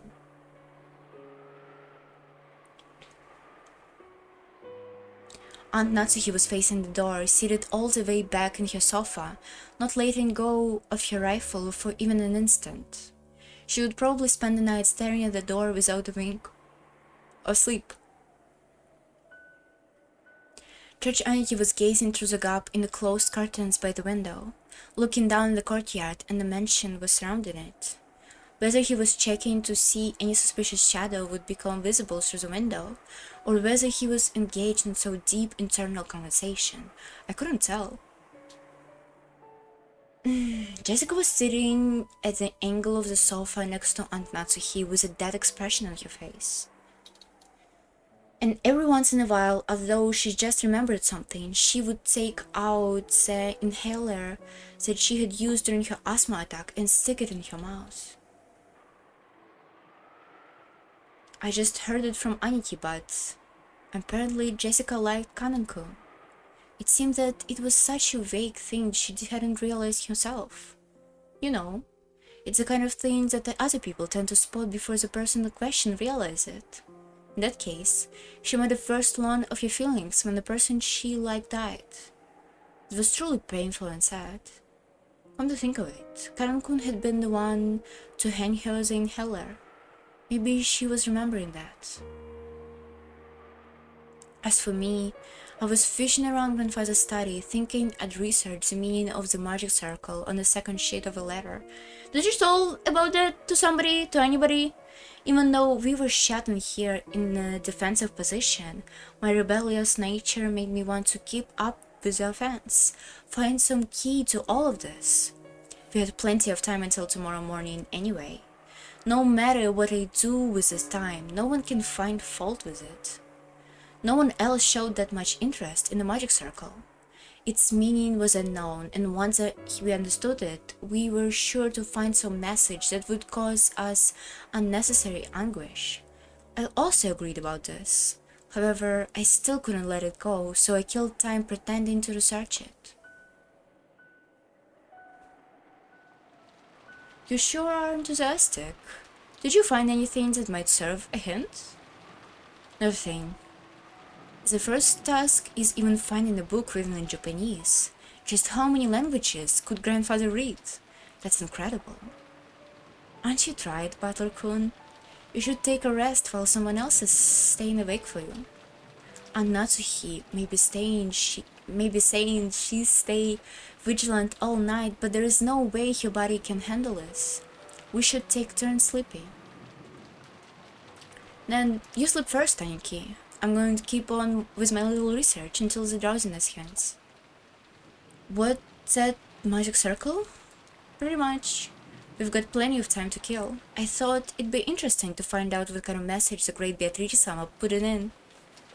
I wouldn't. Just keep that up and you'll get possessed by something weird. Relax. I've been certified by Maria. She said I'm utterly lacking any spiritual talent.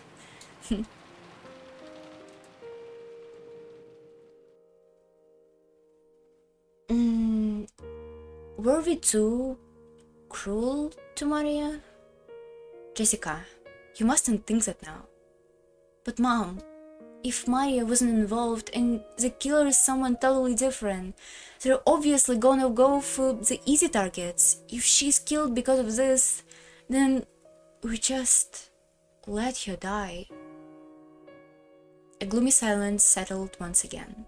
It looked like Jessica regretted that she'd let her emotions take a hold of her and snapped at Maria. She always was like that. Always acted tough, went too far, and regretted it later. I understand how you feel, but Maria was in close contact with the culprit. And what's worse, she seemed to be taking their side with her endless series of mystifying statements. I am relieved that we chased her out. That's pretty harsh, Aunt Natsuhi. Couldn't it just have been the nonsense of a 9-year-old girl? Even though I was being brazen saying that. I myself thought Maria was creepy on several occasions today, and had doubted her true nature. And when Maria has been chased out of the room, I couldn't deny that I'd felt some relief. If that is the case, then tomorrow I will apologize for what I did. I will take full responsibility for chasing them out of this room. This isn't something that the rest of you have to worry about. I could feel a tragic determination in Aunt Natsuhi's words. To protect your own daughter, she would resolutely chase out the suspicious ones. And if, as a result, she had left to die those people who had the misfortune to be suspected, so be it. She was prepared to take full responsibility. Why does Maria have to keep saying stuff like that? She'll bring about her own ruin. I think the reason Maria-chan adores witches and magic so much might be because of Auntie Rosa. Because of Auntie Rosa? What does she have to do with this? I think you must have realized it too, Butler-kun.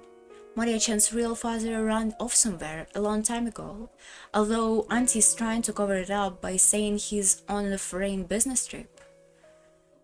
Talking about Rosa's and family has become a kind of taboo in the Shinomiya family. I think Auntie even thought about remarrying, but I also believe Maria-chan may have become her shackled and made that quite difficult. After all, she sometimes got incredibly emotional and took it all out on Maria-chan. I agree with you here. It looked like Aunt Rosa was trying hard like Maria, which means that she didn't really like her. I'll bet she had some strong thoughts about Maria standing in the way of her getting remarried. I think that the emotional rejection from her mother must have left some deep scars on her young heart. So when she learned about the occult hobby from somewhere, she immersed herself in it so she could fill the holes in her heart. Did you know? To Maria-chan, the image of a witch isn't negative at all. Remember yesterday at the beach when she showed us her notebook? Yeah, it was full of those fun-looking scribbles. Yesterday, when we had doubted the witch down by the beach, Maria had gotten all riled up and started explaining about witches. And not one of the pages had shown a picture of an ugly witch. They were all brightly colored, beautiful, cute witches who looked like they were having fun. There were absolutely nothing sinister about them, like a boy might have been imagined. They were being adored with beautiful dresses who could grant anyone's dream with their mysterious magic and who made everyone happy. The sorrow of not being loved by her mother. Had Maria sought salvation from the witches at being who could save her from that sorrow and make her happy? Someday a witch would come and using her wonderful magic would bring Maria happiness. Even though she believed that, as she grew older, she had to face reality as her fleeting dreams were sliced to ribbon one by one. If, in front of a girl like that, something claiming to be the witch of Rokenjima appeared, and whispered that she would take Maria to a golden land when Maria could be happy, I think it's time I confess what's in my heart. Maybe throwing out Maria-chan. No, Genji-san and the rest too. Was probably the wrong thing to do. Well, it's that already, so shut up! Shut up! Do not feel guilty now, feel guilty tomorrow. Right now you're fighting for your survival. I do feel guilty, since Jessica had been the one to face them and slam them with words of rejection. Her conscience must be tormenting her a lot right now. Then how do you all explain the letter? No one could have said it here except the 4 people standing behind me. I was able to see it quite clearly with my own eyes. If those 4 people are innocent, how was their letter placed here in a locked room with 8 people in it? That's just it. When you put it that way, those 4 really do seem suspicious. But that's no goddamn good. Yeah, it's not goddamn good at all. No good? What is? Right. It might not be worth anything anymore, but let me flip over the chessboard again. Hold on. Oh, oh, oh. Yeah, here we go.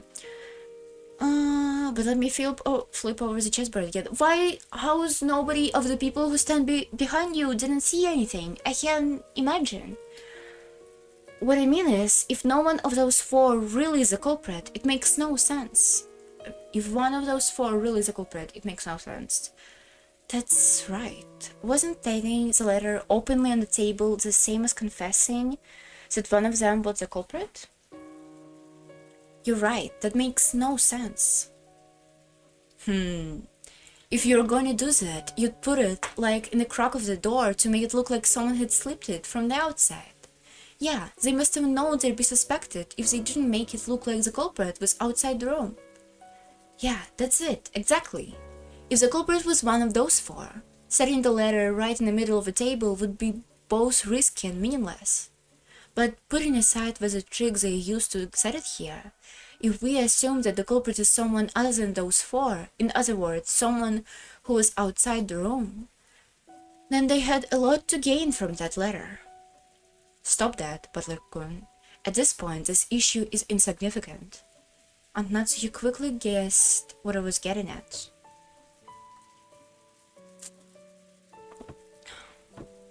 No, maybe she had thought of it long before I had, and sleepily had her tongue. If the culprit was outside the room, then once we shut ourselves up in a blocked room where the culprit couldn't touch us, it was all over for them. That's right. It's the same as the theory I proposed about how grandfather disappeared from this room, isn't it? The theory is that grandfather left the room on his own accord. If the culprit used some tactic to lure him out, the grandfather left of his own accord, then... Account. So, come to think of it, even Maria had said it. When we fought the scorpion magic circle on a doorknob to the study, Beatrice couldn't get through this door. But she might be able to induce someone to leave of their own accords. In that case, that would mean we fell for the culprit's trap completely and sent out some new potential sacrifices. Genji and the rest aren't fools. If they decided to protect themselves, they would quickly think of the next safer place after this room. They are surely hiding themselves here. And Natsuki hadn't answered the question. She herself realized that if the culprit wasn't in the room, that the letter could easily have been a trap. However, it was worth the risk of calling back the people. It wasn't worth the risk to calling back the people she had once thrown out. To Aunt Natsuki, right now, her greatest and only duty was to protect the children. And to that end, she was thinking a few sacrifices may be an unfortunate necessity. Hey, Aunt Natsuki. Let me ask something a little difficult, alright? If by coincidence Jessica had also been standing behind you at the time, would you have chased Jessica from the room too? Nope, answer is no. Sure, there may have been a degree of cruelty to it, but as a mother, you thought you should protect your daughter no matter what.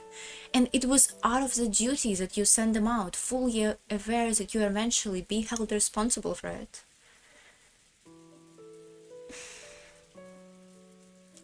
I'm not trying to criticize you for it or anything. I was just thinking about what a great mother Jessica has. Yes. You've been dealing with those incidents this morning, and you're being pulled all of us along this whole time without losing your composure. If you had been as composed as the rest of us, every last one of us may have been in the culprit's grasp by now. Is she? I mean, she definitely thinks more rationally than most of the people here. So I think that we all have to thank you. Thank you. So, what you're trying to say is this, right? You want her to act as Maria mothers too. I always thought of Maria as a real little sister and adored her. And yet, a bunch of things happened, and we got a bit confused, and I said a lot of mean things to her and hung her. Mom, please, let's stay with Maria. No, with everyone. There was no culprit among us. Can't believe this shit. Can't believe. Why can't the culprit behind all this just be the witch, Beatrice? So let's just stop doubting each other. Aunt Natsuki closed her eyes for a short while. Or was she thinking of something? It's gonna be super dumb. Do not exit this door. Jessica, you are my precious daughter, the daughter I finally blessed with a whole 12 years after I married my husband. I would become the worst kind of demon to protect you. That was some pretty strong language at the end here. She realized very well that these were only words, but even so, she was strongly resolved to protect her daughter, even if she had to become a demon. But that was because she was tormented by guilt. Today had been so long. So many things had happened in one day, and we had been put under such pressure. I wonder if we have the right to greet tomorrow the way we are now. There it is. I found it. It's this magic circle. Within the books I had been constantly flipping through, I had finally found the same magic circle that had been drawn on the second sheet of the letter. Judge Aniki peered at it as well. This magical circle's name was the Third Magical Circle of Mars. The Hebrew reading in it was from Old Testament books of Psalms, Psalm 77, verse 13. What God is so great as our God? The meaning of our magic circle was discord. It agitated eternal division and caused the enemy to bring about their own downfall. Oh, whoa. Seriously? Could there be a more fitting way to describe our current situation and mental state? We couldn't help but be stunned into silence. So, this letter was a trap? How'd they put it in here? There wasn't anyone in the room except first aid. Anyway, let's ignore how they got it in here for now. The culprit was after just one thing. They wanted to spread the sheets of doubt inside the impregnable study and use us to throw the sacrificial sheep out. In that case, what they're after is the people who went out of the room. Mom, what should we do? Those 4 are in danger. It wasn't surprising that Aunt Natsuki remained unpleasantly silent. Even if this was all tried as a culprit, even if the 4 who has been chased out of the room were in danger, it had nothing to do with the safety of the 4 people in here. And there was no way to prove the innocence for the 4 people we had kicked out. If we are willing to let them die, then we shouldn't leave this room no matter what. That way is safest.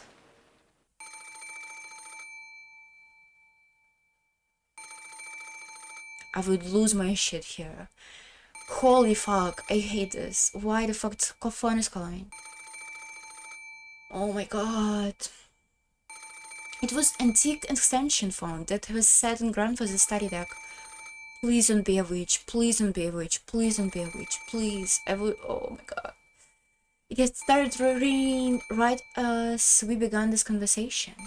It was only natural that we would think it was SOS from the others we had kicked out. But then Aunt Natsuki spoke.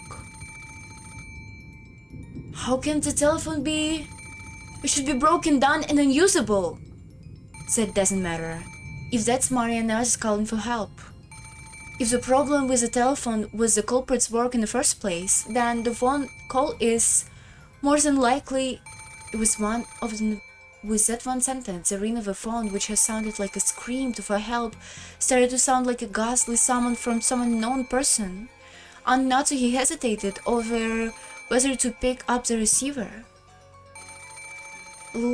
Let's take it, Auntie. The phones might have been fixed for some reason. It could still be an urgent call from Maria-chan and the rest. That's right. And on the slightest chance it is the call from the killer, bring it on. Let him freaking talk. It's just a phone call.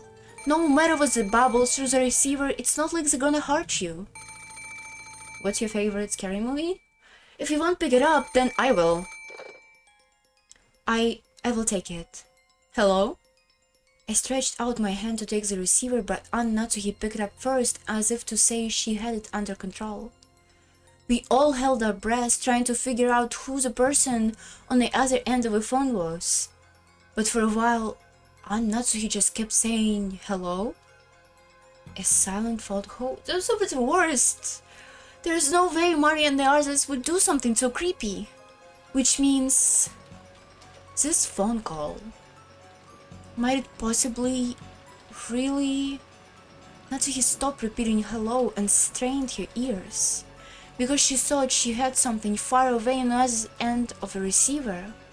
Where was it? Huh? Is someone singing?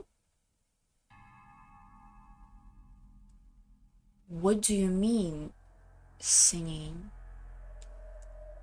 I don't know. Faintly from the other end of the phone, I can hear someone singing. I wonder what it could be. Is it Maria singing? Give it here for a sec. Hello? I forced the receiver from the stand Aunt Natsuki's hand and pressed it against my ear. At first, I didn't hear anything. But because I had been told about it beforehand, I noticed. Not in a quiet voice.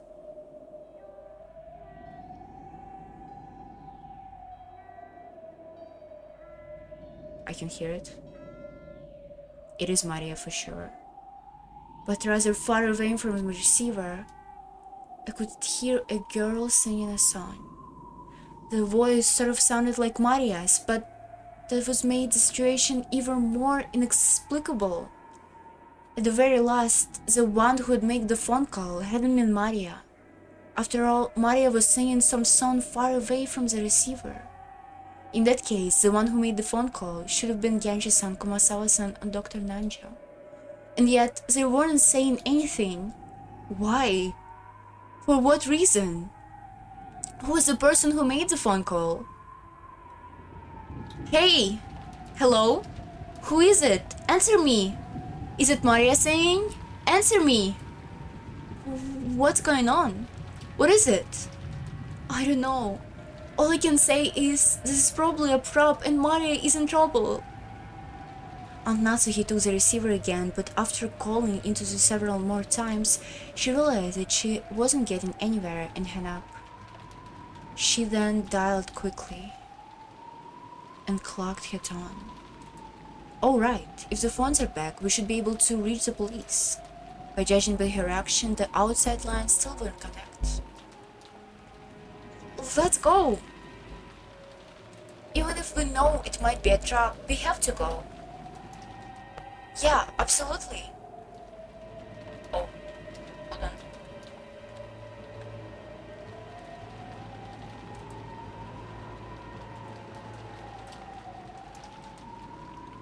Oops, I'm back. Jessica and Natsuki, stay here. Frick. If you press space when you're focused on the BS, it turned off your audio input. Uh-oh. Yeah, absolutely. Jessica and Natsuki, stay here.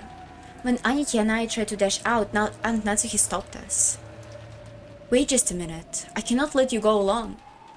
I will go too. Jessica, you wait here. That was awful. Why would you left her alone here? And you have me be the only one left out? Not a chance. I'm coming too. Yeah, it might be better this way. If the goal of a phone call was to split us up further, it wouldn't be a good idea to leave someone to watch this room. There is no time to argue. Let us all go. Aunt Natsuki raised the rifle high and took the lead. I needed a weapon myself as well. I found a three-pronged candelabra which looked like it could be used for some strange ritual, and armed myself with it. With a spike that I had to feed the candles on. Although they were short, it was almost like a three-pronged spear.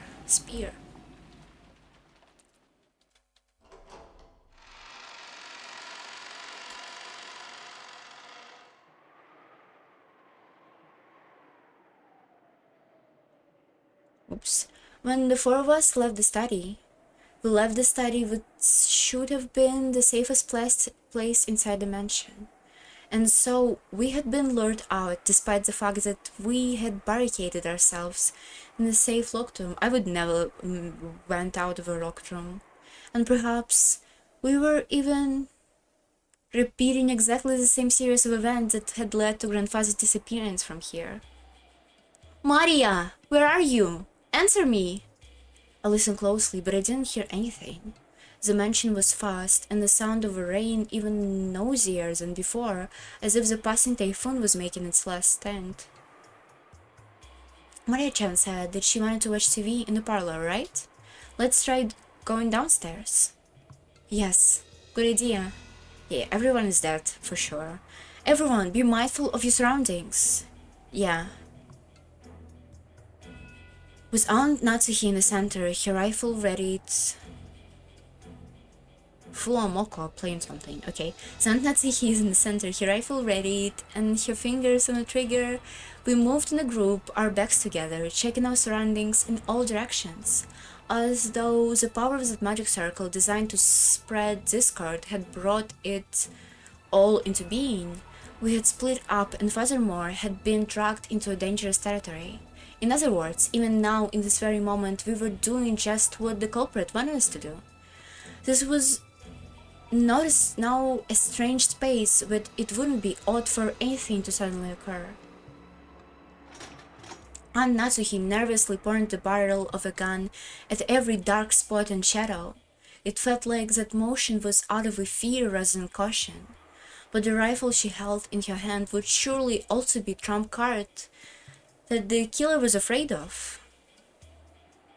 You know, I've been thinking.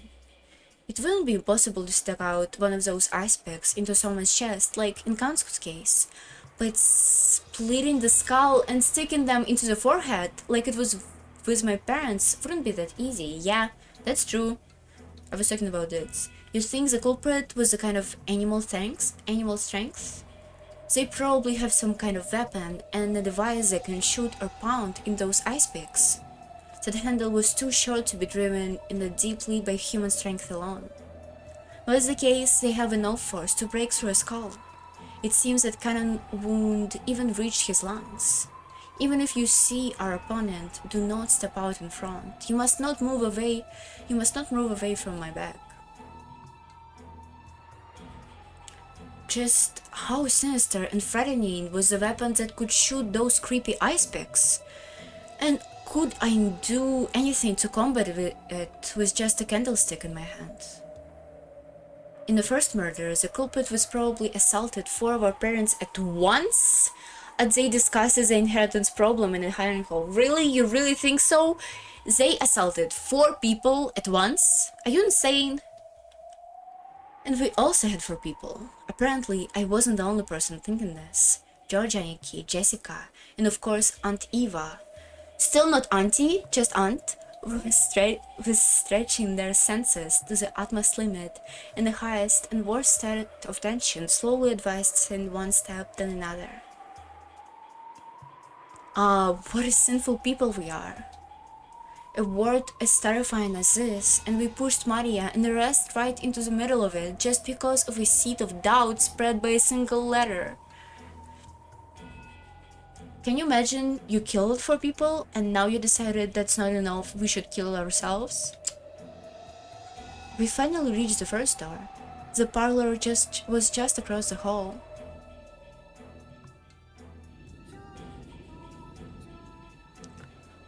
When we listened carefully, we could hear it faintly. Maria's eerie singing voice. She wasn't singing naturally, as though she were in a good mood. She was singing mechanically, as if she was in music class in school and had been ordered to sing. The song she was singing was just common folk song, ones that everyone has probably sung in school at one time or another. But why is that, in the middle of the night, alone, with all her heart, over and over? Why? Recording? If it were gonna be recording, that would be super dumb. I would so be mad. When we had just left the study, we had called out in loud voices, asking Maria where she was, but this time no one said even a single word. We hid our breaths and the sounds of our footsteps, heightened all our senses, and examined everywhere around us to a neurotic degree as we advanced each step.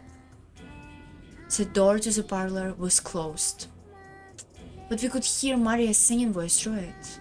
And Natsuki pulled her hand on the handle of a doorknob. Judge Anki stopped her. I'll open the door. And Natsuki, Butler-kun, ready your weapons. Alright, be careful. They might attack as soon as we open it. George Nissan, watch yourself. Sure. Okay then. Here we go. He tried to open it, but immediately felt the hard resistance on the lock. Aunt Natsuki took a bundle of keys from her pocket and gave them to George. There were about 10 keys, but none of us had a clue which was which. Because of this, George has fumbled around loudly to test several of the keys. Since we had hidden the footsteps, preparing to make a surprise attack on the room, this felt almost fatal. The whole time we could hear Maria's voice from the parlor singing the same song over and over. It was like a broken, crazy cassette tape. In the morning, we had been in this room the whole time.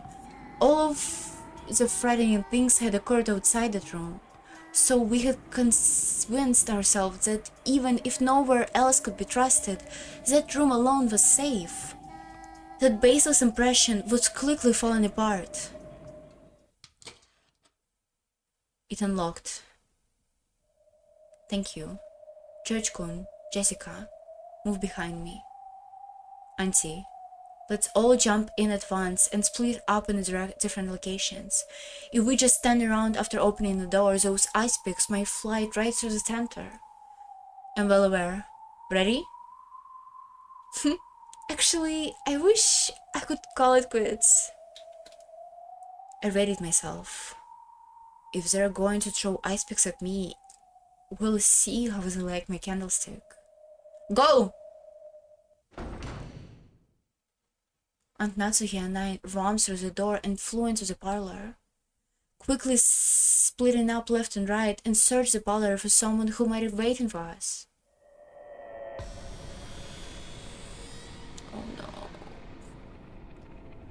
Oh no. Oh no. Oh no. Oh no. Oh no. Oh no.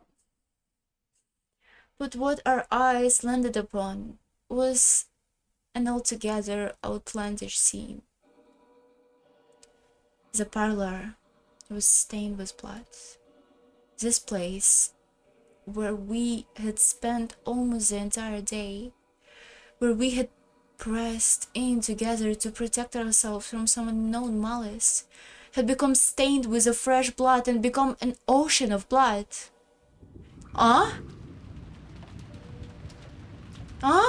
Excuse me? What was in the corner here? Excuse me?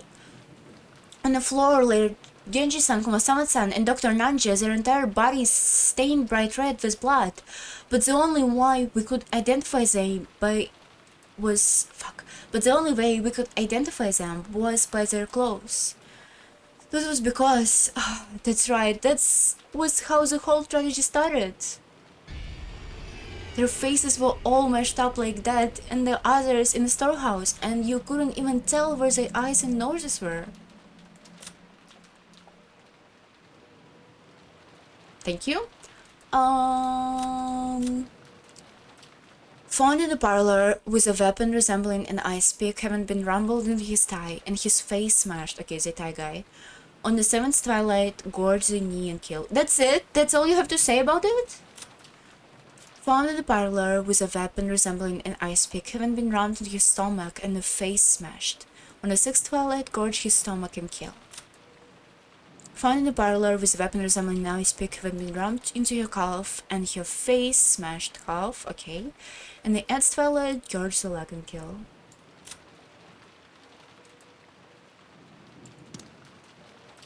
And you couldn't even tell where those eyes and noses were.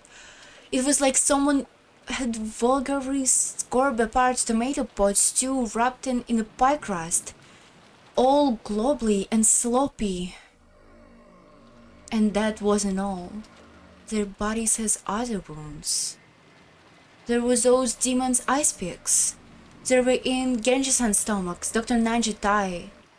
No, his knee?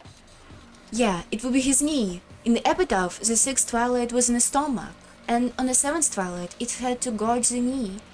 So after seeing the one of them stuck near Kumasawa Bachan's calf, I couldn't help masochistically laughing. Yeah, of course it would be. On the sixth twilight, gorge the stomach and kill. Is Maria just standing here while I'm reading all this shit? On the seventh twilight, gorge the knee and kill. On the eighth twilight, gorge the leg and kill. Now even the eighth twilight is over, and the next one, the ninth twilight. What was it again? Ooh, Maria was here! She's drawing a fun pentagram, isn't she? Oh no, she's just chilling. Her dress is actually pretty cute. Normal reaction. Normal same human reaction? This is so creepy.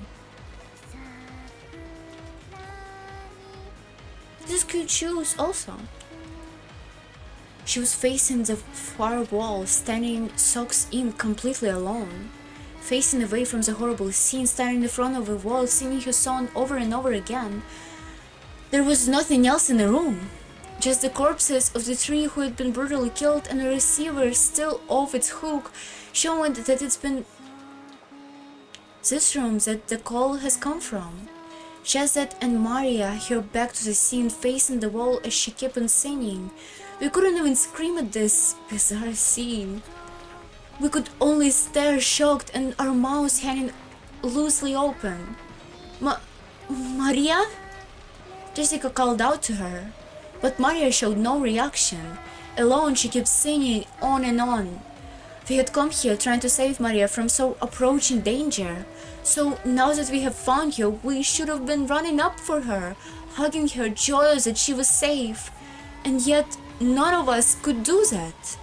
Everyone thought it, but they couldn't say it.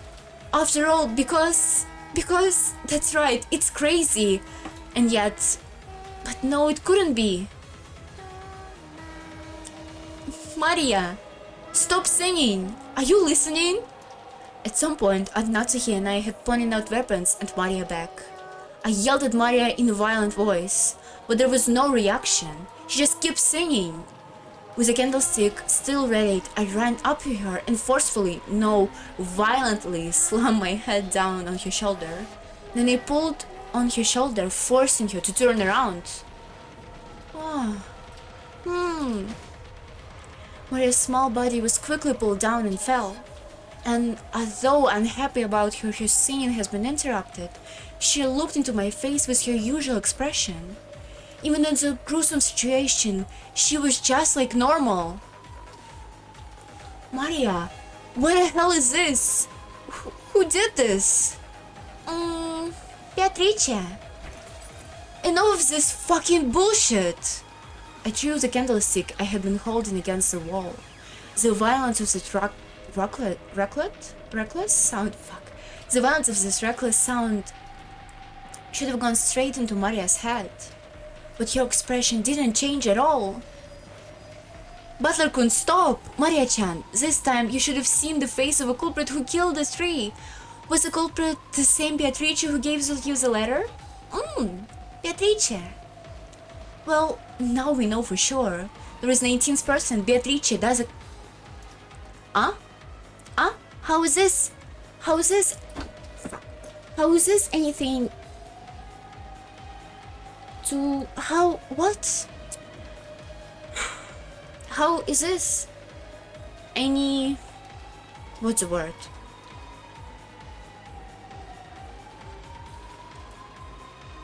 Evidence. Fuck. Why did I forget evidence? How is this an evidence? Oh wait. Are we on 10th hour? Oops. Then Maria, I'm sure you'll tell me this at least. How did they kill these 3 people? What the hell did they do to them to kill them in such a brutal way? No. How could you not know? It happened in this room, sorry. Are you trying to tell me you were so absurd in singing that song that you didn't even notice? Calm down, Buttercorn. Maria-chan. Let's you and me have a chat, okay? Judge Aniki, as he always did, crouched down next to Maria so their eyes met and talked to her very kindly. Maria-chan, can you tell me why you facing the wall and singing that song? Beatrice said so. Beatrice said to face the wall and keep singing for a long time. So Beatrice came here then. Can you remind me of a movie called Funny Games? I don't like this movie. Genji-san and the rest were still alive at this point, right? We all came to the parlor together and sat down. Genji-san made sure to lock the door. It was locked when we got here, but then how did Beatrice get into the parlor? She's a witch. But Beatrice is a witch, so looks doesn't matter. She turned into butterflies and came in through the crack in the door. Huh? Give it a rest with your goddamn jokes. Like hell that happened. What are you going on about? You can't believe it? That's why I didn't want to say. Even if I tell you, you don't believe. But Beatrice is a witch. She can do anything with her strange magic.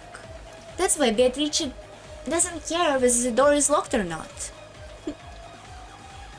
And then, after Beatrice appeared, what happened to everyone? Beatrice talked to us. She said grandfather's study was protected by a powerful force and she couldn't enter no matter what she did. So she told us she'd selected 3 sacrifices from the 4 people in the parlor. They all begged her not to. Kuma-sama kept saying, please, please don't. But Beatrice chose. And when she did, she said I would be fine. Why do you think? It's because I had the scorpion charm with the first magic circle of Mars, upon which Butler prayed for my safety, and which he put in his feelings too. Because of that power, Beatrice couldn't do anything to me, and me alone. So she decided to use the other 3 for the sacrifices. And then she said, this is to me. Come, face the wall and sing your song for me. You will sing lots and lots of songs, so no matter what happens, no matter what you hear, you won't hear, you won't know. Come, let me hear many fun songs. So I was singing the whole time, over and over, so I didn't hear anything, didn't know anything. And then all of you came. You expect me to believe this crap? Don't take me for a moron. Then, who will you suspect this time? Suspect me? Try killing me right here? Even if you do this, Beatrice won't stop existing. Now, the Ace Violet is over and Beatrice will revive. No, she fucking won't. I'm done with your shit. I've had enough to last me a lifetime. There is no such thing as witches. That crap won't work on me. I won't accept it. Beatrice doesn't exist. I'll never accept what she does. So I won't let her exist, I won't let her revive. The legend is a legend, and that's all it's ever gonna be. I won't accept something like that. Butler, stop! It's not like Maria killed them or let them die. Beatrice came and Maria has to obey, unable to resist. Huh? Aunt Natsuhi? She isn't here. Huh? What? Mom, where did she go? She went out by herself just now, reading a letter. Letter? That makes sense. The culprit done with 8 Violet and it's all going swimmingly for them. They might well have letters so they could brag even more. We had been so wrapped up in questioning Marius that we forgot to look for one. But even as well armed as she was, why had she left the room all by herself in this dangerous mansion after reading it? Jessica tried to chase after her and tugged at the handle of the door, but it resisted strangely and wouldn't open. Oh, she is dead. Mom! Mom! What's going on? Open! Open! It was only natural. Natsu had picked up the candlestick which Butler had thrown at the wall and which had fallen on the floor. She had then skillfully wedged in between the doorknobs on a double door like a bolt, holding them closer. The intricate design of a candlestick meant it jumped well and formed a truly sturdy seal on the door. The tragic scream of a daughter for her mother. Did it reach Natsuhi's ears or not?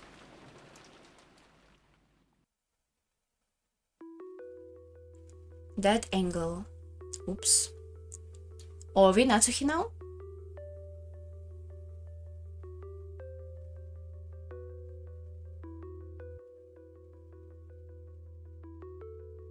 Natsuhi was alone in the entrance hall.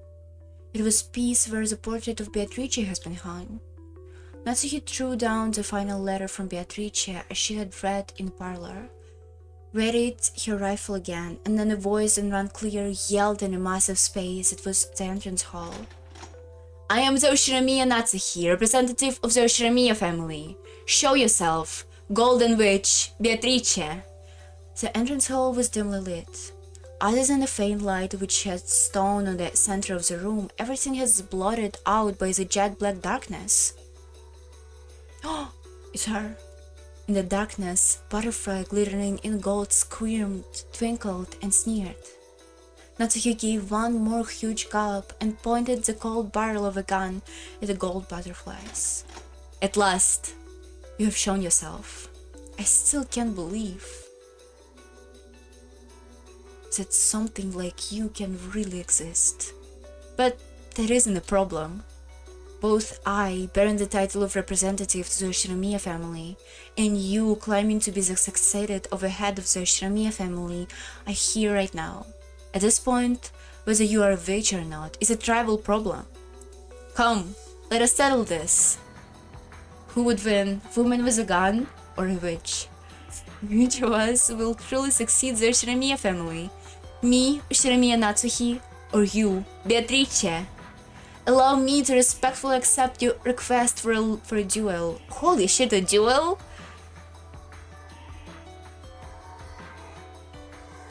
I look great. Ooh, in negative. The gold butterflies slowly formed a human shape which walked into a dim light. Natsuhi readied the rifle and glared. The witch raised her golden staff overhead and laughed. Natsuhi's fingers slowly squeezed the trigger.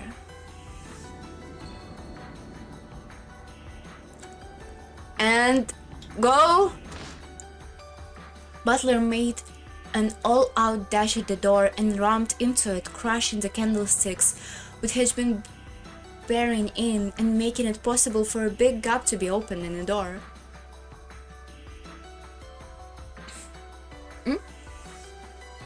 He kept kicking the candlesticks through the gap, and the door was finally released. Nice shot. At the time, they heard it. They clearly heard just once the crisp sound of a gunfire. Mom! Mom! Jessica-chan, you mustn't run off by yourself. It was the sound of a gun right now. Aunt Natsuhi just shot. At who? At the culprit! Show the Beatrice, please show the Beatrice, holy fuck. The noise had come from the entrance hall, and the entrance hall looked like a stage, like a heroine of a tragedy, lying down and basked in light, arrayed in the beauty of a silence. Aunt Natsuhi was ace up, climbed on the floor. Half crazed, Jessica ran up to Aunt Natsuhi. On her forehead, it was almost as though a sparkling spart of a pigeon's blood ruby has been placed here. And from it, a single stream of blood makeup passed by her eyes and began to traverse her face. The faint smell of gunpowder smoke came from the barrel of the rifle Aunt Natsuki still grasped. Huh? Then she shot herself in the forehead? Why? Mom! I don't get it. Why did Aunt Natsuki run away alone? Why did she shoot through her own forehead? Maria-chan, Aunt Natsuki read the letter before she left the room, right? There is no letter here. Damn it, what did she read and why did she lure it out here? I don't know, who cares about that? What the hell, why suicide? Why did you leave me alone? Jessica clung to her mother's corpse, crying earnestly. My body consumed by an anger I didn't know what to do with, I stole the rifle from Aunt Natsuki's hand. What? Okay, sorry. And spun around, pointing the barrel of the gun into the darkness of all sides as though I was pointing a light from a lighthouse, trying to follow the culprit. George Anki, even in this situation, was trying so calmly figured something out, but that effort might have been doomed to futility. And Maria alone was completely indifferent. Is she threatening this as some kind of predicament fate? No, it was not it. This is all a prelude to a wonderful world. The door to the Golden Land will finally open. On the 9th night, the witch revives, and no should be left alive. And on the 12th night, the journey ends, and you shall reach the home of a gold. It's all over now, Beatrice. Congratulations! Omedeto! So lead me to the Golden Land you told me of, right now! There, all of the dead will be resurrected, and even the loves they once possessed will be revived.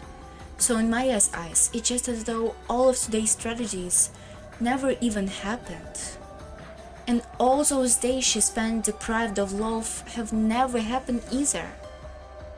Will you cut it out? That's so fun! What's to be congratulated? There were 18 people on this island, 14 are dead. Only the 4 of us has left. Not for long. I'm definitely not gonna die. Until the night is over, no, until the typhoon passed and the seagulls gather again at the harbor, I'll definitely not gonna die. I'm gonna survive, definitely. Give it up, Butler. Guns are meaningless against Beatrice. Besides, survival and everything else doesn't matter now because it's over. The journey has already ended. See, look at the clock. Oh, it's 12? Huh? The clock? Hearing those words, I look at my wristwatch. Both hands were almost touching near the top. Very soon it would be 12 a.m. In other words, 2400. When you think about it, isn't 2400 a strange time? It can be called 2400, but it can be also called 0000. It's the hour at the culmination of the previous day, and at the same time, it is hour 0 in the next day begins. Beatrice! Maria suddenly called out happily and ran towards darkness. It was almost as though Beatrice was somewhere in the darkness and Maria was running up to her. As I looked down the barrel of a rifle, as Jessica held her mother's corpse, as George Anki stood here shocked, we gazed into the darkness. Our eyes fixed just in front of Beatrice's portrait, and here Maria leaped into a hug with the portrait's subject. You got to be kidding me. This is ridiculous. Impossible. This madness can't possibly be. Bitches doesn't exist. I won't accept it. Things like you must not exist because this is human world. You think I could accept something that's not human? Never. I will never. I pulled hard on the rifle's layers. The carriage was ejected, fell on the floor. A new cartridge was loaded. Then I sighted the witch down the barrel. Maria turned around. Still clinging to the golden witch, she turned around. Didn't I tell you it's meaningless? Mere lead bullets are meaningless against Beatrice. Humans are so stupid, aren't they? I won't accept the existence of a witch. Show me! Who are you? Just try moving one step. Just try moving one finger. I'll blast you away. Show me. Show me. Giggle, giggle, giggle, giggle, giggle.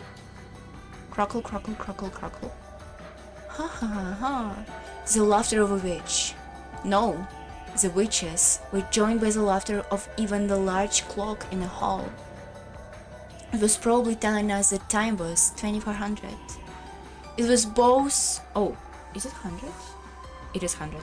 It was both a dawn telling us what we had reached the culmination of the day, and the dawn informing us that all had returned to nothing. It all returns to nothing. It goes trembling down, trembling down, trembling down. The rules had speculated that the witch would win when the time ran out. Butler, George Onisan, and Jessica Onichan, the journey has ended, and the witch was revived, you see? And none shall be left alive. The witch shall praise the wise, and bestow the four treasures. One shall be all of the golden sands gold. One resurrect all the dead people's souls. One even revives all the loves they possessed. And one for which to eternal rest. Rest in peace, my beloved witch, Beatrice. Show me!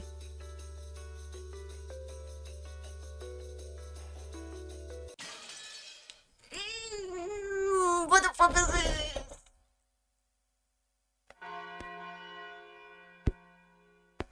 Fuck, sorry, hold on.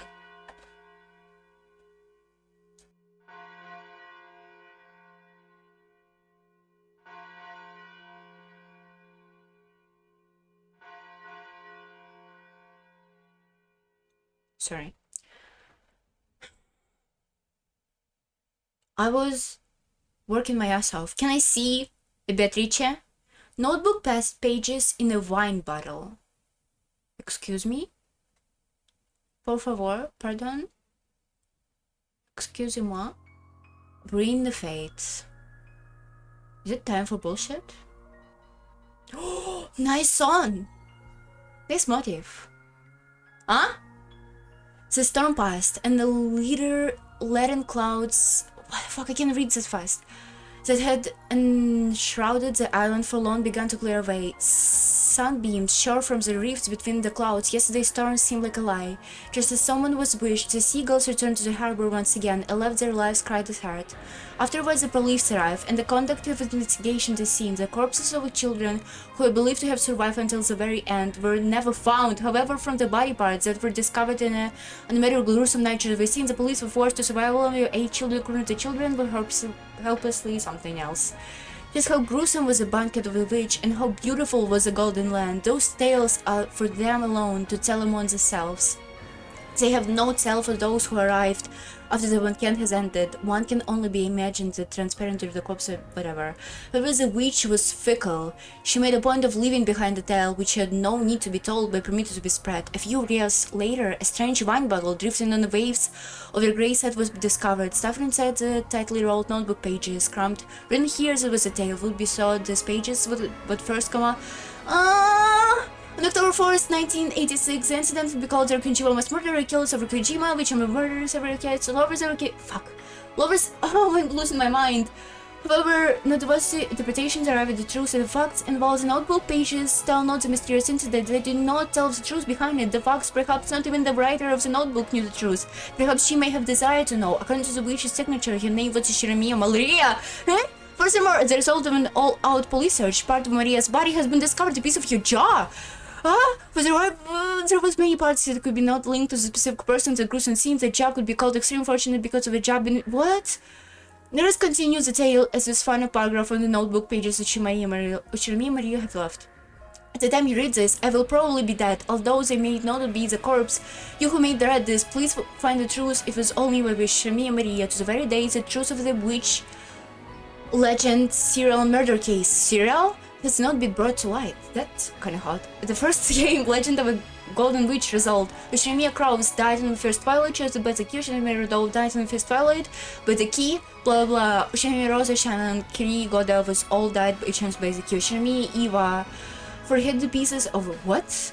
But the snake of Asmodeus, snake of Mammon, snake of Lucifer, snake of Saturn, snake of Beelzebub, snake of Belphegor, snake of Leviathan. I love Leviathan. The witch Beatrice revived on the Night's Night. She will finally open the door to Golden Land. Ushirimiya Natsuhi died on the Night's Night. The witch praised her nobility and granted her honor of a duel to George. Jessica, except the witch, predicts invited Golden Land, whatever. Ushirimiya Butler, missing the 10th night. He denies the existence of the witch. Will she invite him to the Golden Land? Which will price be wise? Yeah, but for George, his lost fiance. For Jessica, the lost one. For Maria, is rest in peace, Beatrice. What about what? Excuse me? Excuse me? Excuse-moi? What? Umineko no nakokoro ni. Isn't it literally translates like seagulls cry period when they cry? Something like that? Period of them crying? Period of seagulls crying? Holy fuck. Gimme Beatrice. There is interlude or something, right? The Legend of a Gold Witch, new trophy menu, blah blah blah. That's all garbage. A new elements added. The Golden Witch has prepared a gift in commemoration of your recent sojourn. The new elements may be accessed from the menu. I did it. I'm not satisfied. Episode 1 main story ended. There is also episode 1 Tea Party and episode 1. Oh, Tea Party! I wanted this. Please pull out a seat and wind down.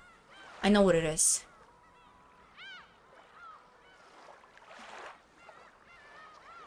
Picture box. Is it gonna show me some creepy Maria illustrations? Yeah, thank you. Thank you so much. We're reading Tea Party and I'm ending this. Tea Party is short, right? It's not a long one? It's like short. New episode 1. Please pull up a seat and wind down. Was your sojourn on Rokujima a pleasant one? The Golden Witch has gifted you with an invitation to her tea party. I hope you all participate. They show me the Beatrice, right? I know they will. They should. I wasn't working here for 10 fucking hours to not see Beatrice in the end. Purgatorio. Oh! Actually, Purgatorio. Okay, some instrumental music. Hey everyone, good job finishing Umineko no nakokoro ni. Yeah, I know. Man, I still didn't find a clue what was going on when the story ended. So, just what happened? Was it basically the bad ending where the time runs out before the culprit can be exposed? Definitely a bad ending. I think so too. Beatrice's letter, which Maya-chan read on the first day, did tell us in advance to solve the riddle of the epitaph. We were all so busy trying to protect ourselves and look for the culprit that we didn't even take a shot at it. Yeah, that's true.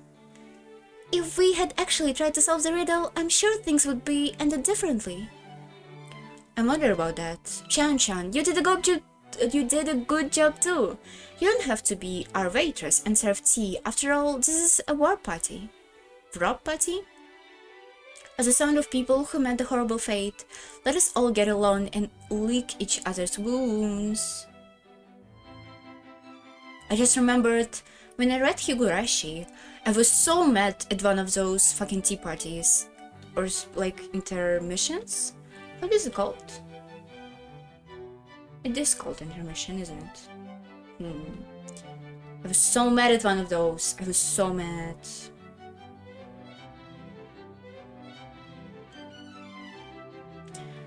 Okay. Yeah, once. Look. Yeah. Speaking of horrible Tay, Chan beat the rest of us hands down, doesn't she? She was such a beautiful character, so I thought she's definitely survived until the very end. But she was killed right in the beginning, and on top of that, what was it? Half of your face was smashed, right? That's the worst. That was my role, so there was no way around it. Nessan is nothing for you to worry about. Judging by the final epilogue, when my lady and the others met with considerable tragic end. Haha, it seemed that way. I think I remember seeing the horrible picture, kind of like my entire body has been eaten apart and dismembered. Speaking of which, don't you think Karen-kun's last moments were the coolest? Even though he had the tables turned on him, it was a showdown with a culprit, right? It's a whole bunch better than her confusing last moments. Though, in the end, I was no match for her. Still, I think Karen-kun's death is a big hint. I mean, because of that, it became clear that an 18th person existed. Is it? Yes. At the time, everyone's location was obvious, so it was impossible for everyone other than some unknown 18th person to kill Karen-kun. What did Kumasawa-san did for all of this time that Beatrice killed Kanan? May I ask? I did say it was Beatrice from the beginning, over and over. I don't want to believe it, but it does prove the culprit was a witch calling herself Beatrice. That's right. There are many strange things that happen which a human couldn't do. Only a witch could do a thing like Aunt Eva locked room murder. A human couldn't do that. Not only is it clear that an 18th person exists, but it's also obvious that this person holds the powers that humans can even imagine. In that case, I don't think there's anything wrong with calling this person Beatrice. We probably met at the very end. I didn't met her! Check the character page.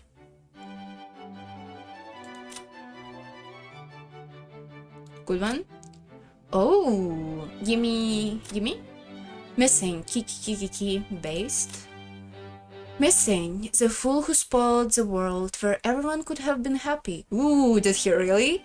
Beatrice is very angry, but for some reason she looks like she's having a lot of fun. Almost as if he's the first fun new toy she's had in 1,000 years. Excuse me? Spoilers? If only this idiot would have just hurry up and see you like the rest.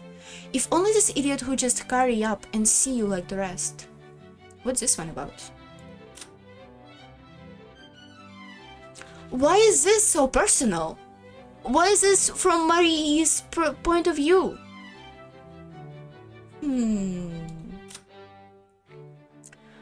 Missing, even though he was finally reunited with everyone and all were gathering around so well in the Golden Land, all of the magic was spoiled thanks to a stubborn idiot. Afterwards, he was chewed to the bone by demons and went to hell. Aww. Missing, even though she was given a precious invitation to the Golden Land, a single idiot refused to believe in a witch and all of the magic went away. When did it happen? And I'm gonna see it? Afterwards, she went chewed to bits by demons and went to hell. Really? Everybody went to hell? For what? They were just kids! So unfair, so unfair. That's it? Nothing new? Did I forgot? Oh, Natsuki, right? Fawn shot to death in front of a witch's portrait. How imprudent of her to challenge a witch with nothing but a mere gun. Of course she ended up like this. Paste. We probably met at the very end. Met with the Golden Witch. That's why I keep telling you Beatrice exists. It all went bad because no one ever believed. Even one of my witch friends says miracles won't happen if you don't believe. Excuse me? There's more than one? That's right. Beatrice-sama is generous to those who respect her. I feel as if, despite the fact that horrible incidents keep occurring one after the other, Maria-sama wasn't in danger for Beatrice-sama until the end. Maria-sama did believe in Beatrice from the very beginning. But then, so did Kanan-kun and the others, so how do you explain they were all killed? Beatrice-sama probably had her reasons. And the epitaph poem represents Beatrice-sama's resurrection ritual, then she needed many sacrifices. He must simply have been designated to be one of those. Shan-chan, you met a horrible end. At the very least, I wish your death could have been more peaceful and pretty. Well, it's not like I've hurt. Besides, as you can see right now, I'm perfectly fine, so don't worry.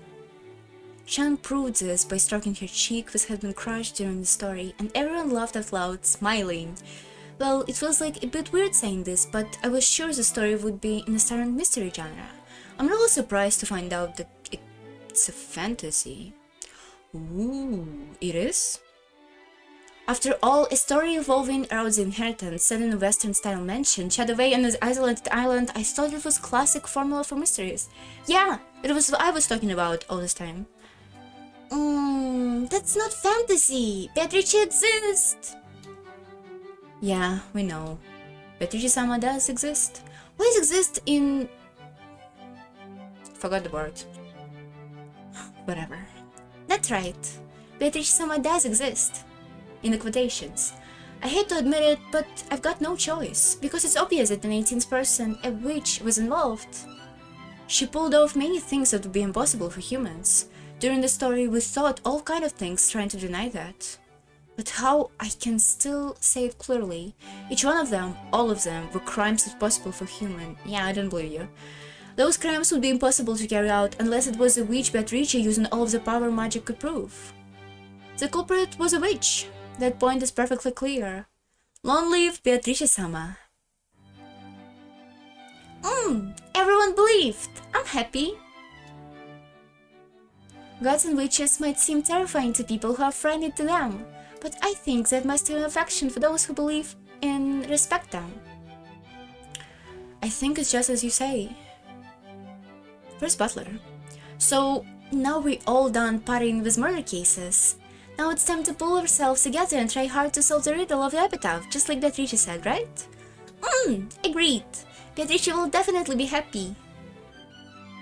We all ignored that letter during the story after all.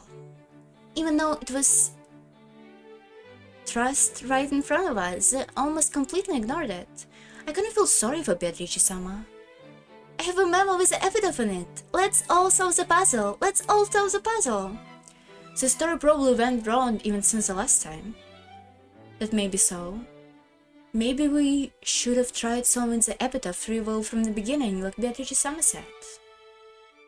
Well, it's a little late now, so even so, let's try solving it now and see if the witch forgiven us. Let's go. Let's try to solve the riddle of the epitaph. Here we are, beyond the Sweetfish River, running through my beloved home of old. Really? We're gonna do this shit again? As Mario pulled her notebook on the table, she opened the page where the epitaph was written. Everyone peered closely at it, and had fun and lively discussion as well. I started guessing this and that about the riddle. Surrounded by the smell of a black tea and a freshly baked vanilla cookie, so we are in the Golden Land right now, right? They spend this time comfortably and happily. Until... No. Wait a second, you guys. Butler said, it doesn't ruin the mood. Face. His expression looked a little unhappy. What could he not like about all of this fun? For sure. I've been listening to you guys, and why did you all stop thinking? Why are you so sure that the witch has been all of this? Don't you realize that stuff like that doesn't exist? Oh, I really like him. He's awesome. With just those words, the happy atmosphere of the tea party disappeared in no time at all. George and Jessica, and Shannon and Cannon, and Maria, all of them stared blankly, wondering why Butler has said such a weird thing. Even the foolish and arrogant Butler noticed that he had said something wrong. Well, come on. Isn't it clear that these crimes weren't impossible for a human? Yeah. None of these cases would have been possible for a human. That's right. After all, wasn't it full of things that you couldn't explain using humans? Yeah, because we lack of information, because none of you assholes are talk to each other. Have you tried communicating? I don't understand what you're saying, Butler-sama. I'm the one who doesn't have a clue what you guys are talking about. Isn't it obvious that human committed these crimes? Yeah, human literally invented the concept of a locked room mysteries. And humans literally invented killing. So, there's obviously no such thing as witches, right? Then, what about when I was killed in a storehouse and something horrible was done to half of my face? If the culprit was human, how could they accomplish it? They used a hammer, probably. Well, I mean, it's hard to imagine how they could have done something that awful. But that was a rose garden storehouse, right? I'm sure there were plenty of these weird tools in here. Don't ask me, but they could use some electrical tool like a grinder or an electric saw, couldn't they? The that's yeah, it's possible. Say it, it's possible. Okay, Butler. Then how do you explain Grimfa's disappearance from the locked room of his study? Didn't we already have a theory? Grimfa's has disappeared all of a sudden, even though the door was sealed, remember? We talked about this during the story too. It's not impossible that grandfather used some trick to fold the receipt. It was also possible that he went out of the window or fell out of the window. How went out of the window and fell out of the window is different. And not that he locked it from the inside. I could think of a bunch of tricks you could use without relying on magic, you see? When it's gonna be revealed that it actually has secret passages, it should be. That makes sense, but... In that case, Butler-kun, how do you explain the way my parents were killed in a guest room? The room was sealed by a lock and a chain. Naturally, the window was sealed too. How would you snug the human could have killed my parents? Well, you're right. We did have to leave the trick alone during the story. Anyways, there is a good chance that the culprit had a key at least. And is it possible to look in through the crack in the door that the chains allowed? This is extremely far-fetched, but it's possible with some device that would use through the crack. Or maybe they brought something out through the crack? Well, even though the chains are incredibly simple, they're a big factor in constructing a locked room. But others have done almost every possible locked room trick here is to do by now. If you brought just a few locked room mysteries from some bookstore or other, you could probably find some tricks that would fit perfectly. That's true, that's pretty true. Anyways, I can't think... Fuck, why am I doing this voice? Anyways, I can't think of one now, but I can state for certain that a human could manage it somehow if they try too hard enough. Isn't that argument horribly irrational? It's you who are irrational! It's just ridiculous to claim that it's possible for a human to do something, even though you can't explain how. Excuse me? You, my sir, is a human! What? Why is it ridiculous? Why did all of you stop thinking? Even if it looks impossible, it was to be doable. Doesn't it always work like that? Butler, you're the one being ridiculous. If you think that human could have done it, try explaining how. You can you? Yeah, that's because I don't have all the evidence connected. And just because I can't explain it, that immediately makes a culprit a witch? With this argument, all of the unsolved crimes in the world would be resolved by saying a witch is the culprit. She is sometimes, actually. Butler, you sidestepping the issue, and you aren't explaining anything. We are saying a human can do it, therefore the culprit is something that isn't human. And that something is a witch. And yet you keep arbitrarily deciding that witches are impossible even though you can't explain anything. It's almost like humanity was during the Dark Ages. Like those fools who claimed that Earth couldn't possibly be spinning. That the heavens had to be spinning around the Earth even though they couldn't say how. You could still believe that Beatrice Summers exists, because she probably 100% exists in the context of the story, but the killings could be done by a human. That's kind of an argument kinda pisses me off. So it's basically what you're trying to say. If I can't explain how human would do it, then I must accept that the culprit is a witch, Beatrice? It's not like we're forcing you. We were just wondering on what basis you can say such nonsense. Nonsense? Hey, is what I've been saying really that weird? Am I the one who's crazy? You guys are really starting to freak me out. Butler-sama, when I died in a boiled room, I was killed by an intense person who shouldn't exist. Can you explain how a human would have done it? At the time, the location of the 18th weren't well unknown. Even so, I was killed. Were you even killed? Aren't you the same shit as with Natsui-sama? Was it gonna look like it was suicide? Maybe it was a suicide? We talk about what in the story as well. Kumasawa Bachan, for example, she said that she followed right after you, headed down into boiled room, but for all we know, that must have been a lie. She must have entered the boiled room with you and caught you by surprise. What was she doing for these 10 minutes? Or maybe when you stepped into the boiled room, you activate some kind of trap and one might have been set up to hit you with one of those ice picks. After all, the stink of grandfather's body is coming from the incinerator. Someone was bound to come, so all the culprits had to do was set up the trap, and it would be more than possible for them to sway away from the place and create an alibi for the time of your death. You talk about a trap in a boiled room, but what kind of trap? That's right. After what happened, we immediately ran over to the boiler room. Holy shit. I need some water, but my water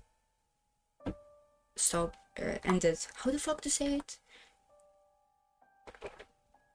But I have no water left in my bottle. I don't want to go anywhere for that.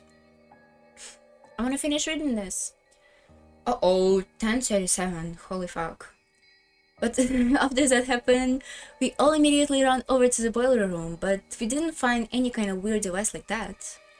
That is correct. Butler-sama, what kind of trap do you come I was killed with?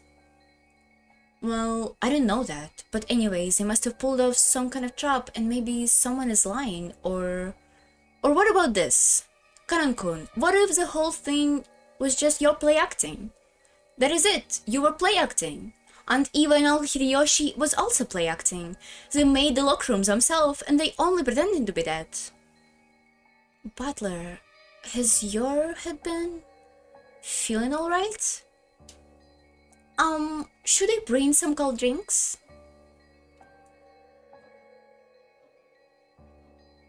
What's the benefit for the witch to think that she killed all the people? What's the point of that? How is this supposed to save somebody? And how is Butler doesn't believe in this change anything? That's weird. And then look at me with those pitying eyes. I'm not saying something crazy. I'm just pointing out possibilities that could have been used as a trick, alright? Look, isn't one of the cliches in the mystery stories that the victim aren't really dead? Cliches? Okay, so when Kanan-kun was killed, we really didn't know for sure where the rest of us were. And let's assume that Kumasawa Bachan wasn't lying. But that only hold true for the survivors. If the culprit pretended to be dead, placed themselves together with the real victim to hang themselves, and then acted on their own later, then everything would be explained. Isn't Doctor supposed to be onto it too then, in this type of scenario? I guess. Are you trying to say that Auntie Eva or one of the rest of them was a culprit? I also have a question. Why is only kids here and none of the adults is in this room? But Dr. Nanja confirmed everyone's death as a doctor, remember? That's right. Dr. Nanja checked all of the victims. Butler-sama, for your theory to work, wouldn't Dr. Nanja have to be one of the culprits too? Yeah. Why not? Yeah, that's right. Once you consider that Dr. Nanja might have been one of the culprits and faked the proclamation of death, the whole story changes.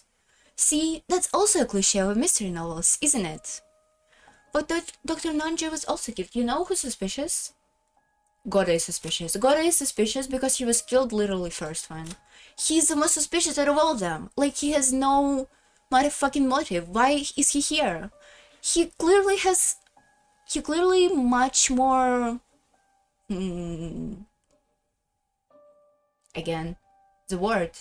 Much more qualified than to work in this fucking mansion for these rich fucking people, but still, for some reason, he is still here and he's still doing this.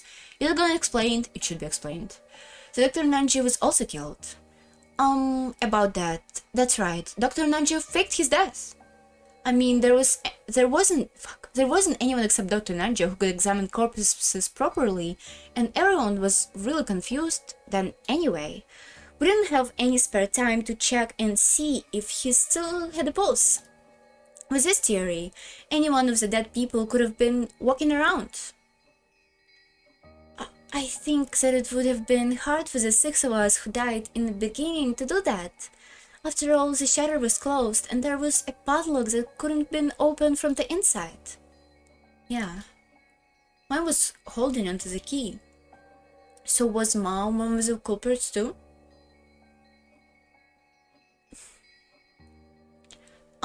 Wait a sec. Maybe it was impossible for the first 6, but in the case of Anki's parents, the doors was only locked on the outside, so they could have been open in front of the inside. That's right. After we left the room, maybe they jumped out of the window and got to the boiler room first. Is this too much? Or maybe Dr. Nanji made a mistake when examining the corpses? Look, he said it himself, right? He said that's a very high probability of making a mistake when examining corpses. Plus, he was like generalist doctor. He wasn't a doctor who's... oh no, so tired. Holy fuck. Wasn't a doctor who's specialized in corpses? I wanted to remember the name. How's it called?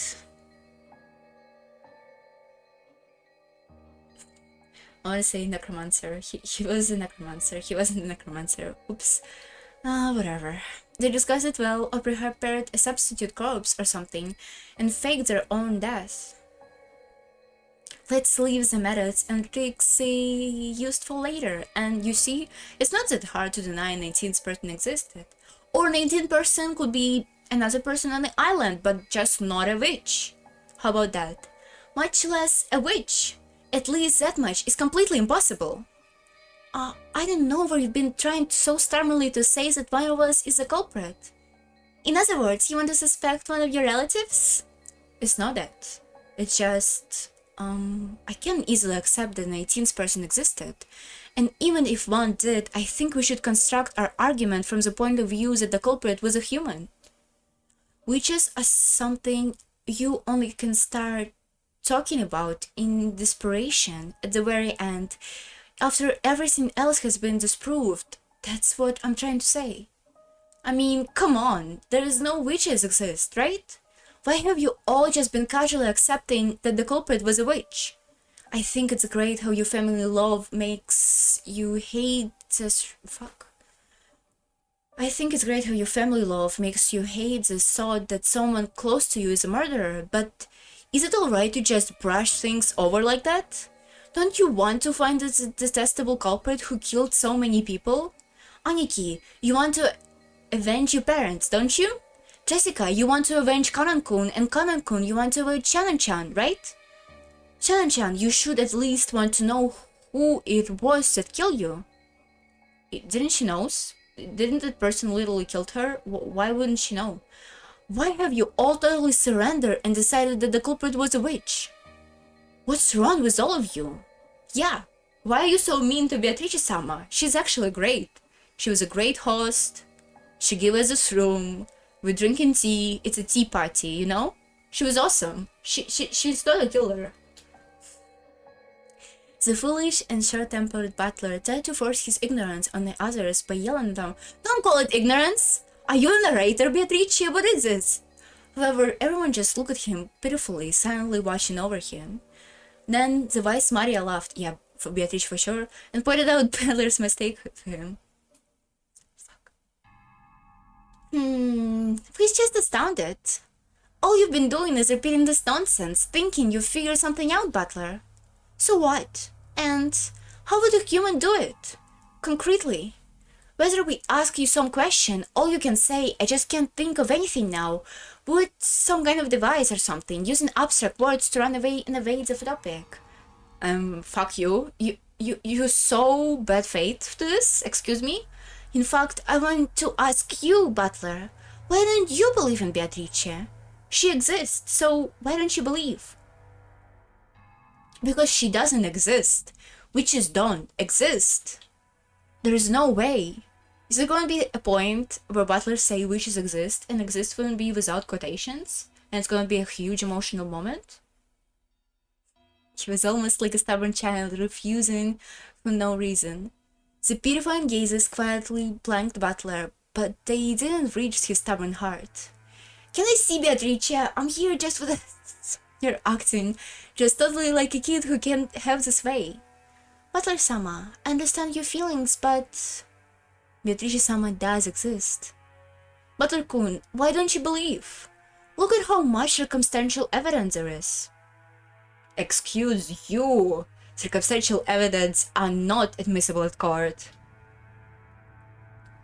I mean, in most cases, you probably can find person guilty just by circumstantial evidence, right? I was listening to some true crime a long time ago, and there was about women either killing both of your children, and there was no direct evidence, but if you look at the case as a whole, I don't remember the name of the case, but when you look at the case as a whole, you would, like, it was clear that it was her. No one but her could have done it, but court still didn't find her guilty, and she went away. And she was living a happy life, and she died. I don't know if she died or not. She probably did. It was an old case. It was like 100? No. Like 80 years ago? It's kind of from that time. Yeah, it doesn't really working. What I was trying to say. But whatever. Whatever. I don't accept the argument that if I can explain it, it's all the witch. If you don't know how the light bulb shines, if you don't know how the principle, does it mean it's all magic based? It doesn't, does it? There is nothing that can be explained without magic. All of this about witches and magic are just abduction of thought. You just surrender and gave up because you don't understand what happened. I'm right, aren't I? Well, I'm not surprised. But it looked like you're the only one who's not going to believe no matter what. If even a single person doesn't believe, the miracle won't occur. So if you don't, why is miracle working like that? Wasn't miracle about gambling? Why from gambling event to, oh, if one person doesn't believe, nobody gonna... It's not gonna work. Really? So if you don't rethink your ignorant theories, the miracle, the magic won't be completed. Now I see. I finally figured it out. So in other words, you guys want to get me to say that the witches exist, don't you? If everyone accepts this lie, it will become the truth. That's what this is all about, isn't it? Well, too bad. This is the one place I'm going to have to say too bad. That's no goddamn good at all. I refuse. You guys are all pressing me, and that is exactly why it's no goddamn good. Yeah, fuck you. Why? Sorry, but why didn't you let me flip over the chessboard last time? If you want to force me to accept that there is a witch, there really is an easy way. And it's not the roundabout way of saying humans can do it, so it must be a witch. All you have to do is actually show it to me, the way a witch did it with magic. Furthermore, Yvette Maria said earlier is what will really dig her grave. You said that if even one person doesn't believe, a miracle won't occur. But miracles happen whether people believe in them or not. Yeah, gambling. Even if I alone don't believe. So any miracles or magic or witches would exist only because I believe in them are downright lies.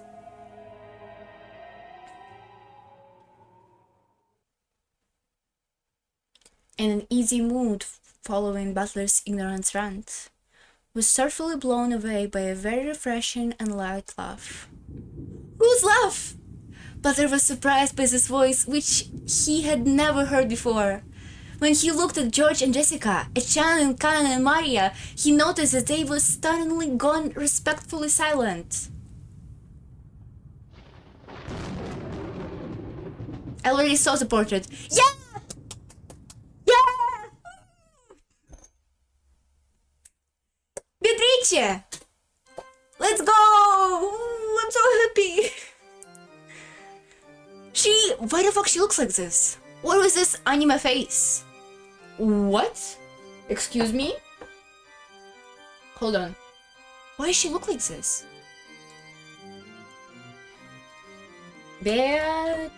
Beatrice's rights. She's not. What? Wrong language. Oops.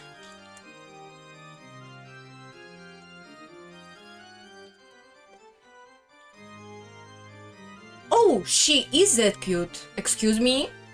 Was she always that cute?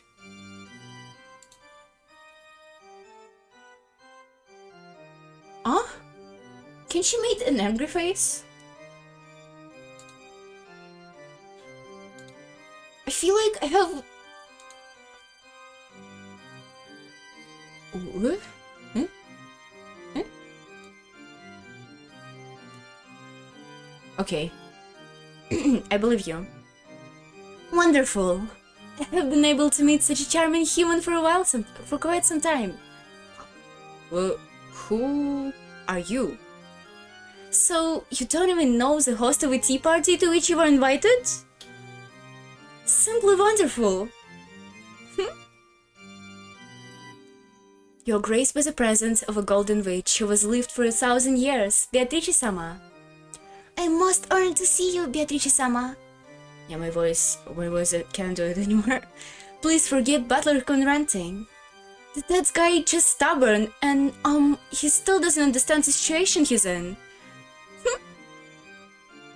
It's fine. After 1,000 years, most witches get tired of living. Once in a while, it is nice to meet a man with a backbone such as yourself. It's quite an honor to be present when Beatrice-sama showed herself, Butler. Holy shit, it surely feels like it. Wait, am I on an 11 hour? Wasn't it just on the 10th hour? Holy fuck, okay. I'm time traveling. That's great. I did it for 11 hours to see her, excuse me? It's quite an honor to be present when Beatrice shows herself, Butler. Now this is some shit. Are you really that desperate? Fuck. Are you really that desperate to make me believe that an 18th person is a culprit? This is starting to get interesting, and this no goddamn good. You must be an illusion of the witch Beatrice who's asserted by Maria and others. And only when everyone believes in your existence, you will finally be allowed to exist. You're that kind of fictional being, right? That's why you want to make me believe too. You can exist because I am alone, don't believe in you. That's right? Your power of understanding isn't bad for a common mortal who knows nothing of magic. I see, it seems that you were born with a strong magic-resistant power. The natural enemy of the witches. No matter how much we tip you up inside down and shake you, you will never believe in us. Therefore, magic will fall short against you.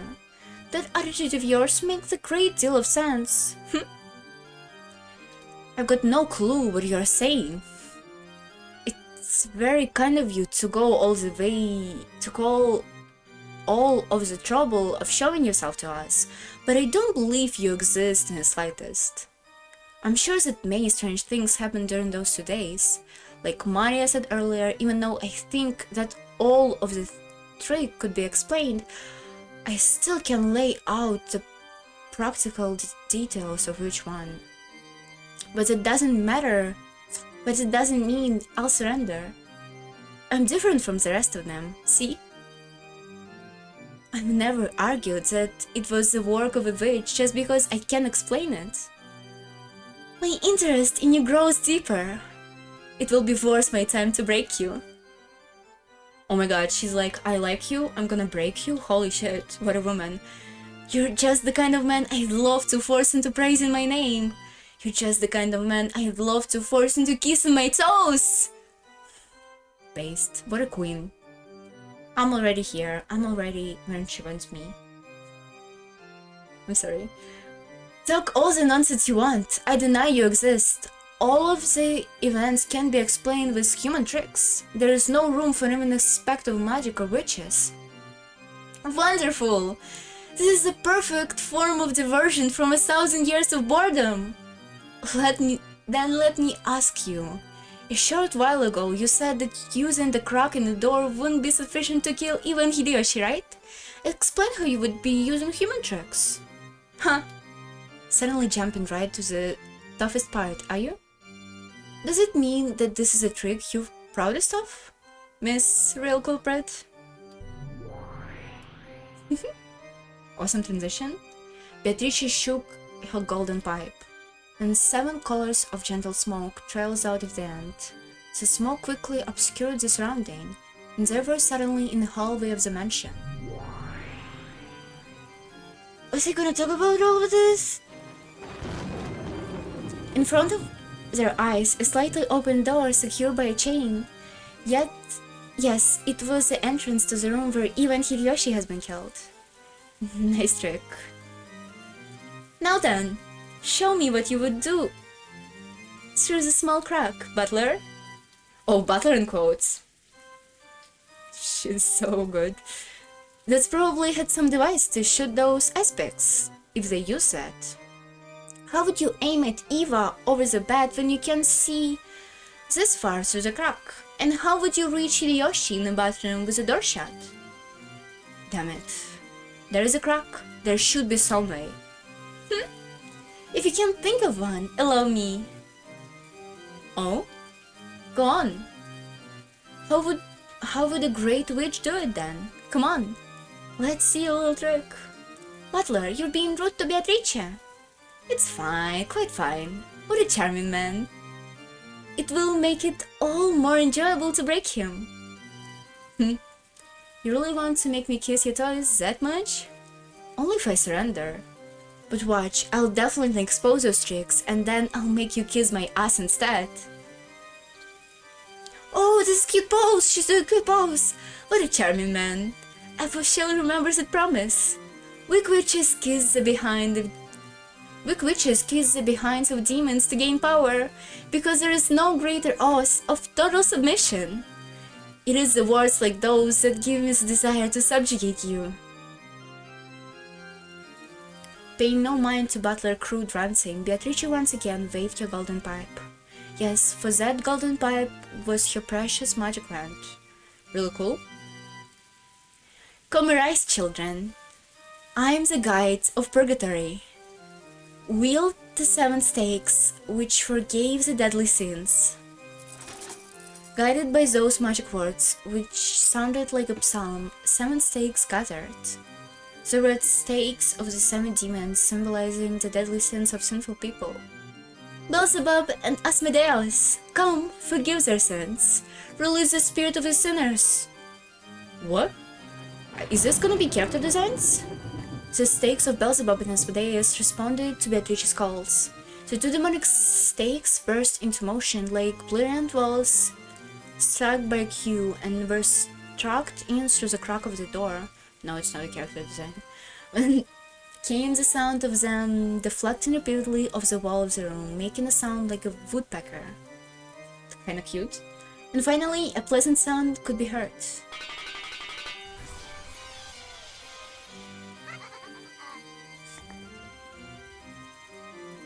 Only one? It was a small, satisfying sound, like the one heard when someone is chopping firewood and the falling axe neatly and easily slides through the wood.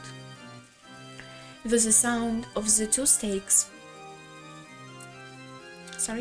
It was the sound of two stakes burning themselves deep into Eva and Hideyoshi's foreheads. Right through the middle. Want to see? They had definitely had two sounds like someone's forehead being split open. Butler wasn't permitted to see it since he was on the other side of the door. But those two had died again, and the second time they had gnawed an inch apart from what they had laid within last time, which the exact same blood spray as before. You must be crazy. This is insane. You can kill people with this insanity. I most certainly can. I can kill them just like this.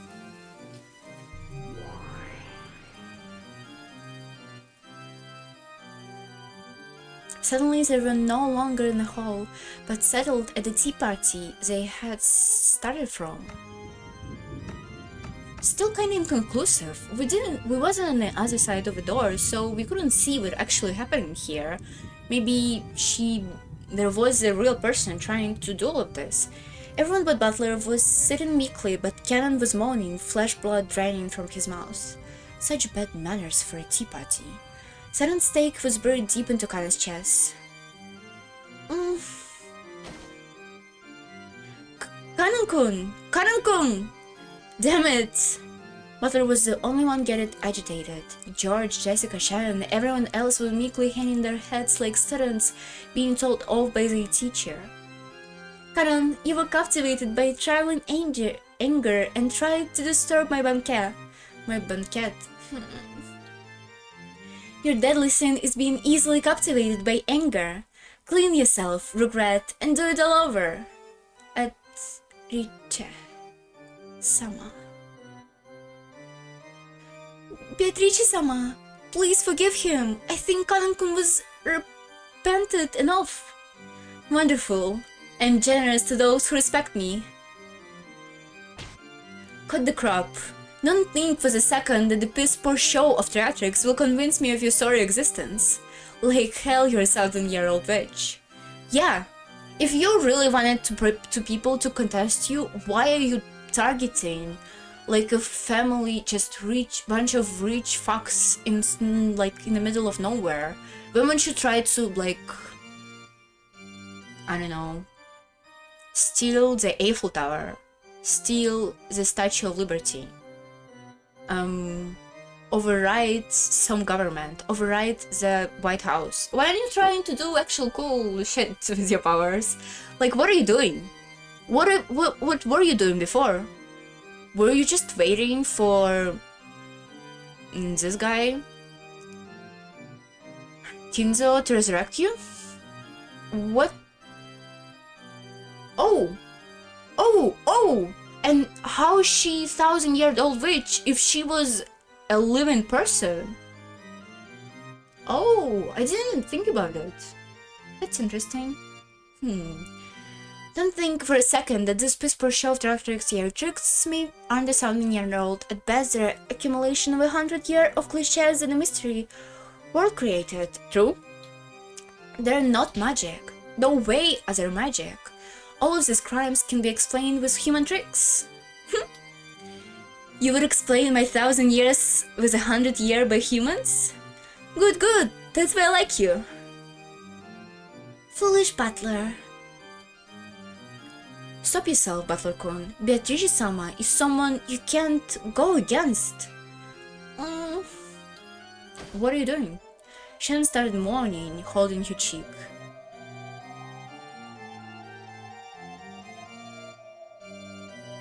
Excuse me, who the fuck is writing me at 4 fucking AM? What? Why people doing this? I hate them. I hate people. Shannon started mourning, holding her cheek. Maybe she had a toothache. But it didn't look anything like a toothache. A slight redness spread across the cheek Shannon was holding. It looked like the redness was causing Shannon unbearable pain. She started to press her nail into her cheek and drops of sweat appeared all over her body. Shannon! Hang in here! What's going on? Damn it, what the hell is this red stuff? It expanded rapidly, covering half of Shannon's face. Then the stupid dance butler finally realized. Please, Butler-kun, please believe in Beatrice-sama. I beg you. What the fuck? Are you trying... Are you trying to torture him into believing into Beatrice-sama? Really? Really? That's kinda cheap. And because you won't believe, magic is very enough. For the first time in his life, Butler heard the sound like a pomegranate splitting. The red spray landed on Butler's face. How sad. Shannon's face has been split in half, and her last horrible moments in the storehouse has been repeated once again. Shannon! Yeah. Damn you, damn you. Stop it, stop it! Don't humiliate the dead. I feel like some of those phrases would have more value if they weren't repeated twice. This time, red patterns began to spread across George's entire body. It was like the beautiful cloud drowned by milk when it's poured into black tea. They slowly spread out and extended across his entire body. As they grew more saturated in color, they seemed to give George increasingly greater pain. Look at those bizarre patterns. Butler was terrified as he frantically thought with his pitifully clumsy imagination about the nature of the strange tests that George and the others had experienced. Before long, that redness reached the nearby Jessica as well. Yes, they're dying. Okay, I get it. Stop! Stop! What did Aniki do? What did Jessica do? Just stop! Someone convincing? But... Butler... Don't let the witch break your spirit! Deny her! Erase her! That's nice that she said this. As long as at least one person denies her, she's an illusion that can exist. Ooh. Are you okay, Jessica? Aniki? George was no longer shaped like a person. He looked like a pile of leftover meat after a good, delicious meal that has been scrapped off to be cooked. But the only traces left of the time as a human were the shape of his lower jaw and a ribcage. What's about the jaw in this game? And it was clear that Jessica, who was covered with a steadily threatening redness, was approached the same fate. Butler, quick, believe in Beatrice! If you don't, everyone's magic will wear off. Maria, it's all over your body too. Is things that gonna make Butler believe in Beatrice not going to be him actually solving the crimes, but him starting to like her and becoming like her friend or something? It seems like it is. I also don't understand why Beatrice couldn't exist, but so far she was kind of violent, so it kind of makes sense. Why would she want to exist? I resurrect all the dead by my magic, but as long as you don't believe, that magic will hold no true power. But I'm sure that a man of your caliber won't be broken by something like that, right? Butler, we didn't want to doubt our friends. We refused to face reality and gave it to the witch. But I know you. Do you? I know you won't. Give it to the witch. Yeah, go.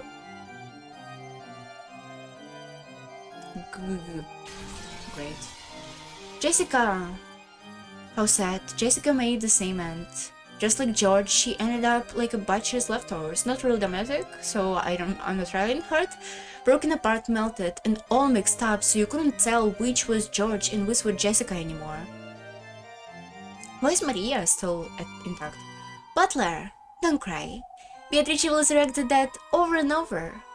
There's nothing to be sad about. So, even if we die, we're still just fine. The redness began eating into the whole of Maria's body. When we saw this, the foolish butler screamed out loud. Ooh, music ended. Good. Oh no, new music. You bitch, you don't get away with this. I'll never forgive you. You call yourself a witch? You call this magic? I'll deny with every last fiber of my being. I don't care what happiness. Fuck, I don't care what happens. There is not a chance in the hell I'm ever gonna accept you. Excuse me, can I read? I'll get for you for this. You're gonna pay for this. You're going to fucking pay. You're gonna regret making Ushiramiya Butler your enemy. I'll deny you no matter what. Every last impossible thing, I'll explain it all with humans. I'll erase every cell of you from this world. So like, enemies to lovers? Umineko no Nakokoro ni, Rondo is a witch, and reasoning, stuff, supervision. Okay. Yeah, that's it. There is other thing here, right? Or no? There is other part that I need.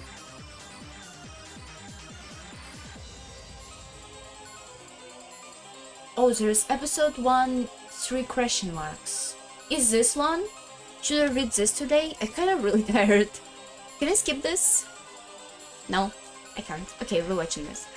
Oh.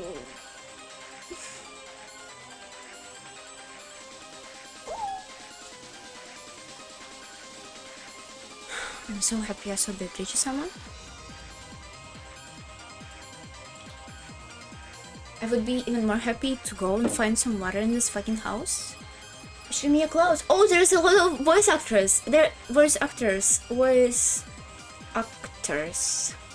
Yeah, I'm one of them. I'm the main one. Ushiramiya Rosa, me. Ushiramiya Maria, me. Erno Genji, me. Shannon. Actually proud of my Shannon voice. Actually consistent voice that I could do. At least I couldn't do it in the last part, but my throat is fucked right now. Good voice. Beatrice's voice is good because she's literally me, really easy to get into the character. I'm joking. Audio supervision. Anzo.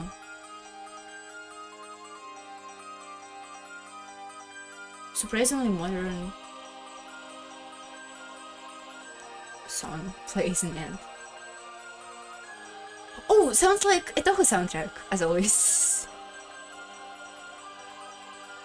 Oh, my feet even so stiff. Uh-oh. I need to walk around a little bit after this.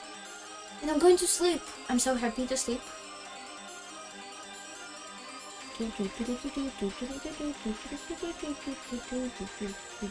My longest stream out of all the streams I ever did, which is cool. That's cool that I could do it. I could probably even continue, but I don't want to.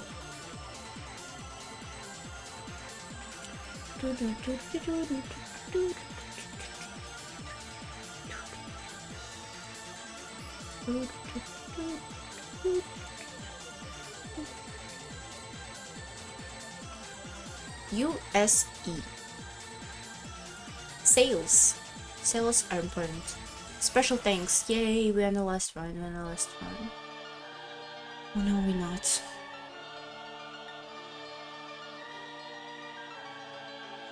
I wonder where it's gonna go.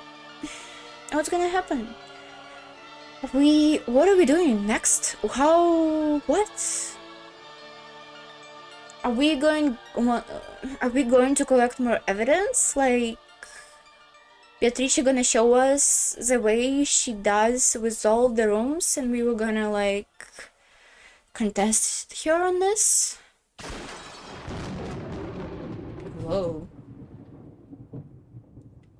Umineko no Nakokoro ni, Rondo the Witch, and Reasoning. What's Rondo mean?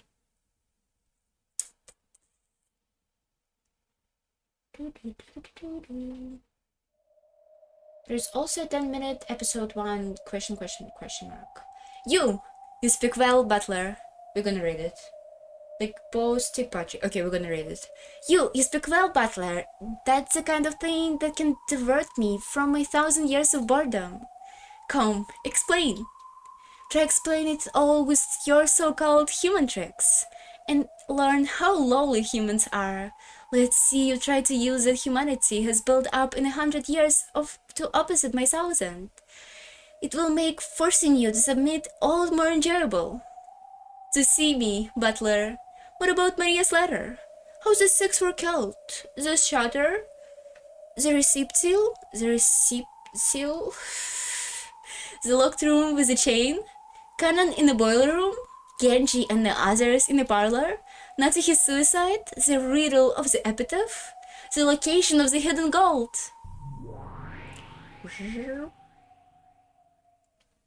Cool pose! Come, butler, why don't you show me the power of humans? Hold on. Screenshot taken? Great. Oh, good.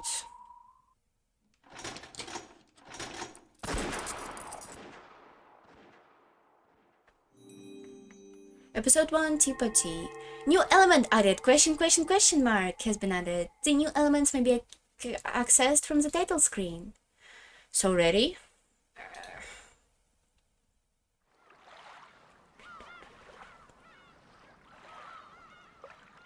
New! Oh, it's 4 question marks! They deceive me. Welcome to the tea party of a human! Intriguing? Dun, dun.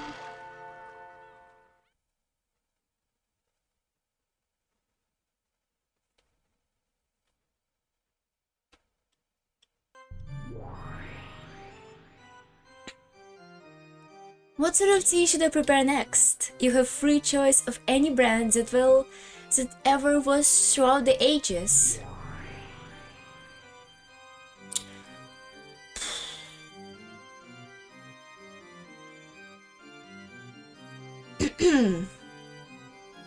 I know who it is. I know who it is. I know who it is. I know who is it. Nipa? Is it what she said? Nipa? Those dried plums that go over 200 yen a buck. For 1,000 years, I have been fond of black tea, but I did not know of such thing. I remember this. I played this part before. I remember this real clearly. Not only the other parts I don't remember at all. Oh, she's here alone. Interesting. Beatrice, the Golden Witch who has lived for 1,000 years. She already surprised the limit of humans, and it was said that she will appear in response to human summons, just as demons do, to lend them her power for a price. Likes black tea and ice cream, hates boredom and those who deny her existence. So true, I ate ice cream in her name today. For 1,000 years I have been fond of a black tea, but I didn't know of such thing. I have never tired of living in this world. Beta, you don't have to display such hostility. I'm just wondering which. I didn't come with the intention of violating the rules of your territory. There is not even a silver of hostility. I'm just terribly concerned about seeing that legendary witch, Lady... Oh! It's not who I think it is. Is it? Baron Castell is well attended to. Who the fuck is Lady Baron Castell? What's with her name? It's not... Oh! What? Is she Federica Baron Castell? You misunderstand. I'm powerless. Before a witch such as you, with a dreadful power to kill person 100 times over, I'm completely powerless. That's a powerless witch like you possessing powers that none can approach. Is it truly terrifying? After all, you fended off the Great Witch, Lady Lambda Delta, at a lone piece. Only one endures consent. She simply got tired. She is Federica, right? And Lambda Delta is... you know... That is not what Lady Lambda Delta thought, though. Too much humility can be unseemly, Lady Berncastel.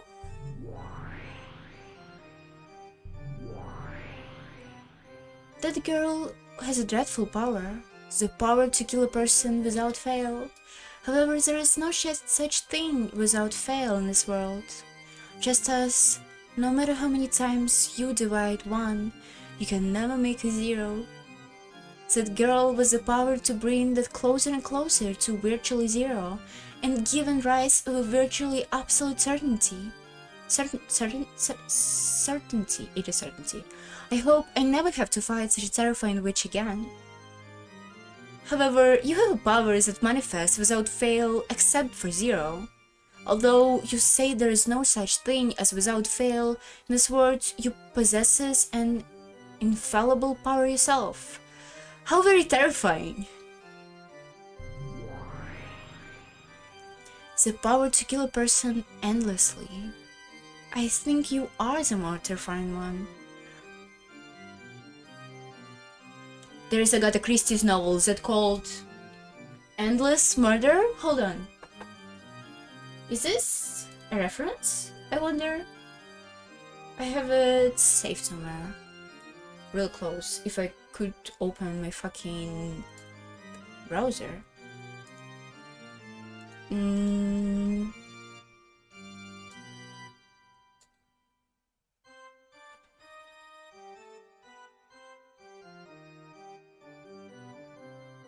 I feel I'm starting winking slowly than I usually do. No. Give me, bring me back.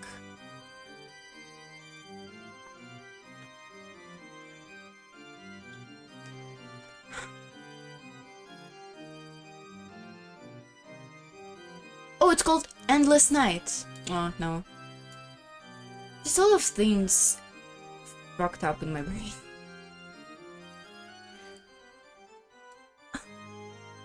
Suggest, from your point of view, mine is but a trifling power. The phrase flattery will ever get you nowhere has made for the situation. Call it payment for my stay here. I'm a fleeting traveler who crosses the Kakira, continually running from boredom. I simply came across because I've heard that you started something interesting. To be fair, when I learned about this character, I learned about her when I was still playing Higurashi, so I never finished Higurashi. Totally disconnected to Higurashi, just couldn't believe they stole a character from Umineko. Was really upset.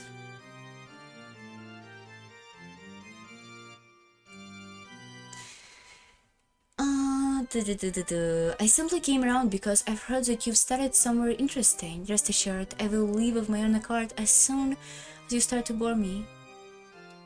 I am deeply and humbly delighted to have the great Lady Berncastel as my observer. Is she now gonna be at characters? Berncastel, the witch of the fragments who had lived for 1,000 of years. It is said that she lived a world where concepts like fate and possibility can't be made visible, observers and fates of humans, and sometimes interferes. In other words, sometimes she is you, and is also your only friend. Understand?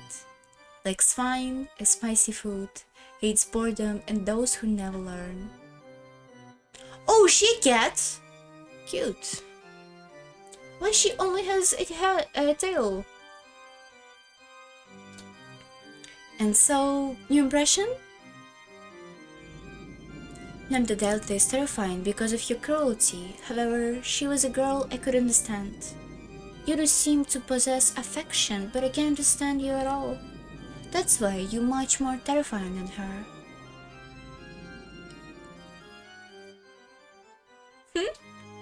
I'm fickle by my nature. Do forgive me. Besides, I believe you also enjoy trusting your fate to the roll of fickle dice. Is it so, not so, Lady Berncastel? Berncastel. When I roll the dice, I have a roll I cruelly want to get. Unlike you. You, on the other hand, anticipate all outcomes. And whether the roll might be, you'll never disappoint it. Whether roll the dice show you, You're satisfied, without fail. In that sense, you far surpass me. You're the one I really don't want to fight with. Inside of you, there is nothing but zero. That's why I can win against you with my power. The worst matchup. Perhaps Limla Delta, on the other hand, has a good matchup against you, since she would likely be able to kill you endlessly. Truly, tea is best drunk in the company of a witch. It's never boring. Good to hear. Boredom is a soul poison that can kill me. So, don't kill me, alright? Lady Beatrice, Endless Witch. At last, if such is your wish, I shall show you an even better time. In this case, wouldn't it be the best if I brought the next chessboard in right away? It seems that the next tale would do more for you than the refill of a tea. Wait just a moment.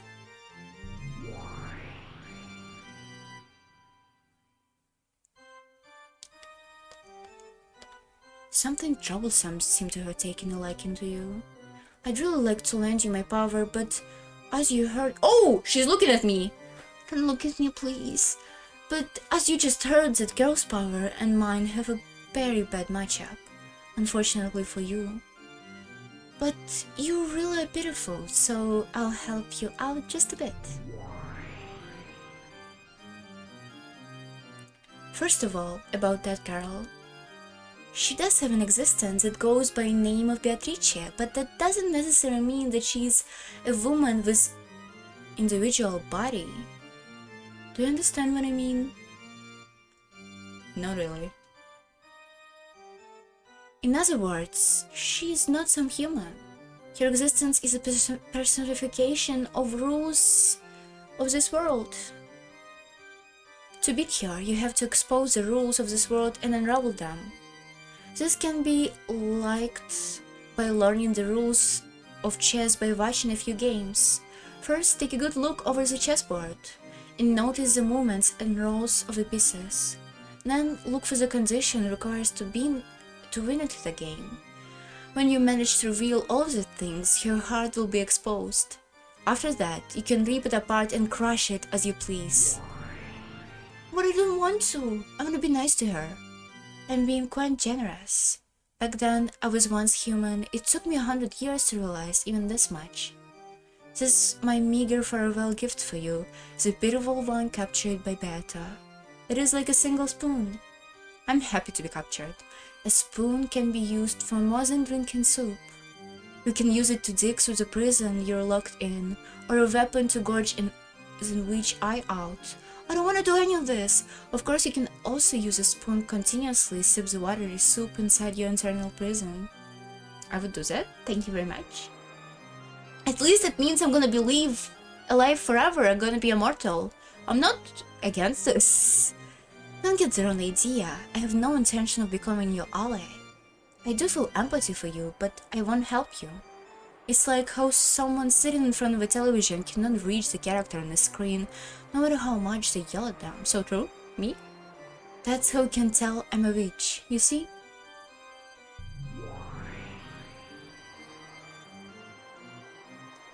I intend to enjoy the endless tales that Beata is going to wave until I tire of them, but I'm sure that anyone wouldn't hold my interest. That's why I lend you my power. It's all so I don't get tired of this. I'm the cruelest witch in the world. No matter who the opponent may be, I'm absolutely make them surrender. Even if that's Beatrice, the Endless Witch. You are my keen piece. Give it your best shot. I'll give you advice sometimes, out of your sight. Don't bore me, okay? Okay.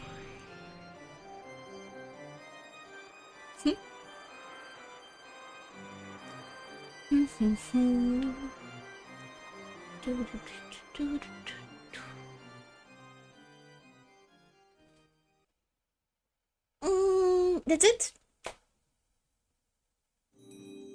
A new trophy is available in a trophy collection. The new game board added. The next episode has been unlocked. New element added. The new element may be accessed from a title screen. Yay! so happy. Oh! Hello! Characters new. Episode 1. Which side? Execute. Huh?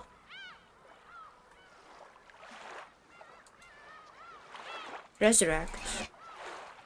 What? Likes black tea and iced tea, hates boredom.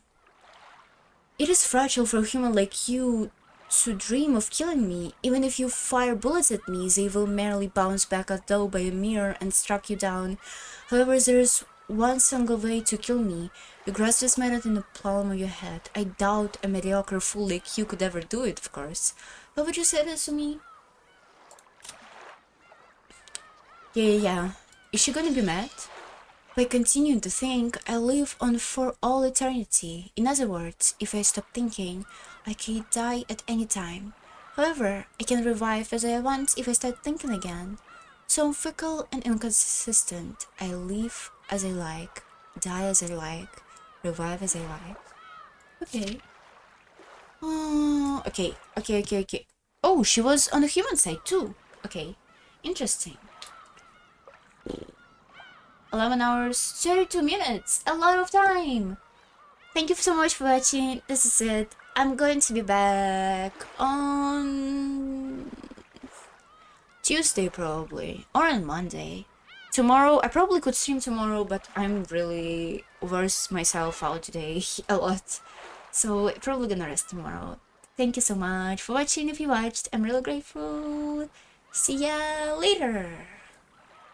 Bye bye.